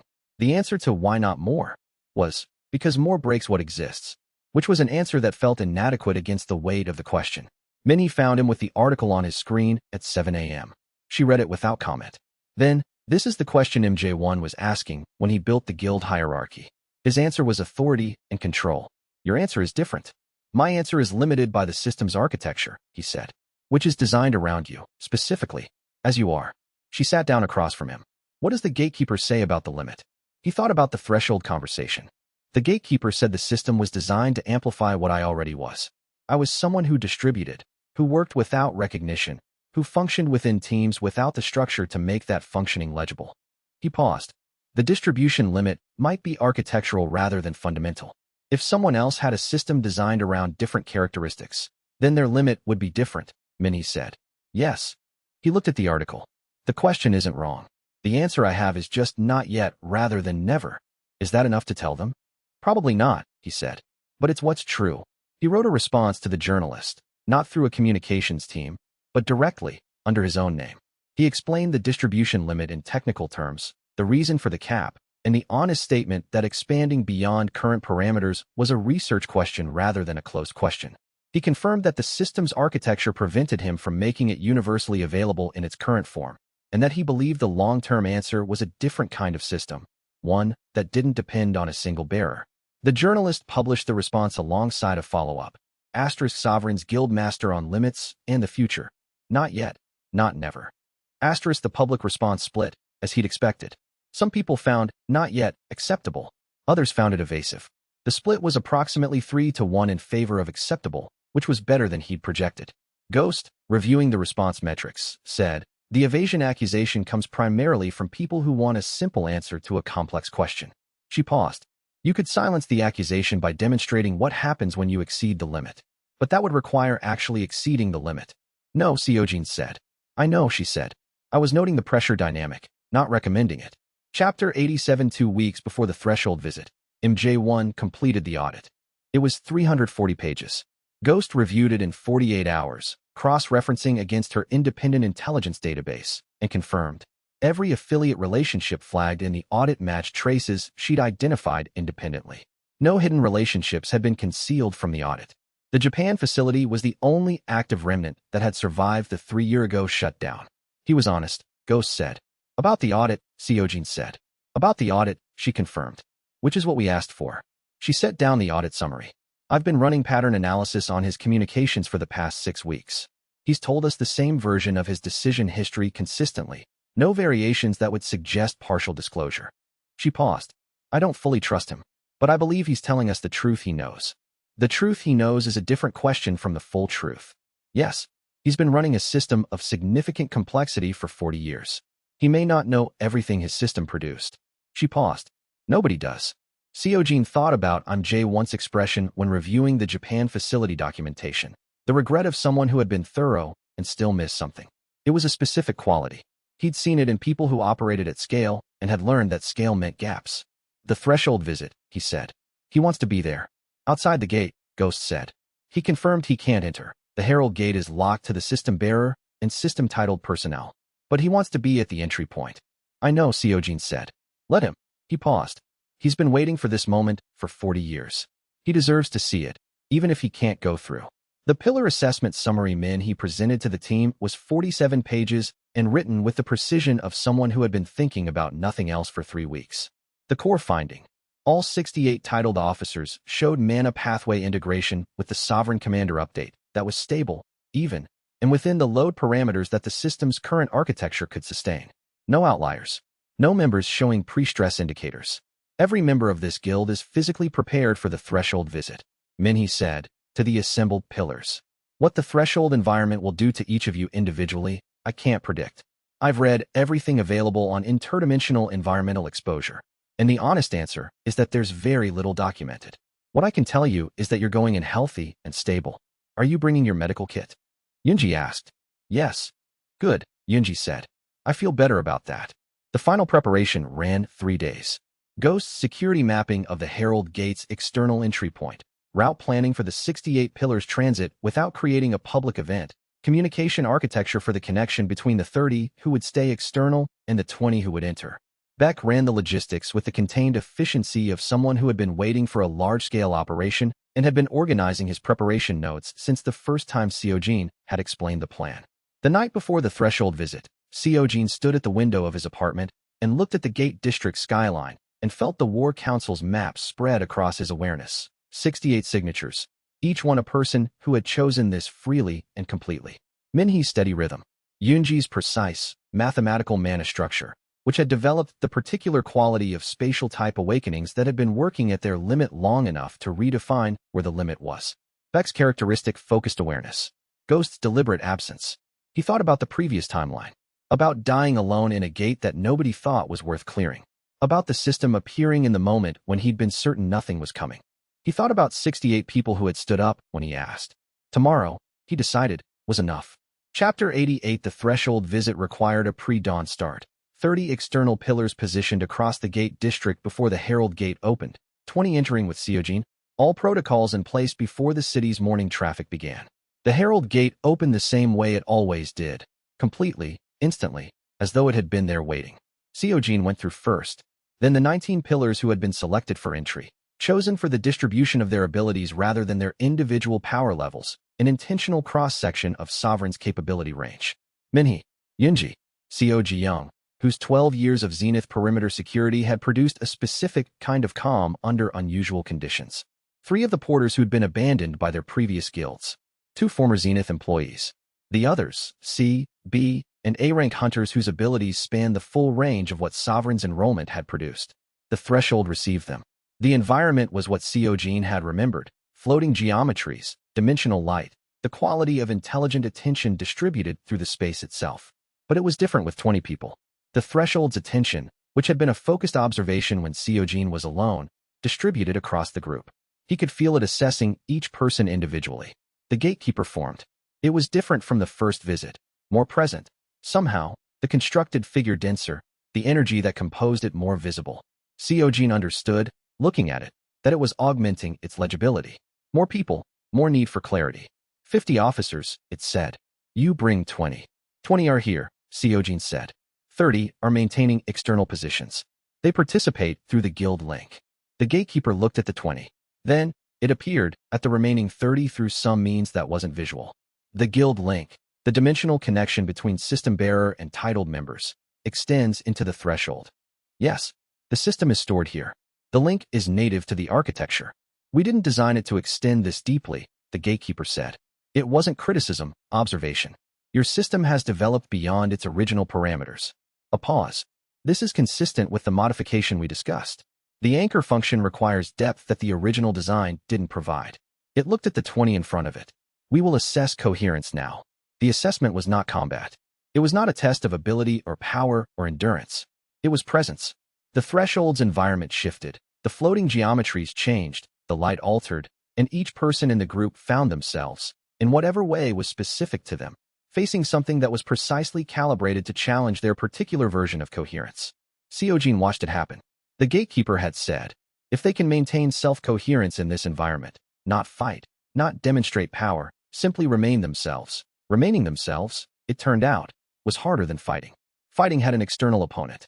Remaining yourself required holding onto the interior structure that made yourself a coherent concept when the threshold was pressing on every layer of it simultaneously. Minhee's version of it was not visible externally, but Seojin felt it through the guild link. A moment of significant pressure, then the particular resolution that came from a person who had spent years learning to hold steady in environments where other people's stability depended on her own. She'd maintained neural stabilization against an SS rank mind control ability while staggered against a wall. She could maintain herself in the threshold. Yunji's version was visible. Her hands went still, which was unusual, and then she looked at the geometry surrounding her with the specific expression she used when she was doing complex spatial calculations and had found something that changed her reference frame. Then she smiled, the quiet, settled smile she'd been developing since the catastrophe gate. She remained herself by expanding her understanding of what herself included. Seo Ji-young stood without moving for the entire assessment period. When it ended, she said, quietly enough that only Seojin heard, I've been waiting to know what I was working for. This seems like an answer. Every one of the 20 in the threshold maintained coherence. The 30 external pillars, assessed through the guild link, were confirmed by the gatekeeper as stable. No failures, the gatekeeper said. A pause that carried the quality of something unusual being acknowledged. In 1,000 years of system bearers, no group has achieved unanimity. These are people who chose this knowing the cost, Seojin said. Informed choice isn't a guarantee of coherence, but it's a better starting condition. Chapter 89. The modification took 4 hours. Not because it was slow, because the gatekeeper was doing something it had never done before, and the absence of precedent made it careful. It was rebuilding the guild's sovereign system's architecture from its foundation, changing the mode of connection between system and titled members from enhancement delivery to shared anchoring. Each pillar received, through the modification, a designation that the system displayed as *pillar status, active. Dimensional load, 1/50th. Barrier interface, engaged. Seojin felt it complete. The system was lighter. The load it had been carrying, the anchor function, which had been single bearer since the modification was proposed, was distributed across 50 nodes. His mana pathways, which had been calibrated to carry the full weight of the sovereign commander's permanent buff architecture, found themselves carrying that architecture plus the anchor function's distributed share. The difference was substantial. It felt like setting down a weight he hadn't noticed he was carrying, because he'd been carrying it so long it had become part of the background. Minnie was watching his face through the assessment she ran on everyone who came out of the threshold. Something changed, she said. The load is distributed now, he said. 50 shares. I have 1. And what does that feel like? He thought about the honest answer. Like becoming the size I was always supposed to be, he said. Instead of the size I had to be. She noted it without comment. Her own assessment, which she ran on herself after running everyone else's, showed the pillar modification had integrated cleanly with her royal physician title's architecture. The healing capabilities her title provided were now running at double the output with the same load cost. She had more to give. The 30 external pillars, confirmed through the guild link, showed the same integration in the War Council's map. Every person's signature had changed, not stronger in the way that rank advancement changed a signature, but differently shaped, as though the modification had given each person access to a layer of themselves that had previously been unreachable. MJ1 was at the entry point when they came out. He'd been there for 4 hours. He looked at the 20 who emerged through the herald gate and then at Seojin, and his expression was the expression of someone confirming the final piece of a theory they'd spent 40 years building. It worked, he said. It worked, Seojin confirmed. MJ1 looked at the closed herald gate. I've been waiting to see this since the first system bearer. I thought it would take. He stopped. Never mind what I thought. He looked at Seojin. What do you need now? The stabilization timeline, Seojin said. For years, approximate. The gatekeeper's assessment. And your full model of what the convergence looks like with the pillar network active versus without it. Tonight, MJ1 said. Come to the office. They walked toward the office together with the 20 pillars behind them and the 30 arriving from their external positions to join, and the city waking up around them, and a timer somewhere in the system's architecture counting down from 4 years. MJ1 walked beside Seojin in silence for a long moment. Then, in the previous timeline, did you know this was possible? No, Seojin said. I didn't know the threshold existed. I didn't know the gatekeeper existed. I didn't know the convergence had a mechanism that could be addressed rather than survived. He watched the city traffic beginning in the distance. I knew I was going to die, and I knew it would matter to no one. And now, Seojin looked back at the 50 people walking behind them, modified, carrying distributed load, anchored to the world's barrier in a way that made each of them structurally essential. Now it matters, he said. MJ1 didn't respond. The answer didn't require one. Chapter 90, MJ1's convergence model with the pillar network active showed the barrier degradation rate slowing by approximately 40% within the first 6 months of anchor engagement, stabilizing around a new equilibrium at year 2, and reaching a restored barrier state at approximately year 3 to 3.5. 4 years was the maximum estimate, he said. 3.5 is more likely if the load distribution holds. And if we lose a pillar? Each lost pillar increases the remaining pillar's load, and the stabilization timeline extends proportionally. Lose 5, extend timeline by 6 months. Lose 20, the equilibrium point becomes unstable. He pulled up the failure cascade model. The critical threshold is 35 active pillars. Below that, the barrier degradation rate returns to pre-modification levels and the convergence proceeds. We protect all 50, Seojin said. Yes, MJ1 said. That's the operational requirement. Seojin thought about the gate district and the monitoring network and the convergence coming in 3.5 to 4 years and 50 people who had chosen to be pillars. He thought about what protecting 50 people across 3.5 years looked like in operational terms. The threat landscape, the resource requirements, the sustained attention without a specific crisis to organize around. It's going to be a different kind of work, he said. Yes, MJ1 agreed. Defense rather than offense. Sustaining a state rather than achieving one. He paused. In my experience, that's harder. In my experience too, Seojin said. But it's the work. The system's display updated in the quiet of MJ1's office. Pillar network, 50-50 active. Barrier degradation rate, declining. Convergence timeline, 3 years, 8 months. Revised estimate. Phase 3 objective, protect all pillars. Maintain barrier engagement. Remain alert. Below the official display, the architect, final test status, pending. He read both lines. The timeline, Seojin said. Your model still uses the conservative anchor decay assumption? Yes, MJ1 said. The sovereignty division's effect on the barrier is newer data than I've fully integrated. 6 weeks of readings at full pillar network operation. The decay curve is shallower than the original model. The domain effect maintains intensity across the linked network better than projected. He pulled up the current degradation chart. If the decay curve holds, the restoration timeline shortens by another 2 to 4 months. I'll know when I have 12 weeks of clean data. Then the 3 years, 8 months could be 3 years, for months. Could be, MJ1 said.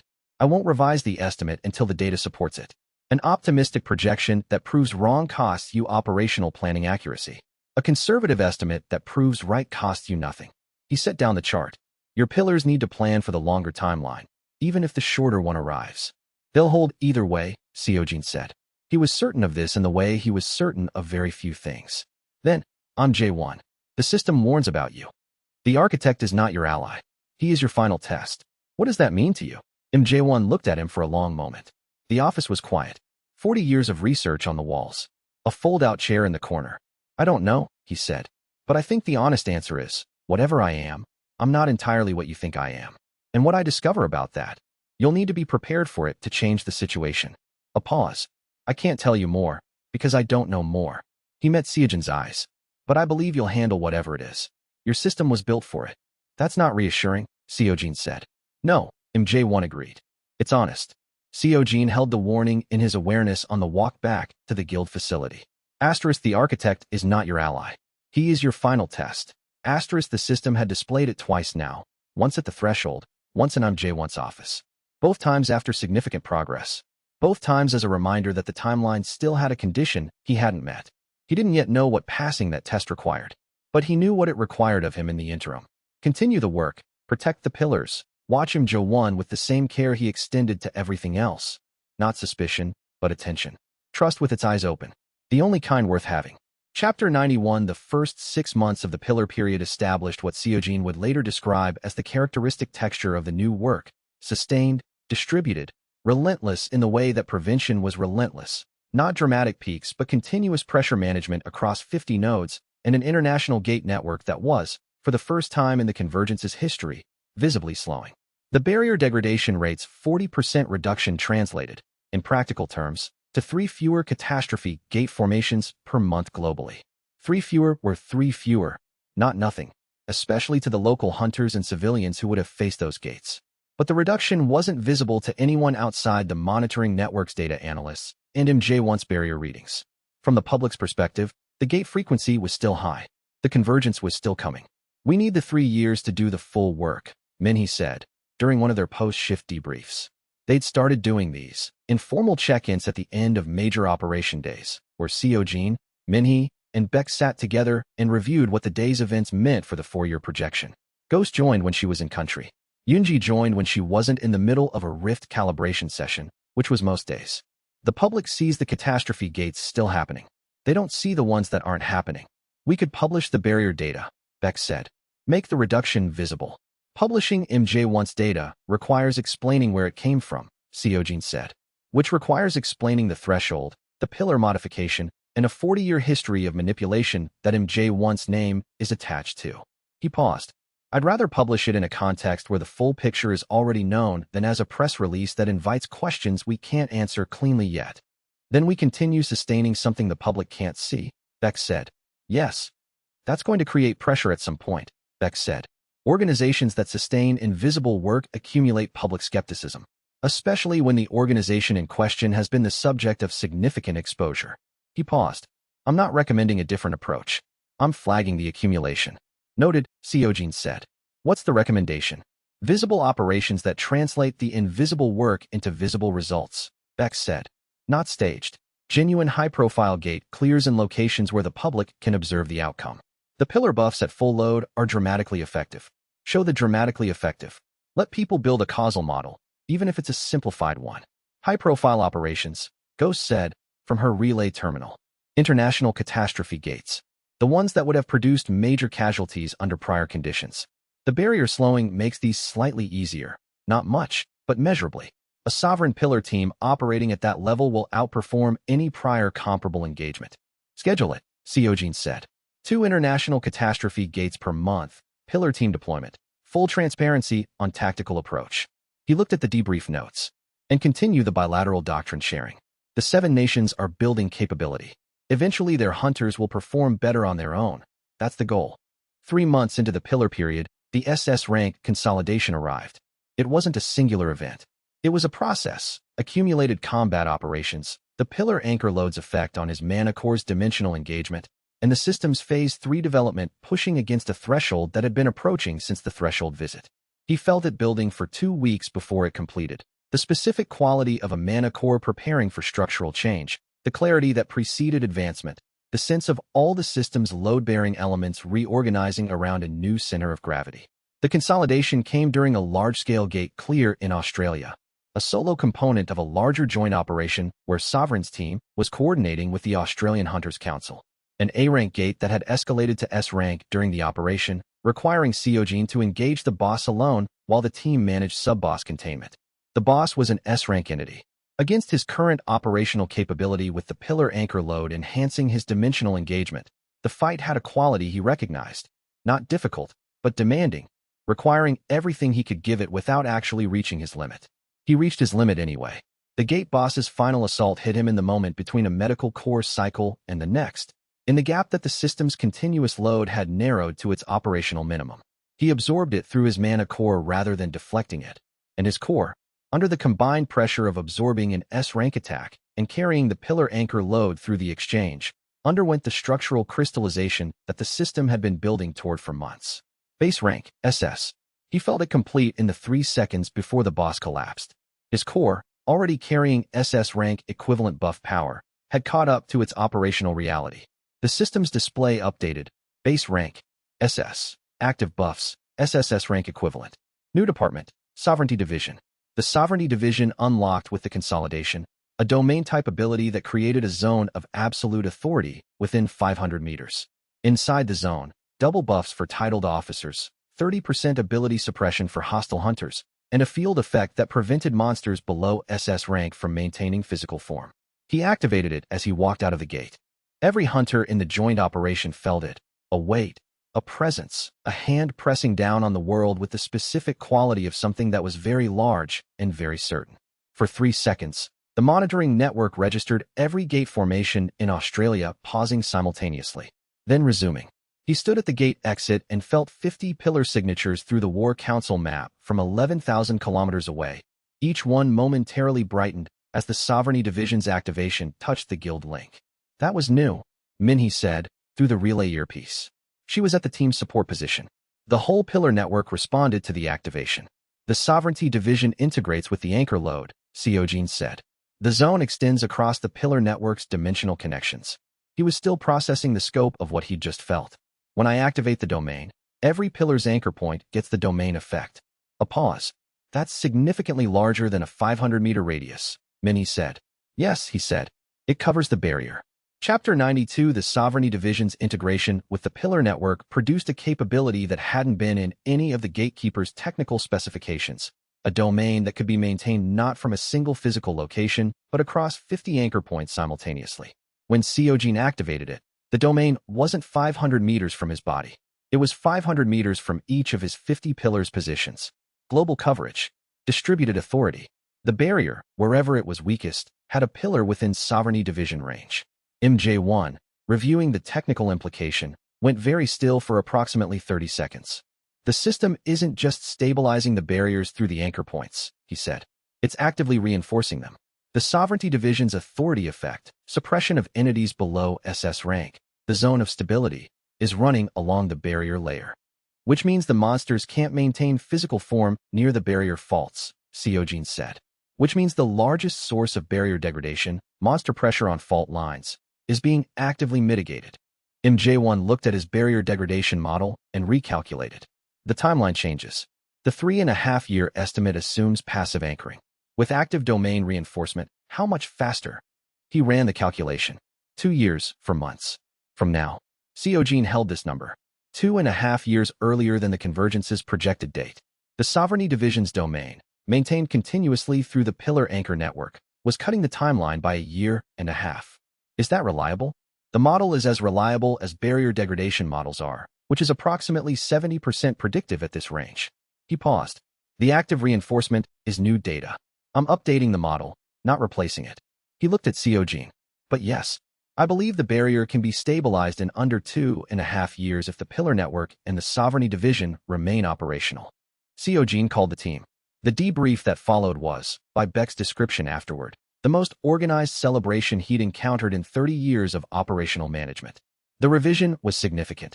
Instead of 3.5 years of sustained protection work, the mission had become 2.5 years.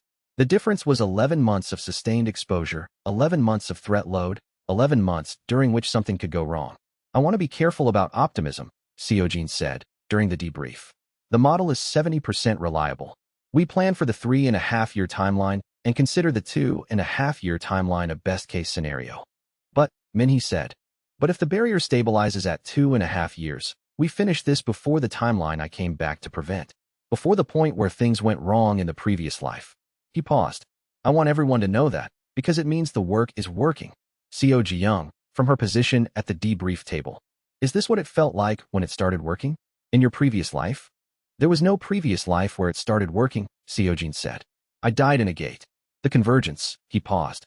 This is the only version of this that works. Silence. Then Ghost, very quietly. Then let's not waste it. The second year opened with 3 changes. The first, The Sovereignty Division's global domain integration became the monitoring network's most important tool. Minhee's team, she'd promoted herself from royal physician to royal physician in charge of a 4-person medical coordination unit, developed a protocol for reading barrier stability through the domain effects coverage, giving them real-time barrier health data more granular than J1's instruments. The second, Yunji's spatial rift capabilities had reached a level she'd started calling architectural rather than precision, the distinction being that she was no longer placing rifts at specific points but designing spatial structures that could maintain themselves without her direct attention. She built 3 permanent dimensional bridges between major pillar positions, cutting response times for emergency redeployment from hours to seconds. The third, J1 stopped sleeping. Not dramatically, he didn't announce it, didn't appear visibly deteriorated. But Ghost's monitoring of his communication patterns showed a shift at month 7 of the pillar period. He was generating output at hours that didn't fit any sleep schedule. When Seojin asked about it directly, J1 said, "I'm reviewing something." "What?" "My own mana signature," he said. "The dimensional energy in my body, the transcendent awakening.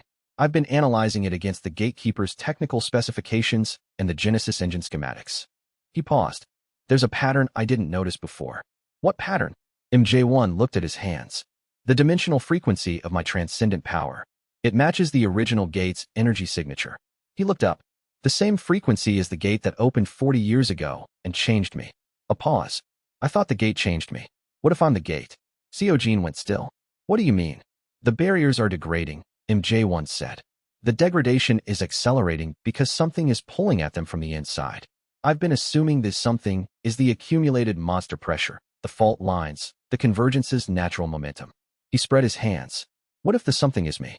What if my awakening 40 years ago was a seed, a dimensional energy deposit that has been growing in the human world, pulling at the barriers from within, and everything that followed was the consequence?" The office was very quiet. "I'm not certain," J1 said. "It's a theory based on pattern matching. I need more data." He met Seojin's eyes. "But if I'm right, if my existence is the primary driver of barrier degradation, then the solution to the convergence isn't just the pillar network." He paused. "It's me." Chapter 93. The theory required verification. Seojin told Minnie first. Not because she had the technical background to verify it. She did. Actually, her healing abilities gave her precise mana structure reading that nobody else in the guild had. But because he needed to think it through with someone who would give him the honest response rather than the strategically useful one. She listened to the full explanation. Then she ran her diagnostic on Seojin's current mana signature and on the pillar network's collective dimensional load. Then she said, "I need to run the same diagnostic on J1. With his cooperation." "He'll cooperate," Seojin said. "He came to me with the theory." "Yes, but I want to be the one who runs the diagnostic, not him." "He might, unconsciously, without intending to, shade the results." "You think he'd shade it toward the theory being true?" She thought for a moment.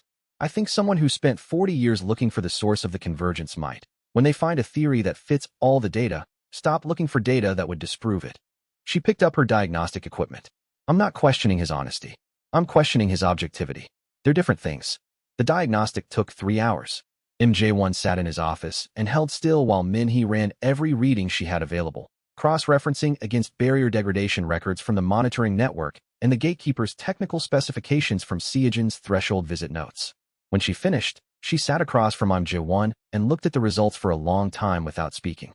"Well," J1 said, "your dimensional energy signature has the same base frequency as the original gate's recorded data," she said. "The frequency J1 discovered in the gate 40 years ago and the frequency currently resonating in your mana core are, within the instrument's measurement precision, identical." She set down the diagnostic tool. "The theory has initial support." She paused.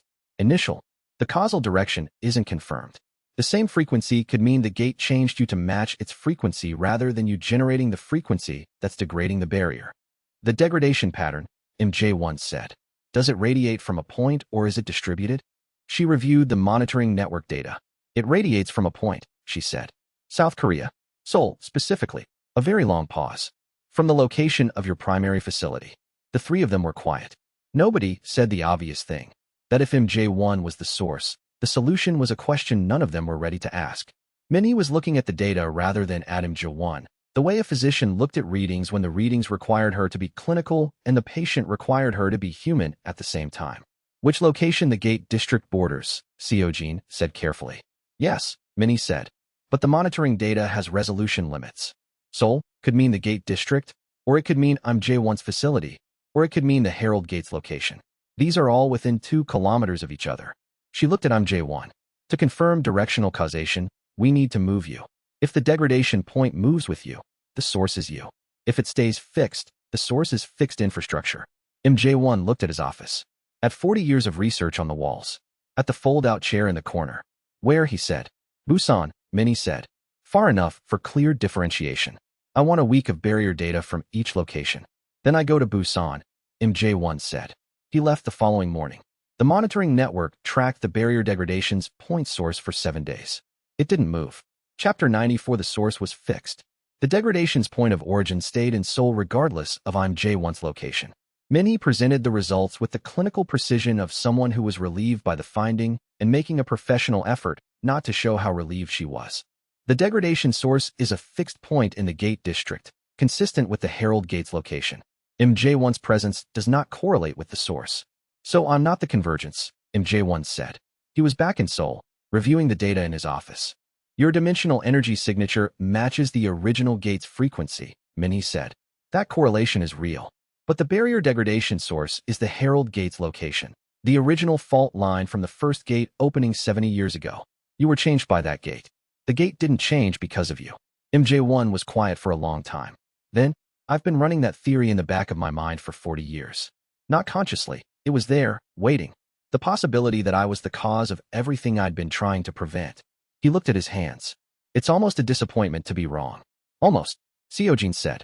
A small part of me wanted it to be true, MJ1 said. Because then the solution would be simple. He paused.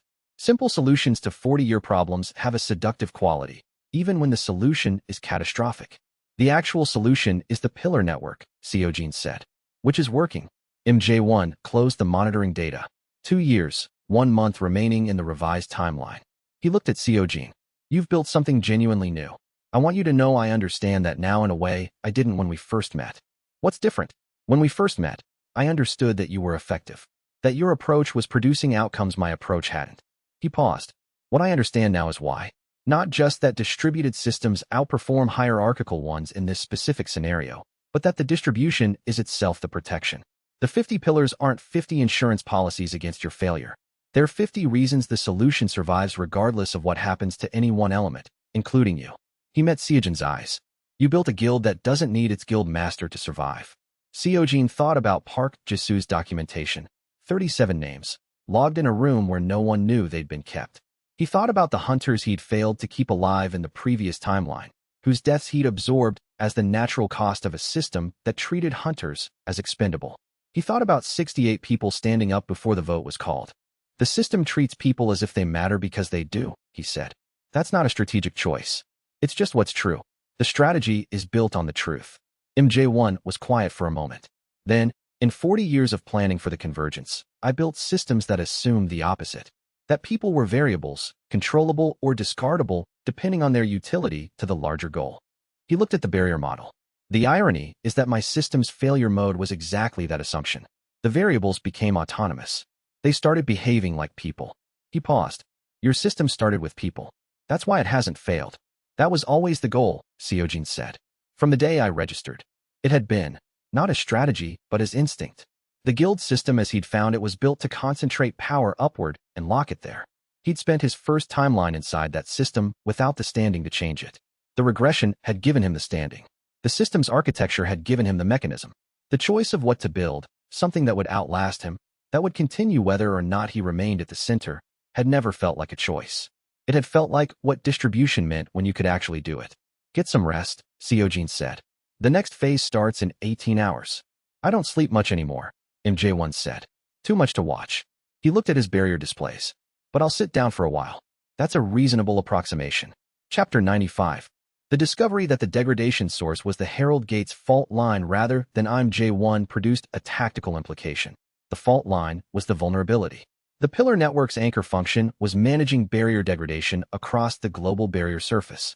But if the primary degradation source was the fault line at the original gate's location, then the fault line required a specific intervention that the distributed network couldn't provide. It required a local anchor, a pillar whose anchor point was placed at the fault line itself. Someone stationed at the Herald Gates location permanently, Seojin said, in the strategic session that followed Min-hee's presentation. Beck ran the tactical analysis through grand strategist precognition. The load on a fault line anchor would be significantly higher than a distributed anchor, he said. The fault line is the primary degradation source. A single anchor at that point would carry the equivalent of 12 standard anchor positions worth of load. He looked at the load distribution model. It's sustainable for someone with a high-capacity manostructure, but it's not sustainable as an additional load on top of existing anchor function. It needs to be a dedicated position, Seojin said. A 51st pillar, assigned specifically to the fault line anchor. The Sovereign's court cap is 100, Ghost said. You have 32 slots remaining. 1 slot for the fault line anchor. He looked around the room. Who volunteers? The silence was different from the first vote. Not hesitant, specific. Everyone understood what they were volunteering for. Not a distributed load shared among 50, but a concentrated load at the highest stress point in the barrier network, maintained continuously for 2 years. Min-hee raised her hand. No, Seojin said immediately. I'm the most qualified, she said, with the calm of someone who'd run the calculation before raising her hand. Royal Physician title gives me self-sustaining healing at rates that can compensate for sustained anchor load damage. I'm the only one with both the mana capacity and the regenerative architecture to hold that position indefinitely. She held his gaze. I know what you're going to say. You're the medical anchor for the entire pillar network, he said. If you're dedicated to the fault line, the team loses its primary support operator. I've been training Wu Jisoo for 6 months, she said. She's ready. I've been preparing for this specific eventuality. Since I ran the initial barrier degradation analysis and realized the fault line was the bottleneck. She looked at him. I know you want to protect me. I also know that protecting me by not putting me in the position I'm best suited for costs the mission. A pause. You told 68 people that this decision wasn't yours to make. That applies to you too. He looked at her for a long time. 2 years, he said. Permanently stationed at the fault line. With the full medical bay infrastructure I'll design for the location, she said. And regular visits from the pillar network. And communication architecture through the guild link. She paused. And you? And me? He said. He looked at her for another moment, at the diagnostic tool she still held, at the years of quiet competence she carried in the way she stood. She had never once waited to be asked to do the necessary thing. She had built the capacity for it first, and then offered it when it was needed. That was the pattern. That was who she was. He had no argument against her. He'd never had an argument that was better than her reasoning, and this one was no different. The fault line anchor needed the most capable mana structure available. That was Min-hee. Anything else he might say was protection looking for a justification. The fault line anchor position was formalized 2 days later. Min-hee moved her equipment to the Herald Gates location in stages, designing the monitoring and support infrastructure with the thoroughness she brought to everything. Wu Jisoo took over the Pillar Network's primary medical coordination with the training Min-hee had been preparing. The barrier degradation rate, after Min-hee's fault line anchor engaged, dropped by another 18%. The revised timeline, 1 year, 11 months. Chapter 96. The year that followed Min-hee's fault line anchor placement was the steadiest period Seojin had experienced since the regression. Not quiet. The catastrophe gate frequency continued its managed decline, and managed decline required management. Pillar teams rotated through international deployment schedules, providing support to local hunter organizations in the 7 bilateral nations and increasingly to countries that had requested guidance but not yet formalized an arrangement. The monitoring network's coverage reached 94% of the global gate hotspot inventory, with the remaining 6% in oceanic zones that Yunji's dimensional bridge architecture was working to connect. The steadiness was in the character of the work itself. Sustained, distributed, directional. Every week, the barrier degradation rate decreased by a fraction of a percent. Every week, the timeline shortened. Every week, the pillar network held. Seojin visited Min-hee at the fault line anchor station every 3rd day. The station was minimal by her preference. A converted monitoring facility at the Herald Gates location, equipped with the medical bay she'd designed and a workspace where she managed the pillar network's health data from her anchor position.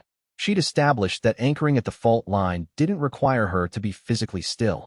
The anchor function was dimensional, not positional, and her body was the anchor rather than her location within a specific radius.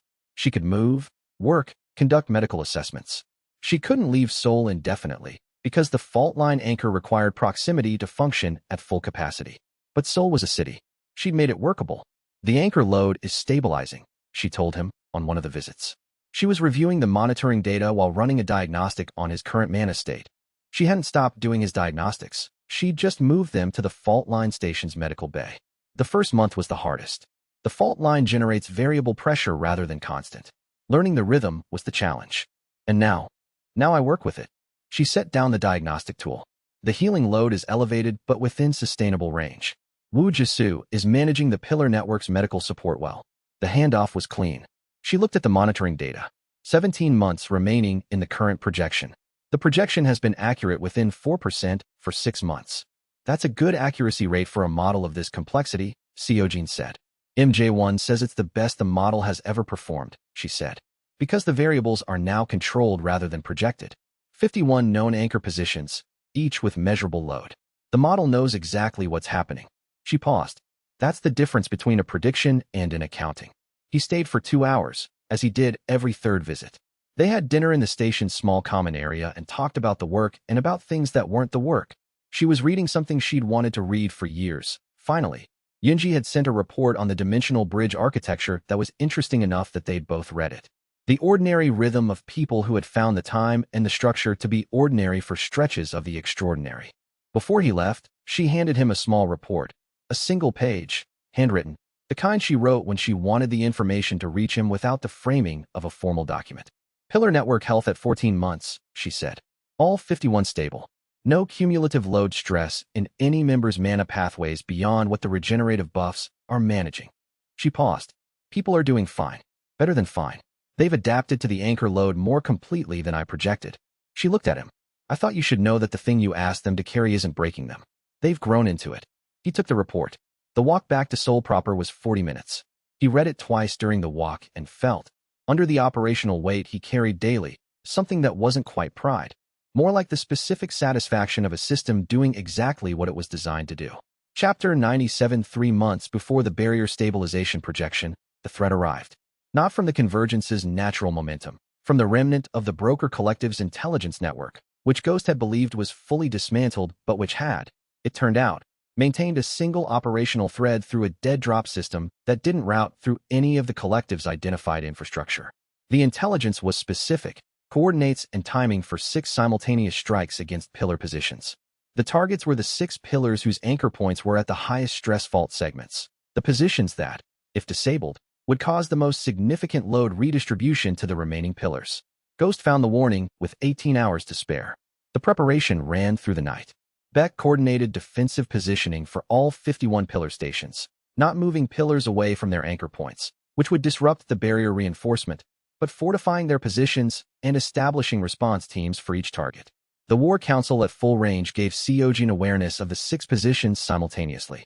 Yunji's dimensional bridges reduced response time for cross-position support to seconds. The strikes came at dawn, not all from the same source. This wasn't a coordinated human operation.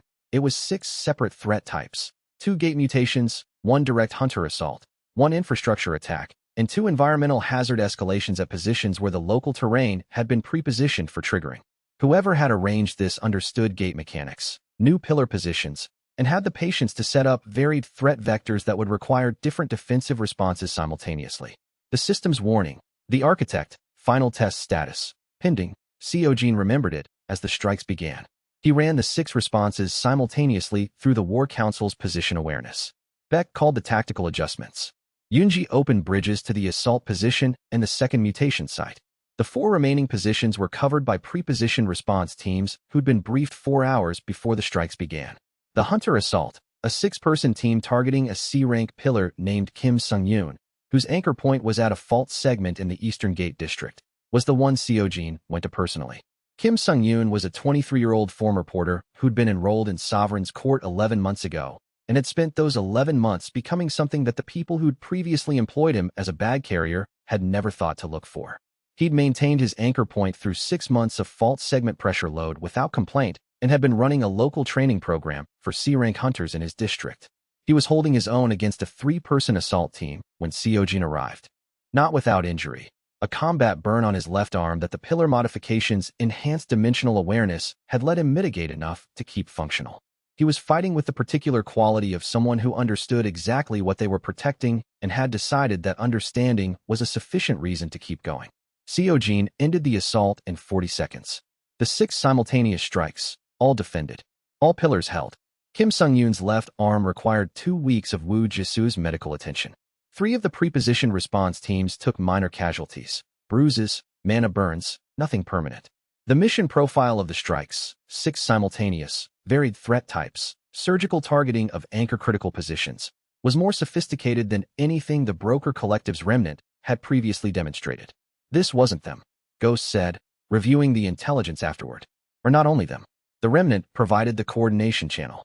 Someone else provided the targeting intelligence and the threat design. The targeting intelligence required knowing which fault segments are anchor-critical, Beck said.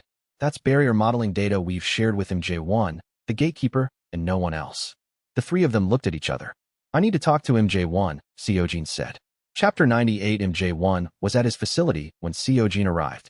He reviewed the strike intelligence with the careful attention of someone being handed evidence that he was weighing against his own knowledge of his own operations. The targeting data, he said. The fault segment criticality rankings. I've generated this analysis. It's in my barrier model. He looked up.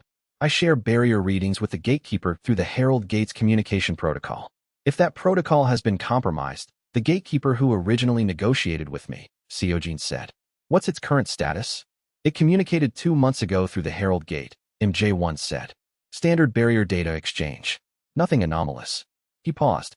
But I've been receiving those communications and treating them as continuing from the same entity. He set down the strike documentation. I haven't verified that they're from the same entity. Can you verify? The communication signature. If it matches the gatekeeper's original frequency precisely, not approximately, precisely, it's the same entity.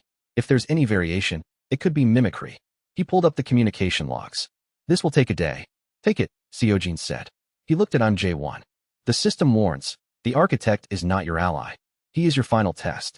The strikes targeted fault segment critical pillars using your barrier analysis. Whatever the final test is, I think it's starting. MJ1 looked at the communication logs.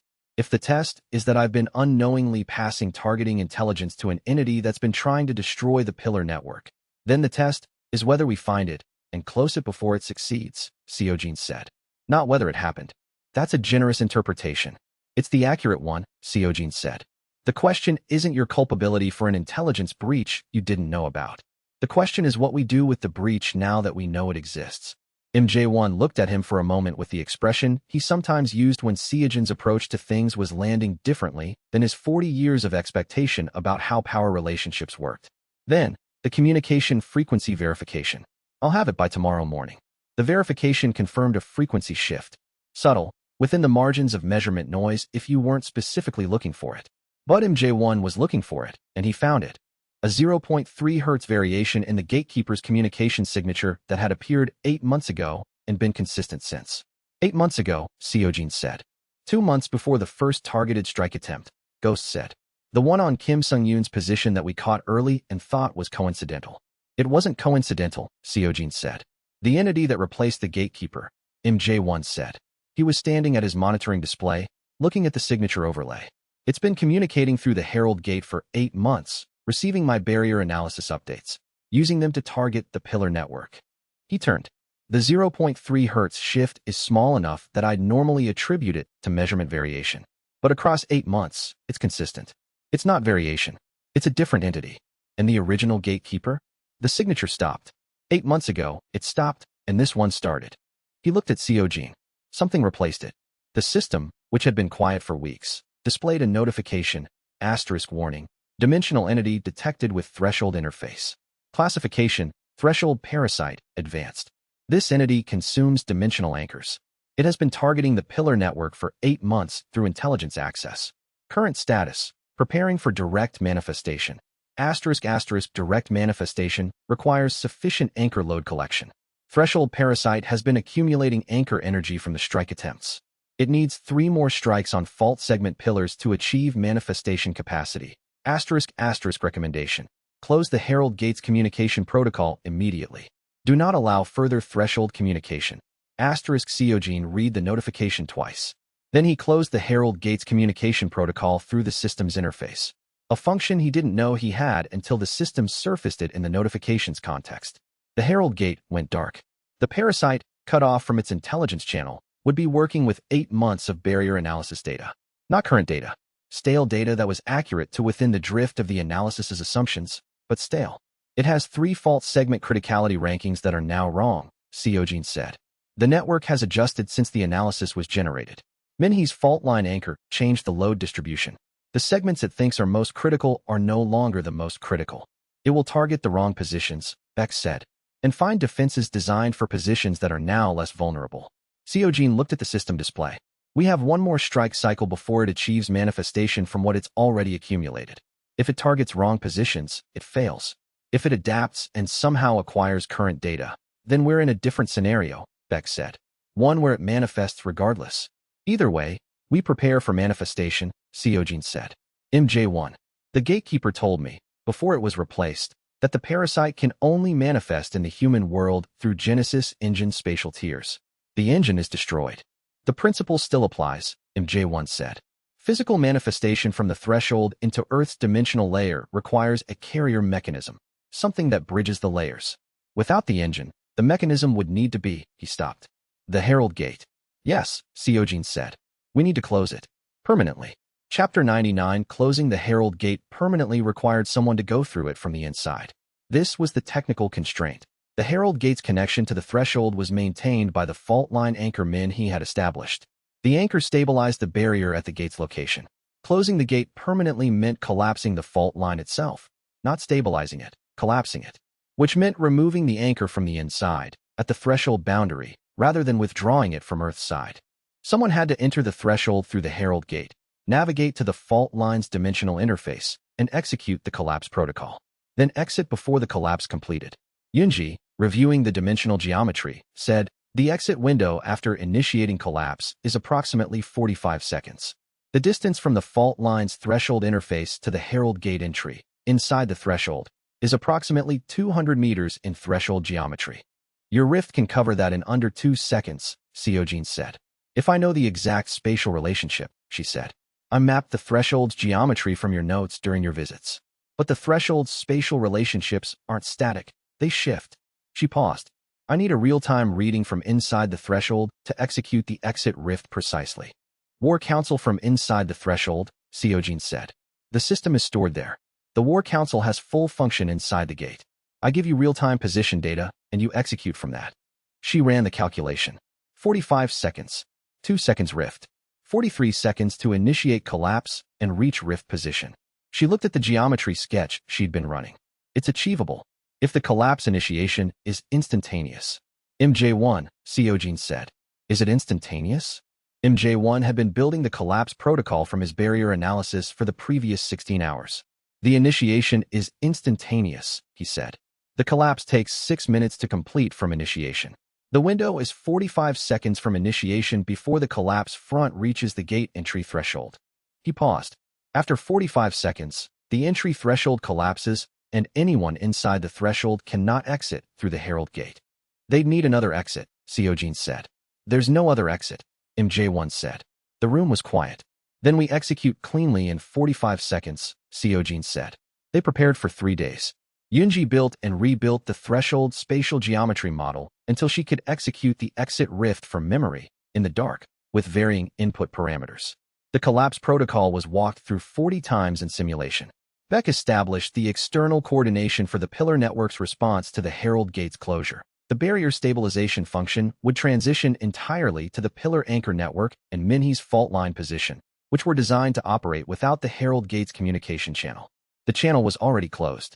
The day before the closure operation, Seojin visited Minhee at the fault line station.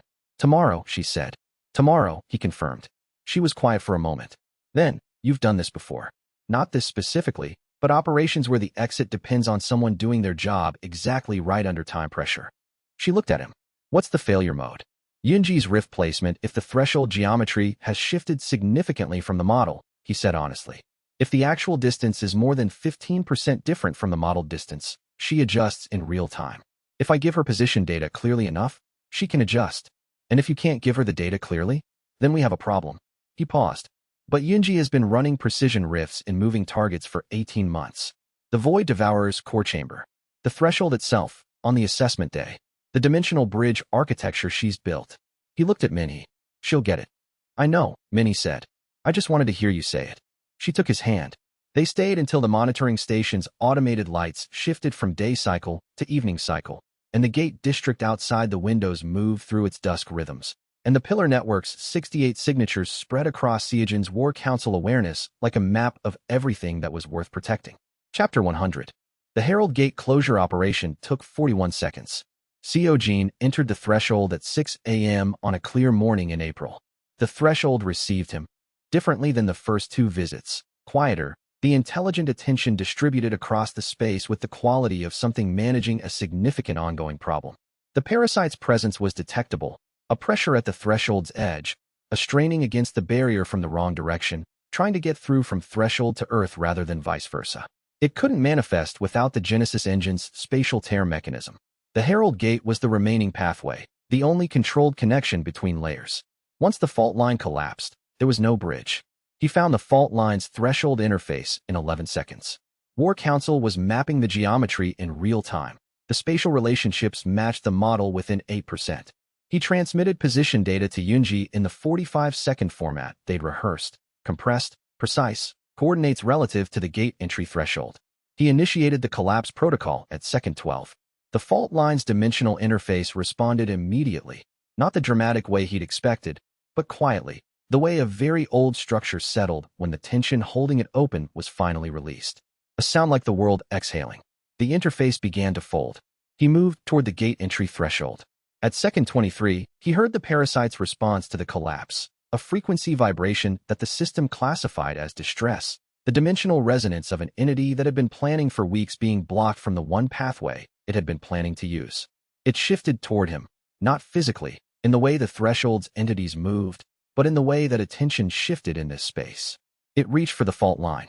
Too late. The collapse was initiated, committed, proceeding at the speed of dimensional physics regardless of what the parasite wanted. It reached for him instead.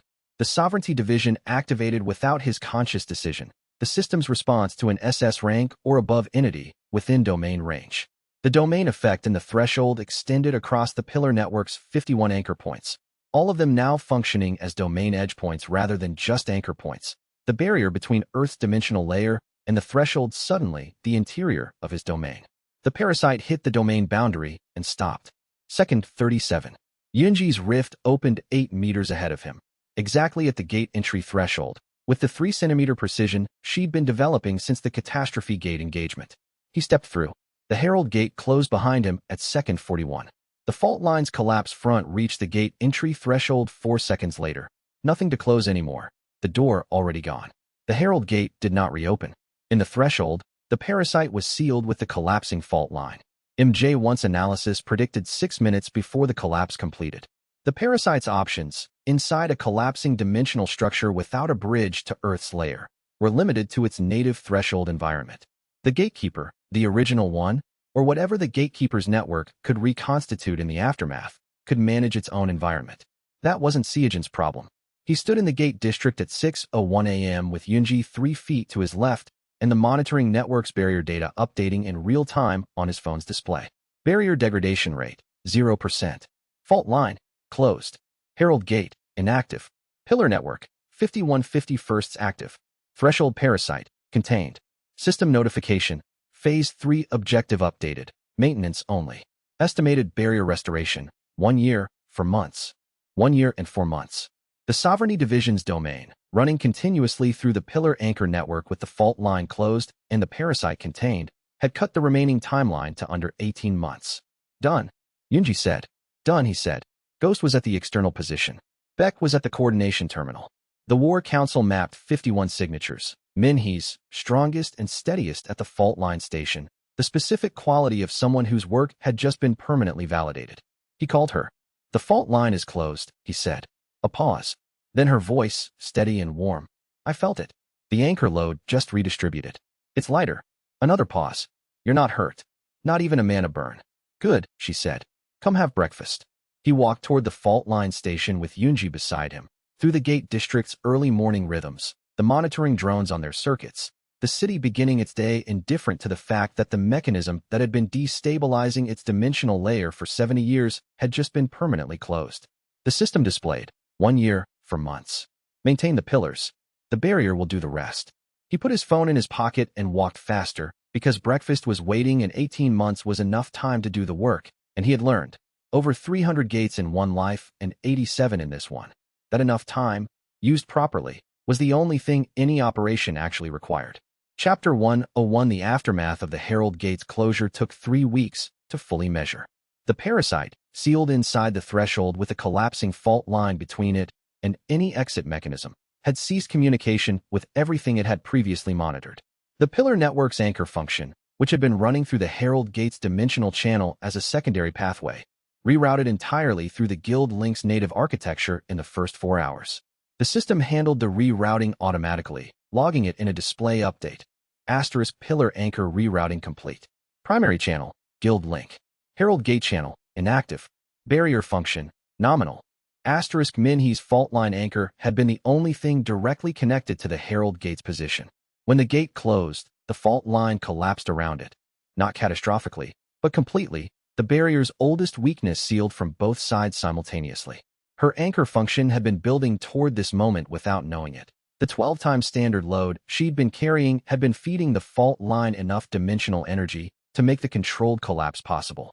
She'd been the necessary component for the parasite's defeat and hadn't known it when she volunteered. The fault line anchor is still engaged, she told Seojin during the first post-closure assessment call. The location changed. There's no longer a fault at the Herald Gate site. The anchor point has shifted to the next most significant fault segment, 3 kilometers north. She paused. The load dropped by 40%. The collapse sealed the worst part of the primary degradation source. How are you? Fine, she said. Better than fine. The reduced load is. I hadn't realized how much I'd adapted to carrying it until it decreased. She ran the diagnostic. He could see her running even through the audio channel. The professional habit of checking data when the emotional response was too present to express directly. The barrier restoration timeline updated again. The fault line collapse contributed more to barrier stability than the model projected. MJ1's revised estimate. 1 year, 2 months. A pause. From today. Seojin recorded this number, not because he was likely to forget it, but because the act of recording felt appropriate. 1 year, 2 months. 14 months.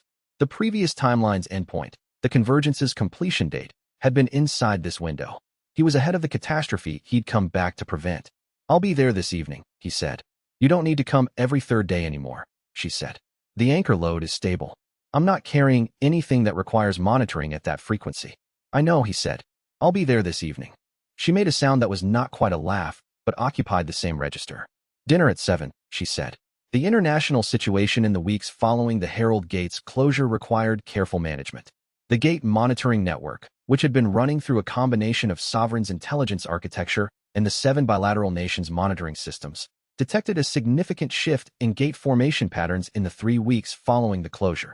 31% fewer gate formations globally, with the reduction concentrated in regions close to what MJ1's barrier model identified as the former Herald Gate fault's influence zone. The fault's collapse had taken with it a significant source of dimensional pressure that had been driving gate formations in East Asia and the Western Pacific for decades. The reduction was visible to the public. Gate incident reports dropped. Hunter Association dispatches decreased. The news infrastructure that had been covering gate events as a continuous emergency began shifting its framing, not from crisis to resolved, but from escalating crisis to declining crisis. People are noticing, Beck said, during the weekly strategic assessment. Not connecting the decline to our operations specifically, the public explanation would require disclosing the Herald Gates function, the threshold, and the pillar network's role, none of which we've made public. But the decline itself is visible. The cover explanation? Ghost asked. There isn't one, Seojin said. We don't fabricate explanations. The decline is real and the cause is real. When it's appropriate to explain it, we explain it truthfully. Right now, the explanation requires context that isn't ready for the public yet. When will it be ready? Seojin asked. She'd been running the Eastern Gate District's pillar coordination for 8 months and had developed the administrative directness of someone who worked at the interface between Sovereign's internal information and external inquiries. When the barrier is restored, Seojin said. When the mechanism can be explained as completed rather than ongoing. A partial explanation of an active operation creates vulnerabilities. The press will speculate, she said. Yes, he said. That's acceptable.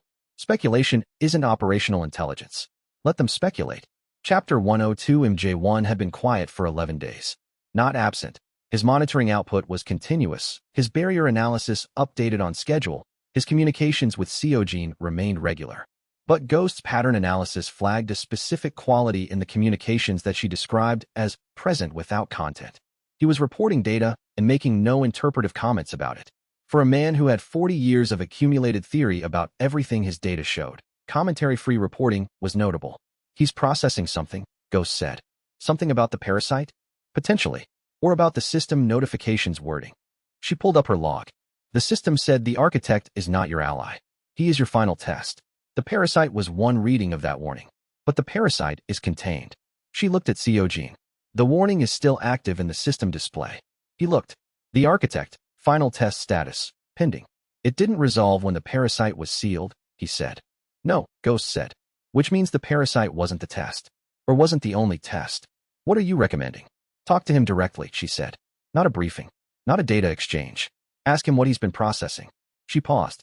In my experience, people who go quiet for 11 days after a significant operation are processing a realization they haven't decided whether to share yet. Seojin went to J1's facility the following morning. The architect was at his monitoring display, as he always was now. He'd converted his sleeping quarters into additional analysis workspace, keeping a fold-out cot in the corner for the brief periods he actually slept. Seojin sat in the chair across from him and said nothing, which was one of the conversational approaches that worked with someone who operated primarily through pattern recognition. Silence gave J1 a frame to fill. J1 filled it. There's something I've been trying to verify before telling you, he said. Because verification is easier before a conversation that could change your operational assumptions. But I've done everything I can do from the outside of the problem, and the remaining verification requires information you have, and I don't. He turned from the display. The system's architecture. The gatekeeper's design process. What it told you about why the system was built the way it was. The gatekeeper said the system was designed to amplify what I already was, Seojin said. Someone who distributed. Who functioned in teams without recognition. The system made that capacity legible. Yes. What it didn't tell you, because it may not have known, or may not have considered relevant, is that I was the first person it tried to build a system around. The office was very quiet. 40 years ago, J1 said. The gate that changed me. The gatekeeper was there. It had been observing the human dimension for the period preceding the gate's opening, selecting a bearer for what was then a prototype system. It selected me. He looked at his hands, at the transcendent rank power that had defined him for 4 decades. The system it built around me was a different design. Hierarchical. Concentrated. Power accumulating upward through control structures.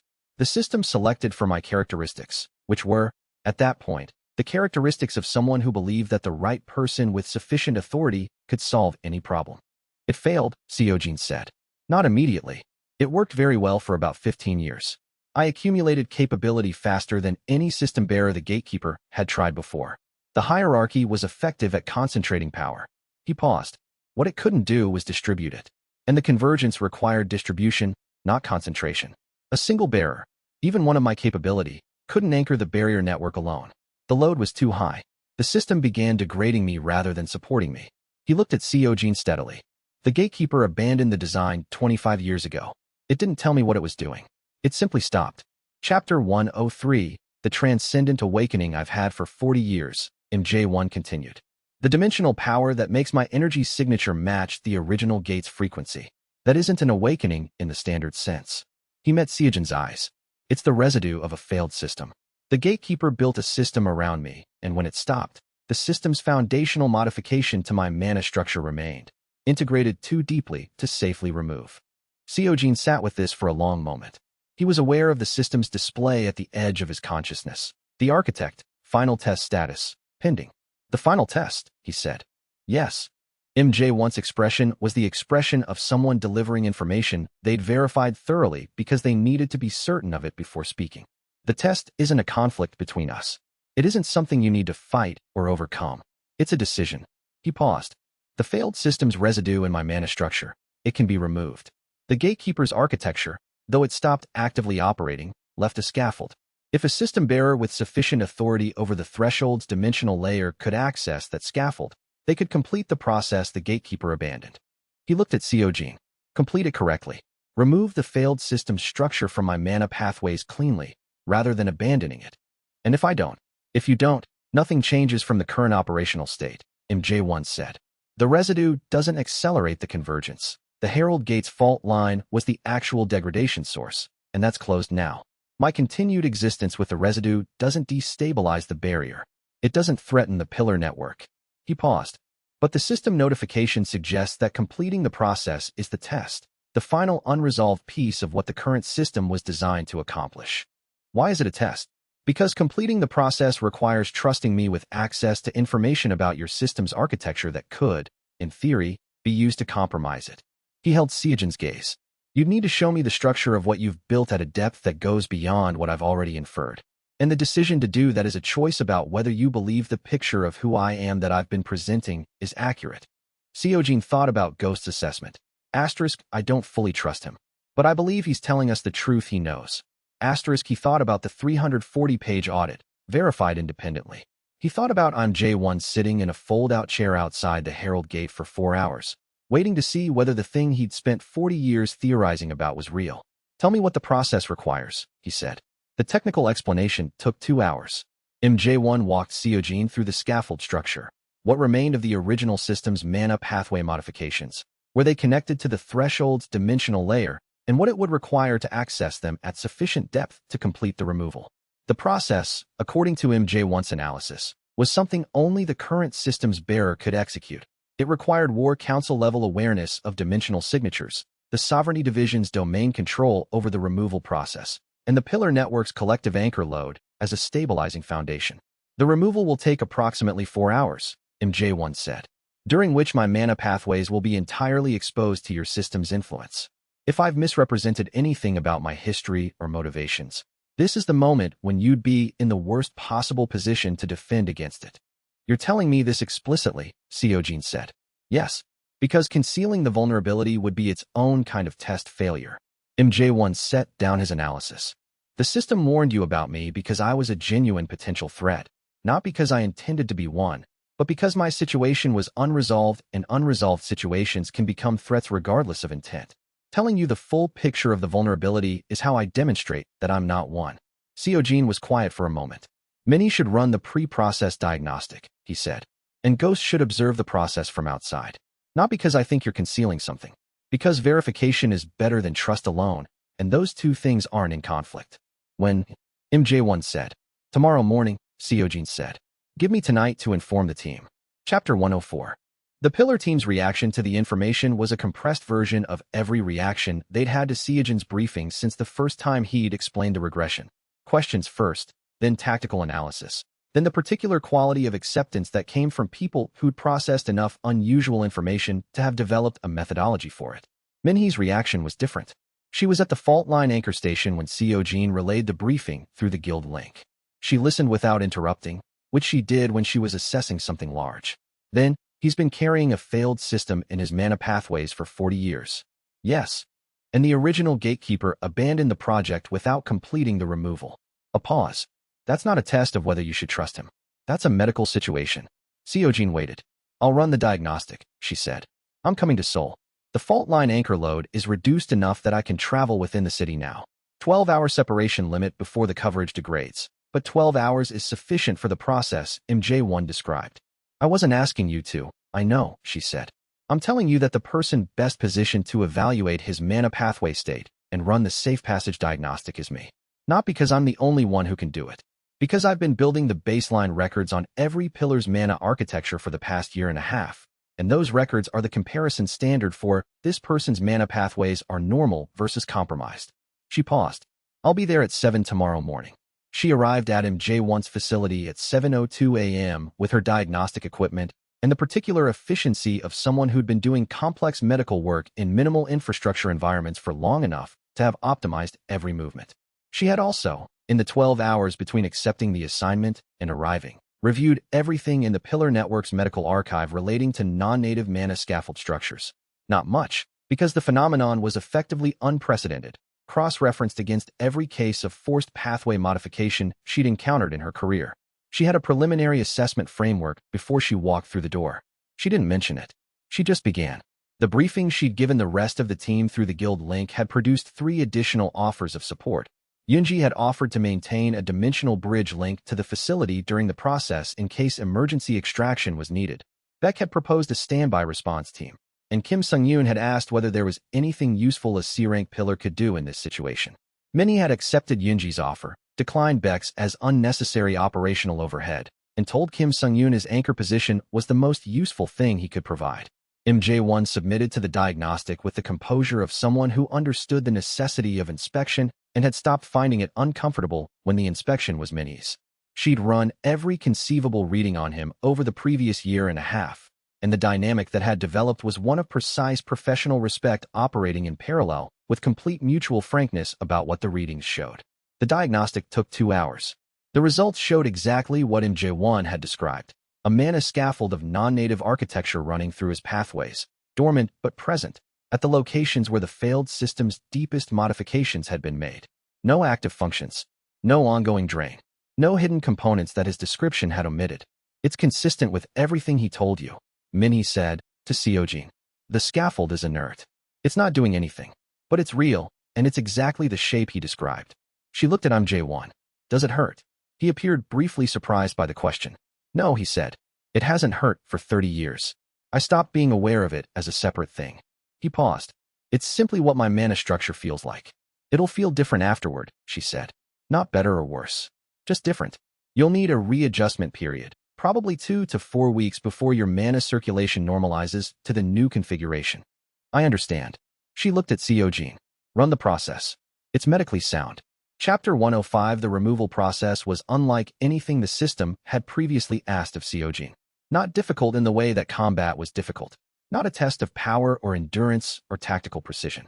It was the most sustained act of attention he'd ever performed. For hours of War Council awareness focused on a single person's mana structure, tracing the failed scaffold's connections through MJ1's pathways and carefully, methodically severing each attachment point in sequence, without disrupting the healthy architecture underneath.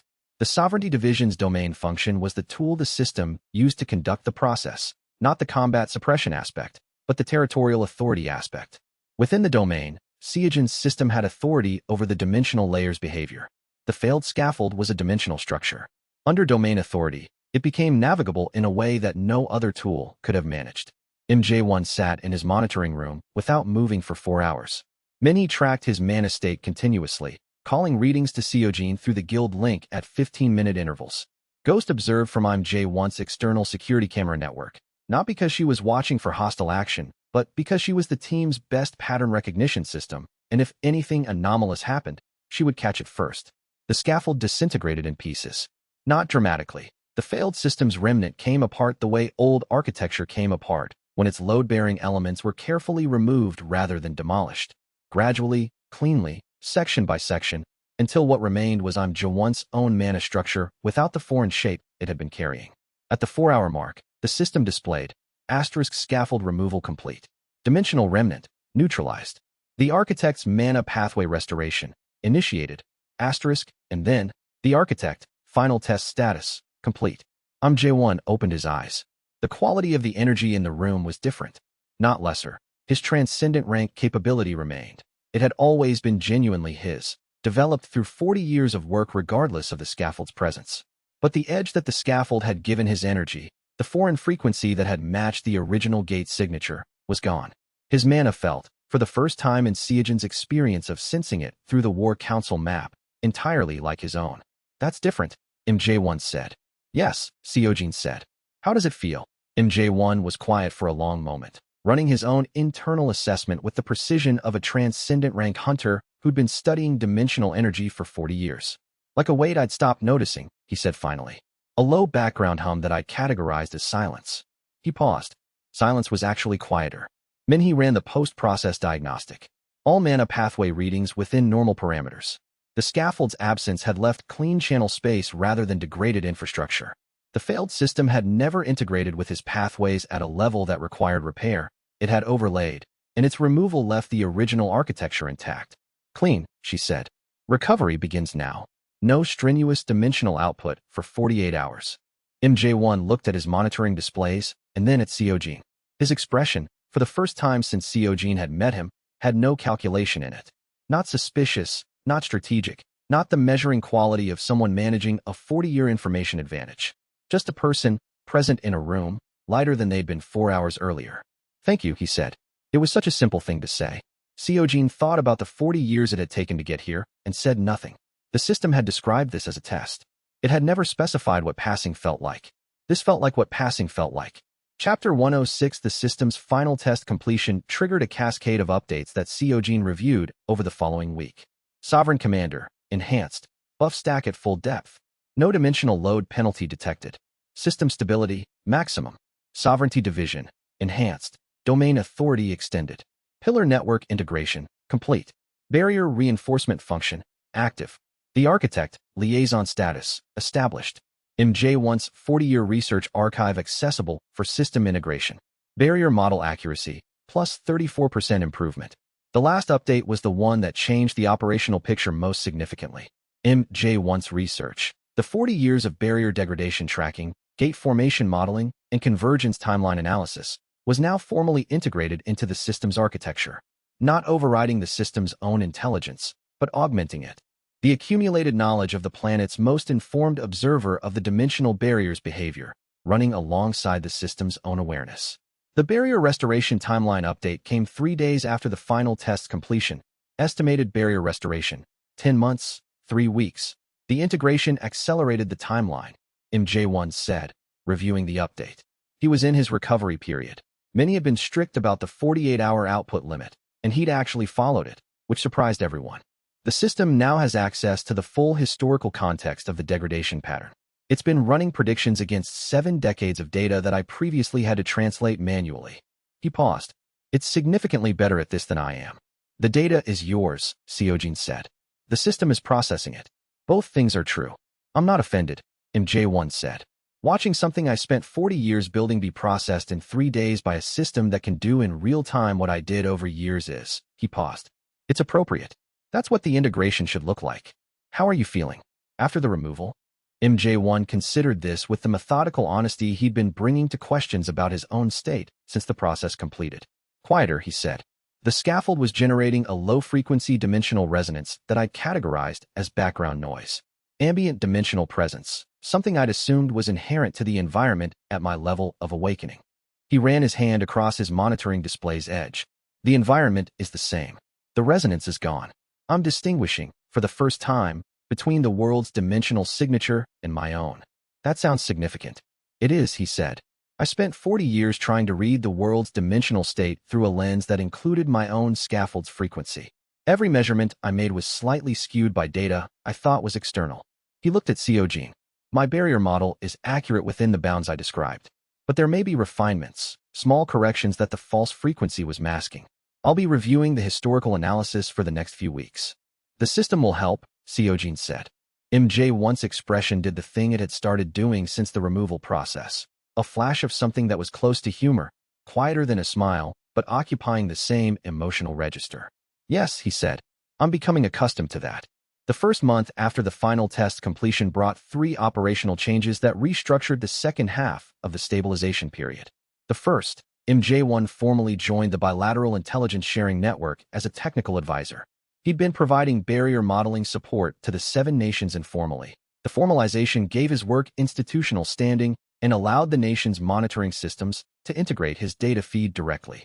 8 nations became 11 within 3 weeks of the announcement, each requesting access to the barrier degradation modeling that MJ1's archive now provided at real-time accuracy.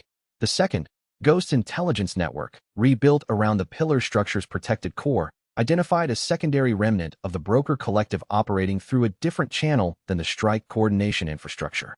This remnant was smaller, more cautious, and had been watching rather than acting, building intelligence on Sovereign's pillar positions without the operational capacity to do anything with it yet. Ghost dismantled it in 4 days, working through the bilateral network's combined intelligence resources. The third, Yunji completed her dimensional bridge architecture's final connection. The permanent bridge network now covered all 51 pillar positions globally, with response time reduction for emergency redeployment measured in seconds rather than hours. She reported this to the team in a 6-paragraph document that contained the word architectural 14 times and was, by unanimous agreement, the most technical and least emotional thing anyone had produced about a genuinely significant achievement. It works, she said, when Seojin thanked her. The structure is sound. That's what matters. It also matters that you built it, he said. She went slightly still in the way she went still when someone said something she hadn't expected to need to process. Then, yes, she said. I suppose it does. Chapter 107. 10 months before barrier restoration, the public conversation changed. The gate formation decline had continued for long enough that the hunter industry's statistical tracking organizations were publishing formal analyses. Not fringe speculation, but rigorous peer-reviewed work showing a sustained, statistically significant reduction in gate frequency that didn't match any prior natural variation pattern. The papers were careful. They established the phenomenon without explaining it. Nobody had an explanation. The leading theories were geological, shifting tectonic pressure patterns, solar, a cycle in cosmic radiation that affected dimensional stability, and unknown mechanism. Sovereign didn't comment. The geological and solar theories are wrong, Ghost said. Publishing a response would require explaining why they're wrong, which requires disclosing the pillar network. Yes, Seojin said. Let the academic conversation run. When the barrier restores, the explanation becomes available. Until then, wrong theories that don't cause harm are better than accurate theories that compromise operations. The press will run the wrong theories as headlines, Beck said. Yes. Some portion of the public will organize around the wrong theories, Beck said. When the accurate explanation arrives, there will be a correction period. People don't enjoy being corrected. There will be a correction period, Seojin agreed. That's acceptable. The alternative is premature disclosure during an active operation. Seo Jiyoung, who had developed into the team's primary public interface thinker over the previous year and a half, offered a different framing. The correction period will be shorter if the disclosure is paired with the full explanation and a visible outcome, she said. People find it easier to accept we were wrong about why, when it worked, is simultaneously visible. She paused. If we disclose when the barrier restores, the narrative is, here's what happened, here's how we knew, here's the outcome. That's a coherent story. Disclosure before the outcome is a partial story that requires trust in the absence of evidence. Noted, Seojin said. Maintain current disclosure posture. Revisit when we're within 60 days of projected restoration. The 60-day mark was 10 months away. He wrote it into Beck's operational calendar.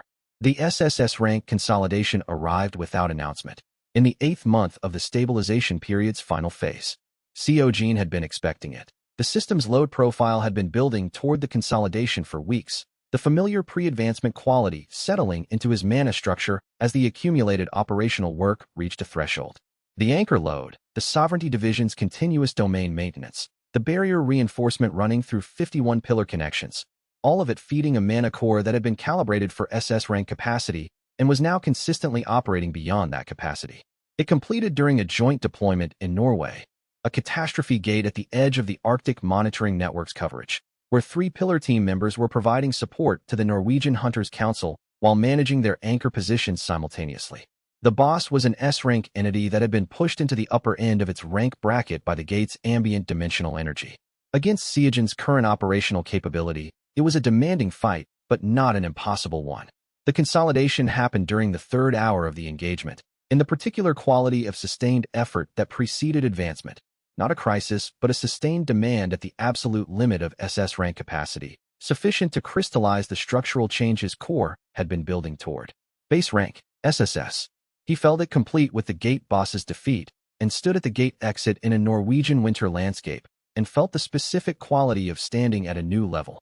Not the height he'd assumed from below, but the actual ground of it. SSS rank. The highest natural rank the system had previously supported. The rank that, in the previous timeline, had belonged to 3 people on the planet and had been considered an unreachable ceiling by everyone below them. He called Minhee. SSS, he said.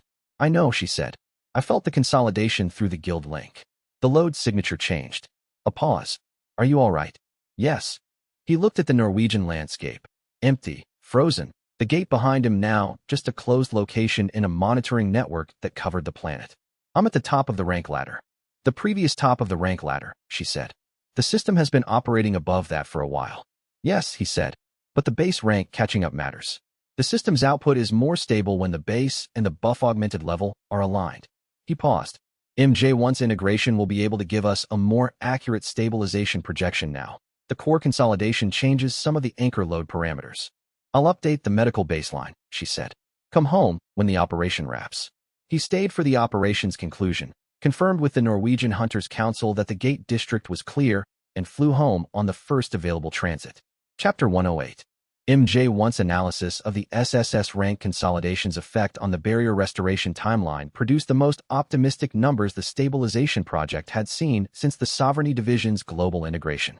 The SSS core's dimensional output is 13% above the SS core's, he said. The anchor load your system distributes through the pillar network is a function of your base capacity. 13% increase in capacity means 13% more efficient anchor maintenance. He ran the projection.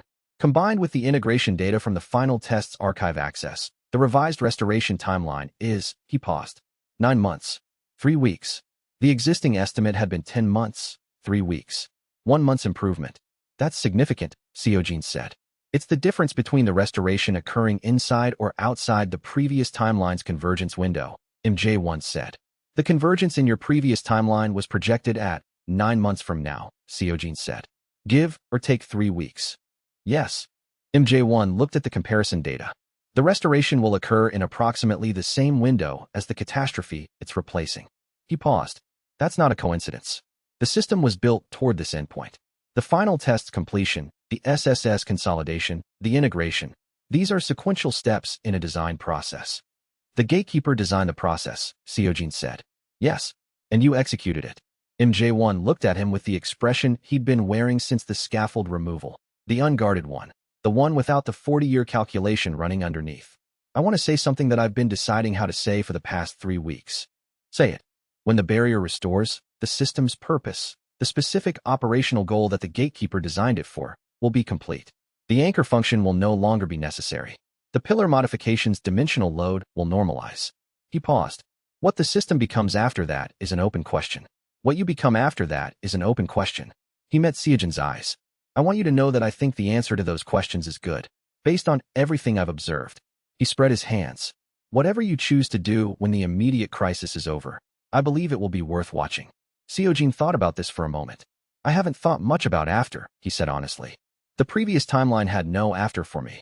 This timeline has been about reaching after rather than planning for it. Then you have something new to learn, MJ1 said. Planning for after. A pause. For what it's worth, I've spent 40 years planning for the during. The after will be new for me too. The final quarter of the stabilization period had the particular quality of work approaching its conclusion, sustained, familiar, and carrying the specific attention that came from knowing the endpoint was close enough to see, but not yet close enough to assume. Beck ran the operational schedule with the precision he'd applied to every phase, clear-eyed about the gap between projected and actual, consistent in flagging emerging issues before they became crises. 3 months before the projected restoration, he identified a pattern in gate formation data that suggested a final phase acceleration in dimensional pressure. The barrier's restoration was drawing dimensional energy from the surrounding layer in a way that temporarily increased local gate formation probability. It's a restoration artifact, MJ1 confirmed. The barrier pulling dimensional material back into its fabric from the ambient layer. The effect is temporary. It will peak 1 month before full restoration and decline rapidly as the barrier approaches completion. Peak meaning more gates, Seojin said. More gates, MJ1 confirmed. Not catastrophe class, in my projection. S rank at the ceiling, driven by the ambient energy spike rather than by barrier failure. But the frequency will increase significantly, possibly tripling globally for a 4 to 6 week window. We prepare for the peak, Seojin said. All bilateral nations advised of the forecast. Pillar teams pre-positioned for the highest frequency regions. The monitoring network at full alert status. The bilateral nations will need to increase their dispatch capacity, Beck said. 7 of the 11 nations don't currently have sufficient hunter mobilization infrastructure for triple-frequency gate response.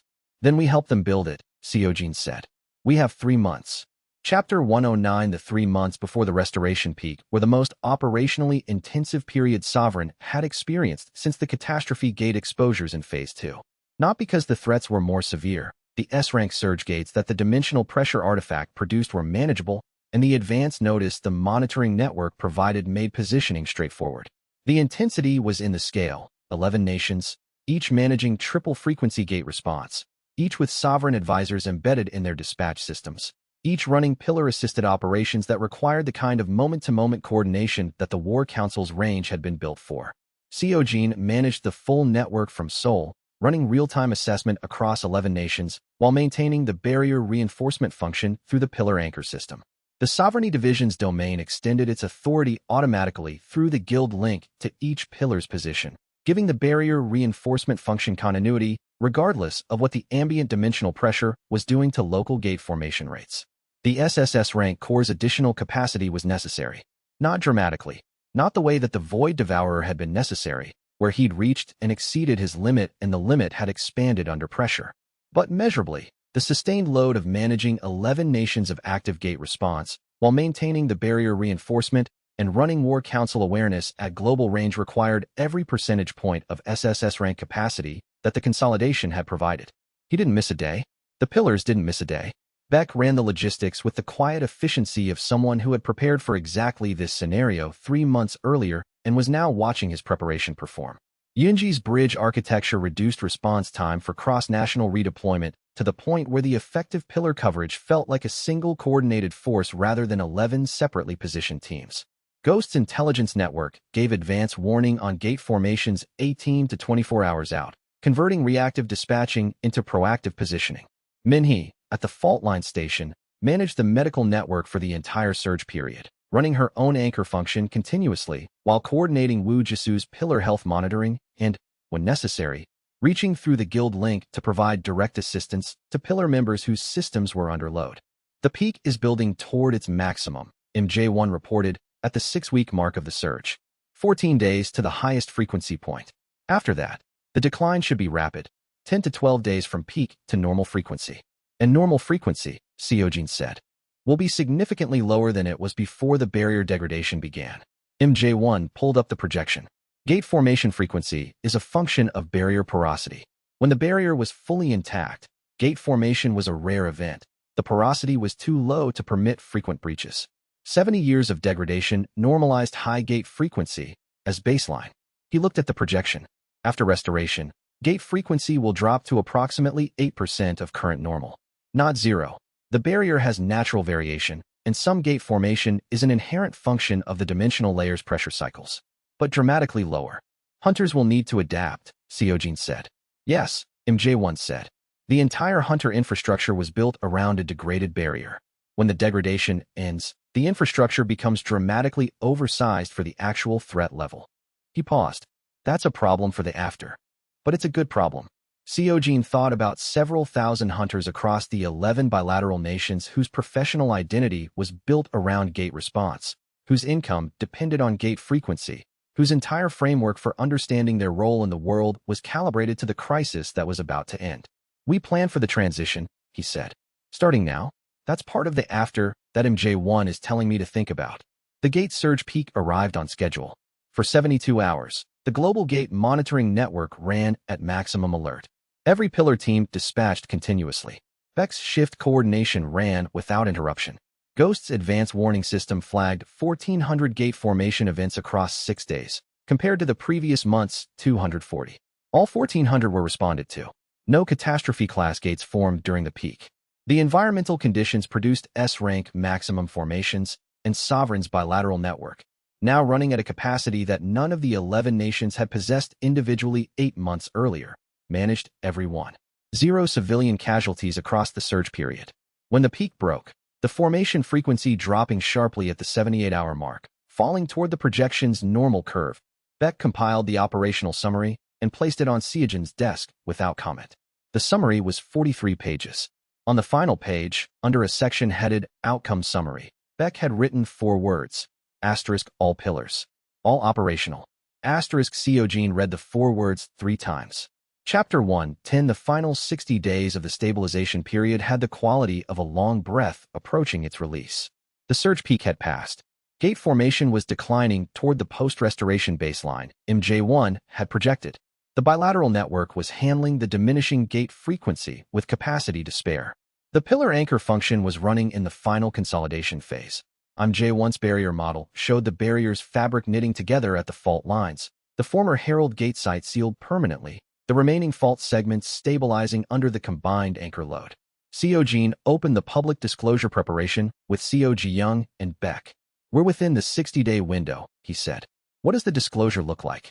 Seo Ji-young had been preparing the framework for 3 months.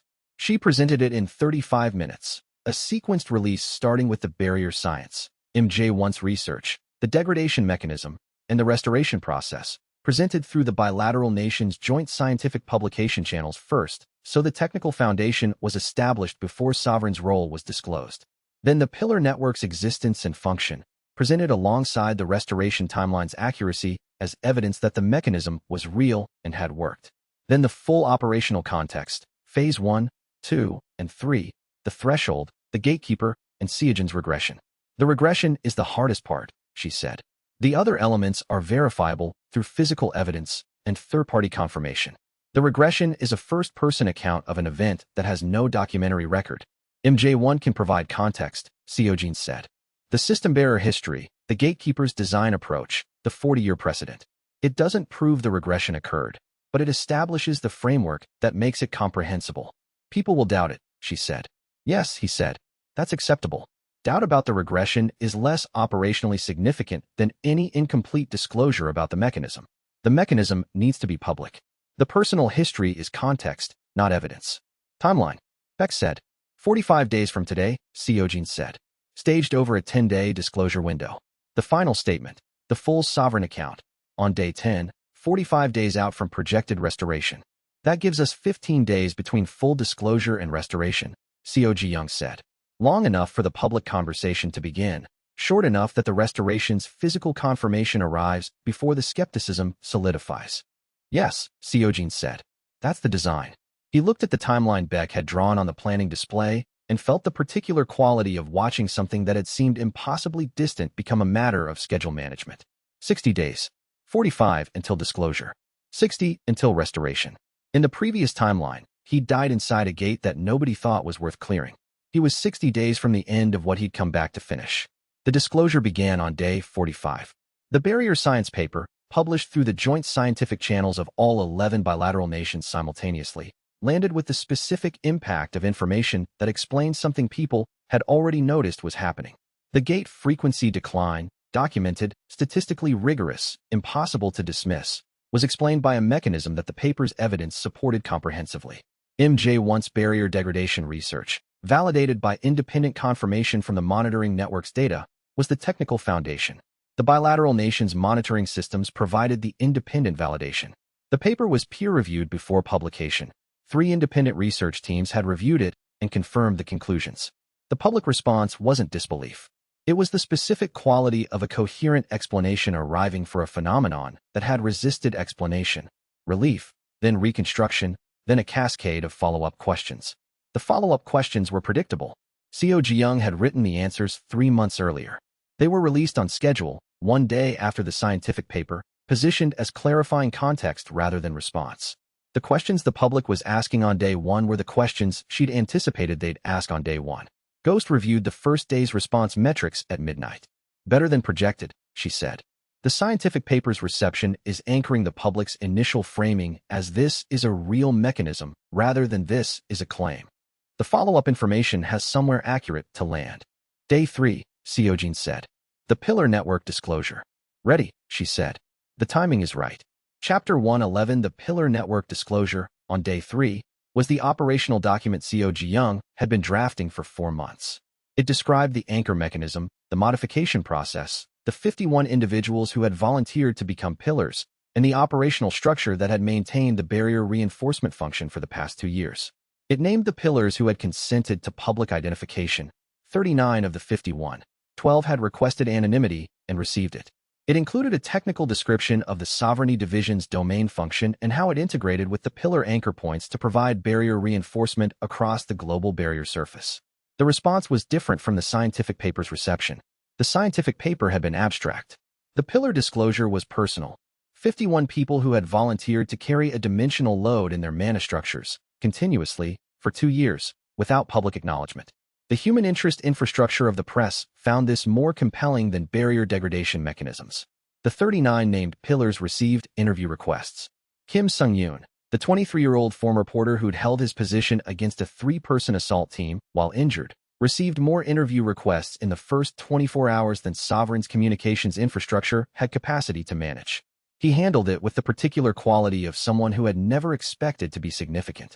He answered the questions directly, without inflation or false modesty, and said the things he actually thought. When a journalist asked why he'd volunteered, he said, "Guildmaster Kang told us everything and then said the decision wasn't his to make. I'd spent 3 years carrying people's bags into gates nobody else thought were worth clearing. This seemed like the same kind of work, but worth doing." The clip was the most shared piece of content from the disclosure period. He said something true, Seojin noted. And he said it without trying to say something true. Those are different things. Yes, Seojin said. The rest of the pillars are doing the same, she said. I've been monitoring the interviews. The pattern is consistent. They speak about it like it was an obvious choice, because it was obvious to them, which communicates something that a prepared statement couldn't. She looked at him. This is what your approach produced. People who don't need a script because they actually believe what they're saying. Seojin didn't respond to this, because the response would have been about the people themselves rather than about anything he'd done, and the distinction felt important. Day 7 of the disclosure window brought the questions about Seojin directly. Who was he? What was his rank? How had he built Sovereign from a one-person operation to an organization of 68 members in 2 years? How did the Guild Sovereign system work? What was the system's origin?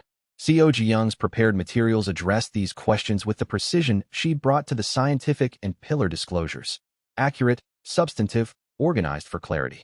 But the regression question, as she'd predicted, was the inflection point. She flagged it before the day's release. The regression account goes out tomorrow, as scheduled.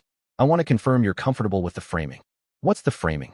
First-person statement, your name, describing the regression's nature, the system's first appearance, and the timeline of the previous life's end. She paused. No supporting evidence. It's presented as personal account, explicitly marked as unverifiable, with I'm J1's contextualizing statement about the system-bearer history immediately following. That's the right framing, Seojin said. Present it as what it is, a first-person account that I'm offering because full transparency requires it, not because I expect it to be accepted without skepticism. Some people will dismiss it entirely, she said. Yes, he said, and some people will accept it. The people who need to understand the operational context, the bilateral nation representatives, the hunter associations, the researchers, have the mechanism's evidence. The regression is context for why the mechanism exists, not evidence that it works. The mechanism's work is its own evidence. She nodded and went to prepare the release. Seojin wrote the first-person statement that evening. He'd been drafting it in his head for 6 weeks, since the 60-day window opened, and the writing was more direct than he'd expected. Not because the material was simple, but because he'd spent 2 years learning to say true things plainly, and this was a true thing. My name is Kang Seojin. I am the Guild Master of Guild Sovereign and the bearer of the system this disclosure describes. What follows is my account of events I cannot prove to your satisfaction, offered because complete transparency requires it. I died.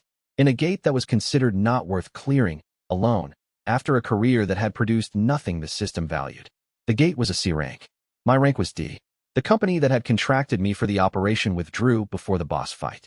I went in alone because I had been doing things alone for so long that I had stopped recognizing it as a choice.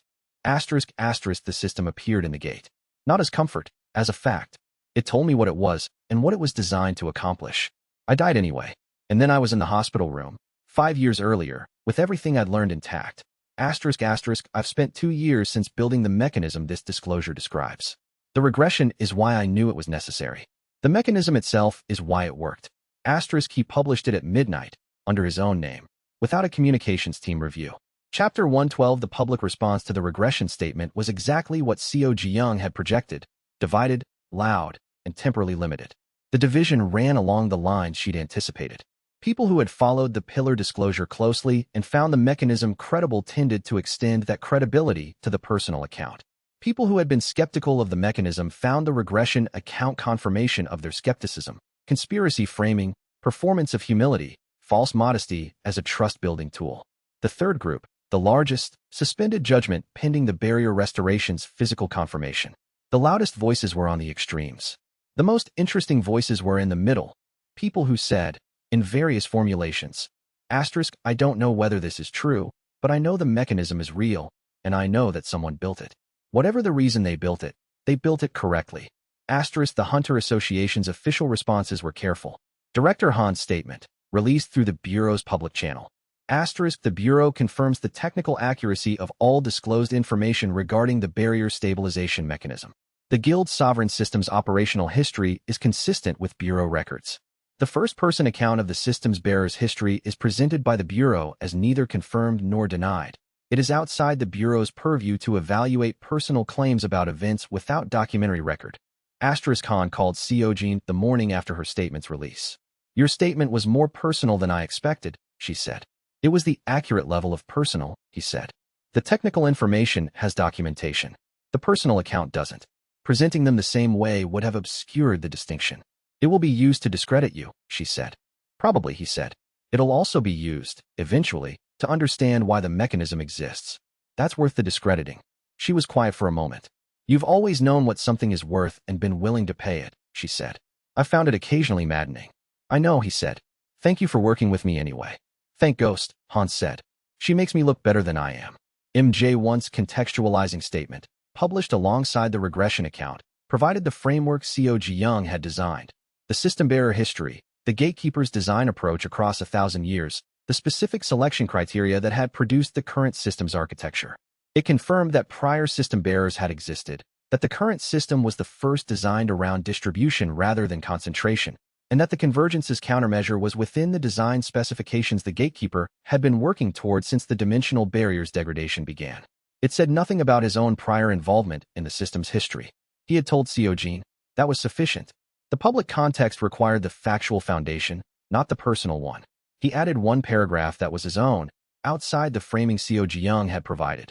I have spent 40 years studying the mechanism that the current disclosure describes.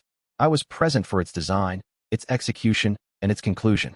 I can confirm, with the authority of that observation, that the account of Guild Master Kang's approach to the convergence problem is accurate in its technical details, accurate in its characterization of the individuals involved, and, in my assessment, accurate in its portrayal of the values that drove the decisions. Whether the personal origin account is true, I cannot confirm. I can confirm that the person who made those decisions is consistent with someone who came back from something worse than what we were facing and built the mechanism because they had seen what happens without it. That is the best testimony I can offer. Seojin read the paragraph twice. Then he called MJ1. You didn't have to do that, he said. No, MJ1 agreed. I wanted to. A pause. It's true. Chapter 113. 20 days before the projected barrier restoration, the monitoring network registered the beginning of the final phase. The barrier fabric's consolidation rate had been accelerating for the previous 3 weeks, not dramatically, but measurably, each day's readings showing a slightly faster integration of the restored barrier layers. MJ1's model, running on 2 years of accumulated data and the SSS rank system's augmented barrier reinforcement, was generating hourly projections rather than weekly ones. The accuracy was within 2% across the final month's worth of predictions. The fault lines are the last elements to stabilize, MJ1 said, at the final phase briefing. The Herald Gate's former location sealed first. The fault collapse gave it the cleanest resolution. The remaining 11 major fault segments are stabilizing in sequence, from highest load to lowest. At the current rate, the final segment resolves in 18 to 22 days. Inside the projected window, Beck said. Comfortably inside, MJ1 confirmed. He looked at the final segment stabilization chart. This is the part of the model that has never had precedent to calibrate against. No prior barrier restoration event is documented, but the physics are consistent, and the data has been performing within 2% of projection for 40 days. He paused. I'm confident, which is a thing I should not be, given the absence of precedent. But the data supports it. You've earned the confidence, Seojin said. The pillars were informed of the timeline. Then he sent a message to the full Guild Link channel. Brief, factual, exactly right. 20 days. The anchor load will normalize on restoration. What you've been carrying will resolve. You've held for the full duration. Thank you. The response was 51 individual replies, arriving over the next 4 hours in the scattered pattern of people at different time zones and operational positions, each one different in phrasing but consistent in tone. Gratitude, recognition, the specific satisfaction of finishing something that had started with a choice made in a Sunday meeting when Seojin had said the decision wasn't his to make. Ghost's reply arrived at 3 a.m. Seoul time. Noted. Proceeding. Yunji's reply. The bridge architecture will remain operational post-restoration. I'm not taking it down. It's useful. Seojin's reply. 12 years at Zenith. 2 years here. This one counts. Seojin spent the night before the final 2 weeks in the monitoring room with MJ1, watching the barrier readings cycle through their hourly updates. not because anything required watching. The monitoring network was automated, the pillar anchor function was running without intervention, and the barrier's consolidation would continue regardless of whether anyone was observing it. He was there because it felt like the right place to be. MJ1 was there for similar reasons. He developed, since the scaffold removal, a new quality in his relationship with his own monitoring system. Less urgent, more patient, as though the 40 years of anxiety about the outcome had discharged when the mechanism confirmed it was working, and he was now watching the conclusion with the specific attention of someone who had earned the right to see it. In the previous timeline, MJ1 said, sometime around 2 a.m., "What did you think the end looked like when you died in that gate?" "Nothing," Seojin said. "I thought it looked like nothing. An ending without observers." And now, he looked at the barrier readings, the consolidation graph slow, steady, inexorable upward curve. "Now it looks like this," he said. MJ1 was quiet for a long time. Then, "I've been trying to find the right word for what watching this is. I know gratitude is inadequate. It's too small. I've been trying to find what comes after gratitude when the thing you're grateful for is larger than the word can hold." "I don't think there's a word," Seojin said. "I think that's what the silence is for." Chapter 114. 12 days before the projected restoration, Minhee came back to Seoul. The fault line anchor function had reduced to the point where her continuous proximity to the Herald Gate's former location was no longer necessary. The fault segment had stabilized. The monitor network showed it maintaining its sealed state without the anchor's active reinforcement. The load that had required her fault line position for 20 months had, in the final consolidation phase, dropped below the threshold where a distributed anchor point was sufficient. She walked into Seojin's office at 9 a.m. with her diagnostic equipment and the particular quality of a person who had been doing one thing for a long time and was now available to do other things. The anchor function transferred to the nearest distributed position at 7:43 a.m., she said. "No disruption to the barrier readings. The fault segment is holding." "How do you feel?" he said. She sat down across from him and ran through the answer with the methodical honesty she brought to self-assessments. "Physically good. Better than good. The fault line load reduction over the past 8 weeks had been gradual, so the final normalization wasn't a shock. My mana circulation is the cleanest it's been in 2 years." She paused. Emotionally, she paused again. "I've been at the fault line station for 20 months. The work was the same every day in the good way. The same load, the same rhythm, the same sense that the thing I was doing was the thing that needed doing." She looked at him. "I'm not sure what to do with the absence of that." "That's the adjustment period MJ1 was talking about," Seojin said. "Probably." She looked at her hands, healer's hands, trained for precision, carrying 20 months of fault line anchor load in their mana structure's muscle memory. "The pillar modification doesn't reverse on restoration. We'll carry the anchor architecture permanently. The load normalizes, but the structure remains." She paused. "I've been thinking about what to do with that. The Royal Physician title's output has been running at double the standard level for the past year. After restoration, the load that was supporting that double's output goes into normal circulation instead." She looked at him. "I'm going to be a significantly more capable healer in post-restoration than I was before." "That's a good problem," he said. "Yes," she said. "That's what I'm telling myself." She stood, picked up her equipment, and then set it back down. "I'm glad I volunteered for the fault line." "I know," he said. "I want you to know I know you try to protect me from it." "I did," he said. "You were right, and I was wrong." She picked up her equipment again. "I'll run the pre-restoration baselines on the full pillar network this week. I want health documentation from the beginning, middle, and end. The comparative data will be important for whatever research follows." She paused at the door. "You should eat something. You've been in the monitoring room until 3 a.m. for 11 consecutive nights." "I've been sleeping." 4 hours isn't sleeping," she said. "It's a delay." He ate something. The final week of the stabilization period had a quality that Seojin hadn't anticipated: ordinariness. The barrier was consolidating on schedule. The pillar network was running at reduced load. The bilateral nations were managing their own gate responses with the capability they developed over 2 years. The monitoring network's alerts were routine, S rank and below, handled by local hunter organizations with sovereign advisory support. There was nothing for him to do except wait for the end of the thing he'd been building. He spent the week visiting each of the pillars he hadn't seen in person during the surge period, not for operational reasons, but because they'd carried something significant for 2 years, and the gap between the monthly guild-link contact and actually being in the same room with someone was meaningful. Kim Sung-yoon's Eastern Gate district position had become, in the 2 years since his enrollment, a community hub in the informal sense, the kind of place where lower-rank hunters came to train and learn, because the pillar modification's effect on his ability had made him dramatically more capable and his instinct was to share what he'd learned. He'd started 3 training cohorts while maintaining his anchor position. When Seojin visited, there were 9 C-rank hunters in the building's training space running drills that Kim Sung-yoon had designed from Sovereign's doctrine. "You've been running a program," Seojin said. "It seemed like the obvious thing to do," Kim Sung-yoon said. The gate frequency was declining. The hunters who'd been relying on high dispatch rates for income needed somewhere to build capacity for the low-frequency environment. He looked at his trainees. "The anchor load gives me range I didn't have before. The range makes the training more effective."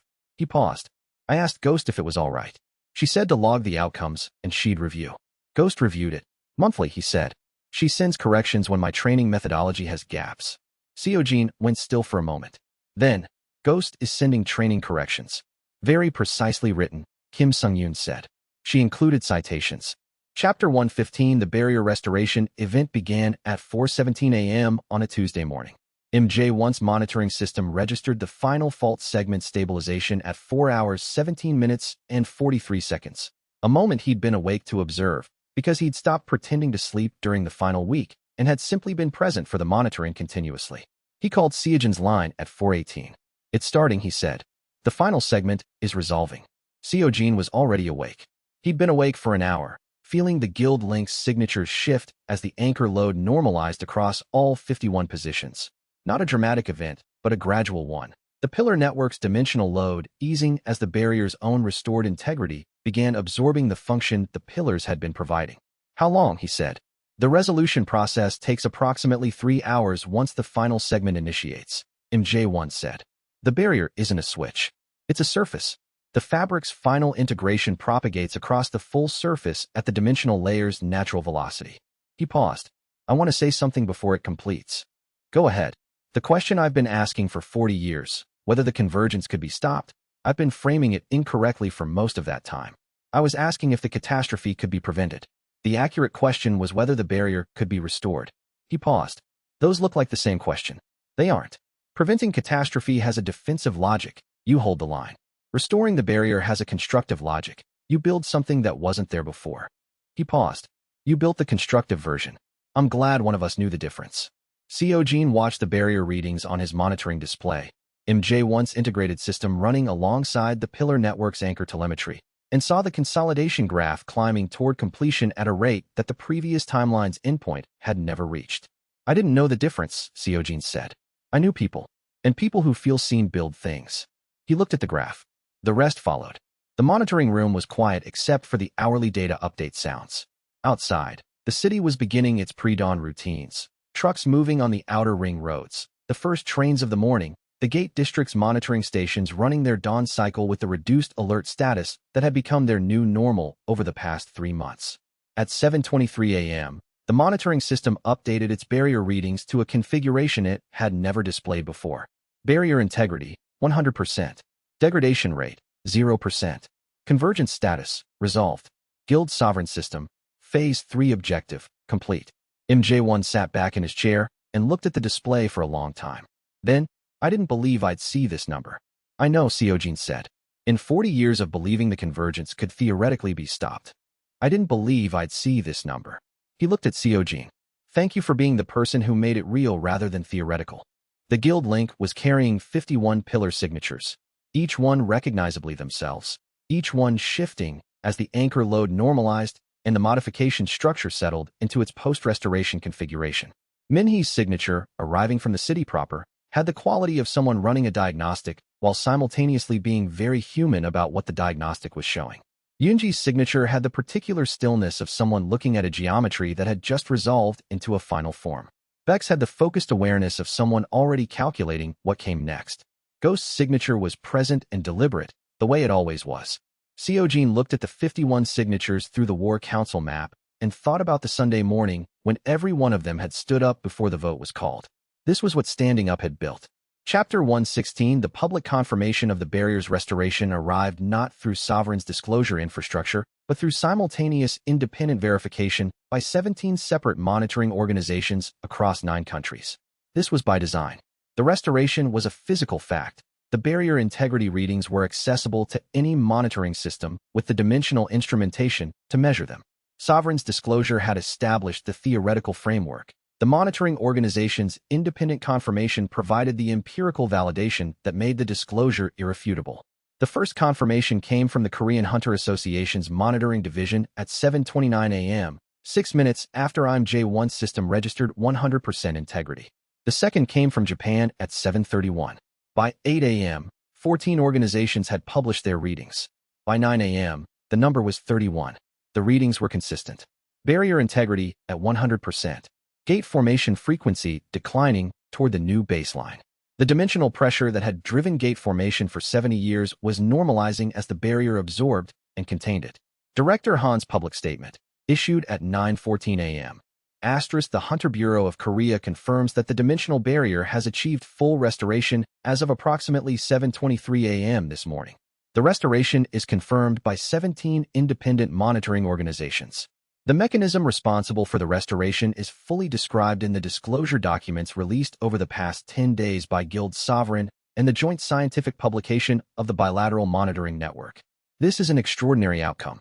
The Bureau extends its formal recognition to Guild Sovereign, to all pillar members who volunteered for the anchor function, and to IMJ1, whose 4 decades of barrier research provided the scientific foundation without which the restoration mechanism could not have been built. The bilateral nation statements followed in sequence through the morning. Seojin monitored the response from Sovereign's communications room and provided hourly summaries. The public response had the quality she'd projected, not disbelief, but a reconstruction process, as 70 years of normalized crisis framing encountered a world where the crisis had ended. The gate frequency was declining visibly. The dispatch systems that had run at emergency capacity for decades were receiving dramatically fewer alerts. The monitoring organizations were reporting readings that had no precedent in their data records. People are having trouble processing the absence, Seojin said. The crisis created a frame for understanding the world. The frame has dissolved and the world continues, and people are recalibrating. Is that a problem? It's a process, she said. Not a problem. Give it 3 weeks. The new frame settles when the new normal has enough data to feel normal. She was right. It settled in 3 weeks. The aftermath of the restoration produced 4 categories of questions, each requiring different kinds of engagement. The first category was technical. How does the barrier behave now? What is the new normal gate formation rate? What happens to the existing gate monitoring infrastructure? IMJ1 handled these through the Bilateral Scientific Network, which he'd been formally part of for 2 months and which now functioned as his institutional home. The questions were familiar and his answers were thorough. The second category was operational. What happens to the hunter industry? 68,000 registered hunters across the 11 bilateral nations, all operating in an economy structured around a crisis that had ended. Seojin presented the transition framework to the bilateral nations' hunter associations, a phased adaptation that recognized gate formation would continue at the new lower frequency, that the skills hunters had developed remained relevant, and that the monitoring infrastructure could be repurposed for the ongoing management of a lower threat environment rather than dismantled. The third category was legal and regulatory. What is Guild Sovereign's status in the post-restoration environment? What authority does the Guild Sovereign system carry when the crisis it was designed to address has resolved? This category landed on Seojin's desk with the quality of a question he'd been preparing for since the system's first classification. The system doesn't stop existing because the immediate crisis resolved, he told the Joint Regulatory Committee that convened 3 weeks after the restoration.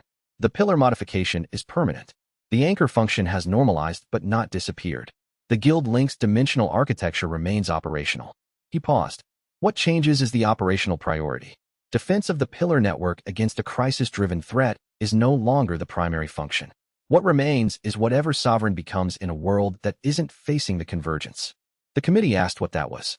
He said, I don't know yet. I'll tell you when I've worked it out. The fourth category was personal. These questions came not through official channels, but through the Guild Link, through direct messages, through the post-restoration conversations that he had with each of the 51 pillars individually over the 3 weeks following the restoration. Chapter 117, the pillar conversations took 3 weeks because there were 51 of them, and each one required its own time. He didn't schedule them or structure them or frame them as debriefs. He went to where each pillar was and asked how they were. What happened after that was what happened. Kim Sung-yoon's conversation took 2 hours and covered, in roughly equal parts, the anchor modification's post-normalization feel, the training cohort's next phase planning, and a conversation about whether C-rank hunters could sustainably transition to support roles in a low-frequency gate environment. Kim had opinions about this. They were good opinions, informed by 6 months of running a training program for the population most affected by the transition. The support role problem is real, he said. Gate frequency drops, dispatch income drops. The hunters who've been using gate income to supplement lower wages lose both. But support operations, monitoring, logistics, emergency response, have a consistent demand that scales with the monitoring network's coverage rather than with gate frequency. He looked at the training cohort notes he'd been keeping. If the bilateral monitoring network expands its station coverage using lower-rank hunters and support roles, that's a sustainable transition pathway for 2,000 to 3,000 people. That's a policy proposal, Seojin said. Yes, Kim Sung-yoon said. Ghost said to develop the operational model, and she'd review it. You're still working with Ghost. Monthly, Kim Sung-yoon said. She sends corrections. I implement them. The corrections are always right. Seojin made a note to talk to Ghost about what she was doing with Kim Sung-yoon's program. He suspected she'd been building something quietly, which was how she built everything. When he visited Ghost directly to ask about it, she presented him with a 12-page operational document titled Post-Crisis Support Infrastructure, Pilot Program, Kim Sung-yoon, Eastern Gate District, and said, I've been running it as a proof of concept for the bilateral network's transition framework. If C-rank hunters in high-density gate districts can transition to monitoring support roles with minimal disruption, the economic pressure on the lower-rank hunter population becomes manageable. She paused. Kim is effective at this. He has the credibility of someone who is a porter and the capability of a pillar. The combination is trusted in ways that a formal program directive isn't. You've been developing the model I asked you to review, Seojin said. Yes, she said. The review took 2 hours. The development has been 6 months. She looked at her display. The pilot results are positive. I'd recommend formalizing the program across all Eastern Gate District pillars who are interested. Do it, he said. You have the authority. She looked at him with the expression she used when he said something she hadn't expected. You're delegating this. You've built it, he said. You should run it. Yinji's conversation was shorter and more technical, which was characteristic. She was at one of her dimensional bridge terminals. The network she'd built over the stabilization period, maintained now not as an emergency response infrastructure, but as a permanent architectural element of the pillar network's integration. You're keeping the bridges, Seojin said. They're useful, she said. 51 positions globally. Without the bridge network, coordination between positions operates at communication speed. With the bridge network, emergency transit operates at rift speed. She looked at the bridge terminal. The post-restoration environment still has gates. Low frequency, manageable level, but they exist. A pillar networked response infrastructure is better than a non-networked one, even if the pillar function has normalized. The pillar modification gave everyone enhanced dimensional awareness and anchor architecture, she said. That doesn't disappear on normalization. The enhanced awareness makes the pillars better at gate response than they'd have been otherwise, indefinitely. She turned from the terminal. I'm not dismantling the bridges because the crisis ended. The bridges are good regardless. What do you want to do next? He asked. She went still in the way she went still when a question required genuine processing rather than a ready answer. Bigger rifts, she said finally. The architecture I've been building is precision work, exact distances, exact coordinates, minimal variance. The big question I haven't answered is whether the dimensional bridge concept scales, whether something the size of a city district is possible using the same principles. She paused. I don't know yet. That's why I want to try. Try, he said. She looked at him. You're not going to ask about the safety assessment or the resource requirements. You'll do those, he said. You always do them first. I'd just be asking you to report something you've already done. She went still again. Then, yes, she said. I have. And went back to her terminal. Chapter 118. Minhee's conversation was the last. Not by accident. He'd been saving it, because she was the person he wanted to talk to when the rest of the conversations had settled the immediate operational questions, and he could sit with her without the agenda of a debrief or a planning session or a transition management discussion. They had dinner at the fault line station's small common area, which she decided to keep because the monitoring equipment there was excellent and the location was central to the Eastern Barrier Fault's ongoing stability data. You're staying at the station, he said. The location's useful, she said. The monitoring infrastructure I built here is the most precise barrier measurement installation in Seoul. It would be wasteful to dismantle it. She looked at her dinner. Also, I've been here for 20 months. I know where everything is. Fair, he said. They ate in the comfortable silence that had been available to them since long before the regression. The quality of two people who had worked alongside each other long enough that the silence wasn't empty. The fault line anchor load, she said, after a while. After normalization, I can feel the structure in my mana pathways. The architecture the pillar modification built. It's quieter now, but it's still there. She ran her hand along the table's edge, feeling something Seojin suspected was the boundary of the anchor's normalized load. I was running 20 months of fault line anchor function. The mana pathways adapted completely. They carry the structure the way people carry old injuries that healed well. You know it was there. It changed the shape of you. Is that a problem? No, she said. It's just true. She looked at him. The Royal Physician title's output is running at 1.5 times the pre-anchor baseline. The doubled output during anchor function has settled into a sustained enhancement rather than returning to the original level. My range, precision, and capacity are all significantly higher than before I volunteered. She paused. It would have been a different life if I hadn't. Yes, he said. I don't regret it. She said this with the directness of someone who'd run the assessment thoroughly and had arrived at a conclusion rather than an opinion. I want you to know that specifically, not as reassurance, as data. I know, he said. She picked up her diagnostic tool and set it down again, the habitual gesture of someone accustomed to having work to do during conversations. Then she left it down and just looked at him. You came back, she said. From dying in a gate, from a timeline where none of this happened. You came back and you built all of this in 2 years. She paused. Was it worth it? He thought about the previous timeline's endpoint, the gate, the certainty of nothing, the system appearing in the moment he'd stopped expecting anything. He thought about 68 people standing up. Yes, he said. Good, she said. Then stop working until 3 a.m. She picked up her diagnostic tool. Starting tonight. Starting tonight, he agreed. The system's display, when Seojin checked it that evening at 8:30 p.m., the earliest he'd looked at it in 3 weeks, showed a configuration he hadn't seen before. Guild Sovereign System, status, active. Phase 1, complete. Phase 2, complete. Phase 3, complete. Sovereign's Court, 51 active titles. Pillar Network, 51 51st stable. Barrier Reinforcement, passive maintenance. New phase, unlocking. System development, continuing. And then, in the place where the convergence countdown had run for over a year, next objective, undefined. He looked at next objective, undefined for a long moment. In the previous timeline, there had been no next. In this one, the next was open. Whatever it became would be built the same way everything had been built, with the people who had chosen to be here, and the honest answer to each problem that arrived, and the understanding that distribution was how you made something that lasted. He closed the display and went to have dinner at a reasonable hour for the first time in longer than he could clearly remember. Chapter 119, the Bilateral Summit 6 weeks after the barrier restoration was the largest formal gathering in Hunter organization history. 23 nations sent representatives. Not the 11 bilateral nations only. 13 additional countries whose monitoring organizations had confirmed the restoration independently and whose Hunter associations had been following the disclosure closely enough to send delegations to understand what the post-restoration world looked like for their organizations.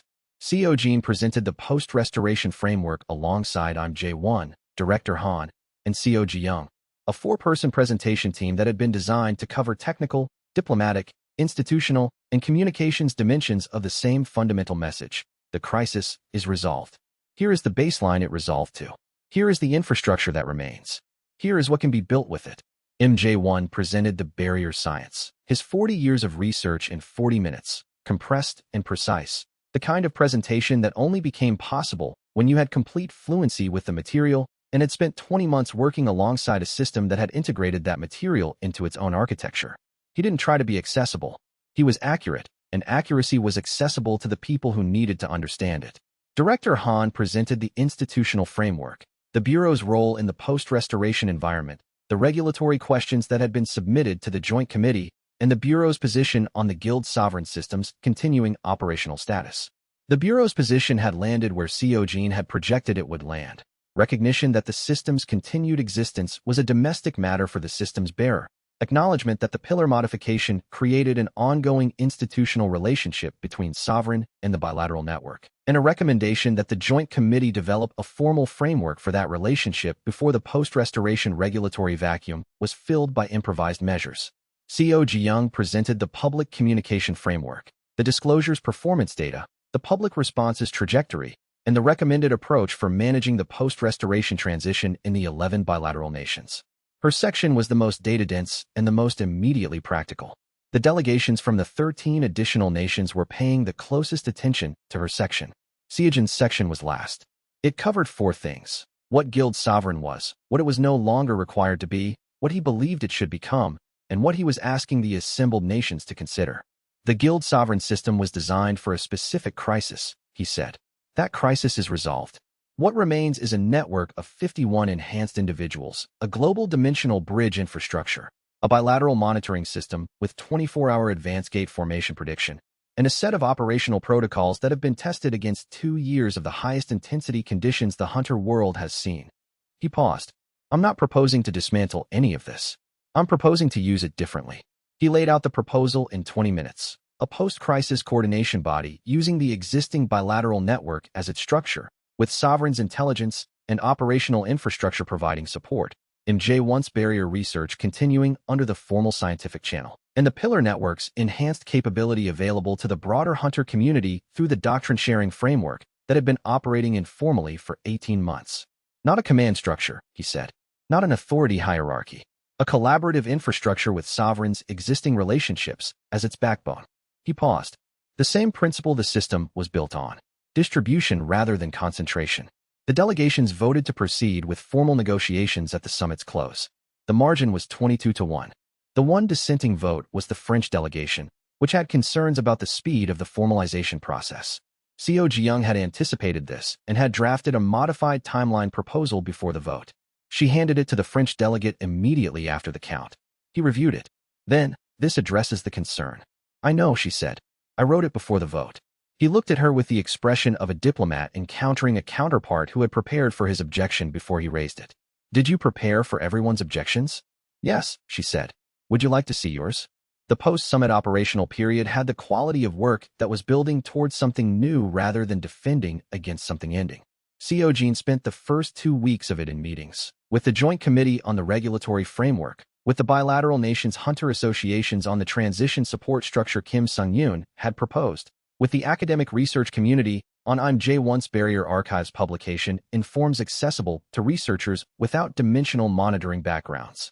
Ghost managed the intelligence network's post-crisis transition with the efficiency of someone who had been planning for this moment since the disclosure window opened.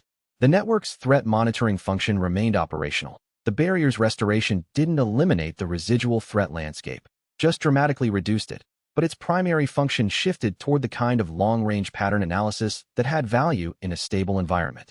She came to Seojin's office one morning with a proposal that was 11 pages entitled, in Ghost's characteristic style, Post-Crisis Intelligence Network Function, Proposed Adaptation. He read it. It was, underneath the operational language, a detailed plan for using the bilateral monitoring network as an early warning system for the new class of problems the post-restoration world was producing. Hunter industry transition pressure, regulatory gaps in the new barrier management framework, and the specific vulnerabilities created by a global organization with distributed infrastructure and no formal institutional status. You've been thinking about this for a while, he said. Since month 8 of the stabilization period, she said. The parasite threat demonstrated that the monitoring network's primary value wasn't current threat response. It was advance warning, with longer lead times. She paused. The post-crisis environment has different threats. The network should be looking for them. Approved, he said. What do you need? Access to the bilateral nations' economic monitoring systems, she said. The hunter industry transition is producing financial pressure patterns I can model more accurately with that data. I'll talk to Han, he said. I've already drafted the request, she said. It's in your outbox. He looked at his terminal. The request was in his outbox. Ghost, he said. Yes. Thank you for everything you've done for the past 2 years. A pause that was longer than her typical response latency. Then, noted, she said. Don't read anything into the pause. I won't, he said. Chapter 1, 22 months after the barrier restoration, the system updated. Not the operational display, the foundational display, the one that hadn't changed since the regression. The one that described what the system was. Guild Sovereign System, current configuration, post-crisis operational. System bearer, Kang Seojin. Base rank, SSS. Active buff stack, transcendent tier equivalent. Seojin stared at the second line. Transcendent tier equivalent. Not SSS operational. Not an accumulated buff effect. The system's assessment of his current operational capacity, carrying the full Sovereign Commander's permanent buff architecture, the SSS rank base, the Sovereignty Division at full domain function, and the Pillar Network's 51 anchor connections, had reached the threshold where SSS equivalent with buffs was no longer the accurate description. He was operating at a level the system described as transcendent tier. MJ1, when Seojin showed him the update, looked at it for a long time. That's where I've been operating for 40 years, he said. Based on how your system ranks capability, I was Transcendent Tier. He paused. You've reached it in 3 years. He looked at Seojin.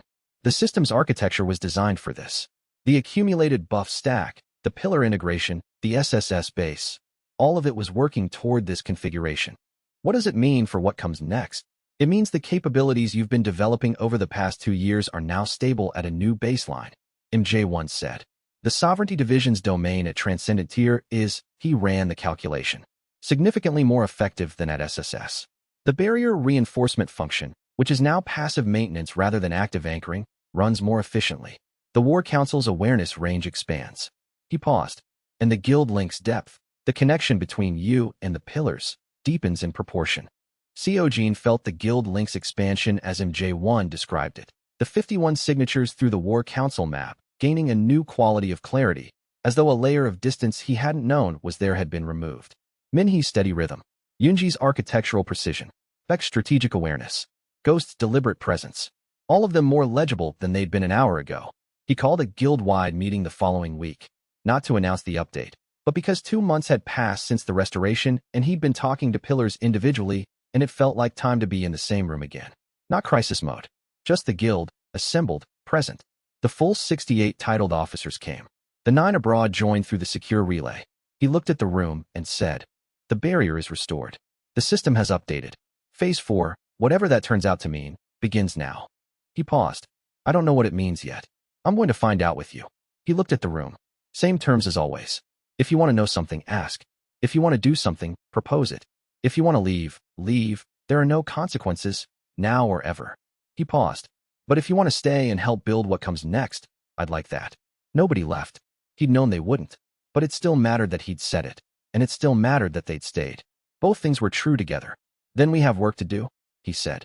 The system's display, read privately in the silence of his own awareness, showed the final lines of a 3-year operation closing and a new one beginning. Guild Sovereign System. Phase 4. Open. Next objective, defined by the bearer. He thought about 68 people who had chosen this, about 51 anchors that had held, about a barrier that was whole for the first time in 70 years. Then he thought about what came next, and found that for the first time in 3 years, the thought was exciting rather than urgent. He could work with that. Chapter 121 Phase 4 began not with a crisis, but with a question. The question came from the Korean Hunter Association's research division, submitted through the Joint Committee's formal channel 6 weeks after the barrier restoration. Asterisk with the Guild Sovereign System's primary operational objective completed and the barrier stable. What is the system's ongoing function? Is the system bearer obligated to maintain the pillar modification? What is the regulatory status of the 51 pillars' enhanced capabilities? Asterisk Seojin read the question and recognized it as legitimate, carefully framed, and something he needed to answer accurately rather than strategically. He answered it in a meeting with the Joint Committee the following week. The answer covered 4 points. First, the system's ongoing function. The Guild Sovereign System was not designed for a single objective. It was designed to amplify the bearer's characteristic capacity for distributed function, the same design principle that had made the pillar network possible. That capacity didn't stop being relevant when the immediate crisis resolved. It became available for whatever required it next. Second, the pillar modification. The modification was permanent and voluntary. The 51 pillars had chosen it knowing it was permanent. No party to the agreement had represented it as reversible. The question of obligation was misdirected. The modification wasn't a service Seojin was providing the pillars, it was a structural change they'd chosen to undergo. His obligation was to maintain the guild link's integrity, which the system's architecture handled automatically. Third, the pillar's enhanced capabilities. In the post-restoration environment, the enhanced dimensional awareness and anchor architecture gave the pillars capabilities that the Hunter registration system had no established category for. The Joint Committee needed to develop a new category. He was willing to provide technical documentation. Fourth, the regulatory status of the system itself. The system's bearer was a Korean national operating within Korean law. The system's function was his own capacity, not an external authority. The regulatory framework should treat it accordingly. The committee took 3 weeks to deliberate and returned with a framework that addressed all 4 points. The framework was, by general consensus, good, not because the committee had resolved every complexity, but because it had identified the questions that needed resolution and established a process for resolving them. Seojin reviewed the framework and said, "This is workable. Better than I projected." "Why better?" "Because they asked the right questions instead of the comfortable ones," she said. "The comfortable questions would have been about control. They asked about function and status. That's the right frame." The post-restoration operational environment settled over the following months into something Seojin hadn't had a word for until Beck named it. Managed stability, not the defensive stability of holding a line. Not the urgent stability of containing a crisis. The deliberate, sustained, forward-facing stability of an organization that had built something good and was maintaining it while expanding it, adding capacity, developing new protocols, training the bilateral network's hunters and sovereigns doctrine at scales the stabilization period's emergency operations hadn't allowed.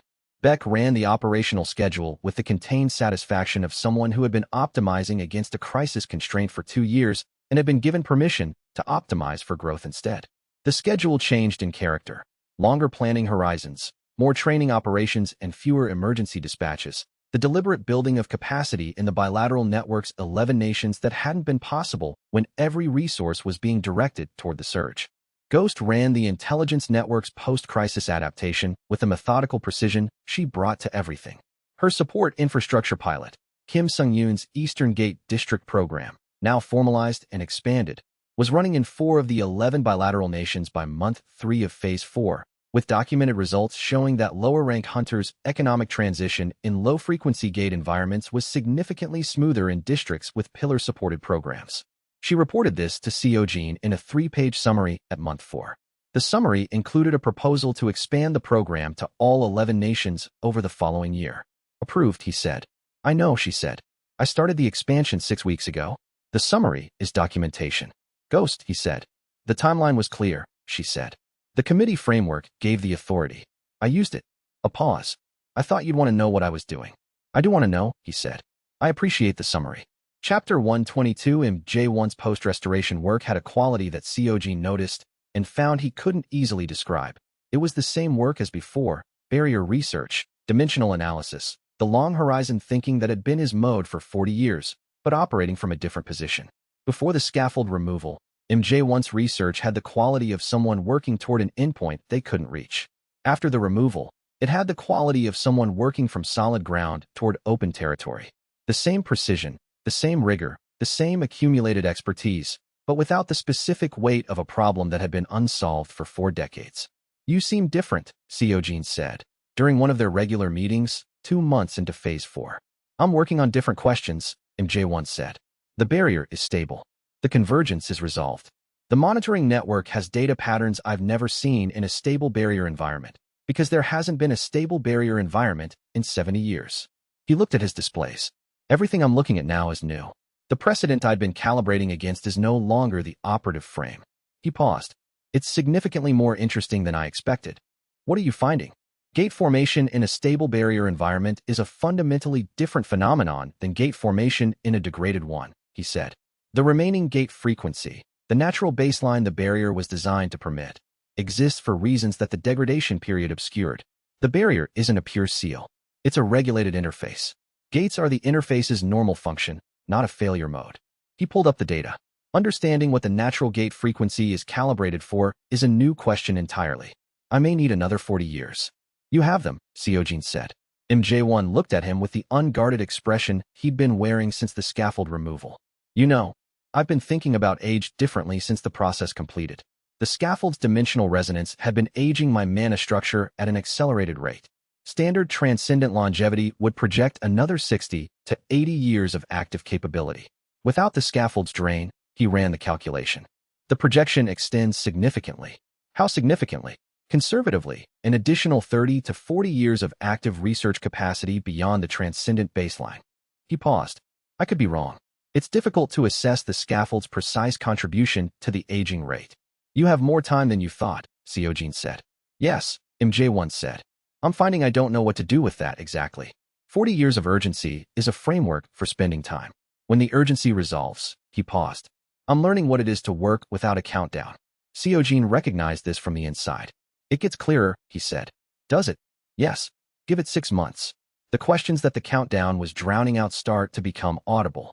MJ1 looked at his research displays. 70 years of barrier data, a monitoring network now running in 11 nations, the natural gate formation question he'd identified.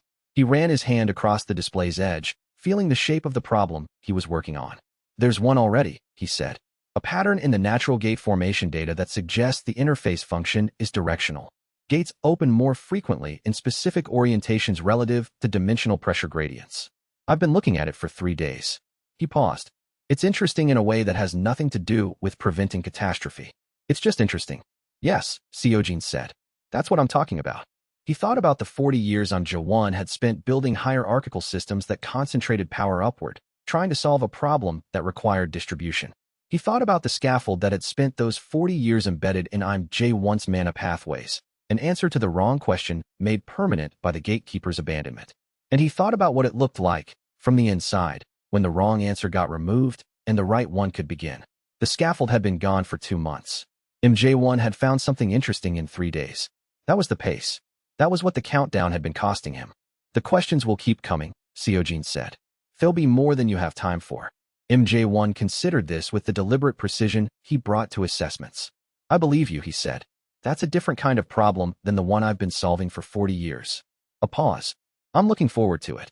Chapter 123, the second season of Gate Operations under the post-restoration baseline established what Sovereign's function in the new environment actually looked like in practice. It looked like what Seojin had proposed at the bilateral summit, collaborative support infrastructure rather than crisis response. The 11 bilateral nations hunter associations had developed, over the 20 months of the stabilization period, the internal capability to handle their own gate management with sovereign advisory support rather than direct sovereign deployment. The advisory model, pillar-supported, doctrine-aligned, intelligence-networked, was more sustainable than the emergency deployment model and produced better long-term capability development in the participating nations' hunter populations. The deployment frequency for direct sovereign engagement dropped significantly. Not because the gates were less dangerous. The remaining gate formation at the natural baseline included S-rank formations that required experienced hunter teams, but because the bilateral networks had those experienced teams now. 2 years of emergency operations alongside sovereign pillar teams had built capability that was independently operative. Seojin found this satisfying in a way he took a while to properly identify. It wasn't the satisfaction of accomplishment that had come with the barrier restoration. It was the satisfaction of the right outcome becoming self-sustaining. The 11 bilateral nations didn't need him to be effective. They were effective because they'd learned from working alongside his guild, and the learning was now theirs. Sovereign's role had shifted from the source of capability to the quality standard that others were benchmarking against and reaching. Beck identified this during a quarterly review. The bilateral network's performance data shows 6 of the 11 nations operating at or above Sovereign's Phase 2 capability benchmarks for their domestic operations. He set down the review. When we started Phase 3, the best-performing bilateral nation was operating at Phase 1 benchmarks. 3 years of doctrine sharing, Seojin said, and 2 years of emergency co-deployment that functioned as accelerated training, Beck said. The emergency was real, but the training effect was a genuine benefit that we would have had to deliberately design if we tried to produce it directly. He paused. You told me once that the work produces what the work requires. This was the work's secondary product. Is that a positive observation? Yes, Beck said. I'm sometimes positive. The quarterly review's conclusion was that Sovereign's current Phase 4 posture was appropriate, sustainable, and producing outcomes in the bilateral network's development that aligned with the long-range objectives Seojin had outlined at the bilateral summit. Beck's assessment of the posture, optimal. It was the first time Beck had used the word optimal in a review document. Seojin noted it. You used optimal, he said. Yes, Beck said. I consider it accurate. You've been using adequate or appropriate for 3 years. Those were accurate too, Beck said, for their respective periods. He looked at the review. This one is optimal. That's also accurate. Seojin looked at the grand strategist across the table and felt the specific quality of an organization that had built, through sustained distributed work, something that had reached the level where the most precise person on the team was calling it optimal. Beck had told him once, during the Phase 3 preparation weeks, that the grand strategist precognition's usefulness in long-range operations depended on having a clear picture of the desired outcome to run probability trees against. In the crisis period, the desired outcome was simple. Protect the pillars, restore the barrier. The precognition had been extremely useful because the outcome was legible. What does the precognition show now? Seojin asked. With the crisis resolved in Phase 4 as the operative frame? Beck ran it visibly. the subtle change in his expression that meant the precognition was cycling.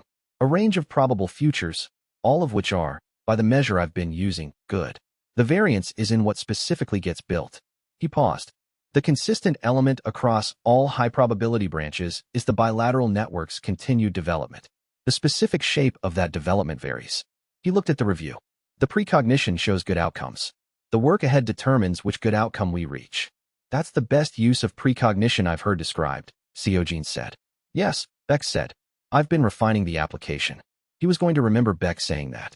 Chapter 124 Seojin's public engagement framework for Phase 4 produced. In its 6th month, something she hadn't designed but recognized immediately as significant. The hunters who'd been named in the pillar disclosure were becoming public figures. Not in the way that elite hunters had always been public figures. Not through combat achievement. Not through rank advancement. Not through the guild competition infrastructure that the old hunter industry had organized around. They were public figures through the disclosure. Through being named as people who had volunteered for something difficult that had worked. Through Kim Seung-yoon's training program interviews. Through the media's interest in what kind of person chose to be a pillar. The answer to that question was proving more interesting to the public than Seojin had projected. The interest pattern is unusual, she said, presenting the public engagement data at a team review. The pillars getting the most public attention aren't the highest rank or highest profile ones. They're the ones whose stories are most unexpected. She pulled up the engagement charts. Kim Seung-yoon, former bag carrier, C rank, currently running a transition support program. Park Hyunmi, the porter who was abandoned at the Jeju Gate incident and enrolled in Sovereign 3 months later. The 2 former Zenith administrative staff who became anchor pillars while maintaining their administrative work. She looked at the team. People are interested in the fact that the mechanism that saved the world was built by people who weren't supposed to be significant. That's true, Seojin said. Yes. Which makes it interesting rather than surprising. She closed the data. I think it's worth engaging with deliberately. The story the public is constructing about Sovereign, the version they find most interesting, is one we should be telling rather than letting be told for us. What does deliberately engaging look like? More direct access, she said. Not managed interviews, actual conversations. The pillars who want to speak publicly should have the infrastructure to do so well. Documentation of how each of them joined, what the anchor period was like, what they're doing now. She paused. The bilateral network's capability development story. MJ wants research on the natural gate formation question. The transition support program's outcomes. She looked at her notes. The story of what happened is interesting. The story of what's happening now is also interesting. We can tell both. Do it, Seojin said. What do you need? Cooperation from the pillars who want to participate, she said. And your account, your own account, of the full 3 years. From the regression to Phase 4. He thought about this. Not yet, he said. When I have more distance from it. She nodded. I'll prepare the framework. When you're ready, the framework will be there. The post-restoration pillar network developed, in Phase 4's first year, a character that Seojin recognized as something the system hadn't been designed to produce, but had produced anyway, community. Not the community of shared crisis, though that was the foundation. The community of people who had done a hard thing together and, afterward, continued to know each other with the specific depth that shared difficulty produced. The monthly guild-link contact that had been operationally necessary during the stabilization period continued in Phase 4 not because it was required, but because the people involved had developed the habit and found it valuable. Kim Seung-yoon's Eastern Gate District Training Program hosted monthly visits from other pillars in the network who were interested in the transition support work. Yoonji's bridge network reduced the logistics of those visits to nothing. A rift from any pillar's position to any other took seconds. Ghost's intelligence network provided the post-crisis monitoring that kept the visits from creating security gaps. Seo Ji-young started a documentation project. Not for public release initially, just recording who they were before Sovereign, what the anchor period had been like, what they were doing now. She called it, in the project's working title, The Pillar Record. Chapter 125 Seojin's own assessment of Phase 4's first year required him to sit with it for a while before he could articulate it. Not because anything had gone wrong. Everything had gone with the specific rightness of a system operating at its designed capacity in an environment suited to it. The barrier was stable. The bilateral network was developing. The pillars were healthy, individually thriving, collectively building something that none of them had expected when they'd voted in the Sunday morning meeting. What required sitting with was the specific quality of what it felt like to be on the other side of the thing he'd come back to prevent. In the previous timeline, there had been no other side. There had been the gate and the nothing that followed. No subsequent morning, no meeting with Minhee over dinner at the fault line station, no quarterly review where Beck said optimal for the first time in 3 years of consistent professional precision. No moment of watching MJ1 find the natural gate formation question interesting in the way a person found things interesting when they no longer had an urgent catastrophe, reframing every intellectual inquiry as survival relevant. He'd come back to build the other side. He'd built it. He was standing in it. The sensation was quieter than he'd expected and larger. Not the explosive relief of crisis resolution that had come and gone with the barrier's restoration. This was something more sustained. The recognition that the world had room in it now for everything the crisis had displaced. His own plans, for instance. The bilateral network's long-range development. The questions MJ1 was asking. The community CO Ji-young was documenting. Yoonji's scaling experiments. The transition support program. You've been quieter than usual, Minhee said, at dinner one evening at the fault line station. She was still at the station. She'd become, in the year since the restoration, its primary research director, running the most precise barrier measurement installation in Seoul from a position that had started as a crisis anchor post and had become something she'd chosen to stay in. I've been thinking about what it felt like, he said. The crisis. The other side of it. He looked at the monitoring displays she kept running through every meal, the habit of continuous observation she'd built over 20 months. I didn't have a good model for what this would be. I knew what it needed to be built into. I didn't know what it would feel like to be in it. And he thought about the Sunday morning meeting. About 68 people standing up. About Park Jisu's documentation and 37 names in a room nobody knew existed. About dying in a gate that nobody thought was worth clearing. Like the right answer arrived, he said. The answer I couldn't see from where I was before. He paused. I keep expecting it to feel finished. It doesn't. It feels like a beginning that was built on an ending. Minhee was quiet for a moment. Then, that's what growth is, I think. The ending that was necessary for the beginning that follows. She picked up her diagnostic tool and set it down again. Are you all right? Yes, he said. Better than all right.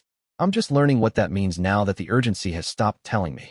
She nodded with the precision of someone who had run the diagnostic on him enough times to recognize what his answers were describing at a level below their literal content. That'll take another year, she said. Don't rush it. I won't, he said. They finished dinner in the particular comfortable silence that had been available to them since before the regression, and which had survived everything that had happened since, and which Seojin suspected would continue to be available for a long time in the world that the barrier's restoration had produced. That seemed, he decided, exactly right. Chapter 126. The Bilateral Summit's second annual session convened 14 months after the first. The format had changed. The first summit had been a gathering of delegations evaluating a proposal. The second was a working session of organizations that had been implementing the proposal's outcomes and had 18 months of data about what had worked, what had needed adjustment, and what questions required answers that the original framework hadn't anticipated. 27 nations sent representatives.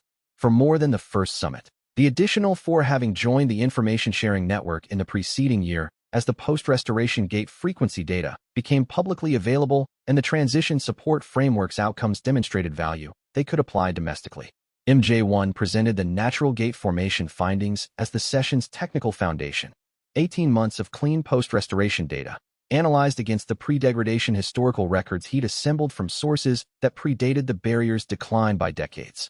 The data showed that the natural gate formation rate was not random. It was patterned, calibrated to a set of dimensional pressure variables that the barrier managed actively rather than passively. The gates that formed at natural baseline weren't failures. They were the interface's designed function. The barrier is not a wall, he said. It's a pressure valve. The 70 years of catastrophic gate formation we experienced were the result of a damaged valve releasing pressure uncontrolled. Now that the valve is repaired, we can study what controlled release looks like. He paused. What this implies for Hunter infrastructure is that the low-frequency gate environment is permanent and should be planned for on a decade scale rather than managed as a temporary transition. The delegations asked good questions. The questions were informed by 18 months of operating in the new environment rather than speculating about it. The difference was substantial. The questions of people who know what's actually happening are more useful than the questions of people who are predicting what might happen. CO Ji-young managed the public communication around the summit with the thoroughness she brought to everything. Live updates through the documentation framework she'd built, direct statements from pillar members who'd agreed to participate as public voices, and a structured debrief that she ran through Sovereign's public channels immediately after the session's close. The summit's primary output was a framework document, developed collaboratively by all 27 nations, that Seojin signed as Sovereign's representative. Post-Restoration Dimensional Management Protocol, Year 2 Framework. He read the document in full before signing it. It was comprehensive, appropriately cautious about the limits of 18 months of stable barrier data, and built on the collaborative principles the first summit had endorsed. He signed it under his own name, as he signed everything. Ghost reviewed the Year 2 Framework's intelligence implications 3 weeks after the summit. The intelligence implications were, by the standards of the previous 2 years, minor. The post-crisis threat landscape had simplified significantly. The broker collective's remnants were dismantled, Ryu Sangchul's prosecution had concluded, and the remaining threat vectors were the standard landscape of institutional competition and resource management that came with any significant organization operating in a stable environment. The threat level is dramatically lower than at any point in the past 2 years, she said. The framework's 27-nation participation means the information-sharing architecture is broad enough that any significant emerging threat will surface through multiple channels before it becomes operational. She looked at her display. I've been repositioning the network's focus accordingly. From threat response to early warning, Seojin said. Yes, and from early warning to trend analysis.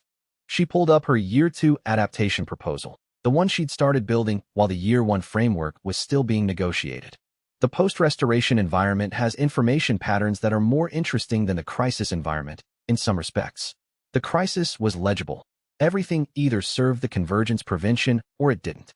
The stable environment has subtler dynamics that require longer observation windows to understand. What kind of subtler dynamics? She presented 4 categories. Hunter industry economic stratification as the low-frequency gate environment changed income structures. Regulatory friction between the existing National Hunter Association frameworks and the bilateral protocol's requirements. The specific vulnerability created by the Transition Support Program's success in reducing lower-rank hunter economic pressure. Success that created pressure in higher-rank hunting guilds whose market position was partially built on lower-rank dependency, and the natural gate formation patterns MJ1 had identified, which had resource implications for the monitoring network's coverage priorities. These are long-range concerns, Seojin said. Yes, Ghost said. That's why I'm raising them now rather than when they're operational. She looked at him. The crisis taught me to read threats. The stability is teaching me to read trends. They require different timescales and different analytical approaches. The analytical approach suits you, Seojin said. She considered this with the careful attention she gave to statements about herself. Yes, she said. I find it more interesting than pure threat analysis. The threat has a defined adversarial structure. The trend doesn't. It's the world being the world, and the question is what shape it's taking. She paused. I prefer questions that don't have predetermined adversaries. Then you're in the right place, he said.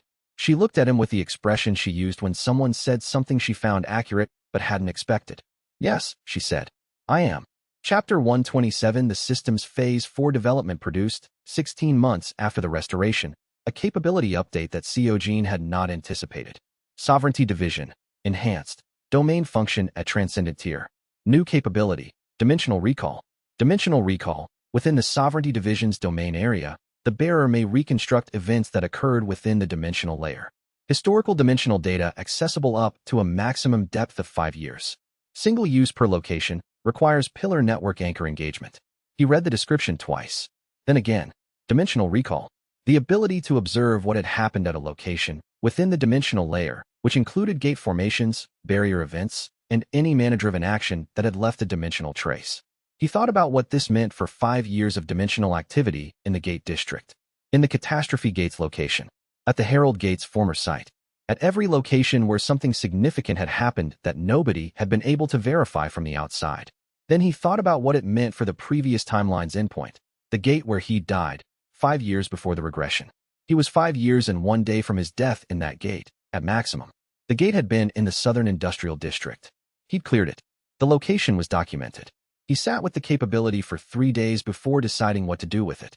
On the 4th day, he went to the Southern Industrial District. The gate had been a C-rank formation in a district that hadn't been monitored with the coverage that the post-restoration network provided. One of the gaps that the 6% non-coverage zone had included before Yunji's dimensional bridge architecture connected it. The location was a logistics corridor beside a warehouse complex. The gate had opened during an overnight shift. There'd been no witnesses to his entry. The Sovereignty Division's domain extended across the location. He felt the 51 pillar anchor points engage with it as it spread. not necessary for the recall function, but natural, the anchor network responding to the domain's activation. He initiated the recall. The dimensional trace of 5 years prior built in layers. The gate's original formation, the pressure gradient that had drawn it to this location, the specific quality of the C-rank energy signature that had marked it as not worth clearing by the monitoring standards of that time.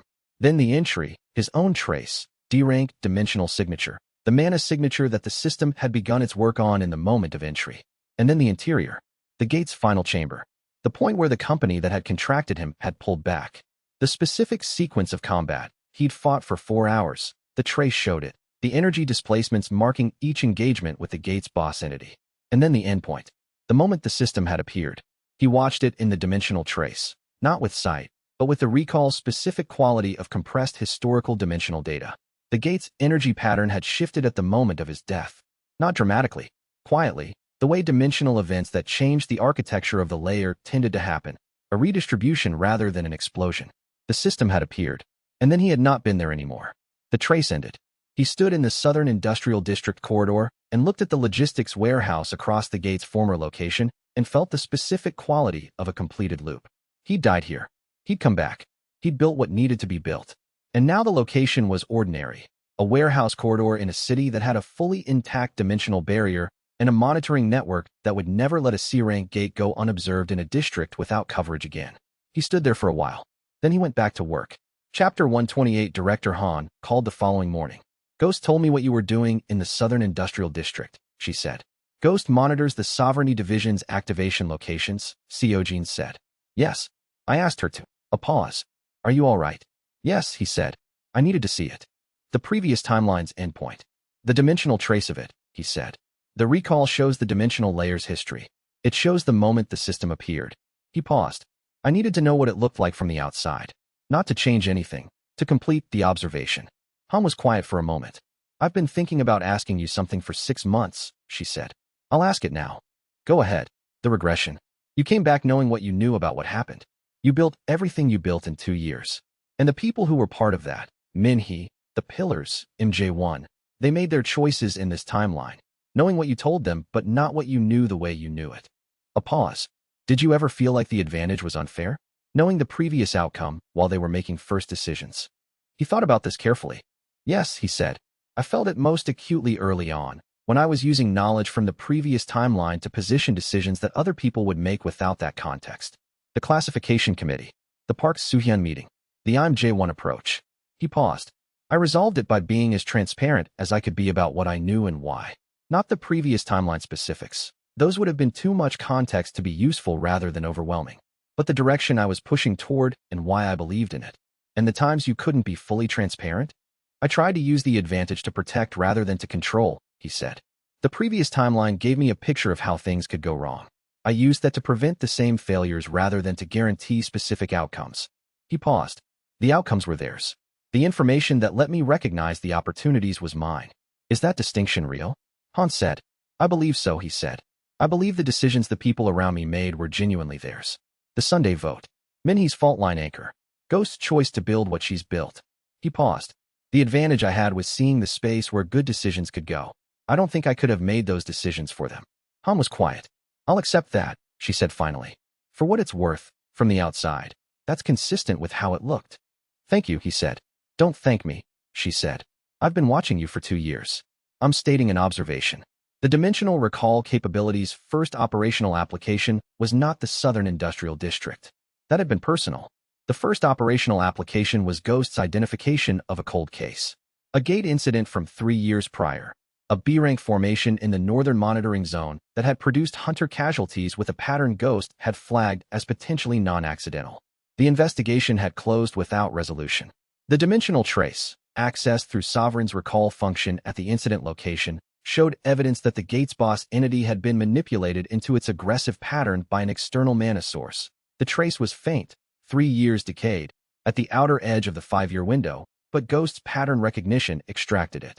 The source matched a profile she'd been carrying in her unsolved files for 2 years. She presented it to Han through the Bureau's formal channel. The Bureau reopened the case. The recall function has significant investigative applications, Ghost said, at the debrief. Yes, Seojin said. We'll develop a protocol for its use. I don't want it applied unilaterally. I didn't apply it unilaterally, she said. I presented the finding to Director Han and asked whether the Bureau wanted the recall function's output submitted as evidence rather than intelligence. What did Han say? She said she'd develop an evidentiary framework, Ghost said. She's been working on it for 6 days. I expect it in approximately 2 weeks. She paused. She said to tell you that your system keeps producing questions she has to answer that she didn't expect to have to answer. She could put it less diplomatically, Seojin said. She was being diplomatic, Ghost said. Chapter 129, the evidentiary framework for the dimensional recall function, took 3 weeks. Han presented it to Seojin and Ghost simultaneously, which was her way of indicating that she considered both of them joint stakeholders rather than separate parties with separate concerns. The framework was careful and thorough, which was consistent with everything Han built. It distinguished between the recall function's output as intelligence, available to Sovereign and shareable with the Bureau's intelligence division as an information source, and as formal evidentiary material, which required a chain of custody protocol and an independent verification mechanism for the dimensional trace reading's accuracy. The independent verification mechanism, Seojin said, reviewing the framework. It requires a second qualified interpreter of dimensional trace data. Yes, Han said. MJ1 has agreed to serve as the verification standard for the framework's initial implementation. She looked at him. He was asked. He agreed. He didn't mention it. He said you'd trust his agreement when you found out about it, she said. He was correct. The framework entered implementation through the Bureau's normal administrative process, which took an additional 6 weeks. During those 6 weeks, Ghost identified 3 more cold cases whose dimensional traces were within the 5-year recall window. She held them pending the framework's formal implementation. You could have moved faster, Seojin told her. I could have, she said. The framework matters. The cold cases waited 3 years. They can wait 6 more weeks for a protocol that lets the findings be used rather than just known. She looked at him. Intelligence that can't be acted on formally is less useful than intelligence that waits for the right framework. He thought about this. That's a different approach than you had 18 months ago. Yes, she said. I had a crisis 18 months ago. The crisis required speed. The crisis is over. She paused. Patience is appropriate now. I'm practicing it. How is it going? It's going, she said. I'm told it's a skill that develops with use. Seo Ji-young's Pillar Record project reached its first milestone in month 18 of Phase 4. The documentation of all 51 Pillar members' accounts was complete.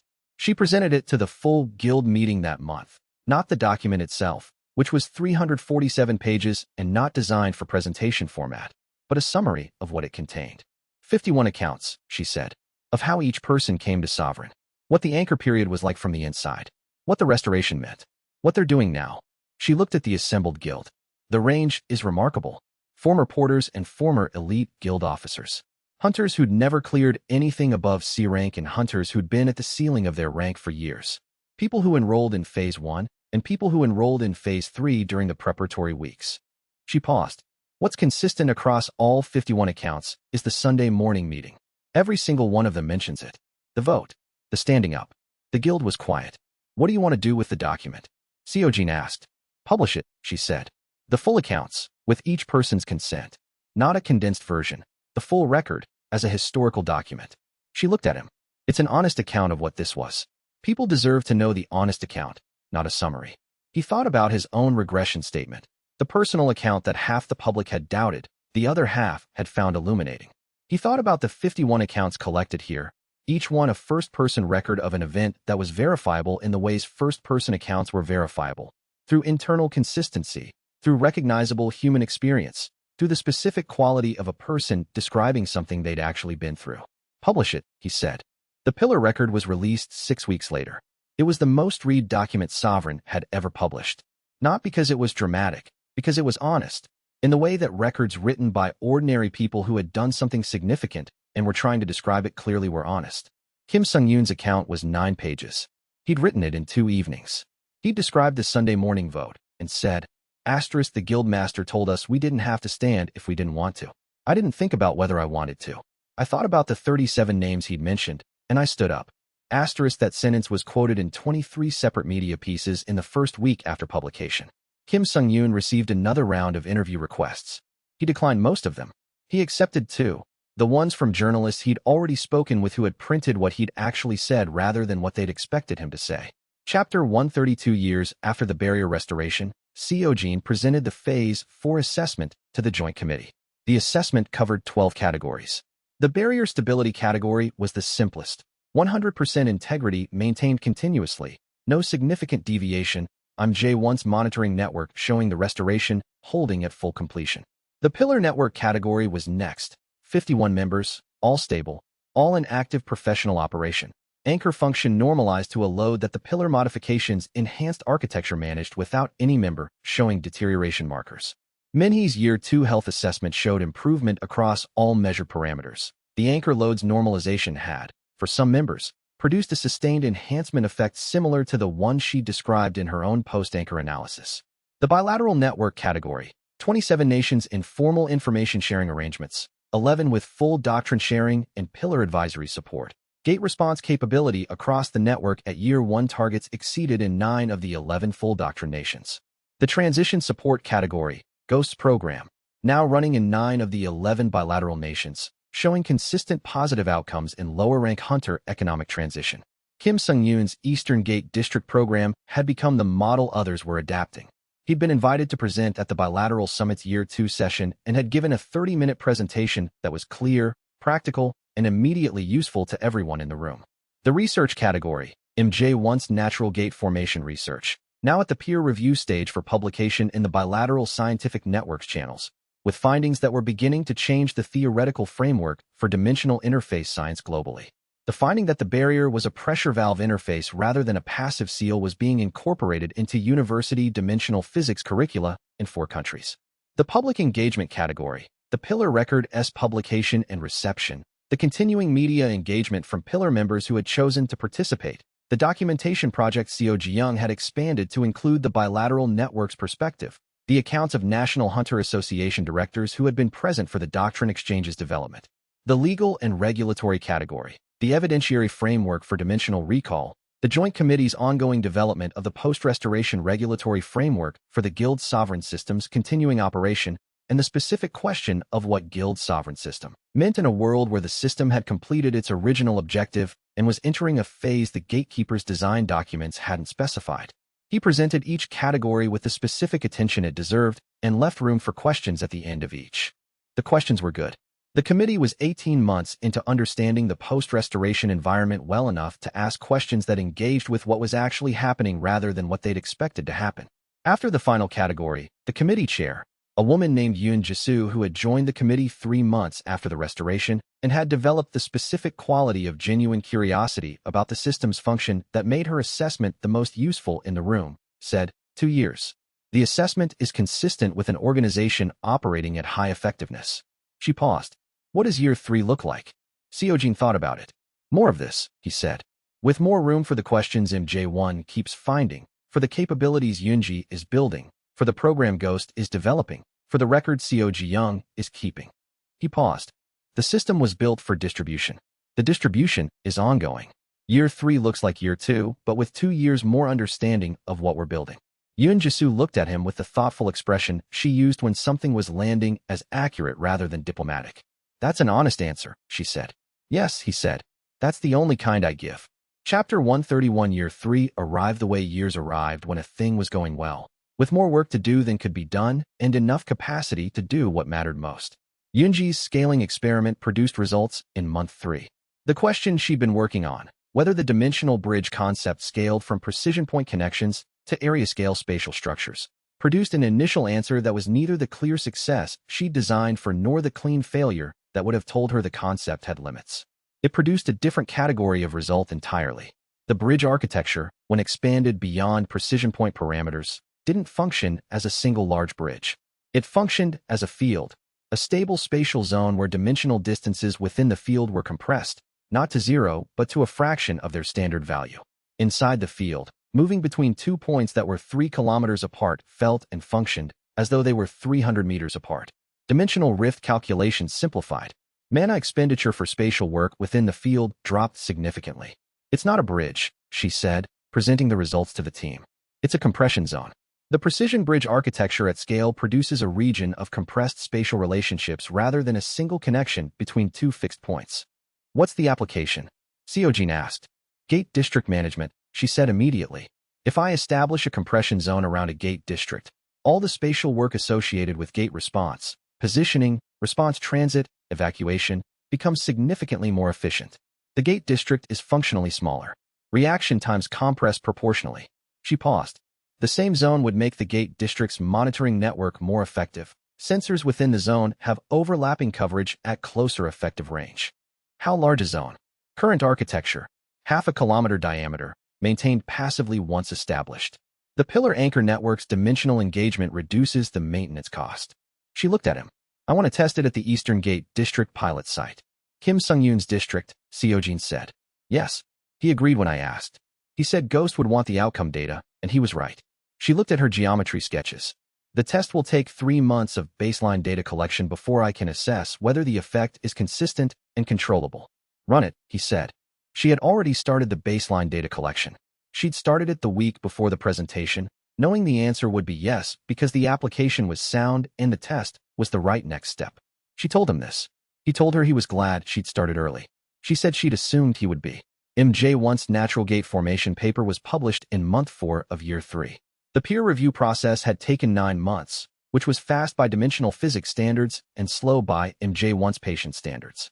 He described the review period as educational in specific ways about the pace at which established frameworks absorb contradictory evidence. The reviewers had been thorough. Their criticisms had been substantive. His responses to those criticisms had clarified and strengthened the paper.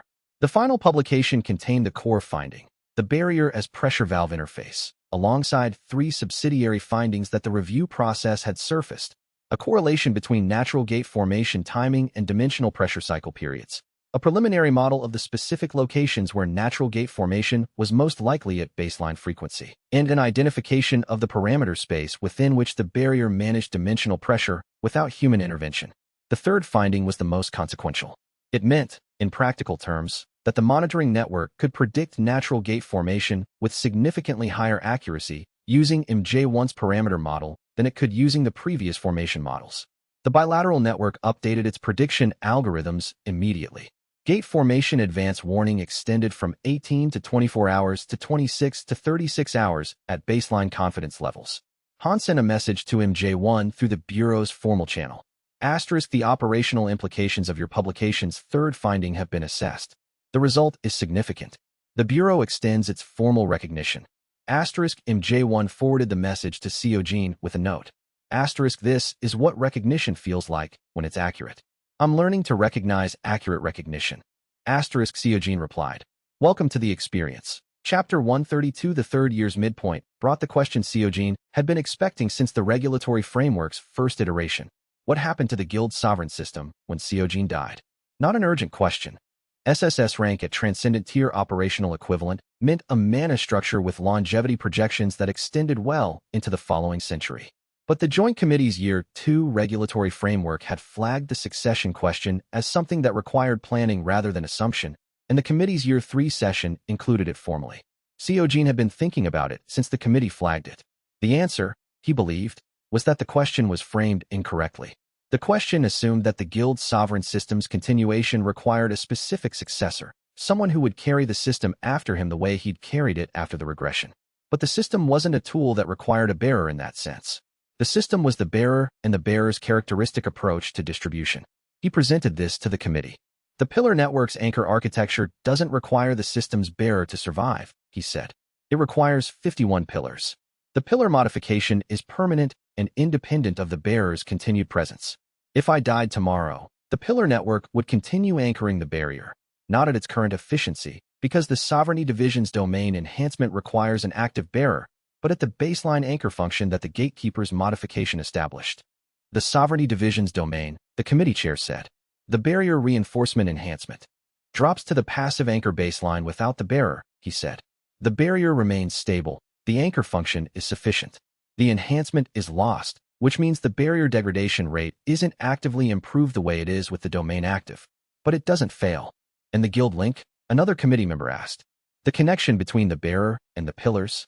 The guild link's dimensional architecture is stored in the thresholds layer, the layer that's now sealed behind the Herald Gate's closed fault.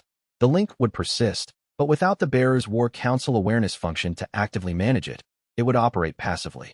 The pillars would retain their modifications benefits. The War Council map would go dark. And after that, the system itself, the guild title generation, the buff architecture, ceases, he said. The system is the bearer. If the bearer is gone, the system is gone. He let that sit for a moment. What doesn't cease, he continued, is everything the system built. The pillars modifications, the bilateral network, MJ1's research, the doctrine sharing, the transition support program, the dimensional bridge architecture Yunji has built. He looked at the committee. The system is the bearer. What the system produced is not the bearer. I can die and the things that matter survive. The committee was quiet. That's a different kind of succession plan, the chair said. It's the correct one, he said. Succession plans that depend on finding the right next bearer are plans that wait for a person. Succession plans that build institutions wait for nothing. The institution continues regardless. He told the team the same thing that evening at the guild meeting. Not because they didn't know, they'd been living it, building it, but because it felt important to say it plainly, in the same room, with everyone present. When I'm gone, Sovereign continues, he said. Not as an entity that requires me. As an institution built on the principle that got it here. He looked at the assembled 68. That principle is distribution. It doesn't need a bearer. It needs people who understand it well enough to keep choosing it.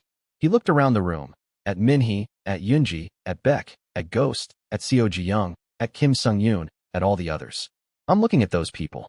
The room was quiet. Seo Ji-young was already taking notes for the pillar record.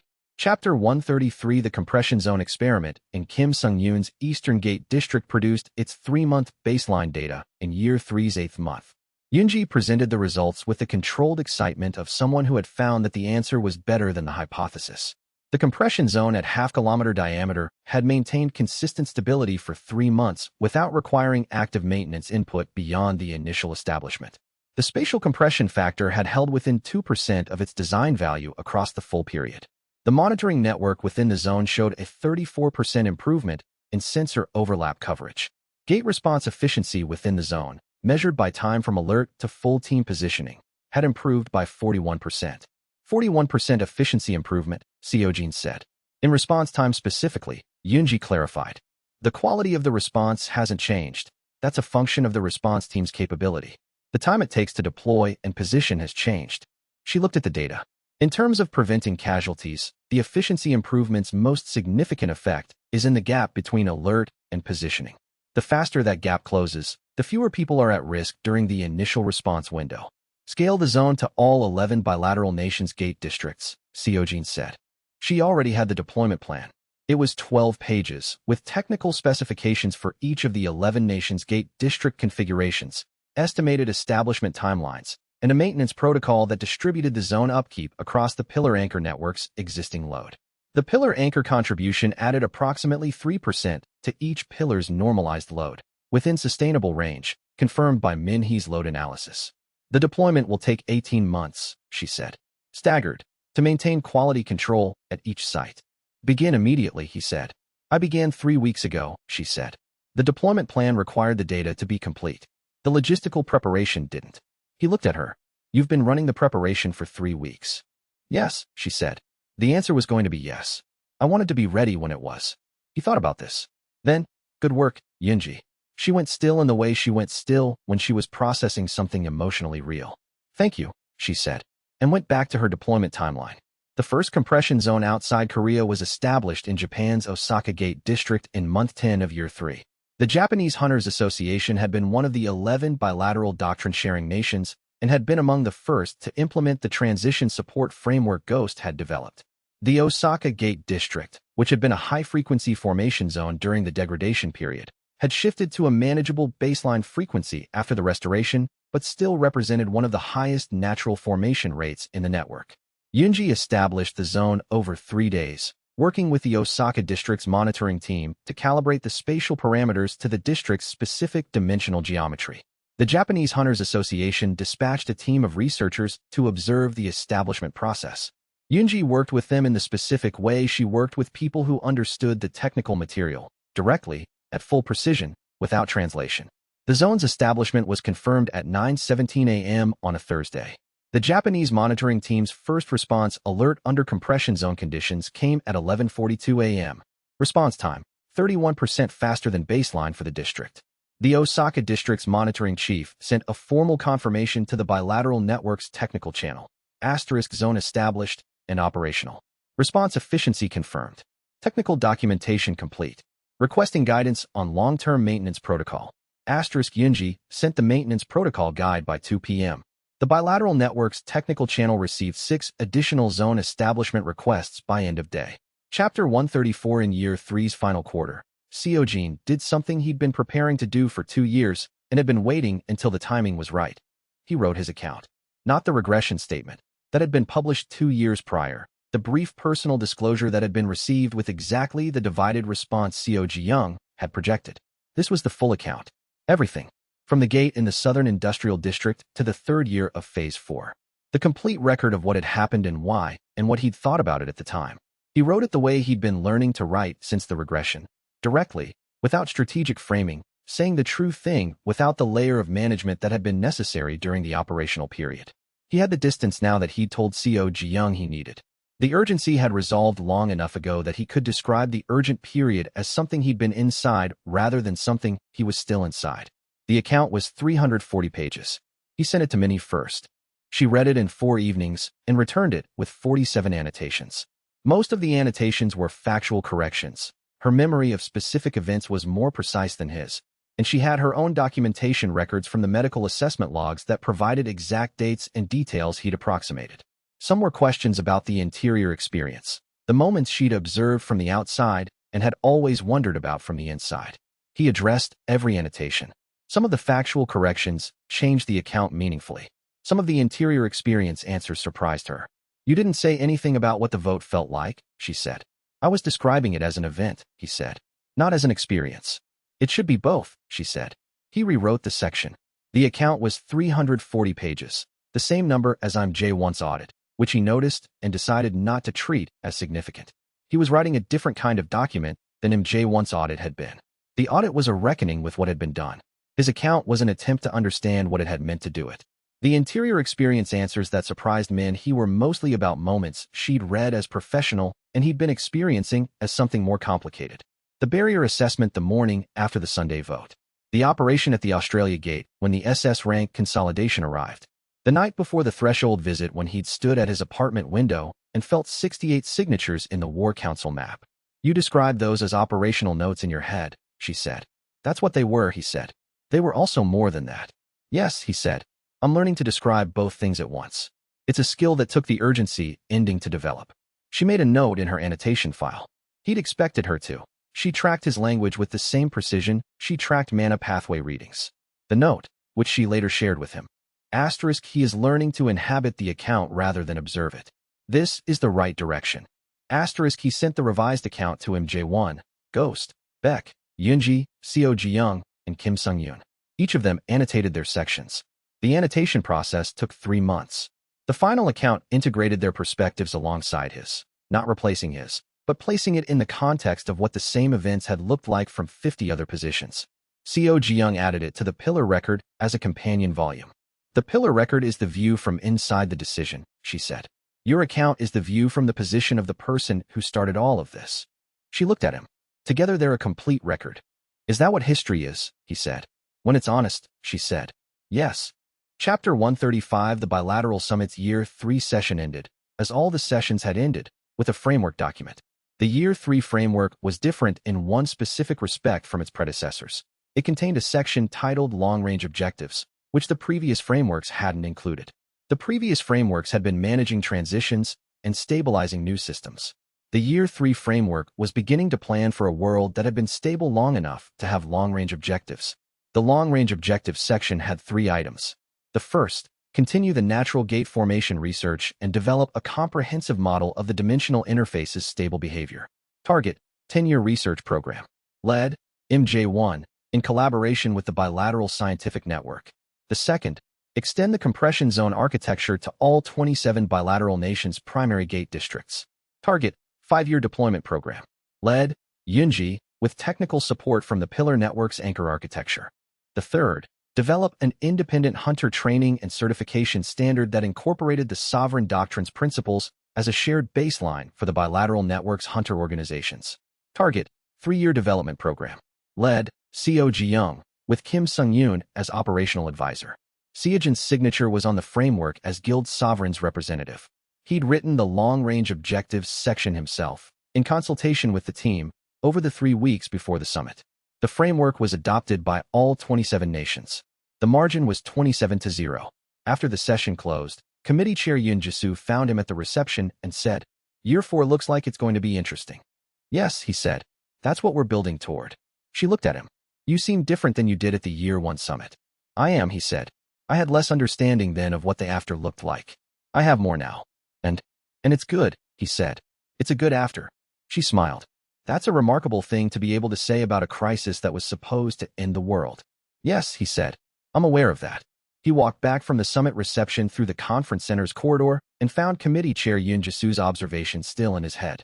A remarkable thing to be able to say about a crisis that was supposed to end the world. He turned it over and found that what made it remarkable wasn't the outcome.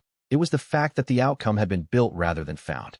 The barrier's restoration wasn't something that had happened to them. It was something they'd made happen, piece by deliberate piece, starting from a Sunday morning vote and running through 2 years of sustained distributed work. The distinction mattered. Not for credit. Credit was not the interesting part.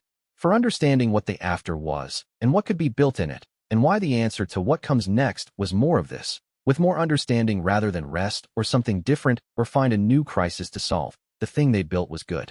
The thing they were building was also good. The connection between them was the principle that had made both possible.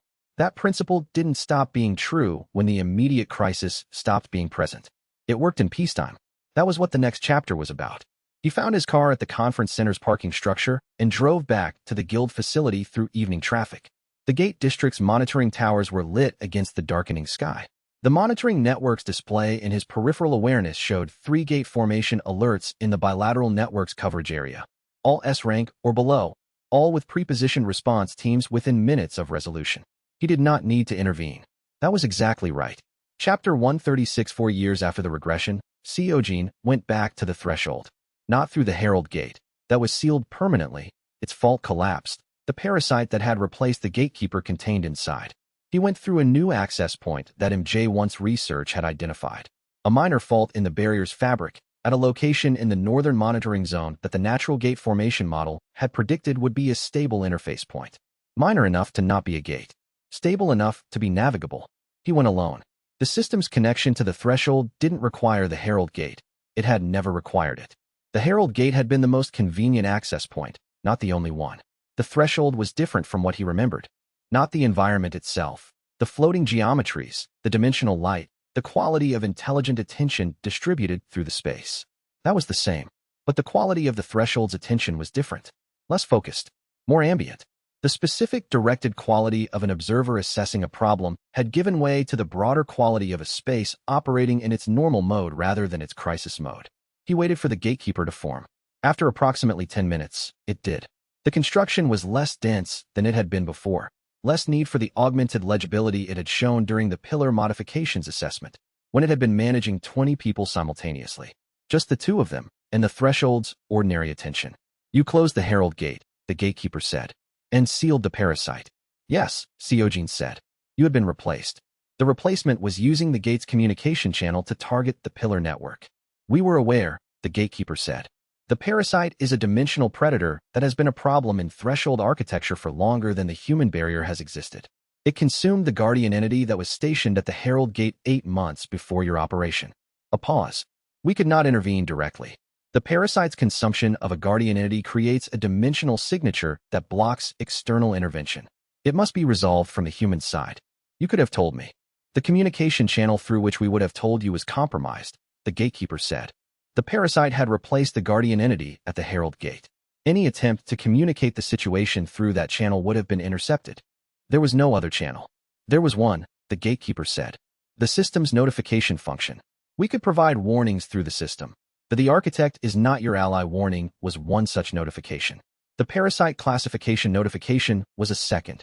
A pause. "We could not be specific. Specificity requires a communication channel the parasite could have monitored." Seojin considered this. "You gave me enough to find it."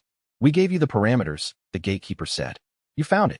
He stood in the threshold's geometry for a moment, feeling the system's presence in the space around him. The architecture that was stored here, the guild links connections running from this layer down to the 51 pillar signatures he could feel at the edge of his awareness, the barrier reinforcement function running passively through the anchor network. The system's Phase 4 objective, he said. The display says defined by the bearer. Is that accurate? Yes, the gatekeeper said. The system was designed for Phase 1, 2, and 3 specifically. The original design did not include Phase 4. What occurs in Phase 4 is not specified by the design. It is, as the display indicates, determined by what you choose to build. And the system supports that? The system supports the bearer's characteristic function, the gatekeeper said. You are someone who distributes. Whatever you distribute in Phase 4, the system will support. A pause. This was always the design's final state, not a specific outcome, but an amplified version of the bearer's ongoing nature. You were always going to end up here. The crisis was the path, not the destination. He looked at the threshold's geometry and thought about what the gatekeeper had just said. That's a larger statement than you've made before, he said. You have earned a larger answer, the gatekeeper said. The questions you've been asking are the right size for it. Chapter 137. He came back from the threshold through the minor fault, which closed behind him cleanly as the system's connection withdrew. The Northern Monitoring Zone's patrol team noted the dimensional event and logged it according to protocol. Ghost reviewed the log and sent him a message. Asterisk minor fault access point confirmed as stable. Dimensional event logged. Recommend adding to authorized access list for future threshold consultations. Asterisk, she had already added it to the authorized access list. The message was documentation. He told the team about the gatekeeper conversation at the monthly guild meeting. The reaction was characteristic. Beck ran the strategic implications against his accumulated model and produced a summary within 24 hours. Yunji noted that the parasite situations, communicating through the system mechanism, meant the system's notification function had a direct threshold communication channel she hadn't previously known about, and asked 3 technical questions she wanted answered. Ghost reviewed every system notification from the stabilization period and cross-referenced them against the gatekeepers. We gave you parameters statement to produce an analysis of what information they had and hadn't been given. Ghost's analysis concluded that the system's notification function had provided, across the stabilization period, 17 separate warnings or parameter notifications that had informed decisions without explaining their origin. She listed them in chronological order with the corresponding decision each had influenced. Reading the list, Seojin found that the pattern was exactly what the gatekeeper had described. Parameters, not instructions. The system had given him enough to find the answer. The finding had always been his. Seo Jiyoung read Ghost's analysis and asked whether she could include it in the pillar record. Ghost said yes. The analysis became the record's most referenced technical appendix. MJ1's reaction was the most characteristic of all. He revised his natural gate formation research to incorporate the gatekeeper's confirmation that gates were the interface's designed function, which gave him the authoritative confirmation that his paper had presented as a well-supported hypothesis. Minhee, at the fault line monitoring station, called that evening. The gatekeeper said the crisis was the path, not the destination, she said. Yes. Does that mean what I think it means? What do you think it means? She was quiet for a moment. That everything that happened, the regression, the convergence, the threshold, the pillar network, was designed to produce an endpoint where someone with the system's architecture was operating at full capacity in a stable world. She paused, not to stop the convergence, to build something that the convergence made necessary but the stability makes possible. That's what it means, he said. She paused. That's a very long game. The gatekeeper has been running it for 1,000 years, he said, across multiple system bearers, none of whom succeeded. None of whom were built the way this system was built, he said. The previous bearers, MJ1's configuration, the others, they were built for different characteristics, different approaches to power. He thought about what the gatekeeper had said. You are someone who distributes. This configuration was built specifically for the problem that the previous configurations couldn't solve. And now that it's solved? Now the distribution continues, he said. Whatever comes next, the same principle applies. She made the sound that was not quite a laugh, but occupied the same register. Good, she said. I'm comfortable with that principle. A pause. Come for dinner on Thursday. I'll be there, he said. He ended the call and stood for a moment in the quiet of the guild facility's monitoring room. The War Council map showed 51 pillar signatures, each one present, each one doing exactly the kind of work they were built to do in a world that had room for them to do it. The distribution was ongoing. The system was ongoing. Whatever Phase 4 became, it would be built on the same foundation, the understanding that the people who chose this freely were the mechanism, and the mechanism was sound. Chapter 138. The Year 4 opening assessment was the simplest document Beck had ever prepared. 4 pages, 2 data tables, 1 conclusion, Asterisk Guild Sovereign's operational posture, bilateral network development, and barrier stability are all performing at or above Year 3 parameters. Phase 4 objectives are on track. Resource requirements are met within current capacity. Risk profile low. Recommendation: continue. Asterisk He handed it to Seojin with the particular satisfaction of someone who had spent 4 years preparing documents that grappled with urgent uncertainty and had finally prepared one that didn't. 4 pages, Seojin said. The situation is clear, Beck said. More pages would be padding. 4 years ago your assessments were 40 pages. 4 years ago the situation required 40 pages, Beck said. The situation has simplified. He paused. I want to say something I've been deciding how to say for a while. Go ahead. When you explained the regression at the first guild meeting, the full explanation, everything, I ran every strategic scenario I had available against the information you'd provided. He looked at Seojin. The grand strategist precognition can model forward across probability trees based on available information. I ran every tree I had. He paused. The optimal path consistently pointed toward something that required all 68 of us to stand up when you called the vote. He looked at his 4-page assessment. I was going to tell you that my precognition confirmed the approach. I didn't. He paused. I should have. Why didn't you? Because at that point, the information was still being established. Telling you that my precognition confirmed your approach would have changed the dynamic of the vote. He paused. The other 67 people needed to make the choice from their own judgment. Not from Beck's precognition agrees. Seojin sat with this. You withheld confirmation to preserve the vote's integrity. Yes. That was the right call, Seojin said. Beck looked at him steadily. I know, he said. I'm telling you now because the vote is done and the reason for withholding no longer applies. He looked at his assessment. My precognition ran 4 years of probability trees from the moment of the vote. The consistent outcome, across every branch, was what we built. He paused. I wanted you to know that before we start year 4. Seojin held this for a moment. 4 years of probability trees, all pointing toward what they'd built. The grand strategist's assessment, given now because the operational reason for withholding it had expired. Thank you, he said. It was the accurate thing to report, Beck said. I try to report accurate things. Co Jiyoung's documentation project reached its second milestone in Year 4's second month. The Pillar Record Companion Volume, the accounts from the bilateral nations' perspectives, was published through the Joint Scientific Networks channels. 27 accounts, one from each nation's Hunter Association director who had been present for the Doctrine Exchange's development. Each account describing the same events from a national perspective. The initial skepticism, the decision to engage with the information-sharing arrangement, the emergence of independent capability from the sovereign doctrine's implementation, and the specific moment when each director had recognized that what they were building wasn't dependence on sovereign, but capability of their own. The accounts were as varied as the nations. The Japanese director's account was precise and technical. The Brazilian director's account was structured around the moment his team had performed their first independent catastrophe gate, clear, without sovereign support. The Norwegian director's account described the 18-hour gate operation that sovereign had helped them navigate, and then described the gate operation 2 years later that they'd run themselves. The collection was titled The Network. It became, alongside the Pillar Record, the documentation of what Phase 3 and Phase 4 had built, not just sovereign's achievement, but the bilateral network's achievement. Not just the barrier's restoration, but the development of independent capability that would sustain the post-restoration world without ongoing dependency on a single guild. Seojin read every account. The Brazilian director's account had a line in it that he thought about for several days afterward. Asterisk, we did not trust them immediately. We trusted what they produced. And what they produced was trustworthy because it was ours, built from their knowledge into our hands, designed to stay with us when they were gone. That is how you share something you cannot give. Asterisk, he didn't share the line with Co Jiyoung. She'd already annotated it in her own copy. The annotation read, asterisk, this is the principle. This is what we were building. Asterisk chapter 139 in Year 4's 5th month. Seojin received a letter from a hunter organization in a country that had not participated in the bilateral summit. The letter was formal, addressed to guild sovereign's leadership through the Joint Committee's public channel, and its content was a question rather than a proposal. Asterisk, we have been observing the post-restoration gate frequency data and the bilateral network's outcomes. We understand that the doctrine-sharing arrangement requires a formal relationship with guild sovereign.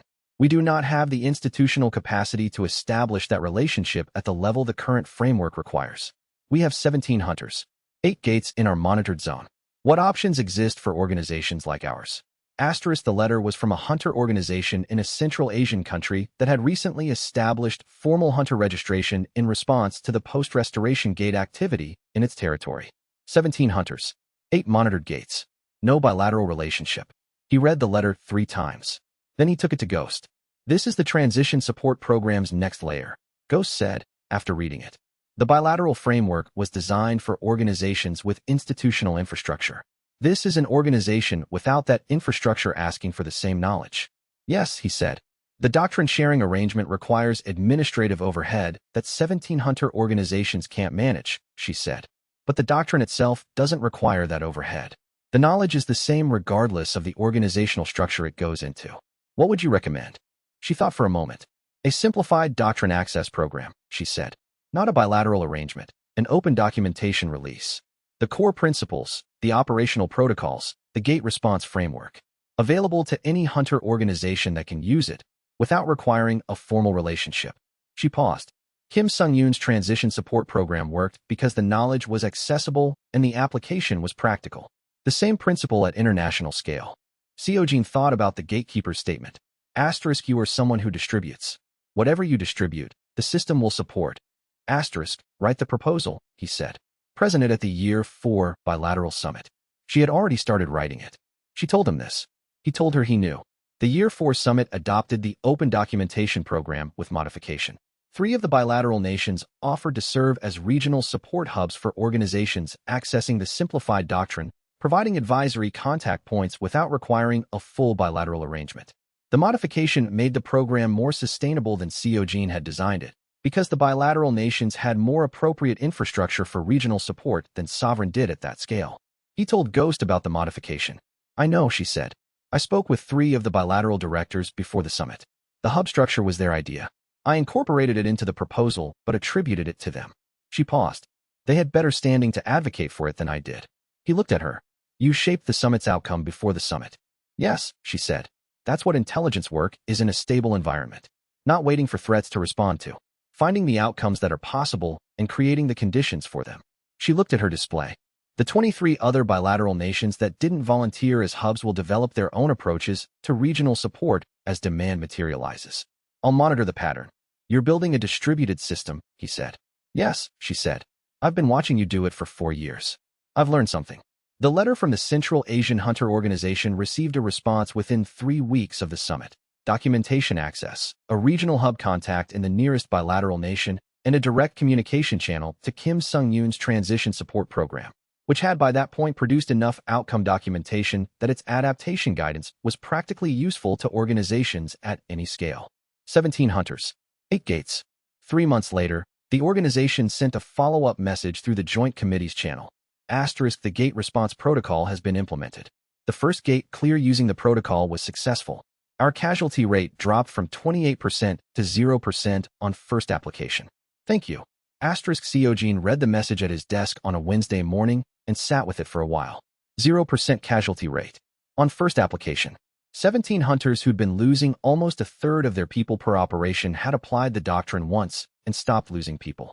The doctrine had been built from 2 years of emergency operations by 51 people who had chosen to be pillars. The emergency was over. The doctrine was still working. In a country that had never been at the summit, that had never sent a representative to a committee meeting, that had 17 hunters and 8 gates. That was distribution. Chapter 144.5 years after a gate in the southern industrial district that no one thought was worth clearing, Kang Seojin sat at his desk in Guild Sovereign's facility on a Tuesday afternoon and did the accounting. He didn't do it formally. There was no occasion, no annual review scheduled, no reporting deadline. He did it because the afternoon was quiet, and he had the particular sense of a moment that had earned the space to be observed. The accounting. The barrier was intact.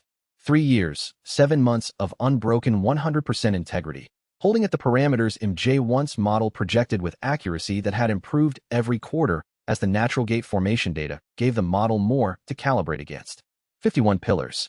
All present, all operational, all building something with their enhanced capabilities that none of them had imagined when they'd stood up in the Sunday meeting. Kim Seong-yoon's support program had reached 43 countries. Yoonji's compression zones were operational in 19 gate districts across 11 nations. Ghost's intelligence framework had identified and resolved 7 emerging threats without any of them becoming operational crises. Seojin's pillar record had sold out of its first print run and been translated into 12 languages, though she found sold out, an odd frame for documentation she'd have given away for free. Minhee was at the fault line station, which had become the barrier monitoring field's most important research installation, producing data that MJ1's natural gate formation model couldn't do without. She'd started training 2 junior researchers to manage the monitoring protocols, not because she was planning to leave, but because the research had grown beyond one person's capacity. She came to Seoul twice a week now, for meetings and for dinner. Beck was planning the Year 5 framework. He was using 6 pages instead of 4. He'd explained that Year 5 had more going on. This was true. MJ1 had submitted his second paper to peer review.